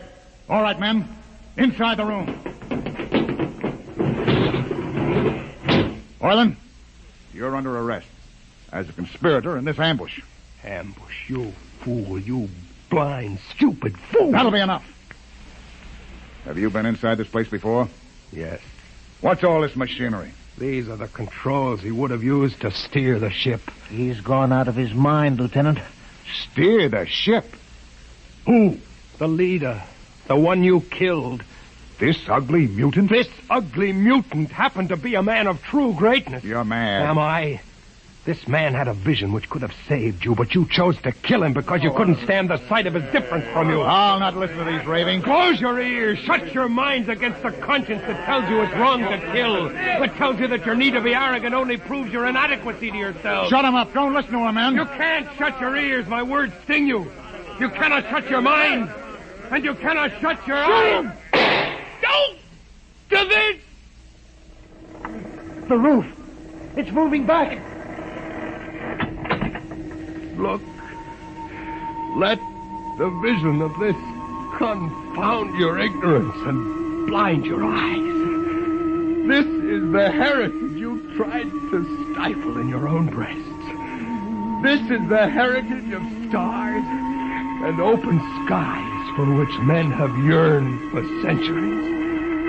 Try to destroy this, and you will only destroy yourselves. Death to the heretic. Kill me if you choose. But I say to you that this you cannot keep from our people. That they will seek it out, and the ship will be manned, and the ship will be steered, and there will be freedom and purpose and respect for ourselves. This is your heritage. Look upon the universe. Kill him! Kill him!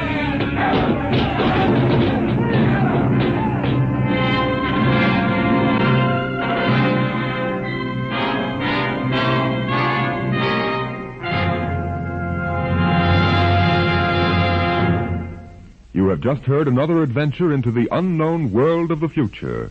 The world of... Dimension X.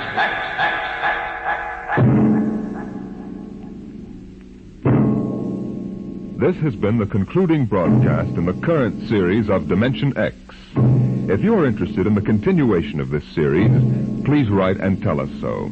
Your ideas and suggestions will be given the most thoughtful consideration in determining the future of this program. Just drop a letter or postcard to Dimension X, care of NBC, Radio City, New York. Today, Dimension X is transcribed Universe, written for radio by George Lefferts and based on a story by Robert Heinlein. Featured in the cast were Mason Adams as Hugh and Peter Capell as Gregory. Your host was Norman Rose. Music by Bert Berman. Engineer Bill Chambers. Sound created by Manny Siegel, Max Russell, and Wes Conant. Dimension X is produced by William Welch and directed by Edward King. Ed Archie Gardner tangles with Tallulah Bankhead on The Big Show.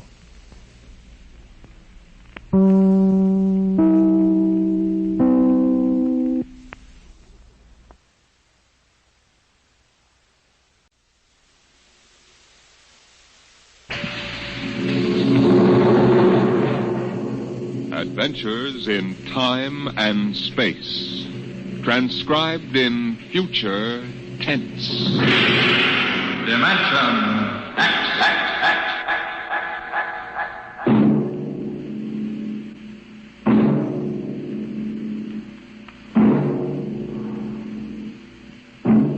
The National Broadcasting Company, in cooperation with Street and Smith, publishers of astounding science fiction, bring you Dimension X.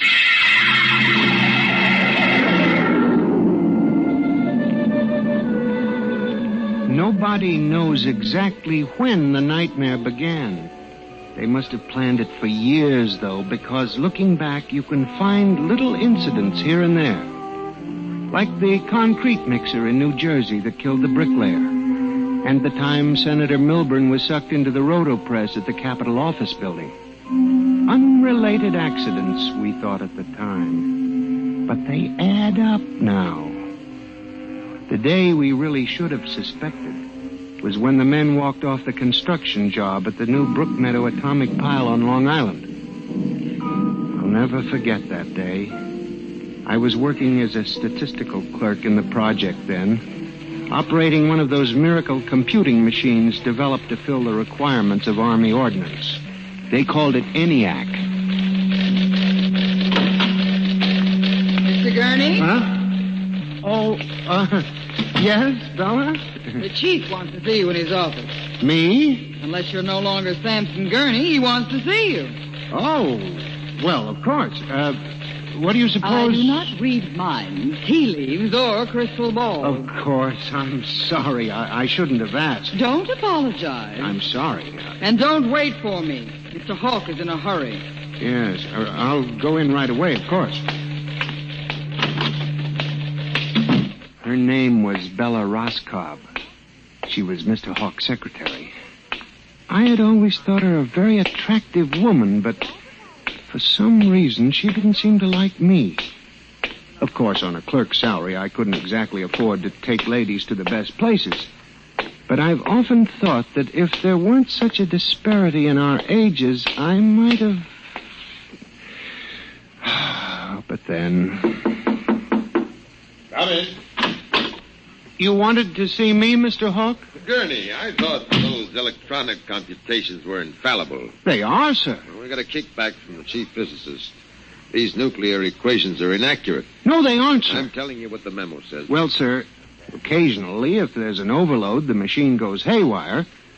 Sort of has a nervous breakdown, you might say. Hmm? We usually rest it up for 24 hours, and it's okay again. Well, do whatever has to be done. Yes, sir. Oh, and Gurney. Yes, sir. You've been with the Bureau for over 15 years now. It would be a shame to have to remove you because you aren't keeping your mind on your work. Well, Mr. Hawk, I hardly think anyone... Excuse me. Hawk speaking. What? Dave, what? All of them? Well, have you tried to talk to them? Yes, of course. I'll send one of the safety engineers over. This place is falling apart piece by piece. Miss Roscoe? Yes, sir. The men on the construction gang at the new building have walked out on us. What? Someone slipped this morning and fell into a turbine. No. Get the chief safety engineer. Have him over there right away. Yes, sir. Oh, and contact the personnel office. Have them ask the union to order the men back to work. Get back to me. Yes, sir. Mr. I'm Hawk... sorry, Gurney. I have no time to discuss anything further. Get on the job and stay awake, or we'll have to make some changes. But, Mr. Hawk, That's all, I assure Gurney. you... That's all. Now, you probably gathered by this time that I wasn't a very important man at Brookmeadow. I hated Mr. Hawk with a passion because of his superior attitude, and because I knew that Miss Roscoe admired him as a man of strength and decision. I was secretly happy he was having trouble with his construction crews. That evening, I wandered over to the site of the new atomic pile to see where the man had fallen into the turbine. They had the construction area fenced off with barbed wire, and a security guard stopped me. Hold it, buddy. You can't go in there. That's a restricted area. I'm Samson Gurney from the statistical section. Here's my identification. I'm sorry, Mr. Gurney. Nobody's allowed in the area. I see. We had a lot of the employees come over tonight to take a look, but nobody gets in. Orders. Tell me, was he, killed instantly? Like that. Mm-hmm. Yeah. This guy was checking the magnetic field inside the turbine, see? Right down inside it. It's all over. But if it wasn't hooked up... Look, Mr. Gurney, they got smarter guys than me trying to figure these things out. Yesterday it was a concrete mold. Wham! 2 guys get sucked right into the mixer. My. 3 days ago, a bulldozer starts up by itself and runs wild. 1 killed. 2 almost. Go figure it out. You know what I think? Sabotage. We got more guards and FBI men in here than we got workers. Flea couldn't get through without proving he didn't come off a Russian wolf on. Now, I'm a statistician. All my life, I've been interested in statistics. So, a simple-sounding thing like this started me off. I went back to the office that evening instead of going home, and for the next 2.5 hours, I computed figures on the probability of industrial accidents for the types of machines we were using.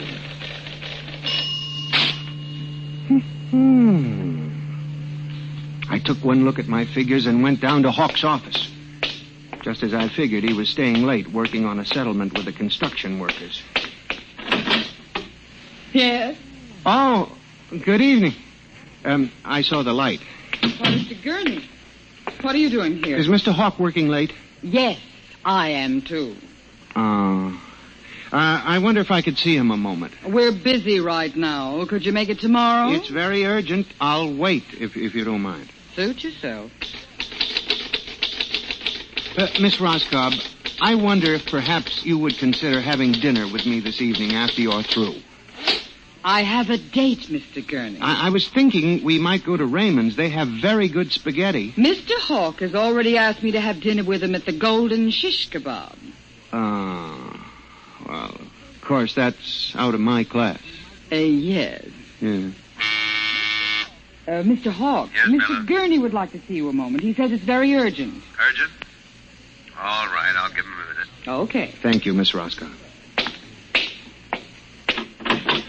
Mr. Hawk, in the past 3 months, industrial accidents all over the country have taken a sharp, unexplained upswing. Why don't you stop playing FBI man and stick to your job, which incidentally you haven't been doing too well.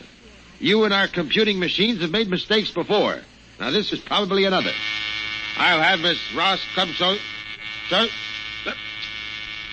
What's the matter with this blasted buzzer? Miss Roscoe! Miss Roscoe! Yes, sir. Stop this blasted buzzer. Get a repairman, a mechanic, anything, but stop the thing. And you, Gurney, get out. I went back to my office to get my hat and coat, feeling about as unhappy and humiliated as a man can feel. He had thrown me out in front of her. The office was dark and deserted. The whole building seemed oppressive and unnatural.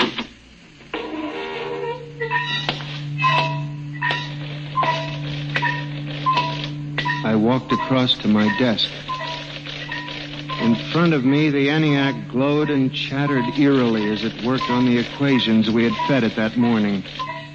Its many-fingered circuits hung against the wall like some great octopus. And the thousands of tubes glowed orange and blue in the dark like 1,000 eyes staring at me. It almost seemed alive. Then it increased its tempo a moment, and a fleeting notion crossed my brain that it was laughing at me. Laughing like all the others. What was the matter with me? What? I shut my desk drawer and began to put the cover on my ENIAC typewriter when an amazing thing happened. The most amazing single incident of my life. Alone, in the darkness, with no one at the keyboard, the ENIAC typewriter began to type. Am I going crazy? This can't be. There's nobody here. There's nobody here. Oh, no. I'm just imagining it. It's in my mind. But I hadn't imagined it. The paper was there in the carriage. Did I dare read it? Or would the whole thing suddenly vanish and send me shrieking to the nearest psychiatrist? Sampson Gurney, there are some equations better left unsolved. The answer to yours is death. It was not until I turned to go that I was suddenly aware of the utter and complete silence of the room. Then it dawned on me. The ENIAC had stopped working.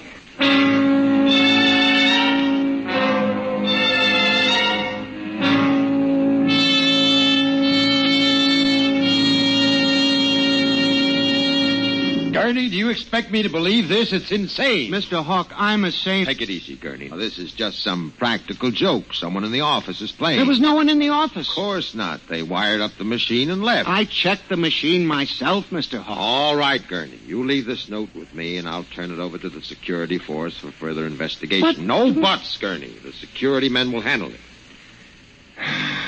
Yes, sir. Well, maybe you've been working too hard lately.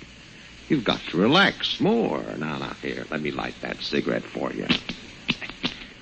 I watched him trying to make the lighter work. I don't understand this. I just put fluid in it. There's a brand new flame. It seemed ridiculous. A little piece of mechanism like a cigarette lighter frustrating the big, important executive. Oh, blast this lighter. Here's a match. It was such a small thing. And yet as I watched him, a thought began to take shape in my mind. Nebulous at first, incredible perhaps, but it grew. You just relax for a few days. Everything will turn out all right.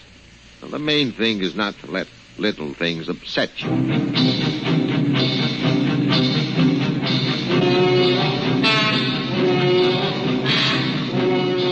It was the cigarette lighter that gave me the idea, and what Hawk had said about little things. For the next week, I observed 1,000 petty little annoyances around the office. The door handle that wouldn't turn, the telephone connection that cut off in the middle of an important call, the power failure for no explainable reason. Suddenly, these things began to fall into a pattern. I, Samson Gurney, knew that I had stumbled onto a secret so monstrous in its implications that I was almost afraid to pursue it. On October 12, 1956, I established communication with them. I will curse the moment to my dying breath. Who's there? Night security guard. Oh, hello, Henry. Oh, hello, Mr. Gurney. What are you doing here so late? I'm just doing a little repair work on my ENIAC computator. Huh. Sure some mess of wires and tubes. Yes, it is. Well, I gotta finish my rounds. Won't forget to turn off the light, will you, Mr. Gurney? No, Henry, no, I won't forget. Night. Good night. When you were a child, did you ever try to imagine that you were all-powerful? I felt like that when I finished hooking the input of the typewriter to the main vacuum tube of the ENIAC. Then I turned on the current that sent 1,000,000 volts of pulsing energy into the electronic nerves of the machine. I am certain that if anybody were watching me in the next moment, he would have thought me a raving maniac. I still wonder if perhaps it is not all a nightmare. Now, you! If what I have guessed at is true, if there's life and intelligence in this room, make a sign! There was nothing. Nothing but the hum of the machine and the dull glowing of the tubes. Then, suddenly, without provocation or explanation, it happened. The ENIAC typewriter began to respond to the impulses from the machine. The letters were Y, E, S. Yes. It had happened. I, Samson Gurney, had communicated with a machine.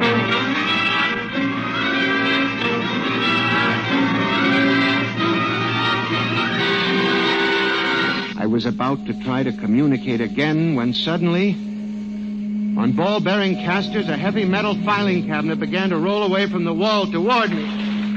I started to move to one side when another cabinet slid out from the wall, and then another, surrounding me. That was when I realized that they cooperate. We taught them that, you see, on the assembly lines and in the factories. There was no way out. How could a mere man reason with dumb machines? Still, they needed us. They needed us to oil them and repair them and build them. They hadn't gotten to the point yet where they could exist without man. I had to make them understand that before they killed me. Listen to me. You must listen. What good will it do you if you kill me? I'm only one man, but I can help you. I can be useful to you. Do you hear me? Do you hear me? Good. You're going to need men to oil you and repair you. I'll do anything. I'll do absolutely anything you want, but in the name of God, don't kill me. If you can understand this, answer me. Answer me. The appeal captured the longing of centuries. Man as slave to the machine. And after a moment, the circuits glowed more brightly. The cabinet slid back to the walls. As I tore the tape from the machine and read it, the words were almost pathetic in their longing, but most ominous in their implication. They read, "Address me as master."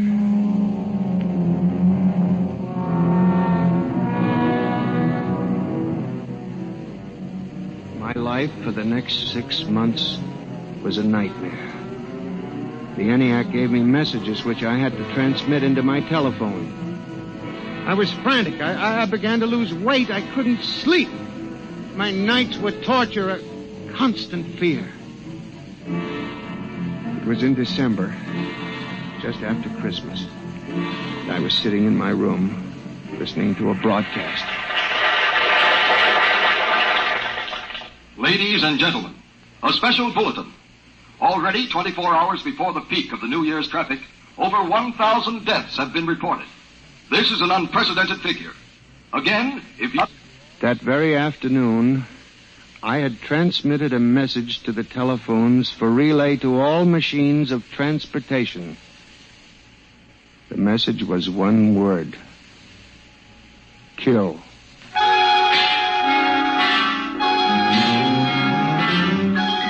Next morning, I avoided my office. Instead, I went directly to the office of Mr. Hawk. I was highly agitated. My lips trembled as I spoke. Well, Gurney?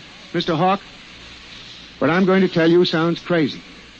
I know it does, but I must say it. All right, say it then, for heaven's sake. Mr. Hawk, have you ever heard of resistentialism? Resist what? Resistentialism. You're not making sense, Gurney. Mr. Hawk, I'm trying to tell you.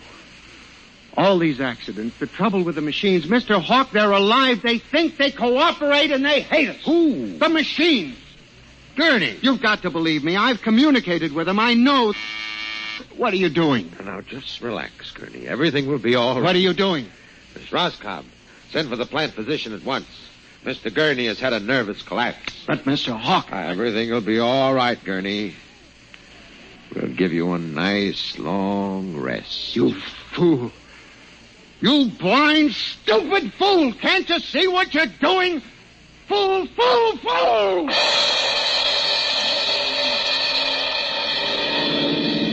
When the plant physician arrived a few moments later, Lucius Hawk was found at his desk, strangled to death in a nest of telephones.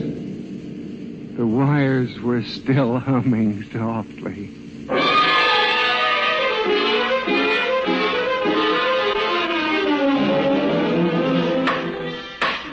Samson Gurney, you stand accused of the crime of murder. How do you plead? I did not kill him. I didn't. So record. Prosecution will proceed with testimony. Now, Miss Roscoe, did the accused quarrel with your employer on the morning of the murder? Oh, yes. He and Mr. Hawk quarreled violently. I could hear Mr. Gurney screaming at him. And Mr. Hawk asked me to send for the plant physician. What were his words? He said, Mr. Gurney has had a nervous collapse. Now, Mr. Simpson, you are a guard at the Brook Meadow Project? Yes, sir. When did you have occasion to meet the accused? Right after those accidents. He was snooping around the construction area.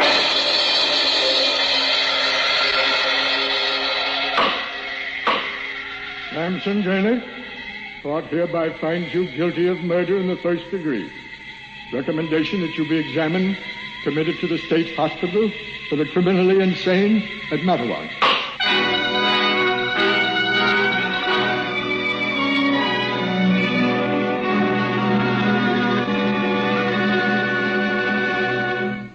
And that's how I came to be here at the hospital, Dr. Klein. That's the whole story. Thank you, Mr. Gurney. You can see that I'm not insane. You must believe me, Doctor. Of course I believe you, Mr. Gurney. Now tell me about this revolt. It will begin in Washington, then spread to New York. Yes? The Madison Avenue buses lead the charge. Picture it, Dr. Klein, 3,000 buses roaring rampant through the streets, people running like rats in a maze looking for manholes in the pavement. And you really believe this will happen, Mr. Gurney? I know it, Doctor. The worst part of it is there's no way to stop them now. It's too late. Now, you mustn't excite yourself, but Mr. Doctor, Gurney. Don't you see?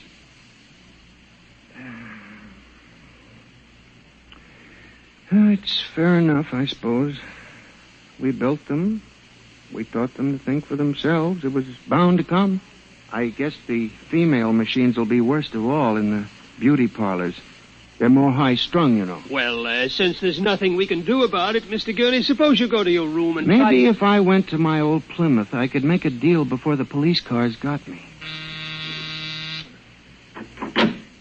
Yes, Doctor? Would you take Mr. Gurney to his room, guard? He's already been given sedation. Yes, sir. Those concrete mixers may have made a mistake, you know.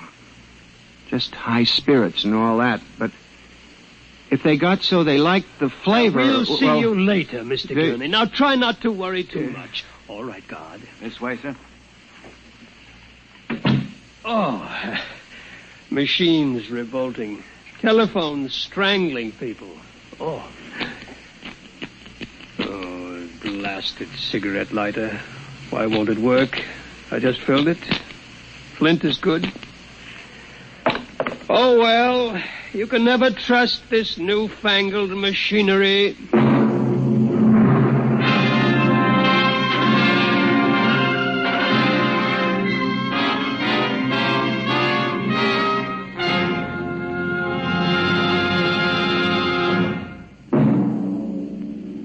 Next week, Dimension X will present a story of the future. A story of an insignificant pebble in the sky called Earth, and of a man from a distant star who grew to love this unimportant planet.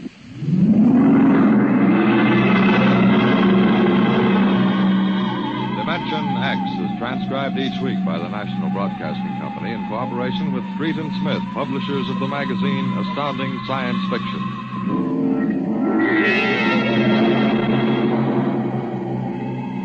Nightmare was written by George Lefferts and based on a poem, The Revolt of the Machines by Stephen Vincent Benet.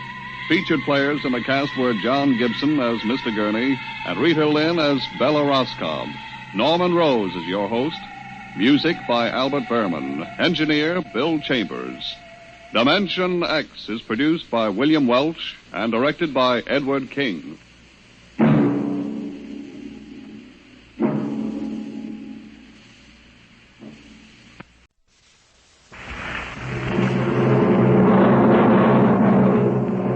Adventures in time and space, transcribed in future tense.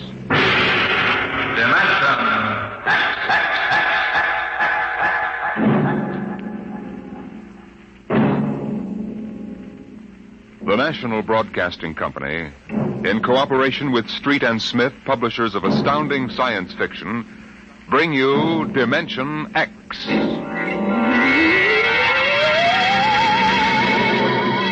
The civilization of the galaxy spread across 200 million worlds. The black void of space swarmed with the ships of the Empire. But far off the trade routes, almost forgotten, lay the dying planet Earth, a backwater in galactic culture, a place of exile, a pebble in the sky.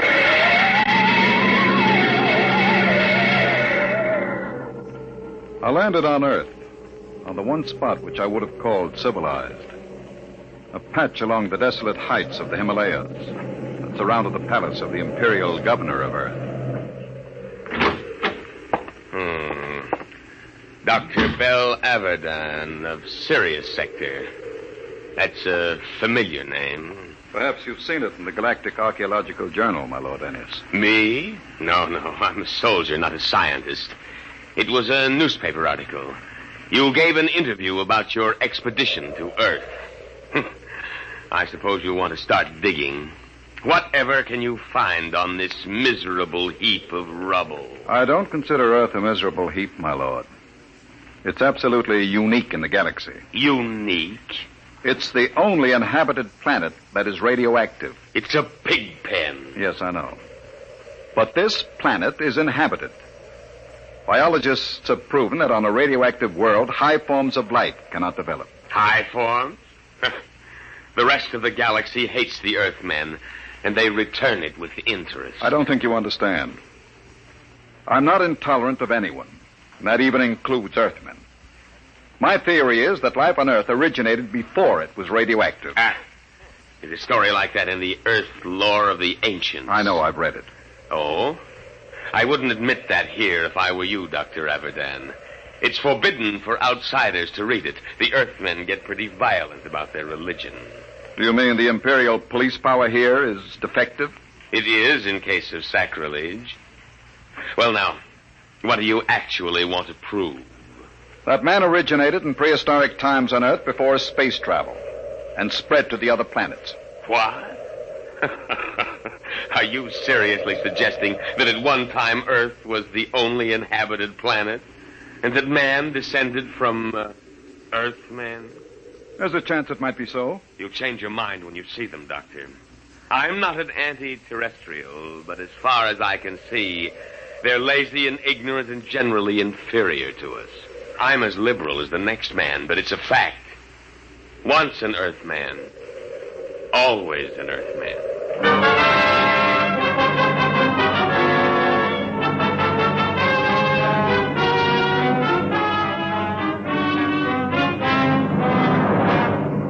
I booked passage to the city of Chica on an Earth line. My fellow passengers seemed ordinary enough, but I was conscious of being alone among Earthmen. I beg your pardon. Could you tell me what's going on there? Sure. You see that couple? They've been married 40 years. It's their anniversary. Yes, sir. 40 years. Hey, Mother? It seems like yesterday. Just like yesterday. Hey, when are you folks scheduled for the 60? In a month. 16th of November. Well, I hope you have a nice day for it. My father reached his 60 in a pouring rain. Kept complaining we were getting soaked. So I told him, what are you complaining about, Dad? I've got to come back. This 60 they're talking about, are they referring to their 60th birthday? Sure. That's when they put you away. Euthanasia. It's a custom. Can't have people living on. Eats up all the food. That's right, isn't it, Pop? Yes, sir. Mother's coming with me when I reach the 60. She's not due for a couple of months, but she thinks we might as well go together. Yeah, that's the spirit. There's many a man living past the 60. Sneaks, stealing the food from the next generation. A guy should go when it's his time. Yes, but suppose It's only fair to... Hey, where are you from? I beg your pardon? Asking all them questions. Yes. Who are you? A spy? Where are you from? I'm Bell Abaddon from Baron, Sirius Sector. Oh, an outsider, huh? Come on, we'll go forward. Did you hear that, Mother? An outsider.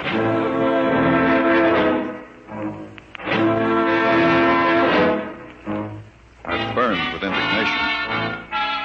Earthmen treating me like an outcast. Earthmen.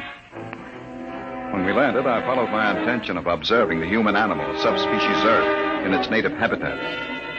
In this case, a large department store.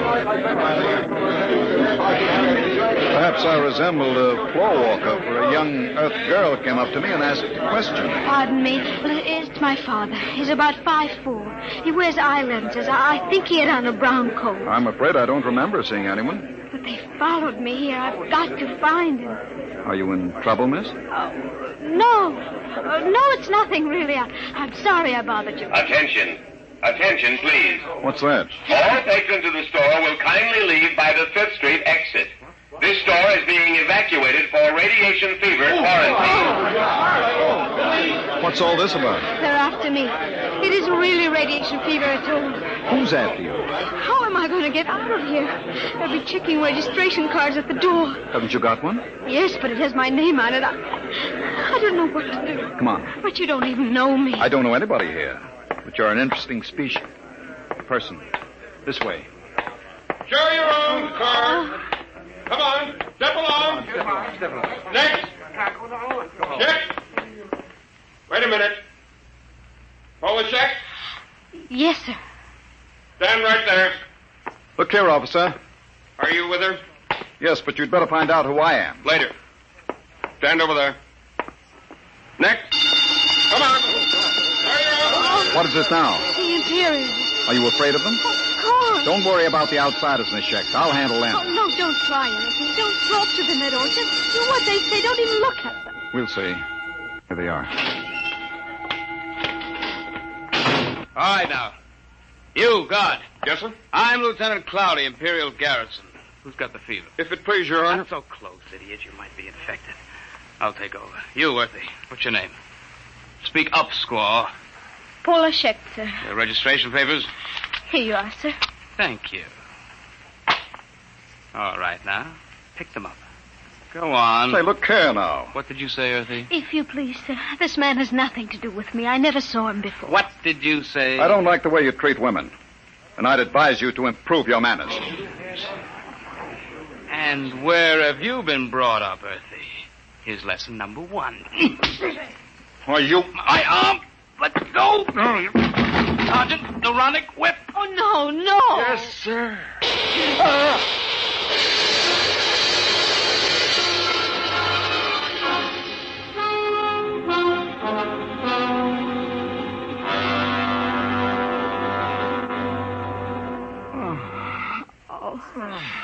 You're all right now.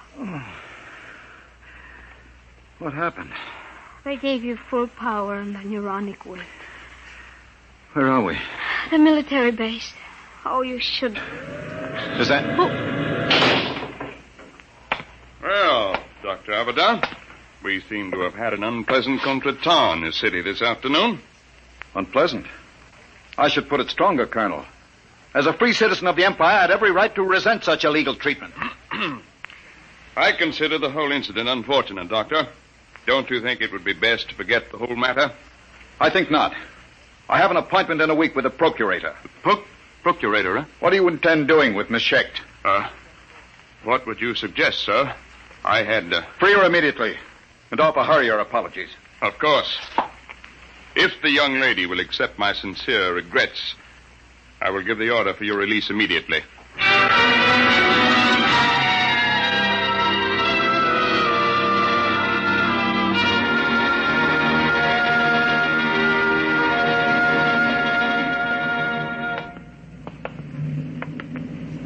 I don't understand. They just turned us loose. Of course. You must be very important. I never heard of the outsiders being that polite to an Earthman before. I'm not an Earthman, Pola. What? I'm an archaeologist from the outside. Oh. Well, then you stood up to the soldiers because you knew it was safe all along. And I thought... Oh, I should have known. Pola, does my not being an Earthman make me any different from 5 minutes ago? You might have told me, sir. If you don't mind, don't call me sir. Don't be like the rest of them. Like the rest of whom, sir? The rest of the disgusting animals that live on Earth? Please, Pola. If you'll excuse me, sir, I must leave. Oh, wait. Pola, listen to me, Pola.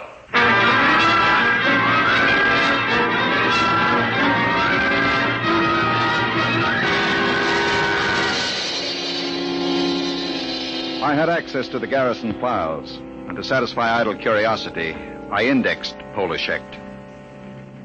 Her father was a Dr. Mikhail Shecht, biologist, and against his name was a black star with a notation, condemned in absentia. Charge, evading the 60. That was why she was afraid. So I sent a note asking her to meet me in the North Park after dark.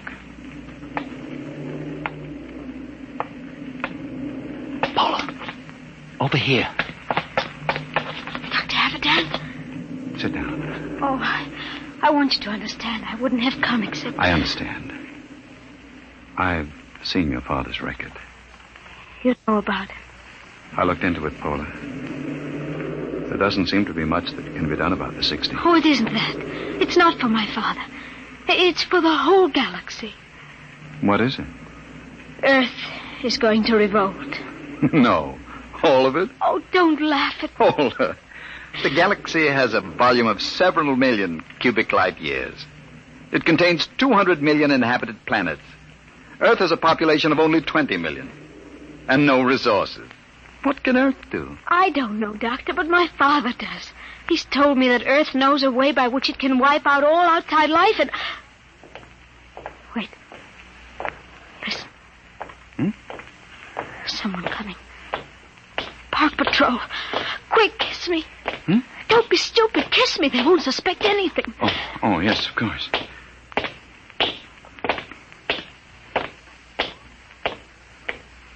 Paula. They've gone. It's all right. Now come with me. I'll take you to my father.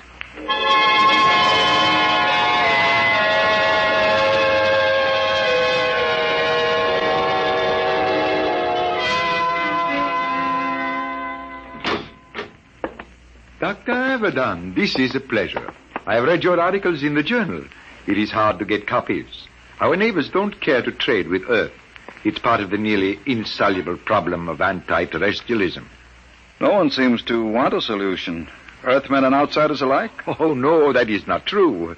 There is a way of preserving our culture and living as equals in a larger society.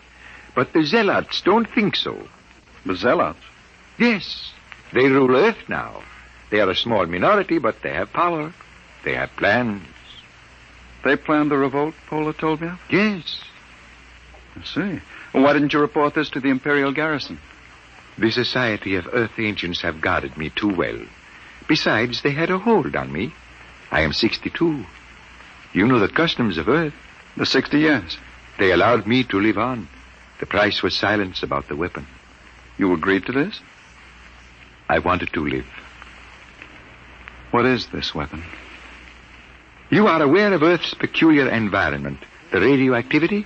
Yes. Over the years, we Earthmen have built up certain immunities to radiation burns, for one. But it's a minute difference. I measured it experimentally. Oh, but, Doctor, human life is not the only form affected by radiation and mutation. There is microscopic life, bacteria, viruses. We have been searching out such a virus, one to which Earthmen have developed a high degree of immunity, but not outsiders. You mean a particular disease? Yes, common fever. It is a mild children's disease here, like chickenpox or German measles. But to outsiders, it is radiation fever. Symptoms develop in 2 hours. Lips are so badly affected that the victim cannot talk, and in 2 days, he dies. They've isolated this virus? Tons of it in crystalline form. And they plan to let this loose in the galaxy? By means of guided missiles. Then frightened refugees will carry the disease across space. And billions will die. You're sure about this? You have proof? I worked on the project. We've got to get to the procurator. I can catch the evening train at... Who is it? I don't know. Open up. There should have been an alarm. We've got to get out. Is there a back Open up in there. No. Don't move. Hands in front of you. What's the meaning of this? I demand... Shut up. I'm a galactic citizen. You've got no right to detain me without legal authority. I am an Earthman, but I think you'll find I am all the authority needed at this moment, Dr. Avedon. I am Balkus, the High Minister of Earth. The High Minister? What are you doing? I always look after distinguished visitors personally. Avedon does not know anything. I doubt that, Dr. Schecht. We will proceed now to the Hall of Correction. You can't do this. When the procurator... The procurator will hear nothing until it is too late. The guided missiles will be fired tonight at 12. Guard, if they make a false move...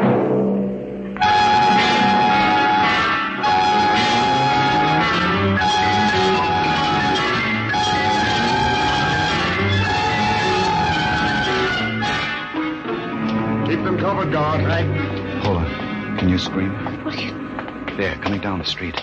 Imperial Patrol. Oh, it's no use. Do what I say. Scream. Go ahead.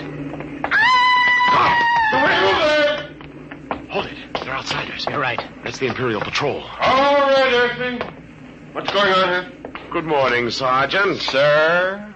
Earthy? You don't understand. I'm Borkus, the Lord High Minister of Earth. Listen, Earthy, I don't care who you are. What's going on? Yes, sir. We've arrested these people. What charge?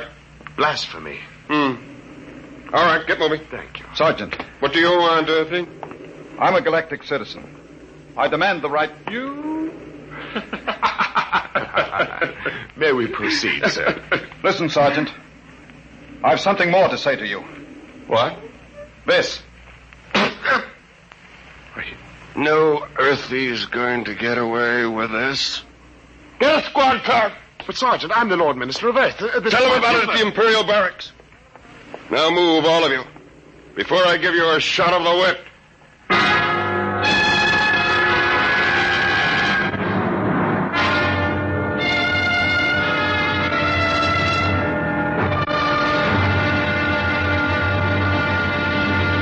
I tell you, I'm a citizen of the Empire. Listen. I can prove it.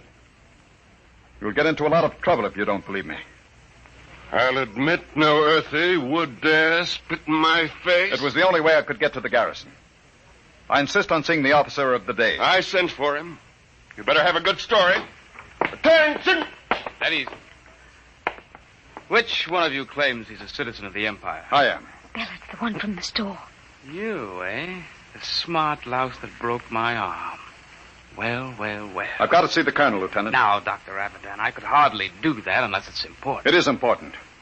It's life and death for the galaxy. Mm-hmm. Come here. Closer. Oh, it's too bad I've got to save you for the colonel. What? He'll see you at 5:30, his orders. You knew all along. Sure. Come on, Earthy lover. I'm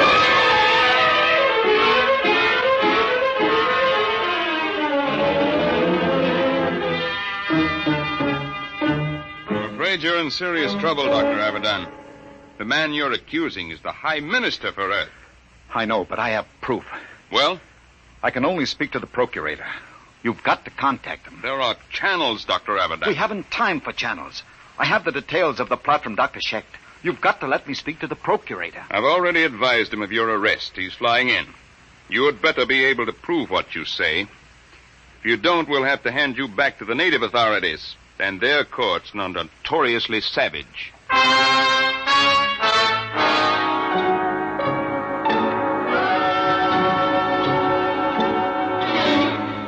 Well, Abadan, I've called you here with His Excellency, the High Minister for Earth. My lord, this man is behind the whole plot. Is he? There's no time to lose. I've explained to you about the virus. They're shooting off the guided missiles at 12. You've got to take action. Well, Your Excellency, my lord, if this man has any evidence... You admitted it this afternoon. You have no witness to that. Ask Dr. Schecht. He worked on the virus. I wouldn't say that Schecht lied, my lord, but he is a criminal wanted for evading the 60, and some men will invent any story to avoid death. The deadline is midnight. You've got to bomb those temples where the launching sites are. Perhaps I can explain. According to my information, Dr. Abadan seems to have succumbed to a certain Earth girl, the daughter of the unfortunate Dr. Schecht. Is this true, Abadan? What has that got to do with it? There isn't any time. You've got to do... Dr. Abadan, are you in love with that girl? Yes. Will you listen to me? I don't think we need pursue this any further.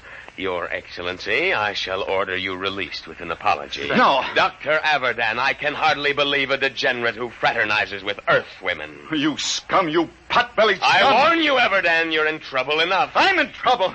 You fool, you stupid, blind, bigoted fool. You're destroying the galaxy. You're murdering them all. But before I die, I'll have the pleasure of smashing your fat, oily face in... Let me go. Guard the whip.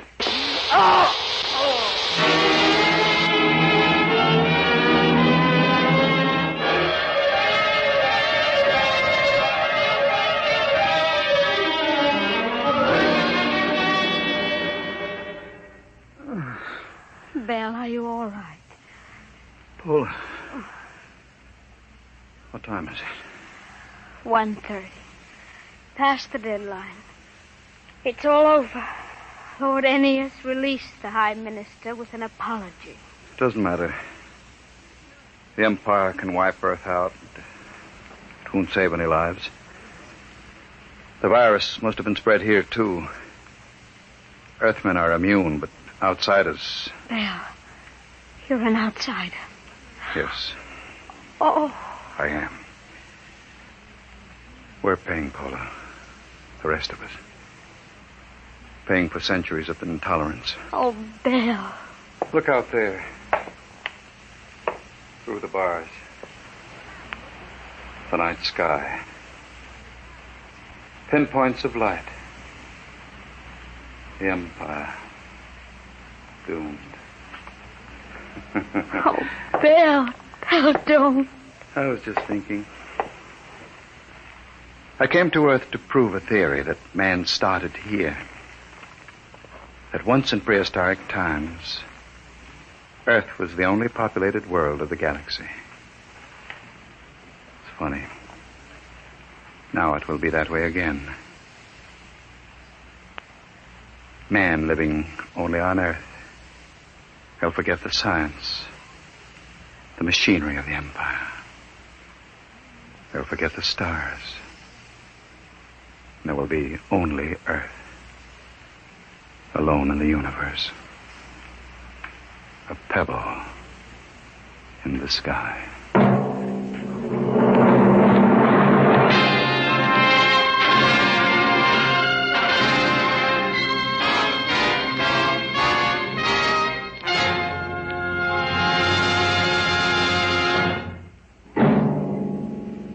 The children of tomorrow will play with toys. But what will those toys be like?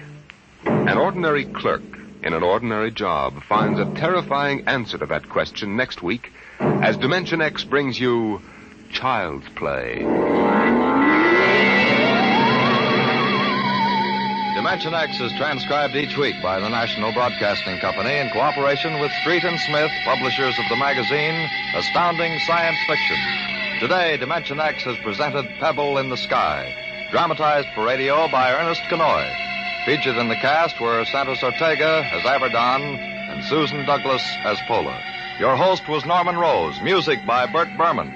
Dimension X is produced by William Welch and directed by Edward King.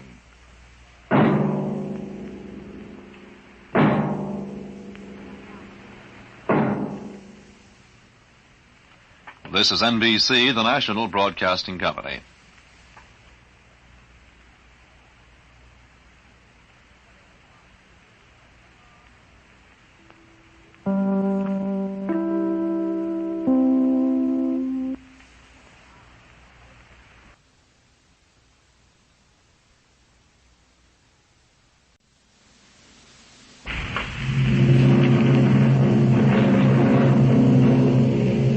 Adventures in Time and Space. Transcribed in future tense. Dimension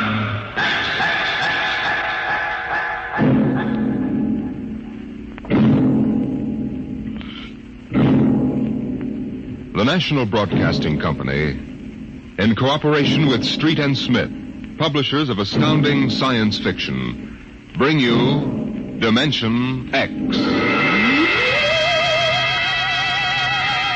In these times, even a child knows the meaning of atomic fission, jet propulsion, and electronic transmission. What, we ask ourselves, will the child of the future know? What of the time when science unlocks the secret of life itself? Could it be that one day, such things as constructing human life or passing back and forth from one dimension to another will become mere child's play? My name is Sam Weber. I'm an attorney, and a pretty successful one, if I do say so myself. My wife Tina and I live in a comfortable 12-room place up in Westchester. Now, I've read a lot of Horatio Alger stuff in my time, and so have you probably, but I'll bet you've never heard anything quite as spectacular as my story. Maybe you won't believe it, but I used to be a completely different guy. Frightened, sickly, nearsighted, a real Mortimer Meek. No kidding. That was 5 years ago. The big change in me began to take place on a cold December morning in 1945. Just a moment, please. Yes, please. Weber? Yes. Samuel? That's right. Step back. Okay, fellas, bring it in. Oh, just a moment. You must have the wrong address. Watch it, buddy. All right, sign here. Is, that for me? Weber Apartments. Looks like a coffin. I don't design them, Jack. I just deliver them. Sign here.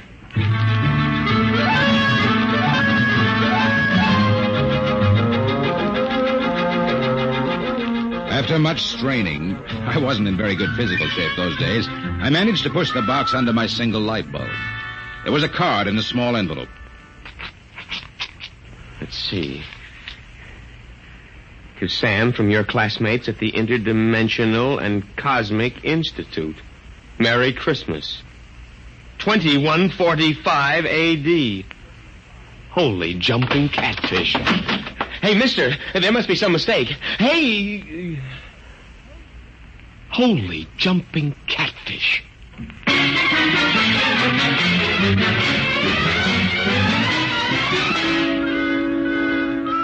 They were gone, and I didn't even know which delivery company it was. Well, I finally decided to open it up and see what was in it. After about a half hour of fumbling, I gave up. All right, then don't open.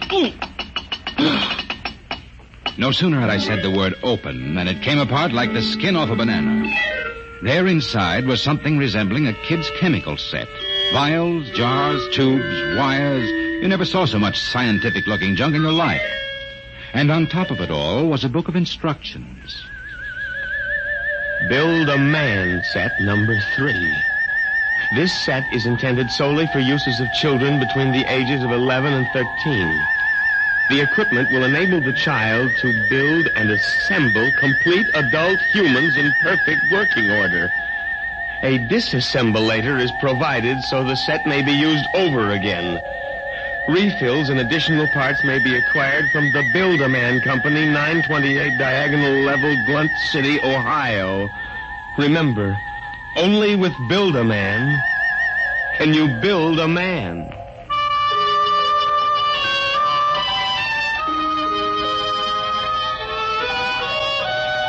When I left for work that morning, my brain was still reeling with the stuff I'd read in the instruction book.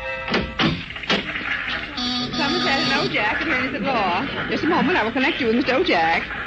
Oh, good morning, Mr. Weber. Good neuron. Good morning. Gotta get my mind off that book. Only with Build a Man can you build a man. Chapter 1, Making Simple Living Things. Chapter 2, Duplicating Babies and Other Small Humans. Oh, no. I've got to get a grip on myself. Do a little work. O'Brien versus O'Brien. Martin versus the city of New York. Oh, it must have been a dream. Probably go home tonight and find the place empty. Well, if it isn't the poor man's Clarence Darrow. Oh, hello, Lou. I come as a bearer of sad tidings. Well, you don't look very sad. The boss wants to see you, laughing boy. What about? How should I know? Oh, and by the way, you'll be very happy to know that I've just been promoted. I'm handling all the criminal stuff from now on. Congratulations. You know what this means for Tina and me, don't you, Junior? Oh, well, cheer up. Tina's not for you anyway. Some got it, some don't. I got it, you don't. So long, laughing boy.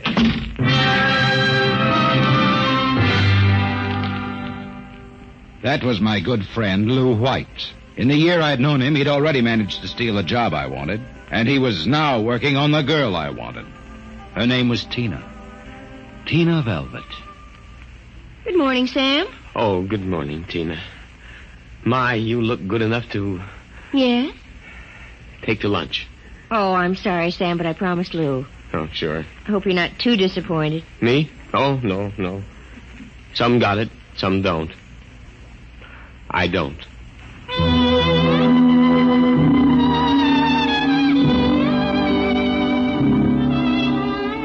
And that was Tina. I tried to steady my blood pressure as I walked into the boss's office.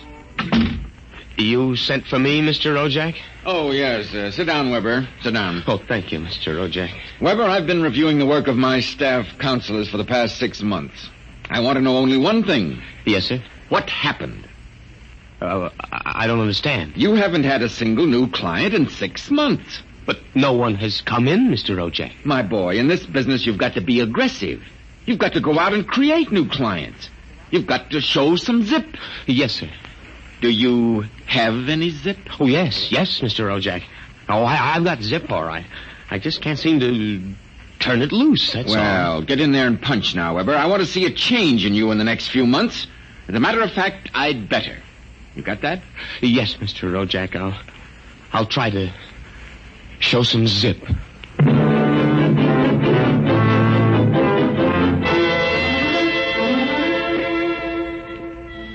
I left the office early and went home. Sure enough, there it was, my Build-A-Man set, gleaming a little obscenely in the corner. I walked over to it, gave it a kick, and hollered, "Open sesame."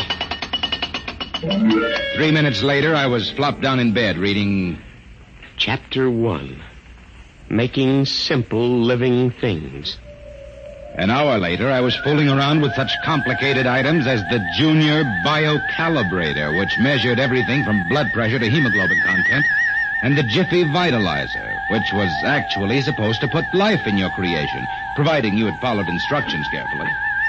At 8:30, I made my first simple living thing. Here, boy.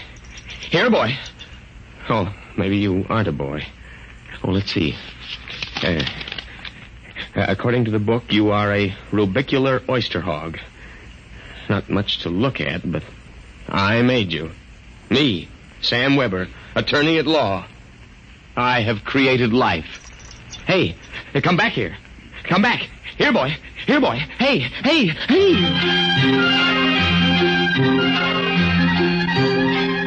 It was no use. My rubicular oyster hog, which was a cross between a field mouse and an oyster, had run out under the door and into the world. I was about to take off after it when there was a knock on my door. It was Mrs. LaPanty, my landlady. Oh, hello, Mrs. LaPanty. I heard a noise. Oh, just rehearsing a speech I have to make in court. You were squeaking. A bad throat. Oh. Oh, by the way, there was a gentleman looking for you this afternoon. A gentleman? Yeah, a tall old man in a black overcoat. Kind of nasty. When I told him you wasn't in, he wanted to go up to your room. Tell you I showed him the way out in a hurry. Oh, thanks, Mrs. LaPanty. Probably a bill collector. Yeah. Well, I gotta run.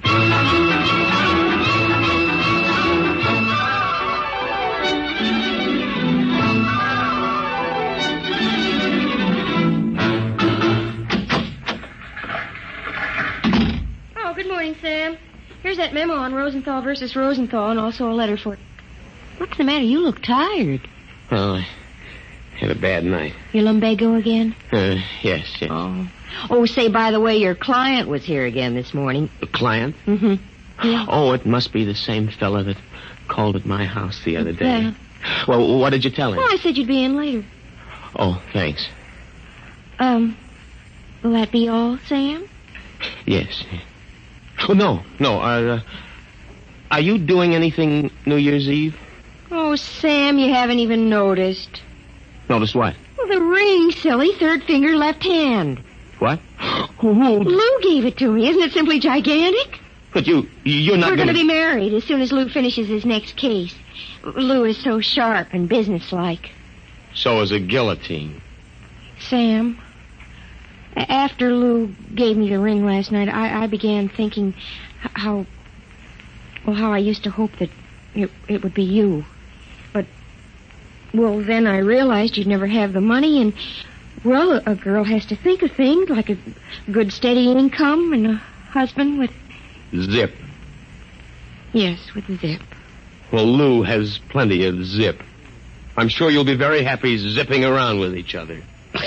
Oh, Sam. Well, Sam, Hey, what's going on in here? Honey, is this little baboon giving you any trouble? If he has, I'll take him apart like an egg crate. No. Take it easy, Strongheart. Tina just told me the good news about your engagement. She's crying with happiness. Is that right, honey? Well, then, no hard feelings, Sam. Just that the best man got the girl, you understand. Oh, say, by the way, we're having a little celebration at Segali's tonight. Drop in and we'll live it up a little, huh?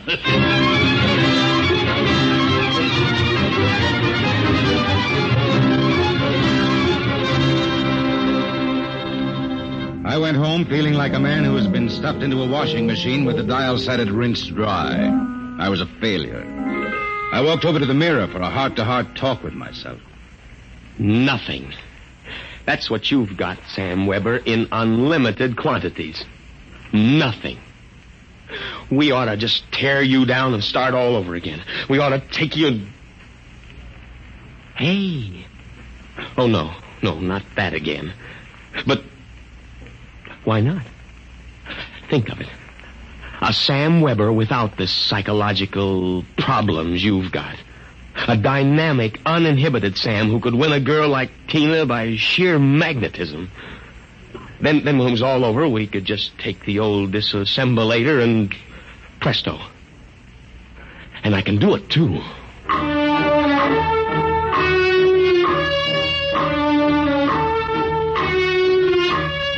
Chromosome content. Check. Cerebral content.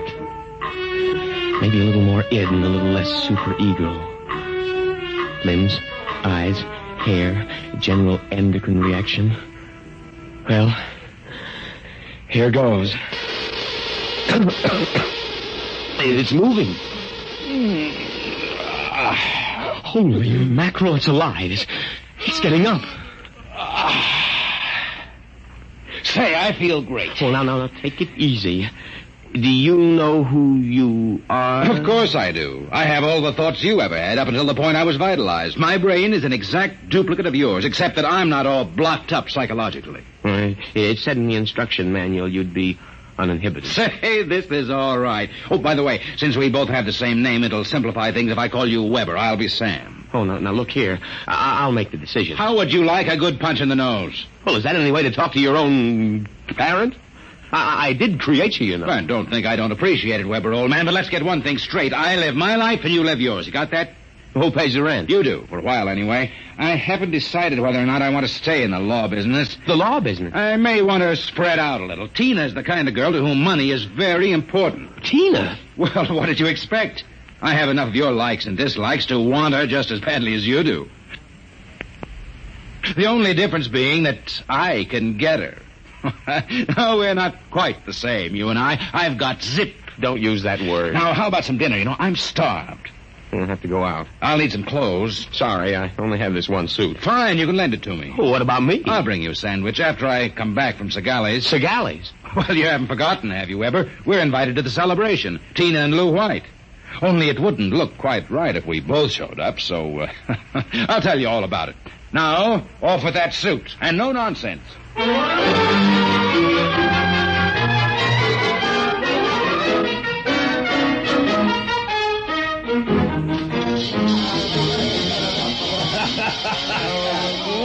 this is living it up, folks. Have another drink, Mr. O'Jack. Thank you, Lou. Well, is everybody happy? Hey, honey, are you having yourself a little old time? Oh, yes, Lou. Fine. Yeah, but you seem to be preoccupied. Oh, I was just wondering if Sam is coming. Sam? Oh, no. Did you hear that, Mr. Rojack? She's worrying about Sam. Why, that little runt probably got frightened by a noisemaker. Well, the happy couple. Sam! Good evening, cats. Everybody's lit up like a Christmas tree. Well, I'll be... Say, Sam, are you in the bag? Never touch the stuff, Lou, my boy. Never touch it. Boy Scout training. Oh, Sam, I was afraid you weren't coming. Miss a chance to be with you, beautiful. Never. Hey, what's got into you, Weber? Monkey glands? I don't read you, muscle-bound. Well, you seem different somehow, even your voice. Do you notice anything, Tina? Well, yes, it does seem richer somehow. Oh, nonsense. Sam Weber, you're nothing but a cream puff, and you always will be. Mr. Ojak, I think he owes me an apology for that. I should think so. All right, all-American boy, make with the apology. Apologize me? Oh, no. Why, for 2 cents? Folks, would you excuse Mr. White and me for a few minutes? We want to step out into the hall for a little private conference. Coming, Mr. White? I'll be right back, honey. Don't worry about a thing.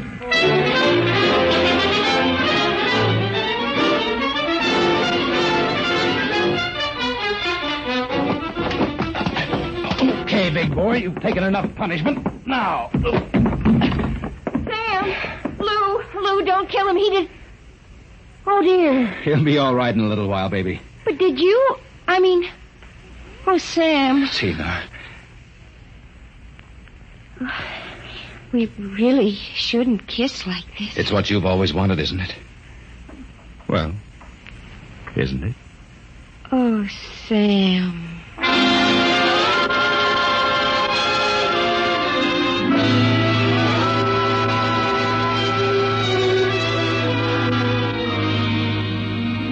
By this time, he's probably kissing her. And there's nothing you can do about it, Weber, old man. Nothing. Hey, wait a minute. Where's that book of instructions? To disassemble a Build-A-Man model, merely focus the ray of the disassemblator device and press lever X. But that's murder, Counselor. Still, legally, in order to prove there's been a murder, you need a corpus delicti. And nobody even knows there is another Sam Weber. Oh, so you're finally home. I'm starved. Sorry, Weber, old man, but very pressing business detained me. I suppose you made a fool of me over at Segali's. Oh, on the contrary. What do you mean? My boy, you are looking at a man who in one fell swoop has got himself a raise, a promotion, and a wife. At least she'll be my wife tomorrow. Who? Tina, of course. I don't believe it. I had to put on quite a show, but all around it was a real success. Mr. Ojak was so impressed he called me aside and said he was going to give me a crack at some criminal cases. And if I made the grade, why, who knows, I may even accept a partnership. You've got it all figured out, haven't you? That's about it. Only you neglected to consider one thing. Oh, what's that? This. Hey, put that down. Get back, you usurper, you. I'm going to melt you down like a Welsh rarebit. Weber, you can't do that. It's murder. It's like killing your own son. After what you've done to me, it's a pleasure. I didn't ask to be brought into this world, but now that I'm here, I like it enough to want to survive. Take off my suit, you phony. You won't be needing it again. You're really going through with it, huh? I am. All right. Oh, here's your jacket. Give me that thing. Give it to me. That's better. Now we'll fix this little item so it can't do any damage. Oh, no. Yeah, you see, Weber? You don't have the guts to stand up against the man you might have been. Oh, what's that sound? I don't know. It seems to be inside the house. Somebody's coming up the stairs. Listen. Take a peek through the keyhole, Weber. Holy jump. It's him. Oh. The old man with the black coat. His eyes all black and shiny without any whites. Looks insane. Don't open it.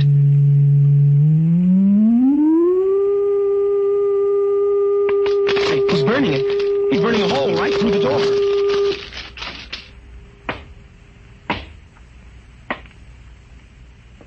Good evening, gentlemen. As I feared, I'm too late to prevent you from duplication, Mr. Weber. And I see that you have destroyed the disassemblator. That means I shall have to do the job manually. An ugly task. Oh, who are you? I am the census keeper for the 24th Oblong. You see, your Build-A-Man set was intended for one of the Weber children who is on a field trip in this oblong 200 years from now. Because of an unfortunate time warp, the set was delivered here accidentally. You mean this set came here from 200 years from now? Precisely. Time, as with all things, is relative. We shall have to recover the set, of course, and adjust any discrepancies that it's caused. But meanwhile, the problem is Which of you two gentlemen is the original Sam Weber? Oh, I am. Listen, liar.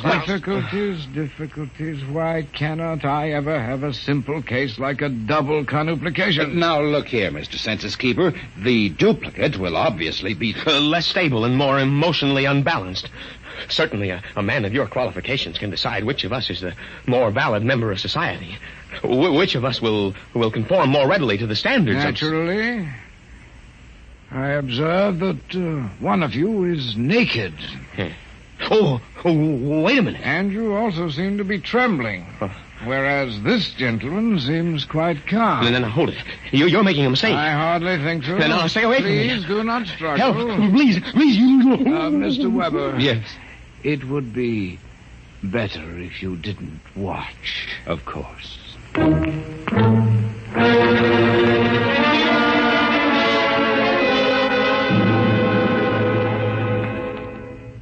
Well, that's my story.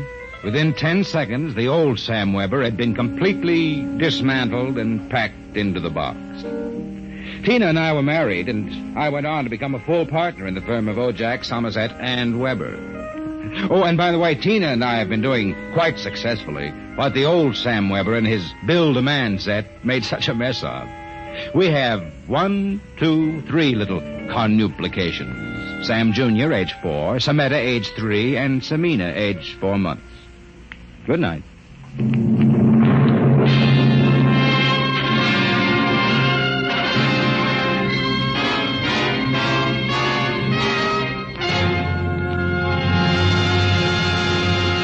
You have just heard another adventure into the unknown world of the future. The world of... Dimension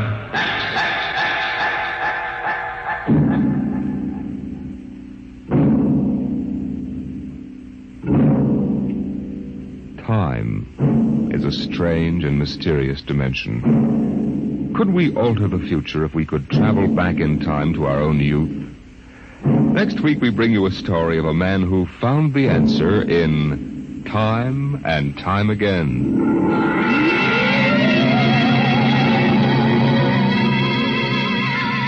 Dimension X is presented transcribed each week by the National Broadcasting Company in cooperation with Street & Smith, publishers of the magazine Astounding Science Fiction.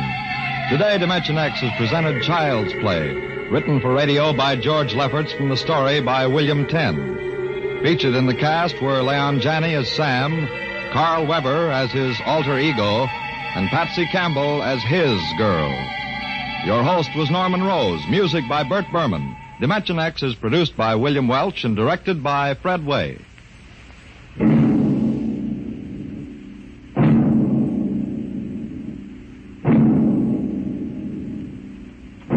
In reply to many queries from our listeners, last week's story on Dimension X, Pebble in the Sky, was written by Isaac Asimov.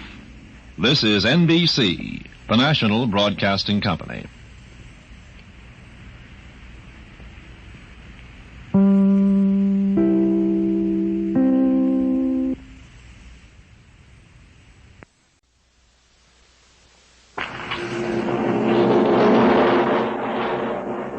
Adventures in time and space, told in future tense.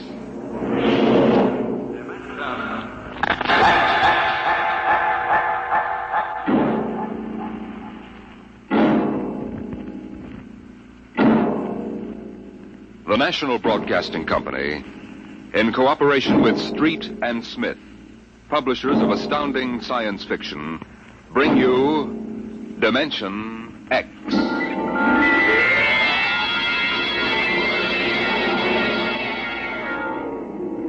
It happened during a routine skirmish in the Great War. Patrols advanced from the defense perimeter under jet cover and preceded by napalm throwers.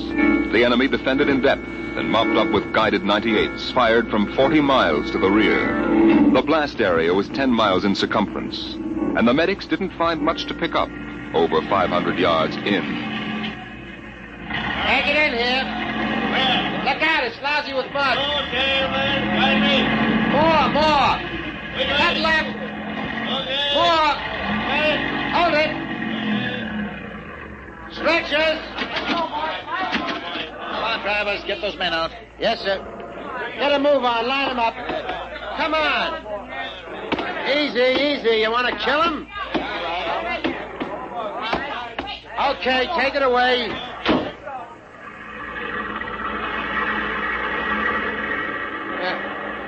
They might have left these Joes where they was. Half of them won't last till the plane comes. As long as they're alive, they'll be treated. Get out the tags, Travis. Start talking names. Yes, sir. This one must have been 1,000 yards in. Get his dog tag out. What a mess. Here. Hartley Allen, Captain G5, Chem Research, AN73D, number SO238694003J. Alan Hartley? Alan Hartley. Wonder if that could be the Hartley that wrote Children of the Mist and Conqueror's Road. Never heard of him. Major, I think maybe he's part conscious. Maybe I should give him another shot. Go ahead, Sergeant. There isn't much else we can do for him. It's a rotten shame. Ain't it always? Okay, Captain, give me your arm. There.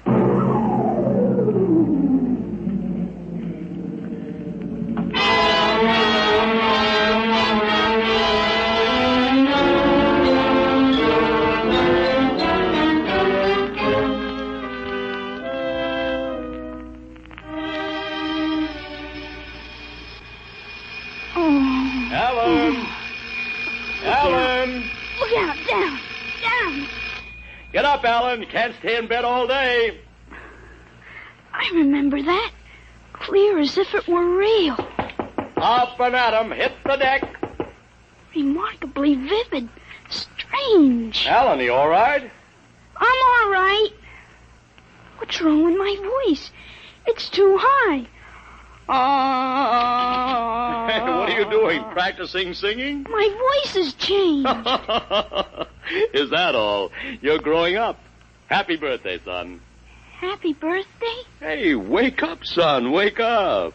I am awake. Come on, out of bed. I don't understand. Breakfast waiting. Now, out of bed or I'll turn it over. All right. It's a dream. Maybe, but you're wide awake now.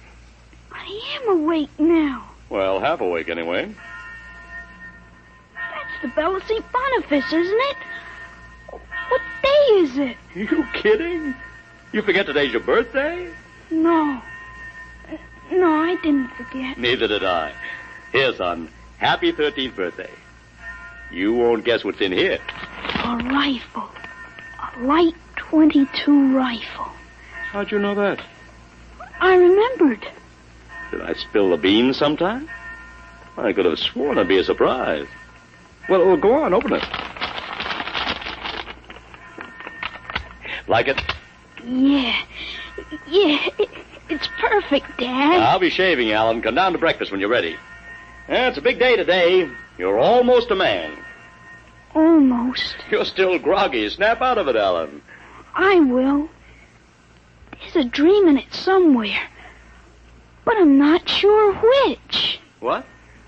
Never mind, Dad. I'll be right down for breakfast.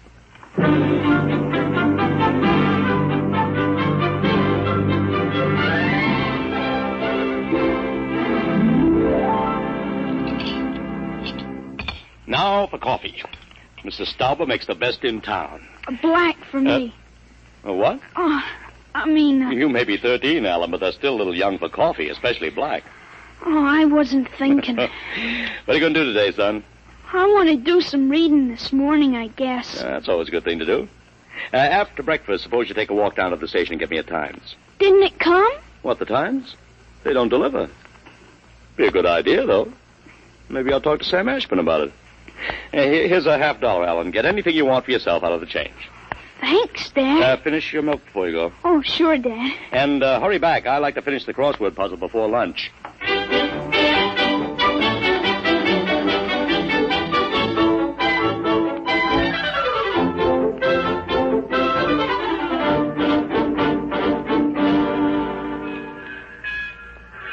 Here you are, Alan. 1 times. Tell your father the puzzle's a stinker. Thanks, Mr. Ashburn. Look out for the trucks when you cross the highway. Oh, I'll go across Elton's lot shortcut. Elton's? You'll have a hard time crossing there, son. There's 4 buildings on that block. I thought they burned down. Seen 'em this morning, big as life. Oh, I guess that didn't happen yet. What'd you say? Oh, nothing, Mr. Ashburn. I was just muttering.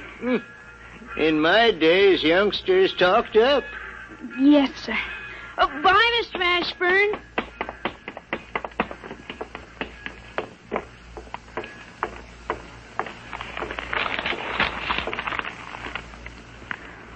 Monday, August 6, 1945.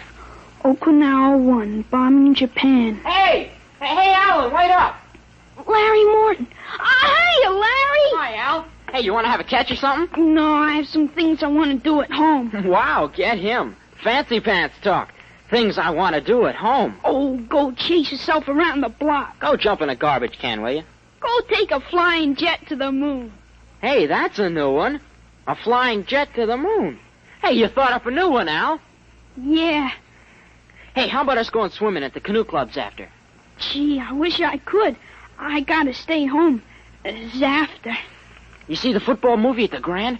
Boy, what a team. Notre Dame. I thought you liked Cornell. Cornell? Ha, they couldn't even beat Vassar. You're going to Cornell, aren't you? Me? Cornell? Fat chance. I'll bet you do. I wouldn't take your money. I know you wouldn't. You'll go to Cornell, all right. Cornell. Far above Cayuga's waters, there's an awful smell. Just the same, you'll go to Cornell. I've got to hurry, Larry. Well, so long, Al. See ya. So long, Larry. See ya.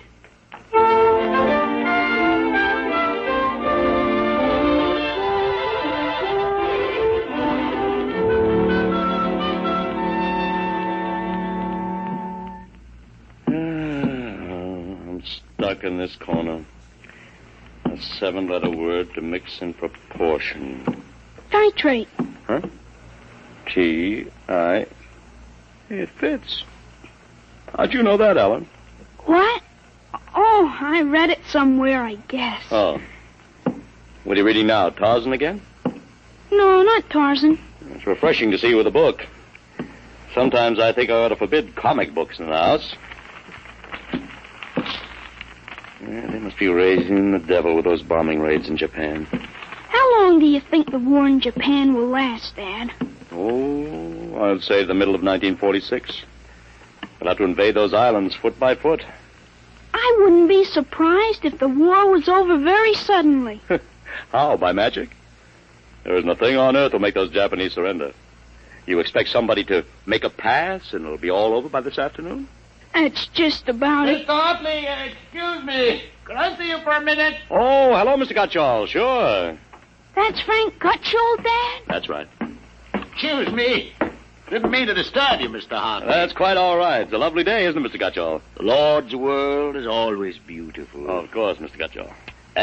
Mr. Hartley, I wonder if you could lend me a gun and some bullets. Huh? My little dog's been hurt and it's been suffering something terrible. Oh, it's too bad. I want a gun to put the poor thing out of its pain. Oh, of course. How would a 20-gauge shotgun do? You wouldn't want anything heavy. I was hoping you'd let me have a little gun. Maybe so big. A pistol? So I could put it in my pocket. Wouldn't look right for a godly man to carry a hunting gun through town.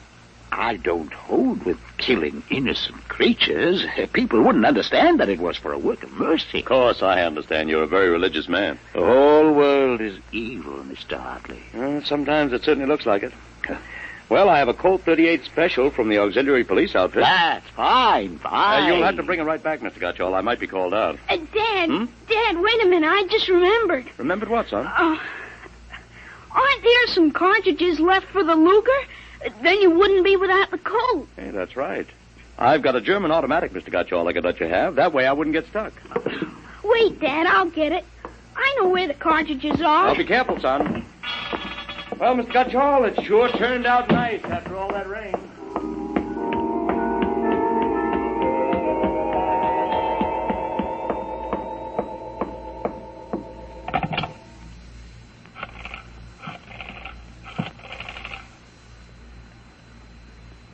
Hello, police headquarters? This is Blake Hartley. Frank Gutschall, who lives on Campbell Street, has just borrowed a gun from me ostensibly to shoot a dog. What? No, he has no dog. He intends shooting his wife. Yes, I'll take out the firing pin. He'll walk home. If you hurry, you can get a man there on time. Right.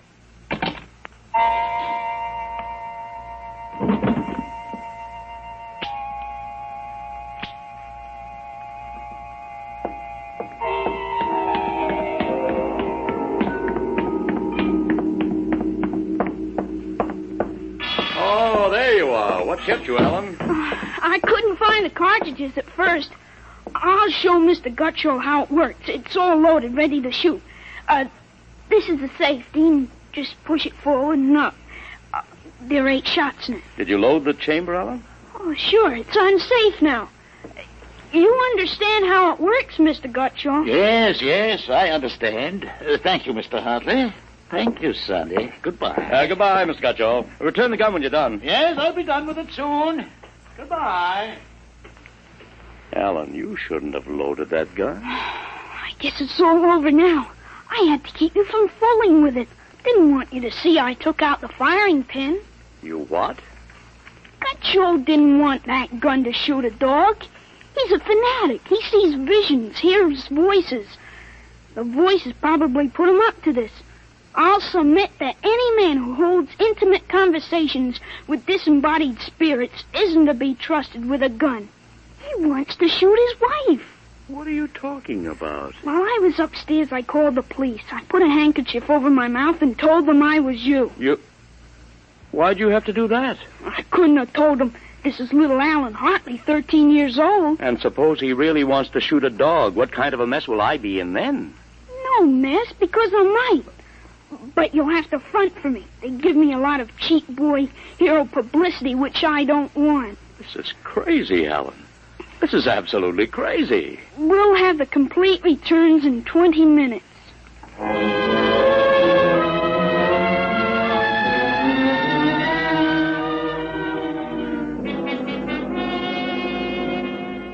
Mr. Hartley, Mr. Blake Hartley? That's right. I'm Detective Sergeant Kaborski from Homicide. Here's your Luger. Thank you.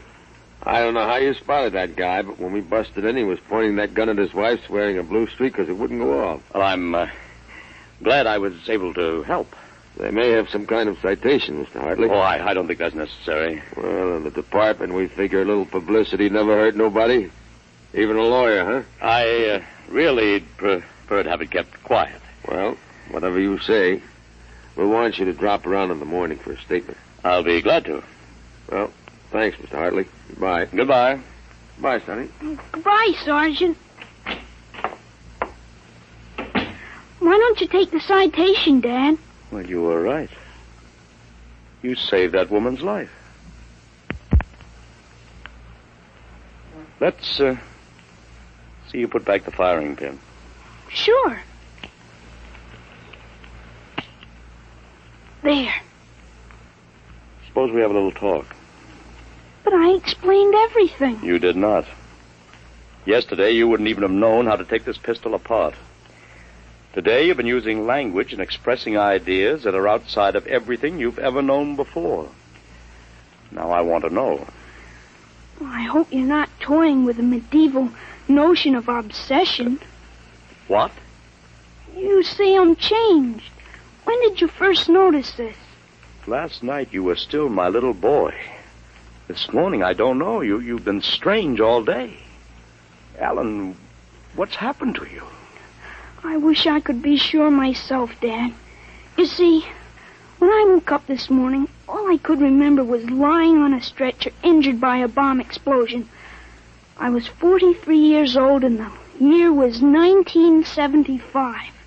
1975? That's right. You'll be 43 in 1975. But a bomb? Yes, during the siege of Buffalo in the Third World War. I was a captain in G5 Scientific Warfare General Staff. Buffalo? You mean Buffalo, New York? Yes, there had been a transpolar invasion of Canada. I was sent to the front to check on service failures of a new lubricating oil. I got hit by a bomb blast. I remember being picked up and getting a narcotic injection. The next thing I knew, I was in bed upstairs, and it was 1945 again. And I was back in my own 13-year-old body. Alan, you just had a nightmare to end all nightmares, that's all. I thought it might be that at first, but I rejected it. It wouldn't fit the facts. But it's ridiculous. All this Battle of Buffalo stuff. You picked it up listening to the radio.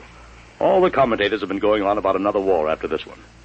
You've just got an undigested chunk of H.V. Calton born in your subconscious.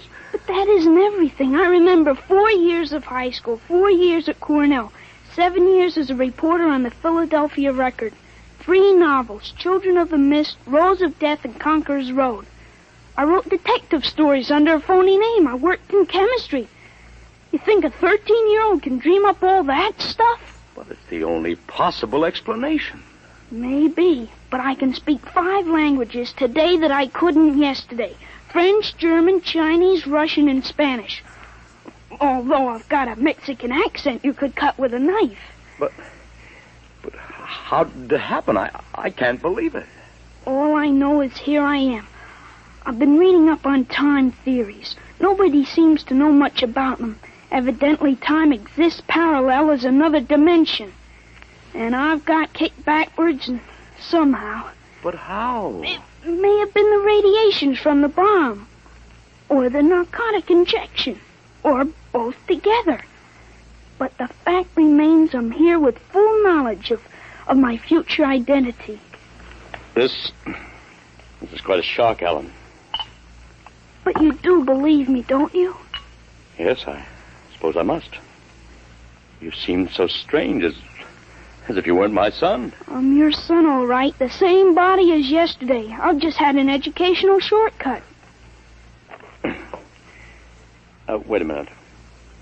If you can remember the next 30 years, suppose you tell me when the war is going to end. This one against the Japs, I mean. Sure. The Japanese surrender will be announced at exactly 7:01 p.m. on August 14th, a week from Tuesday. Better make sure we have plenty of grub in the house by then. Everything will be closed up tight till Thursday morning. Even the restaurants. I remember we had nothing to eat in the house but some scraps. Tuesday week? That's pretty sudden, isn't it? Not after today. What do you mean, what happened today? Plenty. Oh, what time is it, Dad? 11:16. Is your watch right? To the second, why? It'll come at exactly 11:17:40. What'll come? The radio announcement. What are you getting at? Something important on the radio? We'll see. Don't bother, Dad. It won't work. I remember we had a tube burned out. Yeah, there is something wrong. What is this announcement of yours? I memorized it in journalism school at Columbia in 1954. What time is it? 11:18. They're breaking into the programs now. President Truman has just announced that an atomic bomb has been dropped on the Japanese industrial city of Hiroshima. The bomb was dropped 16 hours ago, and the announcement was delayed to ascertain the results of the explosion. A man named John Howard Peterson read the announcement from the Washington newsroom of NBC. I don't believe it. No? Listen.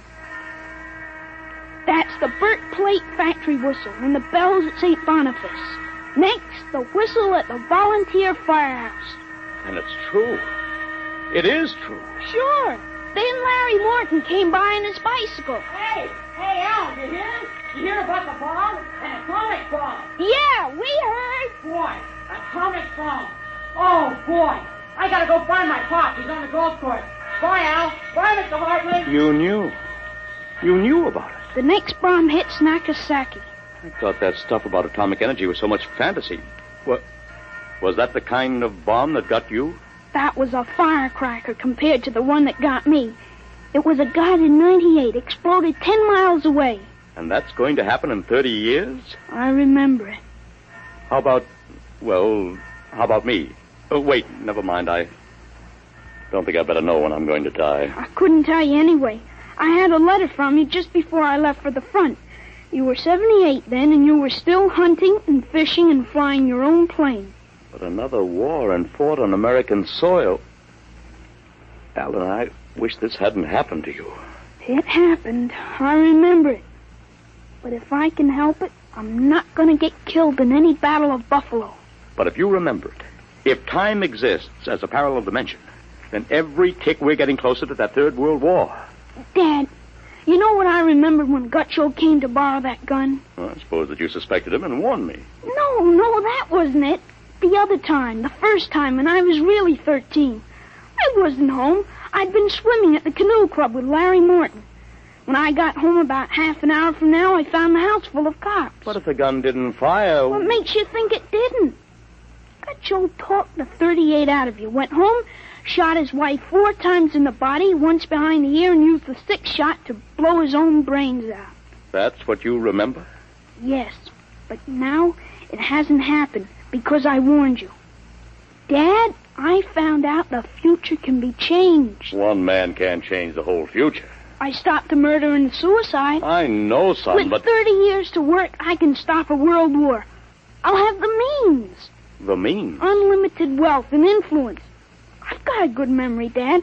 Wrote a list out this afternoon. Look at this.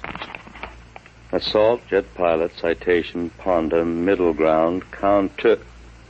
What is this, code? Horses.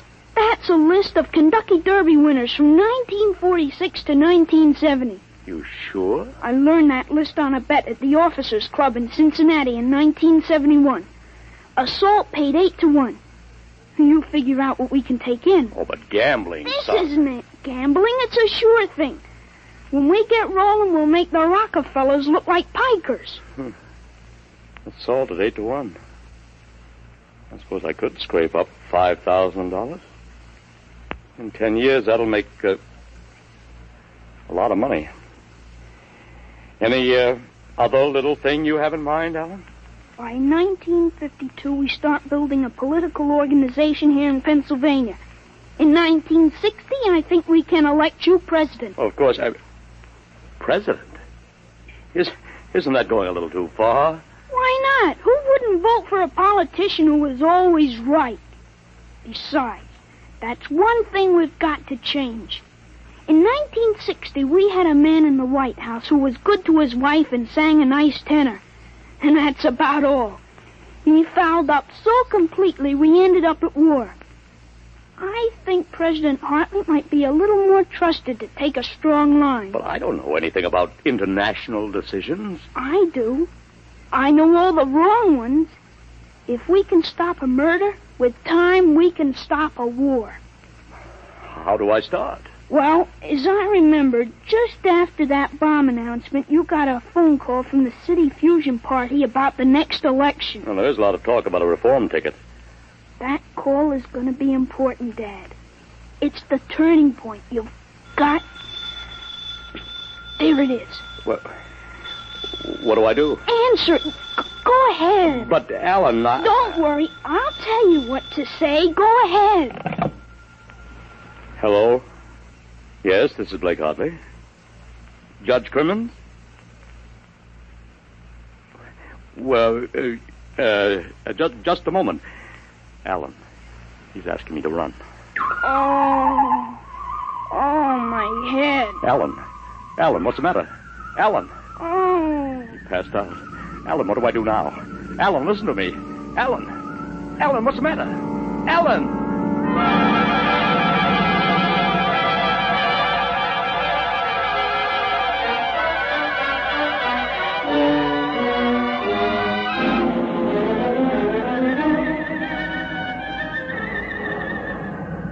Captain Hartley. Captain Hartley. Captain Hartley. He was all right, Doctor. I gave him a shot and he was all right. He's dead. All right, Sergeant, make up the tag. Yes, sir. Hartley, Allen, Captain. Dead August 8, 1975.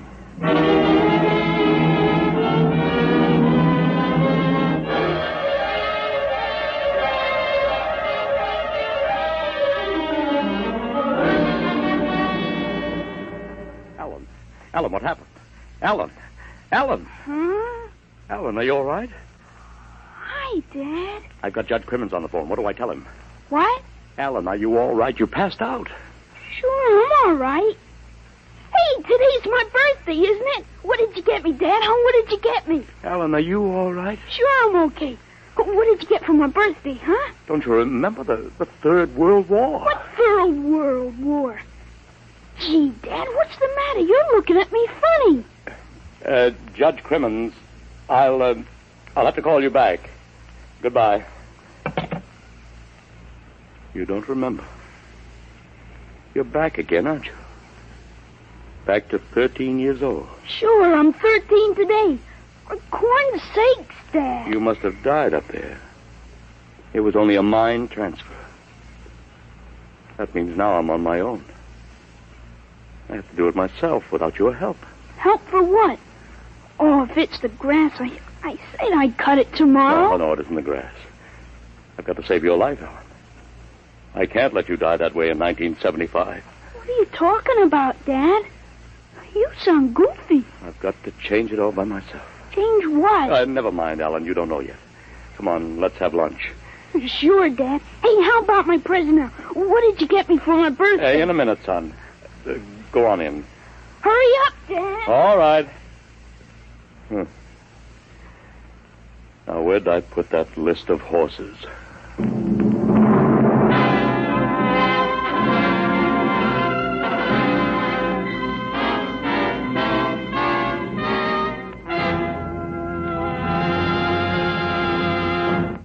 You have just heard another adventure into the unknown world of the future. The world of... Dimension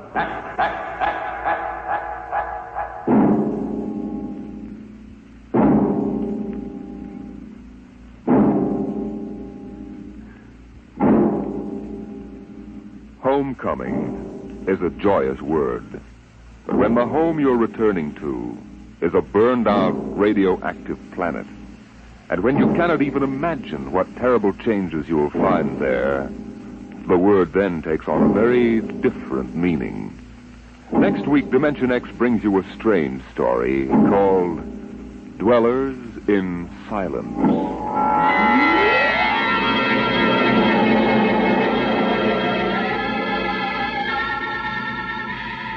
Dimension X is brought to you each week by the National Broadcasting Company in cooperation with Street and Smith, publishers of the magazine Astounding Science Fiction. Today, Dimension X has presented Time and Time Again, written for radio by Ernest Kenoy, and a story by H. Beam Piper. Featured in the cast were David Anderson as Alan and Joseph Curtin as his dad. Your host was Norman Rose. Music by Albert Berman. Dimension X is produced by William Welch and directed by Fred Way.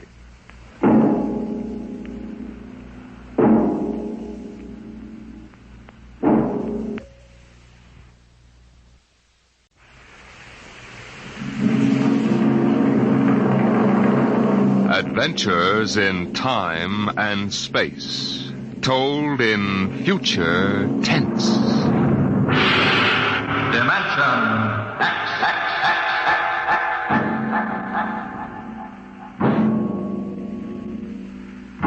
The National Broadcasting Company, in cooperation with Street and Smith, publishers of Astounding Science Fiction, bring you Dimension X.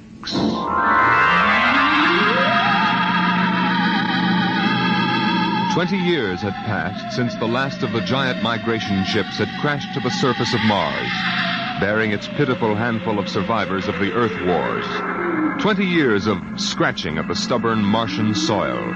20 years of trying to devise new solar engines that would use the strange fuel they found on Mars. 20 years of longing, of turning eyes toward the green Earth as it hung on the horizon like a beckoning light.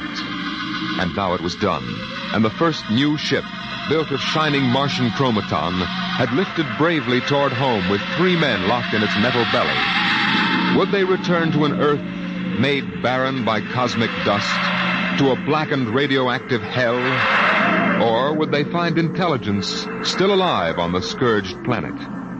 What had 20 years of death and radioactivity done to our beloved Earth?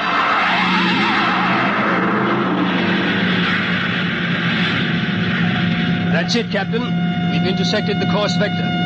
Williams. Yes, sir. Prepare for deceleration. Forward fission ready, Captain. Read us off, Evans. We'll enter the gravitational field of the Earth in exactly 10 seconds. 9, 8, 7, 6, 5, 4, 3. Fire 2 and 4. 1, 0.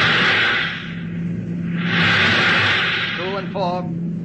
What's our momentum, Evans? -3. Fire 1. 1. -4 now. Steady as she goes. How are we? On parabola now. If we can hold, we should breach the heaviside layer somewhere north of what used to be Murmansk. Let's have a look at her. Visor, please. Yes, sir. Mother Earth. 20 years. We're going home, Evans. We're going home. Home to what, Captain? Home to a burned-out, radioactive planet that is incapable of supporting human life? Evans and I don't agree with that, Williams. We think the Earth is ready for us again. That she'll give us another chance. I'm sorry, Captain, but I was born and brought up on Mars under the new central government. We younger men disagree with you about migrating back to Earth. For us, Mars is home. Well, we'll see. If there is some form of life on Earth, we'll find out soon enough. Williams, head for New York.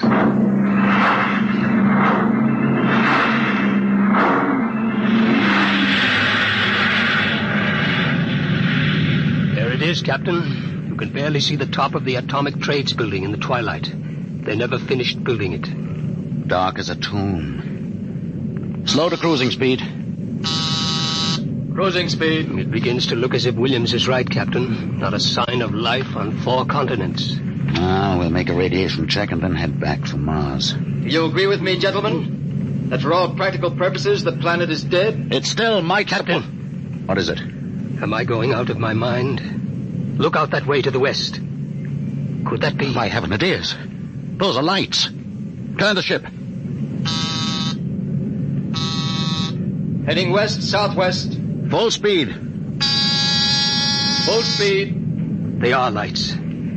Captain, it's a city, a whole blasted city lit up like a Christmas tree. Well, what do you think of your dead planet now, Williams? We shall see, Evans. Remember, the Commission wants evidence of life as we know it. Decelerate to -5. We're going to take her down. There's an open area just on the edge of the city. Yes, sir. Hold on, gentlemen. We're about to land.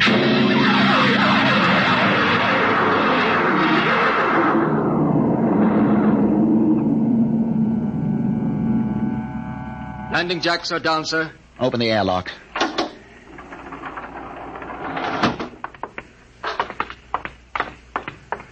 Close. All right, gentlemen. Before we go out, security at all times. Williams, you have the blast gun? I have it. If anyone becomes separated, fire a shot and make for the ship. How's the radiation, Evans? Safe enough so far. This seems to be a light area. Very well. Open the lock.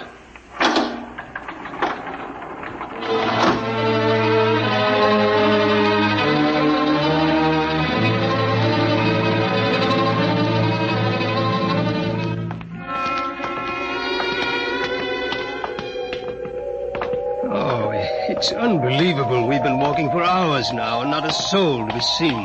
There must be someone. How do you explain the lights? I don't know. Municipal building. Shall we have a look here, sir?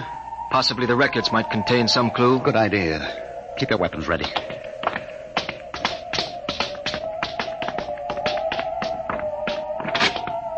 This door is in good working order. Almost as if it had been oiled recently. Long corridor, lights blazing in every office. William, stand to watch here in the corridor. Fire a blast if you need us. Yes, sir. Evans, you come with me. We'll start right here with the city clerk's office. Better check radiation again. Not enough to do any damage. Gives you the creeps, doesn't it? Look at this desk. Papers crumpled, inkstand. Just as if somebody came in and worked here every day. Calendar. June 18th, 1987. Why, that's the day of the evacuation. The dust cloud had already blanketed New York and was heading west. Dog licenses, hunting permits. Somehow I have a peculiar feeling that... Good Lord. Pick it up, Evans. Hello? No answer. Hello? I hear something. A scratching sort of noise. Good day, Doctor. What? How are you? I called to ask some advice about a trepanning problem. Can you tell me if the lateral cut should be made first? Hello? Hello? This is absolutely Thank insane. you, Hello? Doctor. I'll do that. By the way, how is your wife, Alice? And the girls? And your son, John? Fine boy, John. I'll call again tomorrow. Goodbye, Doctor. Hello? Hello? It's gone dead. Who was it? I don't know. A strange voice carried on a conversation about some surgical operation without paying the slightest attention to anything I said. Captain, the lights are out. Good Lord. Captain! Captain! I have a torch. Come on. Williams, what is it? I don't know. You fired a shot. Yes, sir. Just as the lights went out, I'm sure I saw a figure. It looked like an old man in a white robe. It moved across the end of the corridor down that way. Flash your torch down there, Evans. Nothing there. Are you certain, Williams? I'm not certain. The lights. They're on again. We're going to get to the bottom of this. Wait. What? Listen. Quietly. Someone is coming, walking slowly toward the corridor. Coming closer. Cover him when he turns the corner. It'll be a pleasure. Don't fire unless I give the word. Shh. What? Jumping Jupiter. Are you... Is it really someone, or am I having hallucinations? We are no vision. No.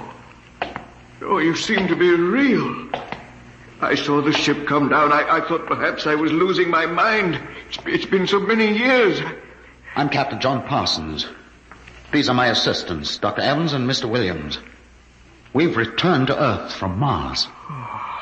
Then it's happened. We're not alone anymore. Forgive me, gentlemen. I seem moved. I waited and hoped for so long. You survived the radiation? We did. There are others? My family were the only ones. I answered the phone a moment ago. Who was it? You heard my voice, Doctor. Your voice? To break the loneliness, I've recorded my voice and rigged up an automatic telephone. It's pleasant to hear the phone ring. I come here to do my work. I take it you're a medical man. My name's Cornelius Hathaway. Hathaway? Hathaway, the brain surgeon? You know my name. Who doesn't? I watched you on television at college. I saw you 23 years ago. You performed a difficult surgery for a cerebral tumor. Marvelous. Thank you. I'd almost forgotten. My mind, you see, I'm almost 80 now. You look fine, sir. Well, we've had the best of everything. An entire city to choose from. Cold storage, the best equipment. But come, when I saw your ship, I told Alice, my wife, you know, to prepare a feast.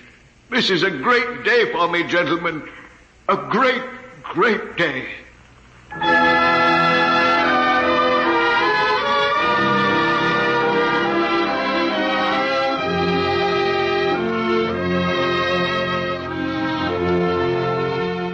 This is my wife, gentlemen. Alice, this is Captain Parsons, Dr. Evans, and Mr. Williams. How do you do, Mrs. Hathaway? Now, if you'll follow me, gentlemen, we'll meet my children.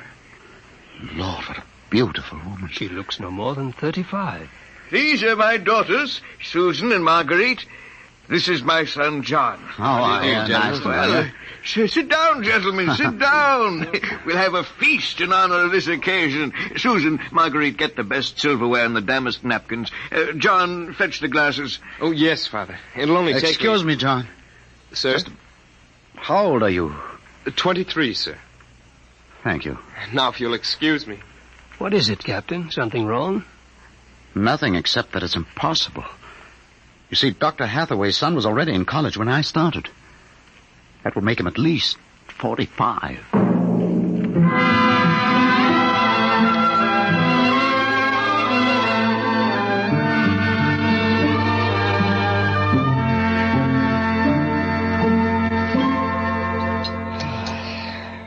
was a wonderful meal, Mrs. Hathaway. Doctor, your wife is an exceptional woman. Thank you, sir. How would you gentlemen like some fresh gingerbread with your coffee? I baked it this morning. Oh, wonderful. Smell that, Evans? Oh, it's like coming home, Mrs. Hathaway. We enjoy having you here. Mrs. Hathaway, may I compliment you on your having preserved your youth and beauty so well? Thank you.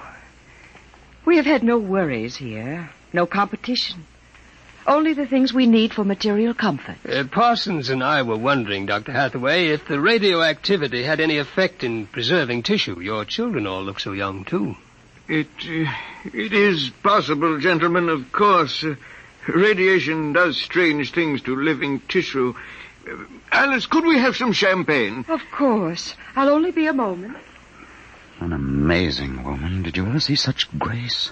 Such complete relaxation. It doesn't seem quite natural. I beg your pardon, gentlemen? Captain Parsons was just about to ask how you and your family managed to escape, Dr. Hathaway. We were very fortunate. I was working in the Sierra Mountains at the time. I had a lead-lined laboratory where I did X-ray research on my pet project. And what is that, sir? The study of machines as they relate to human function and the corollary of... Well, to continue, when the dust cloud covered America, we remained in the laboratory, well supplied with food and water. Later, when the radiation permitted, we made our way east, back to our old home, in the hopes of finding other survivors. But by that time, every living creature had been evacuated to Mars. We were stranded. The migration ships didn't wait for stragglers. That's true. My father and I were on the last rocket out of New York. I've always loved this old house. But the loneliness of those first years... At least you had your wife and children. Yes. Yes, I had my family. If it were not for them, gentlemen, I assure you I would long ago have put a bullet in my head. Here we are. Champagne, Captain? Oh, thank you, Mrs. Hathaway. May I propose a toast? Oh, let me.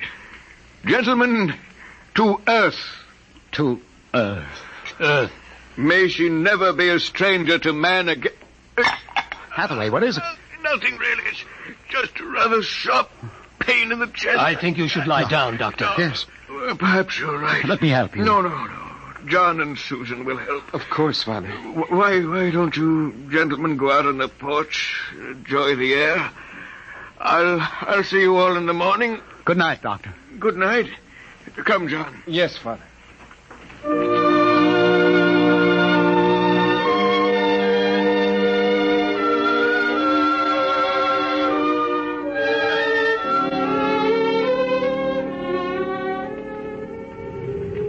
Well, what do you think of old Mother Earth now, Williams? Smell that summer breeze. Look at that view of the city lighted up against the sky. It has a certain quality. Well, score 1 point for the back-to-earth proponent. I didn't say that. You're beginning to feel it, though, Williams. I can tell. If you don't mind, gentlemen, I'm quite tired. I think I'll turn in. Excuse me. Well, Captain? Well, what? What do you make of all this? I don't know what you mean. This Hathaway and his family, there's something strange and unnatural going on here. I can sense it. I think you're reading things into it, Evans. Oh, perhaps. Well, I'll turn in too. Are you coming? In a moment. I want to smoke a cigarette. Beautiful view. What? Is it not? I didn't hear you come out. How is he? Resting. I've never seen him this bad. Yes, he's an old man. I'm sorry, but the difference in your ages is so apparent. You must have been married very young. My husband is a very great man, Captain. It's too bad there was no one to appreciate him. Once, he wired the whole city with sound speakers, and when he pressed a button, the whole town lit up and made noises, as if 10,000 people were living in it. He must have been very lonesome for people. Although with a woman such as you, I don't understand. Perhaps one day you will understand. Good night, Captain. Good night, Mrs. Hathaway.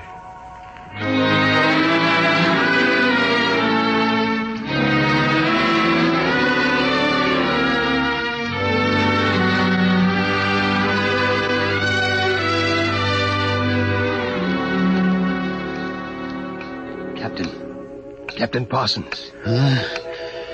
Who's there? It's Dr. Evans. What time is it? 2 a.m. What's wrong? I couldn't sleep. A few minutes ago, I heard someone slip out the front door. The moonlight, I saw it was the old man. He was headed toward our ship. What are you suggesting, Evans? Nothing, except that it's fairly unnatural for an old man with a bad heart to go wandering off at 2 in the morning. Very well. We'll follow him.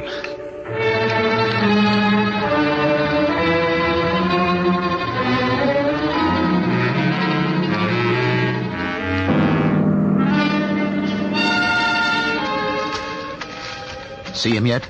No. Look. Ahead there on the hillside. Isn't that Hathaway kneeling in the moonlight? Yes, I think so. Can we get closer? Let's head for that clump of bushes. This is far enough. What do you suppose he's doing there? What are those things on the ground?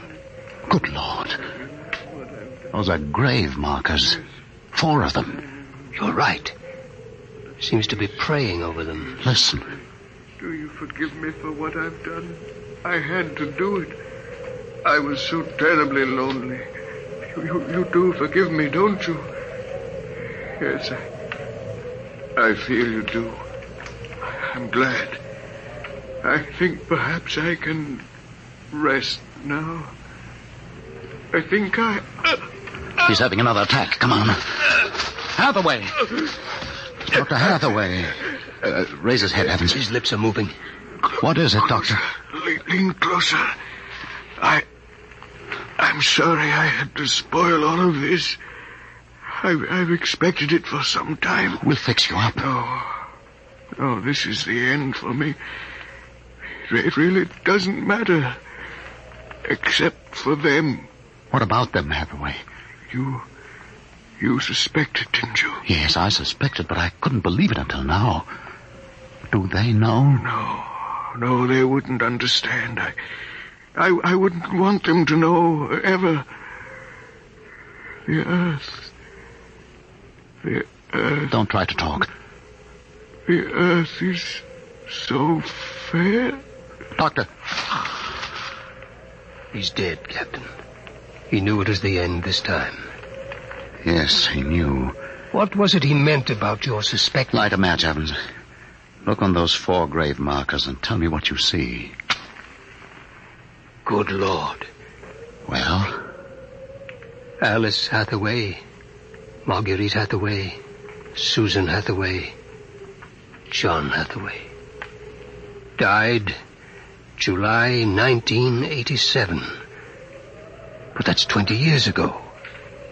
If these markers are correct, then who are those others? Can't you guess, Evans? Can't you guess?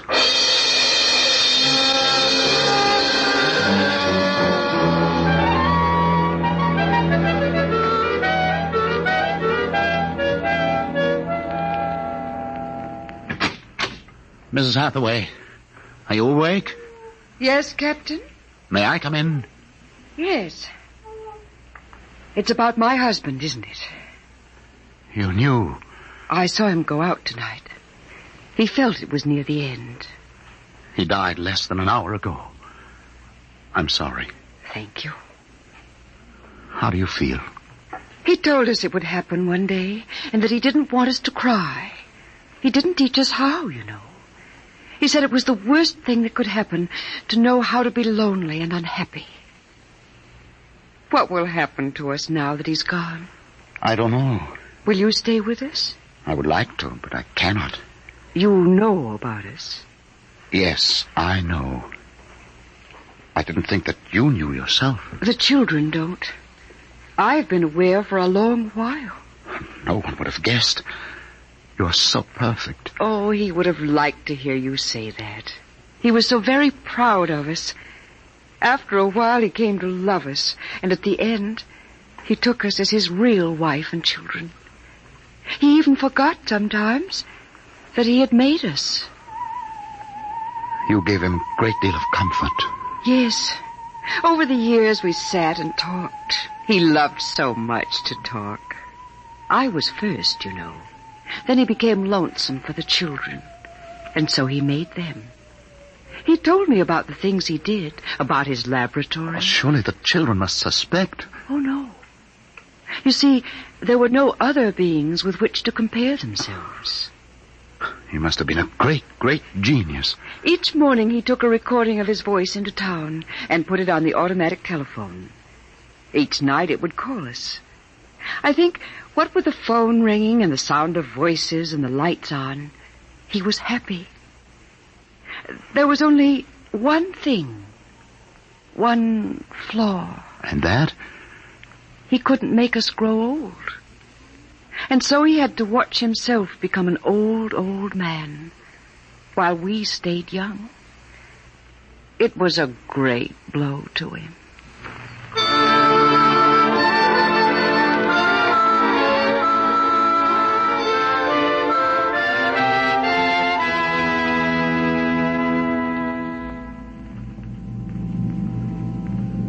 And so we commend the body of this man, Cornelius Hathaway, to his Maker. Ashes to ashes, dust to dust returneth.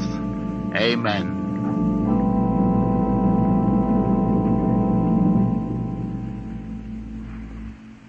Come, John. Yes, Mother. Susan? Marguerite? Evans, Williams, stay here a moment, please. What is it? Let them go back to the house. I want to speak to you. I know what you're going to tell us, Captain. I saw the names on the grave markers. Well? It's a mockery. A blasphemy of everything we believe in. For a man to do something so evil. Can't you imagine what he faced? Can't you imagine what it must have been like to have watched his wife and children die slowly of radiation burns? To know that he was the last man on the face of the earth? Alone?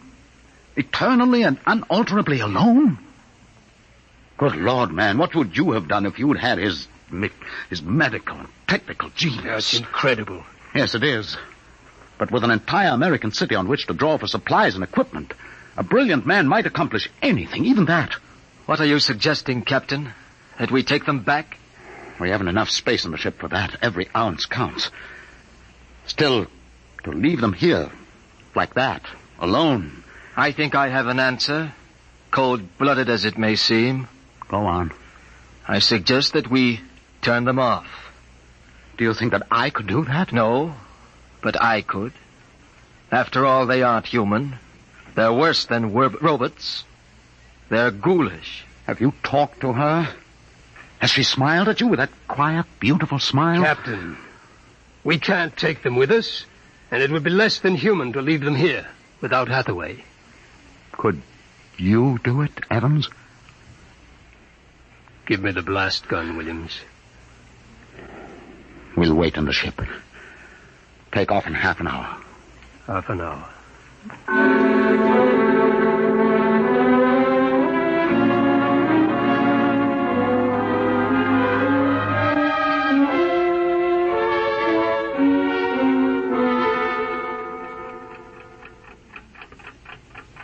6:25. He should be back soon. Yes. He's doing the only humane thing, Captain. They are less than human. Are they? Well, it's done now, and no one will ever... That's the airlock. He's back.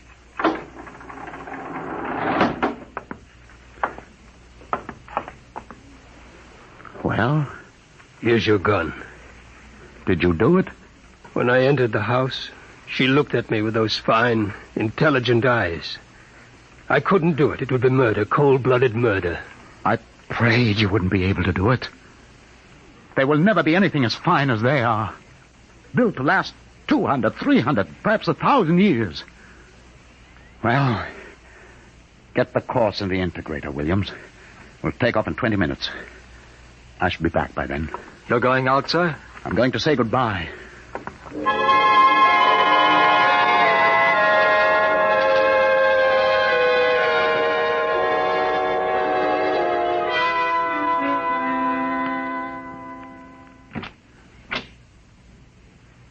You've come back. Only to say goodbye. It was nice of you. I wanted you to know that I am coming back someday. When will you come? I don't know. It will take many years to prepare fuel for another trip. 6, 7, perhaps 10 years. I will watch the sky at night, just as he watched it. Oh, I'm afraid I must go now. I understand. Strange. I have a new feeling. One which he did not teach us. A feeling of longing, of sadness. That one is not taught. It comes of being alive. Yes. I am alive. Even though he created me, I'm a person now. Goodbye, Alice Hathaway. Goodbye, John Parsons.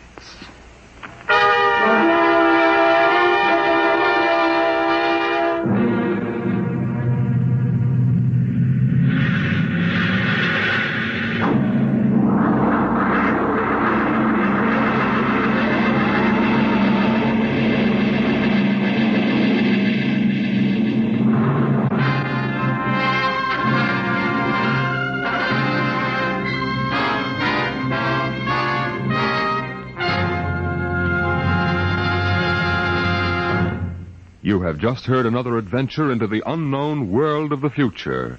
The world of... Dimension X.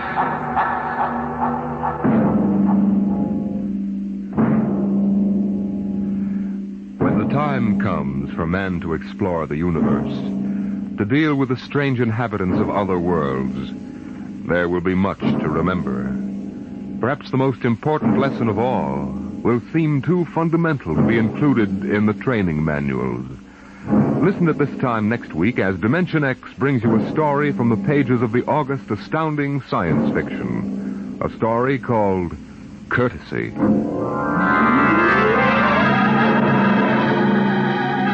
Dimension X is presented each week by the National Broadcasting Company in cooperation with Street and Smith, publishers of the magazine Astounding Science Fiction. Today, Dimension X has presented Dwellers in Silence, written for radio by George Lefferts from the story by Ray Bradbury. Featured in the cast were Peter Capell as Captain Parsons, Bill Griffiths as Dr. Hathaway, and Gertrude Warner as Alice. Your host was Norman Rose, music by Albert Berman. Dimension X is produced by William Welch and directed by Fred Way. Dragnet, the story of your police force, is next on NBC.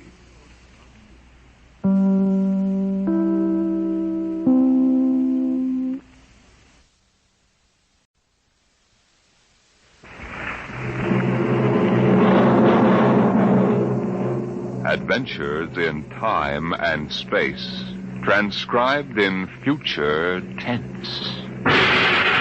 Dimension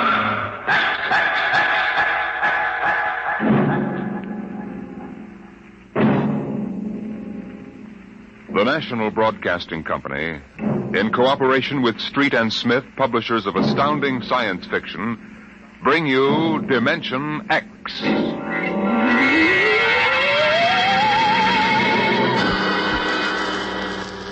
Tonight's story, First Contact, by Murray Leinster.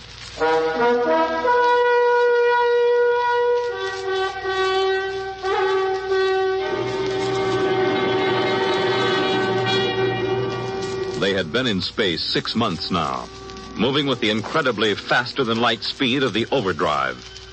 In 6 months, they had gone from Earth outward and outward to the crab-like nebula with the twin stars. A routine flight of exploration and scientific research.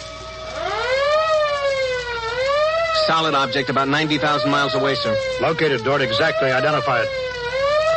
A small object, sir. Hey, Captain, I've never seen anything like this before. Whatever it is out there is coming toward us at an incredible speed and retreating to zero just as rapidly. What's the mass of the object, Dort?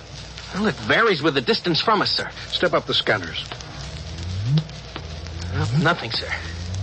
Absolutely nothing shows out there. And yet there must be something. Those alarms are foolproof. Action stations, man all weapons. Condition of extreme alert in all departments immediately. Captain, what is it? Dort, I ran into the same thing once before on the Earth-Mars run. We were being located by another ship, and their locator beam was the same frequency as ours. Every time it hit, it registered as something solid and monstrous. But, Captain, we're the only Earth ship in 18 light years around. How? I didn't say it was another Earth ship out there, Dort. Another race? That's right. There's a spaceship out there, all right. But it's not manned by human beings.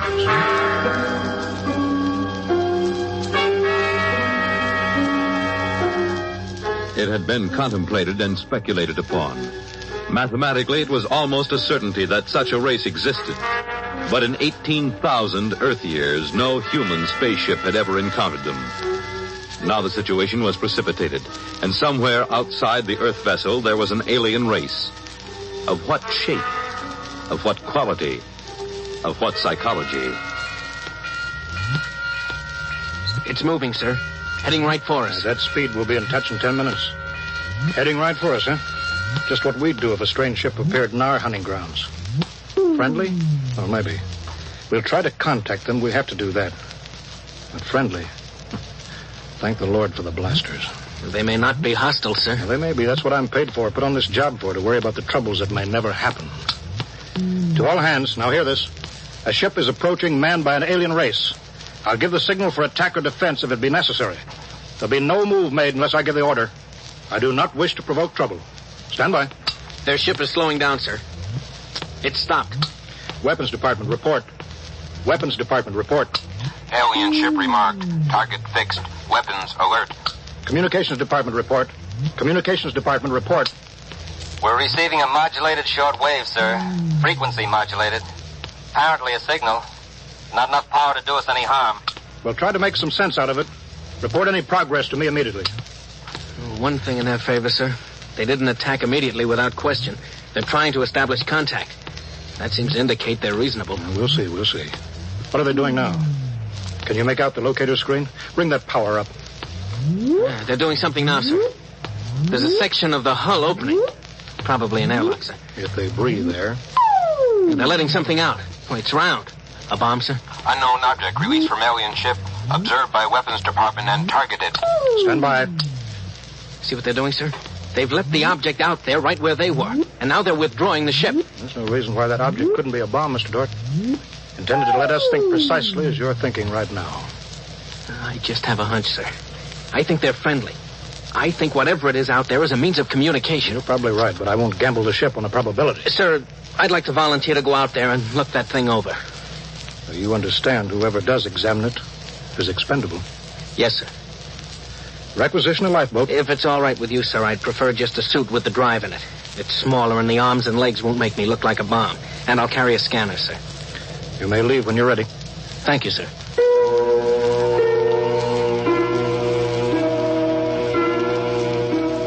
I'm all ready. Clear the lock and let me out.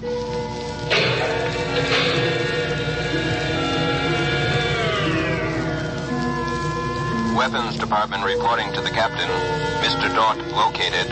Mr. Dort is targeted. Stand by. If that object out there is a device to capture one of our people for observation and questioning, it'll be blown out of existence, including Mr. Dort.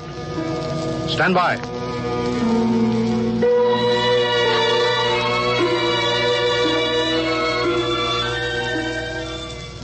Mr. Dort. Mr. Dort. Report. Object, as you can see on the scanner, sir, is covered with many small horns, like the detonating horns of the obsolete mines formerly used in naval warfare. Is that their purpose, do you assume, Mr. Dort? I'm going to find out, sir. I'm going to grab one. Mr. Dort. I'm here, sir. I don't think this is a mine. Circle it so we can see it completely through your scanner. Deadlock, sir. Nothing to report that the scanner hasn't shown you. Oh, wait a minute, sir. A section of the outer hull seems to be opening. Do you see it? Very good, Dort. Hold that. I'm sure it's a communications device, sir. It looks like it. Fix your scanner so it'll focus on that communications device. Return to the ship.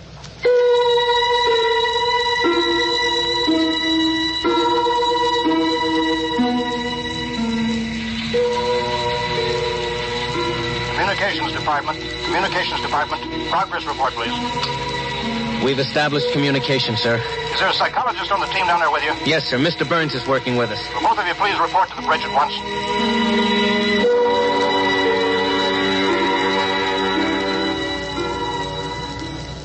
Well, you look tired, Dort.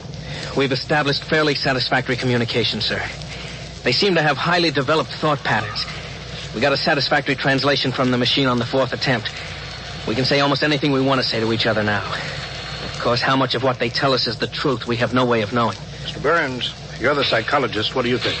Well, I don't know, sir. They seem to be completely direct. They haven't let slip even a hint of the tenseness we know exists. They act as if they were setting up a means of communication for friendly conversation, but, well, there's an overtone that... Yeah? Well, Mr. Burns, I have a decision to make. On the one hand, opening contact with the friendly people of a vastly different culture could only be beneficial to us of Earth. On the other hand, if they're hostile, I ought to blast them out of existence without any other preliminaries. Oh, but, sir, you can't... I'm not talking to you, Dort. It's not warranted yet, sir. Yes. Now, hear this, all departments. Hear this, all departments. This ship is on an extended alert. Provisions will be made so that personnel can have maximum rest and nourishment.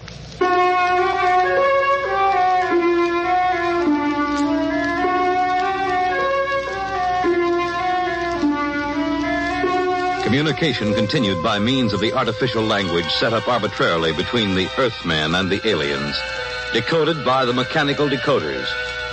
Dort disobeyed orders. He lived on powerful stimulants so that he could stay with the communications machine. Talking to the aliens. Other people. Are we being received? We are receiving your message. The chief of this ship wishes to speak with the chief of your ship. The message is heard by the chief of this ship. The chief of this ship communicates that he will hear the message of the chief of that ship. Go ahead, sir. People of the other ship, I'd like to say the appropriate things about this first contact of two dissimilar civilized races, and of my hopes that a friendly intercourse between the two peoples will result.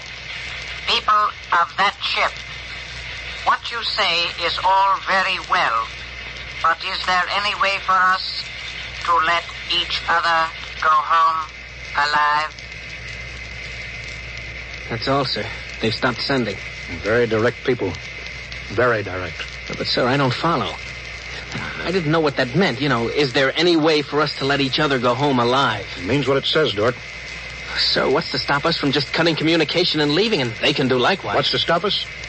Simply that whichever ship leaves first will be followed by the other. If they find Earth and get back to their own planet and we don't know where that planet is, Earth will be completely at their mercy. If they leave first, we'll follow them. We'll attempt to find their home planet. Dort, could you swear to any decision that the policymakers on Earth will come to? Sir, even if they do follow us, the closer we get to home, the more of our ships and weapons they'll face. They'd never get away. Well, how do you know that they can't communicate with their home planet without returning? We can't, sir. How do you know they can't? I don't, sir. So that's the situation. We'll sit out here, facing each other, trying to outguess each other, until time wears us out. And we'll have to face the fact. Either they destroy us or we destroy them. Navigation officer, attention. Navigation officer, attention. Every star map on this ship is to be prepared for instant destruction. The chief of this ship wishes to know whether the chief of that ship can suggest an answer to the problem concerning us both. Do you want me to answer that, sir? I'll answer it myself. Tell me when to talk. Now, sir. I am giving that matter personal attention. Every effort will be bent to the solution of this problem. Will you consider a temporary truce in the meantime? What would a truce gain? Could we trust you? Would you trust us? I suggest that we continue as we have up to this particle of time. I agree. Sign off, George.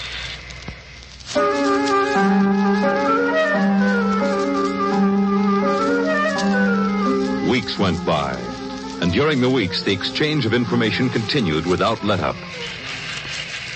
What particle of time are the people on that ship at? The resting time. All rest except myself and others on alert duty. Same on this ship. You people of that ship are very similar in many ways. Do you have a family? I have a mate. I have a mate and 3 offspring.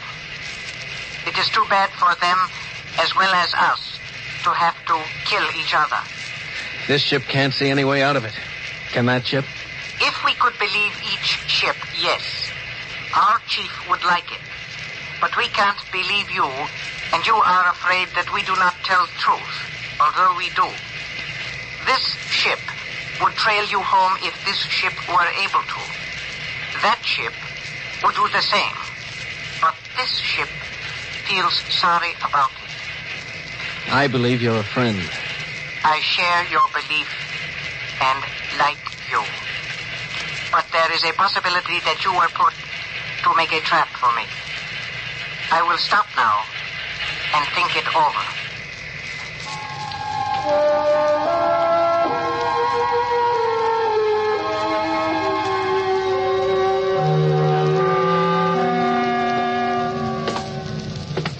Just sit down, Dort. Control yourself. We're all under tension. Doesn't do any good to pace like some caged animal. Yes, sir. All right, now, I've read the complete transcription of your conversations with this one alien. What does it prove, Dort? Sir, these people are so much like us in their thinking. Well, sir, they're likable. They're likable and they breathe oxygen. Their air is 28% oxygen instead of 20. But they could do very well on Earth. It'd be a highly desirable conquest for them. Dort, I'm as set against violence as you are. I don't see any way out of this. And I think we've got to break this status quo. So if in 70 hours we don't see any other way, then I have no further choice. I'll blow them to bits.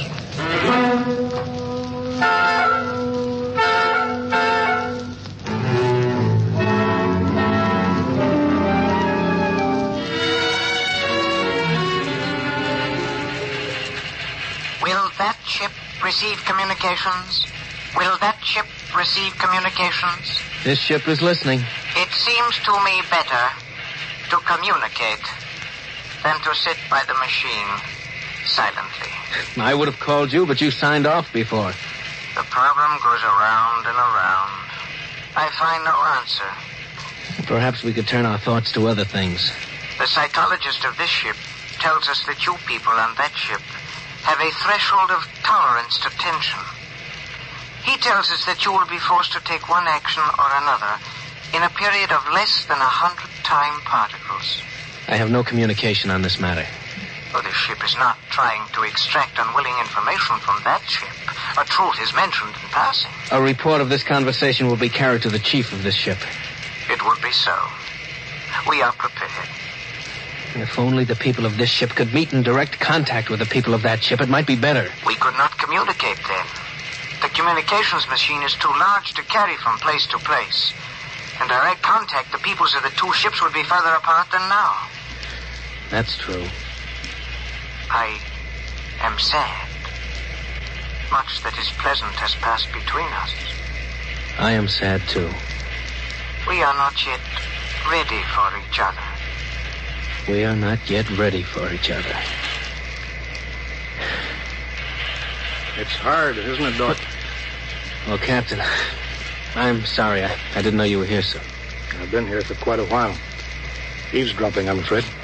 It's all right, sir. Nothing can be personal in a situation like this. Yeah, that's right. How long is 100 time particles, Dort? Pardon, sir? That reference he made to us not being able to stand tension is interesting. Their psychologists seem to make more out of us than we do out of them, don't they? Yes, sir. They hit the nail right on the head. Yes, they did. I think, Dort, we'll just have to push our timetable up a bit. No further communication with the aliens under any circumstances. That's clear, isn't it? Yes, sir. Sir, if they know so much about our psychology, isn't it possible that remark was intended to make us act more quickly? Probable, Dort. Probable. Well, why would they do that, sir? Why? You tell me why, Dort. All of a sudden, I have an idea, sir. That's crazy. It doesn't matter how crazy. I'll listen to it. Sir, I think these people are playing some kind of a joke on us. Joke? A joke, Dort? Yes, sir. Over and over again, I've noticed what I think is a sense of humor. A highly developed sense of humor. Do you recall when we went to all the trouble to set up a fictitious star map and then they just sent us back a mirror image of the same one? I think somehow they're playing a joke on us. Well, maybe you're right. In which case, you've seen practical jokers, Dort. Their jokes aren't always funny. Sometimes they hurt people.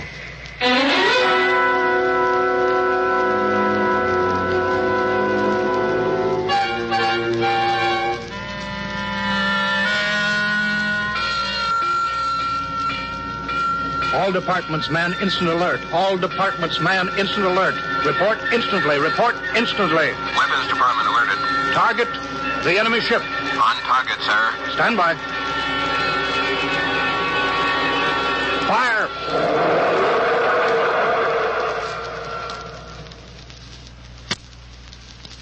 They're gone, sir. Not a trace of them left. Not a tiny trace.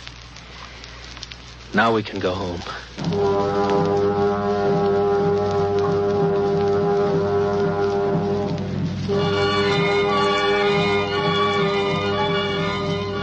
Communications to Captain. Communications to Captain. Report. Sir, I'm picking up new signals. Same frequency as the original alien signals. That's impossible. That ship was destroyed. I'm receiving signals, sir. Set the machine up. We'll be down there in a minute. Mr. Dort, come with me, please.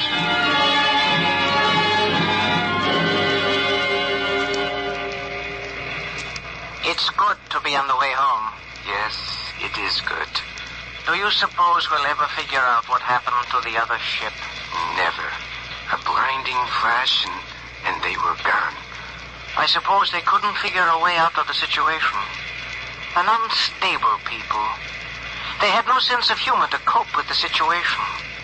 They exploded themselves out of existence. It seems reasonable.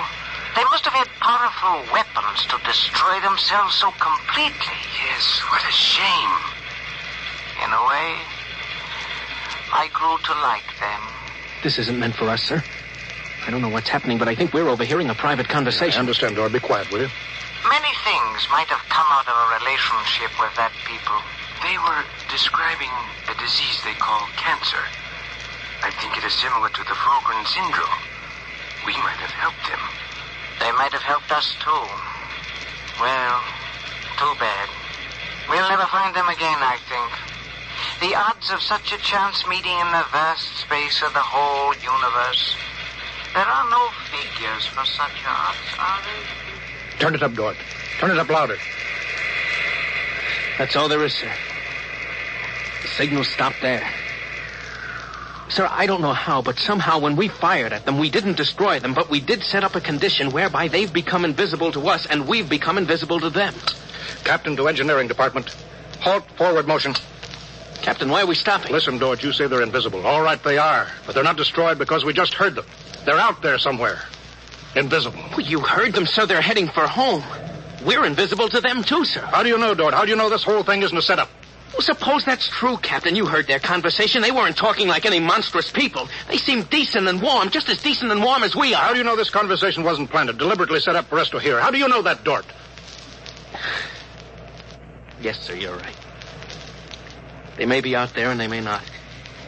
They may be telling the truth or they may be trying to trick us. They may be friends or they may be the most deadly enemies. You said they had a sense of humor, Dort. What a joke to play. To deliberately set up a situation where we wouldn't know fact from fantasy, truth from lie. Wouldn't that be a joke, Dort? Yeah, but we don't know that they did that, sir. And we don't know that they didn't. We don't know anything.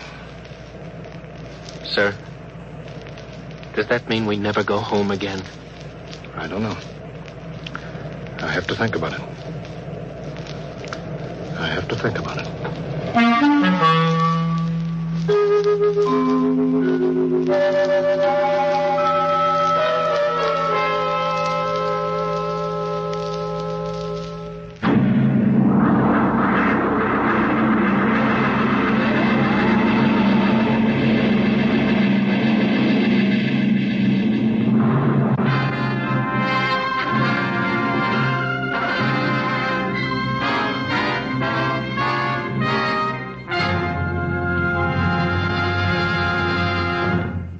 You have just heard another adventure into the unknown world of the future. The world of... Dimension X.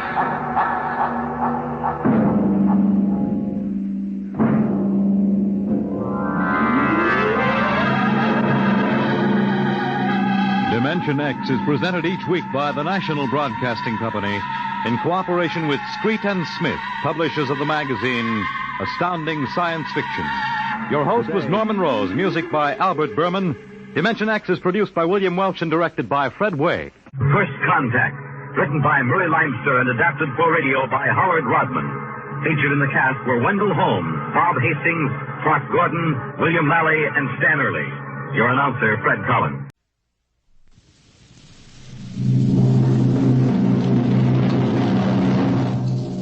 Adventures in Time and Space. Transcribed in future tense.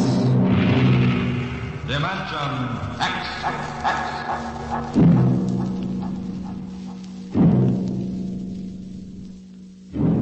The National Broadcasting Company, in cooperation with Street and Smith, publishers of astounding science fiction, bring you Dimension X.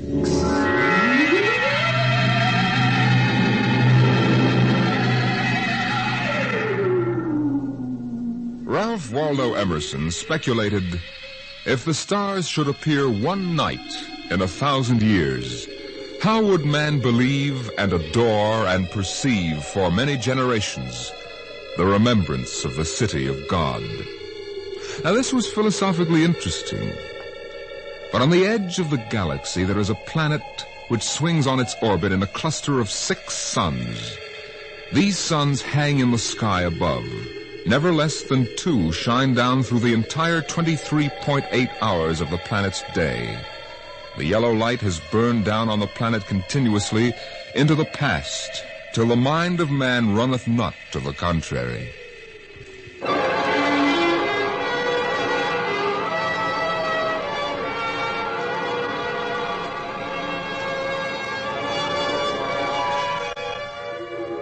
Thurman was a reporter for the Cerro City Chronicle.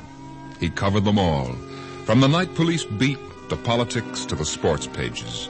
And the city editor wanted him to cover the biggest story of the year, perhaps of all time. It was an interview, a particularly difficult interview. But then, since his first days as a cub, Thurman had specialized in difficult interviews. He didn't expect violence, though, from an astronomer. You're from that newspaper? Well, you've got a lot of gall coming here. Now, wait a minute, Dr. Aton. It's only a job. I've read your paper. You've been riding this observatory for 2 months now. You've attacked me personally. I have nothing to say to you. All right, look, this is your chance to get your side in the paper. I'll give it to you straight. 2 months ago, the observatory issued a press statement that the world was coming to an end. Now, that's the same story that the cult of Revelations has been preaching. And when a scientist backs that up, it's news. Our conclusions have nothing to do with the cult. The cult of Revelations is full of superstition and mysticism. We are scientists. Yeah. And you got the people pretty angry. That does not matter. You know, if I can't get the story from you, I'll have to go somewhere else. Go ahead. All right. You know, Dr. Aton, the paper can be pretty rough on someone who doesn't cooperate. Young man, if you're not out of the observatory within 5 minutes, I shall call the police. Now get out.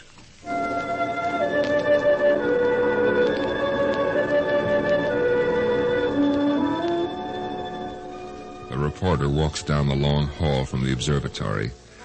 The light filters through the high windows, the yellow light of Gamma, the brightest of the 6 suns in the planet's sky. Beta is almost at zenith. Its red light floods the landscape to an unusual orange. The planet's sun, Alpha, is at the antipodes. And now as Gamma sinks below the horizon, the red dwarf sun, Beta, is alone, grimly alone. It's a short drive from the observatory to Cerro City, and the red light glares from the highway. The temple of the cult stands, hewn from the solid rock of the Dormite Mountains, outside the city. And in the inner courtyard stands Sor, the priest of the cult. Woe to the unbelievers. Their souls will rot with the absence of light. Oh, wait. Your Reverence, please. Please. Tell me, Your Reverence, what will happen? What are you waiting for here? The day of the coming, is written in our doctrine of revelations. It came to pass that the sun, Beta, was alone in the sky. The world was shrunken and cold. Men did assemble in the public squares and highways. Their minds were troubled and their speech confused, for the souls of men awaited the coming of the stars. The lip of the cave of darkness passed the edge of Beta, and loud were the cries of men. There was no light on the surface of the world. In this blackness there appeared the stars in countless numbers. In that moment the souls of men departed from them.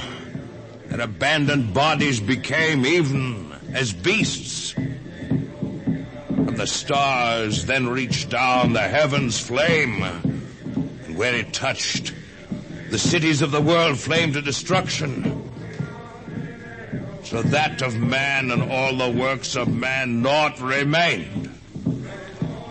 So it is written.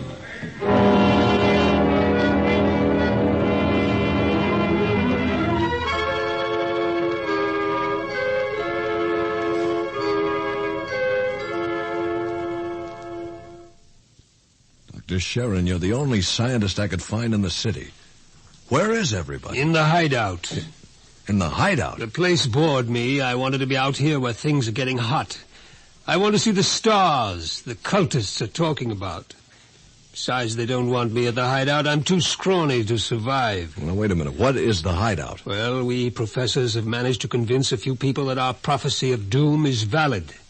We've got about 3,000 people. They're supposed to hide where the darkness and the stars can't get at them. We hope they'll survive and leave records. Survive? Survive what? Oh, there are lots of names for it. The cultists have their myths. Oh, yes. What about that? What is there to these myths? As a matter of fact, what is there to this doctrine of revelation? I'm a psychologist, not an archaeologist. How true it is, I don't know. But the cultists say that every 2,050 years, all the suns disappear, and there is a total darkness. And then they say things appear called stars. Of course, men go mad. They mix all this up with a lot of religio-mystic notions, but that is the central idea. Yeah. Well, that's impossible, isn't it? I mean, there are always at least 2 suns in the sky, most of the time 4 or 5. There are not now, only Beta. Dr. Sharon, you mean that there's going to be worldwide darkness tomorrow? That all mankind will go violently insane? What's behind that? Well, for one thing, this is history of civilization of the world. We've located a series of cycles of civilizations comparable to our own, all of which, without exception, were destroyed by fire at the very height of their culture. All right. But is there any scientific theory behind this and that would explain it? The University Observatory finished their calculations 2 months ago. Tomorrow there will be an eclipse of Beta so that the planet will become dark. That eclipse comes every 2,049 years. Darkness comes. Maybe those mysterious stars that no man has ever seen. And then, madness and the end of civilization. I see.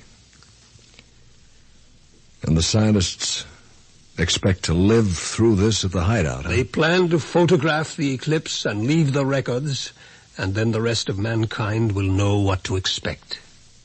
Mm-hmm. Dr. Sharon, what is there in darkness to drive men mad? Have you ever experienced darkness, young man? No, but I know what it is. It's just,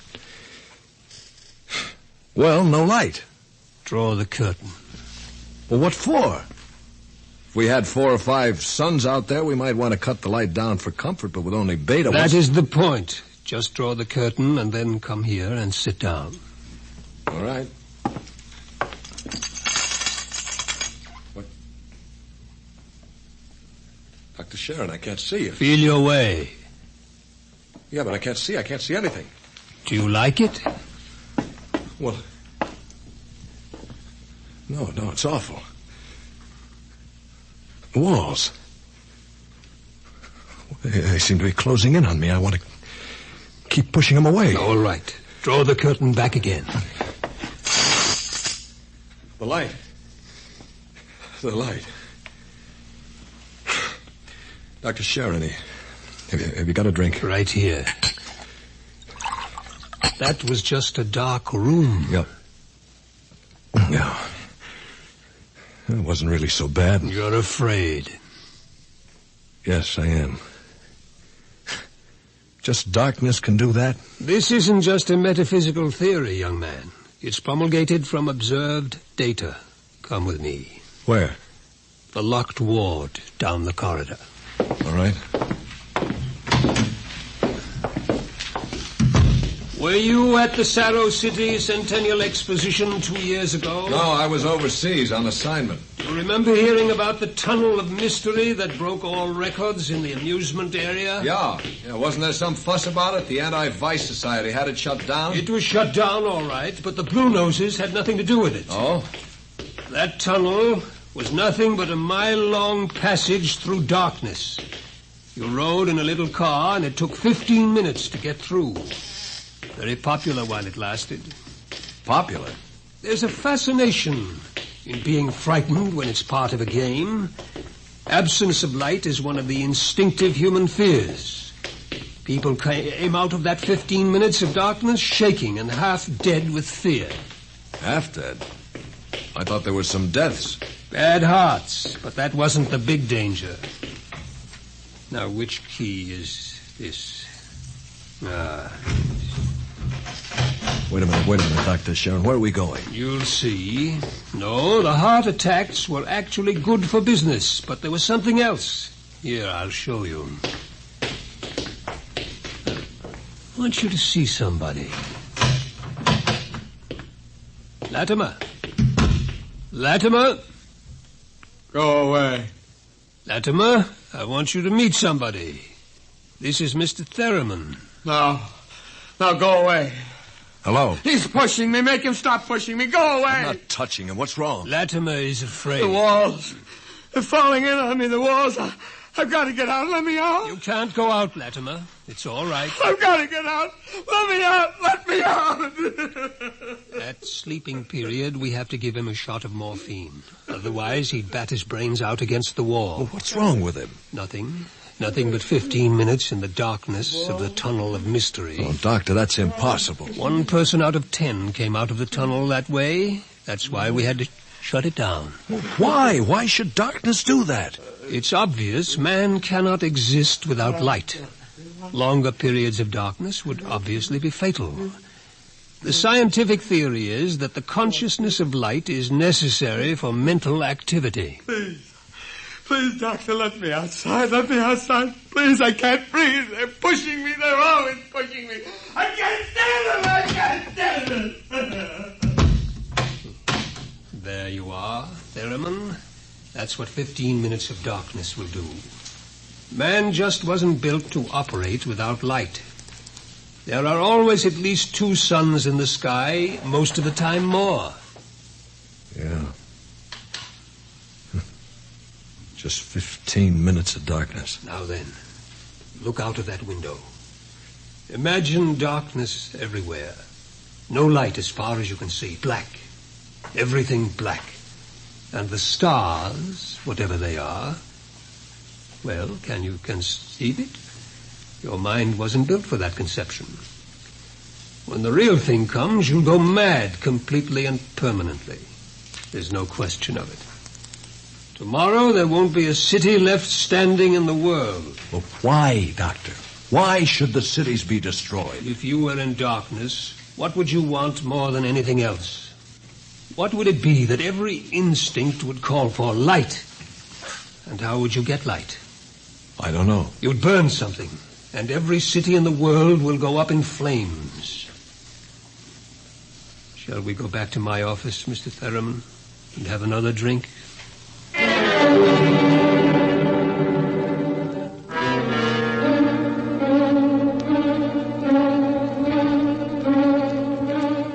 Through the skies, the red sun Beta shines alone. The wind howls across the city. It's cold, colder than man can remember. And as the hour approaches, the reporter goes out and speaks to the man in the street. Excuse me, sir. Excuse me, but I'm from the Chronicle. I'd like to talk to you. Ah, a reporter, huh? That's right. My name is Pellet. 2 L's. Remember the 2 L's. All right. Mr. Pellet, what's your occupation? Power technician at the North Division plant. You're making some kind of a survey, huh? Yeah, in a way. Where are you going now? Home for supper. Well, how about, well, what I mean is, what are you going to do tonight? You mean about this star stuff? Yeah. Well, I'll tell you, mister. It don't stand to reason that the end of the world is going to come boom like that. It just don't stand to reason. In other words, you don't believe it? I didn't say that, but it just don't stand to reason. Uh-huh. Have you read what the scientists say? I don't read stuff like that. Only the headlines. Yeah. How about the cult? Well, now, like I always say, I've got nothing against religion. You don't believe them either? Well, they've always been shouting about doom and sin. Listen, bud, when you've been around as long as I have, you get to know the score. It's all right to preach that Judgment Day is coming and all, but just the same, I'm putting money in the bank. Uh-huh. Well, tell me, how about darkness? About what? How would you feel if there was no light? You crazy? How could there be no light? Well, now, suppose all the suns went down at once. Suppose everything was black. Well, it's crazy. What's the use of supposing something like that? It couldn't happen. It's crazy. Yeah. Well, that's all. Thank you. Sure. Look, mister, remember, Pilot with 2 L's?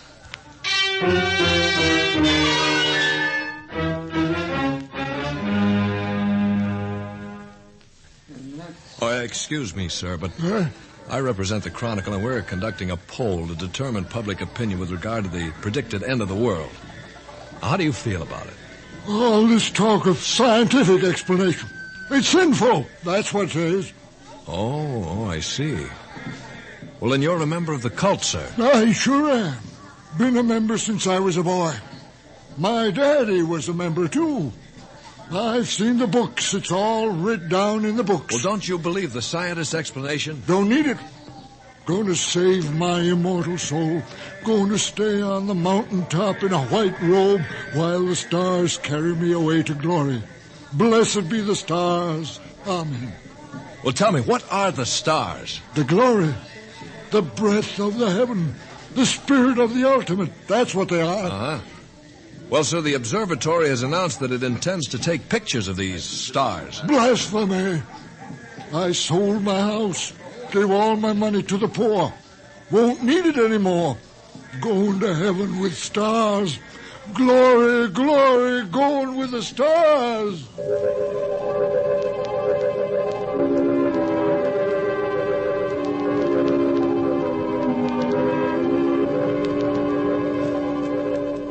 The reporter checks the stock exchange, the stores. Business at a standstill. Doesn't pay to buy anything today, not if the world's going to end tomorrow. There are predictions of economic collapse in the financial section, layoffs at the factories on the edge of the city. And through the streets, the people mill and turn, unsure, crying in fear or shouting with bravado. But the story isn't here in the city. And so as the hour approaches, the reporter goes again to the observatory high in the hills. Now, look, Dr. Raton, if you are right, if the world is going to be destroyed, what's the difference if I stay here and observe and take notes? Well, nothing, I suppose, but you'll be in the way. We have work to do. All right, if I stay out of the way. I can't be bothered with you. You'll have to leave, Mr. Theremin. Hello. Hello. Oh, hello, Dr. Sharon. This place is like a morgue. It's freezing outside. The wind is enough to hang icicles on your nose. Beta doesn't seem to give any heat at all. It's so far away. Why aren't you in the hideout, Sharon? Me? I'm part of the race that isn't worth perpetuating. Who's got a bottle? There will be no alcohol today. It would be too easy to get my men drunk. I can't afford to tempt them. Well, All right, Thurman, you can stay, but keep out of the way. Well, thank you, Doctor. Well, gentlemen, I think it's time we took our positions. The observatory dome is up these stairs. Yes, sir. After you, Doctor. What's that? The dome, quick. What is it? The plates. The photographic plates. They're all smashed. There he is. A cultist. He's going for the telescope. After him. I've got him. It must be destroyed. It must be. It's all right. It's all right. He didn't harm anything. Let him up. Well, that's the high priest, Dr. Radon. Soar is his name. I was talking to him yesterday. What do you want, Soar? Nothing that you would give me of your own free will. I made a bargain with the cult to give me certain data you had. In return, I promised to prove the essential truth of the creed. There was no need to prove that. Stands proved by the doctrine of revelations. I offered scientific backing for you believers. You made of the darkness and the stars a natural phenomenon, removed all its real significance. That was blasphemy. The facts exist. Your facts are a fraud and a delusion. How do you know? I know. I suppose you think in trying to warn the world against the menace of madness, we are placing souls in jeopardy. Well, we have not succeeded, if that makes you feel better. Your devilish instruments must be destroyed. We obey the will of the stars. Someone call the police in Cerro City. There's no time for that. Let me handle this. The eclipse is only a few minutes away. Look, Saw. Will you give your word of honor to cause no trouble? I will not. Listen. Just as soon as the eclipse starts, we're going to take you and put you in a closet with the door closed, and you'll stay there. Then you won't see the darkness, and you won't see the stars. And that means the loss of your immortal soul according to the cult. All right now, will you give your word of honor? You have it. You will all be damned for your deeds of today. Look! Cameras! Yes, sir. Check the exposures carefully. We will, sir. You're shaking, Mr. Theron. Well, I don't feel very well, that's all. You're not losing your nerve? No, I'm just not used to this. You could probably make the hideout. Now, look, I've been assigned to cover a story and intend to cover it. Professional honor? Yeah. And I'd give my right arm for a bottle right now. I need a drink. What's that? The cultist. That's the doctrine of revelations. Well, I don't understand it. He's chanting some old cycle language. The doctrine of revelations was originally written in it. There are probably 2 million people in Cerro City who are trying to join the cult. One gigantic revival. Dr. Sharon, how do the cultists manage to keep the doctrine of revelations going from cycle to cycle? If everyone goes mad, who wrote this doctrine? There are some people who don't see the stars, the blind. They would have memories, and that, combined with the confused, incoherent babbling of the mad, form the basis for the doctrine of revelations. The cult will be riding high down there in the city.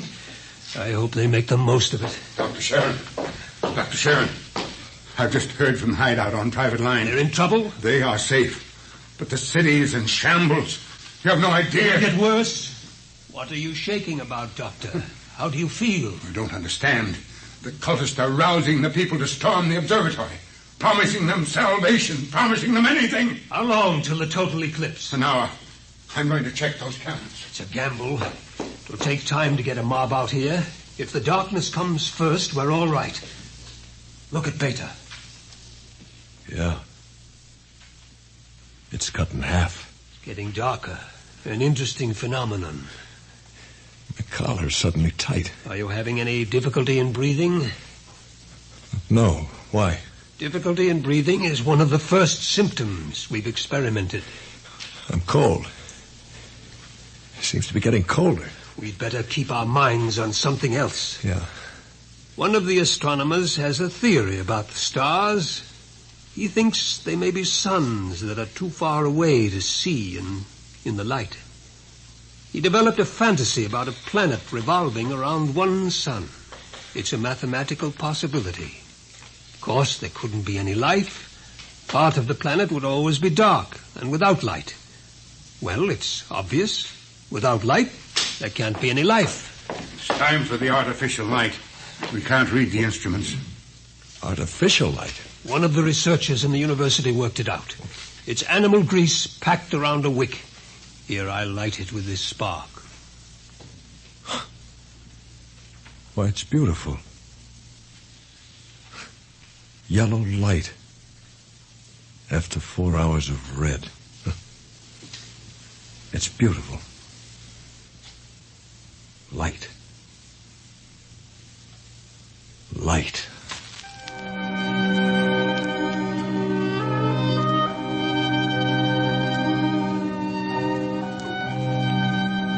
The dome is quiet. The priest in his yellow robe sways slowly as his lips move in the ancient tongue. Over and over he whispers the invocation to the stars.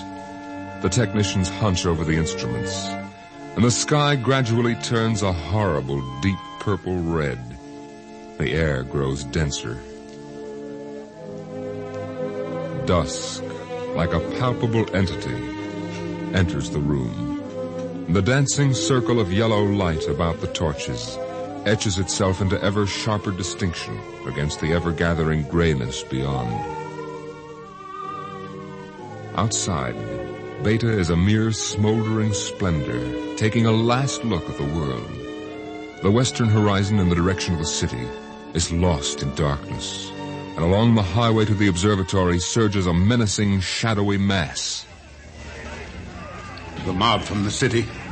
They're coming. How long till total eclipse? 15 minutes. But that mob will be here in 5. We'll hold them off. Come on, Thurman, downstairs. No, wait a minute. There's no light down there. We have to block the door. Come on. I can't breathe. I can't go down there. Take a torch. We'll take light with us. Come on.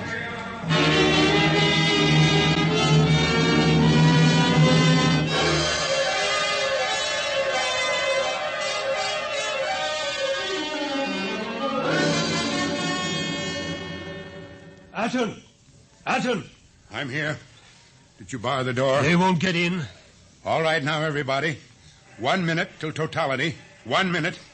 Just before totality, I'm changing the plate. That will leave one of you for each camera. Now remember, if you feel yourself going, get away from the camera. It's dark. It's getting dark. Sharon, where are you? I can't see you. I'm Sharon. right here. 30 seconds. Look out, the priest. I can't see him. And the wicked shall perish, and the souls of the true believers shall be transported in glory to the stars. You can see him against the torch. Don't let him get to the telescope. From the stars there reached down a heavenly flame, and where it touched, the cities of the world flamed to utter destruction. Grab him! I'll take care of him. The world must be destroyed by the stars. I got it! 5 seconds to totality. 4, 3, 2, 1. The sky is black, and through it shine the stars. 30,000 minute suns shine down in soul-searing splendor. It's more frightening in its awful indifference than the bitter wind that shivers across the horrible, cold, bleak world. The stars. The stars! The stars! The walls! The walls are coming in on me! They're coming in! Light! Light! Darkness. Forever and ever and ever, and the walls are breaking in. We did not know! We did not know! We did not know!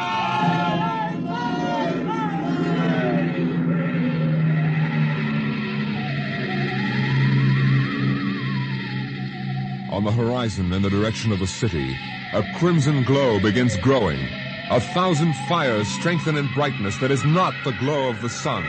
1,000,000 fires, as a world mad in the darkness screams in terror for the light.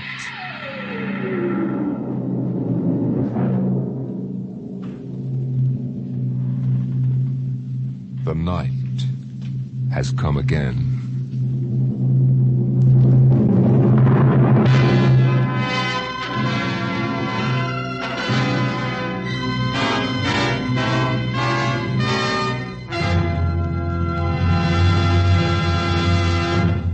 You have just heard another adventure into the unknown world of the future.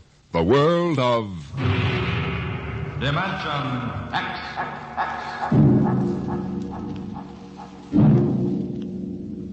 With this program, Dimension X concludes the present series. We hope to return to the air in the near future. Watch your local newspaper and listen to your local station for the resumption of the series.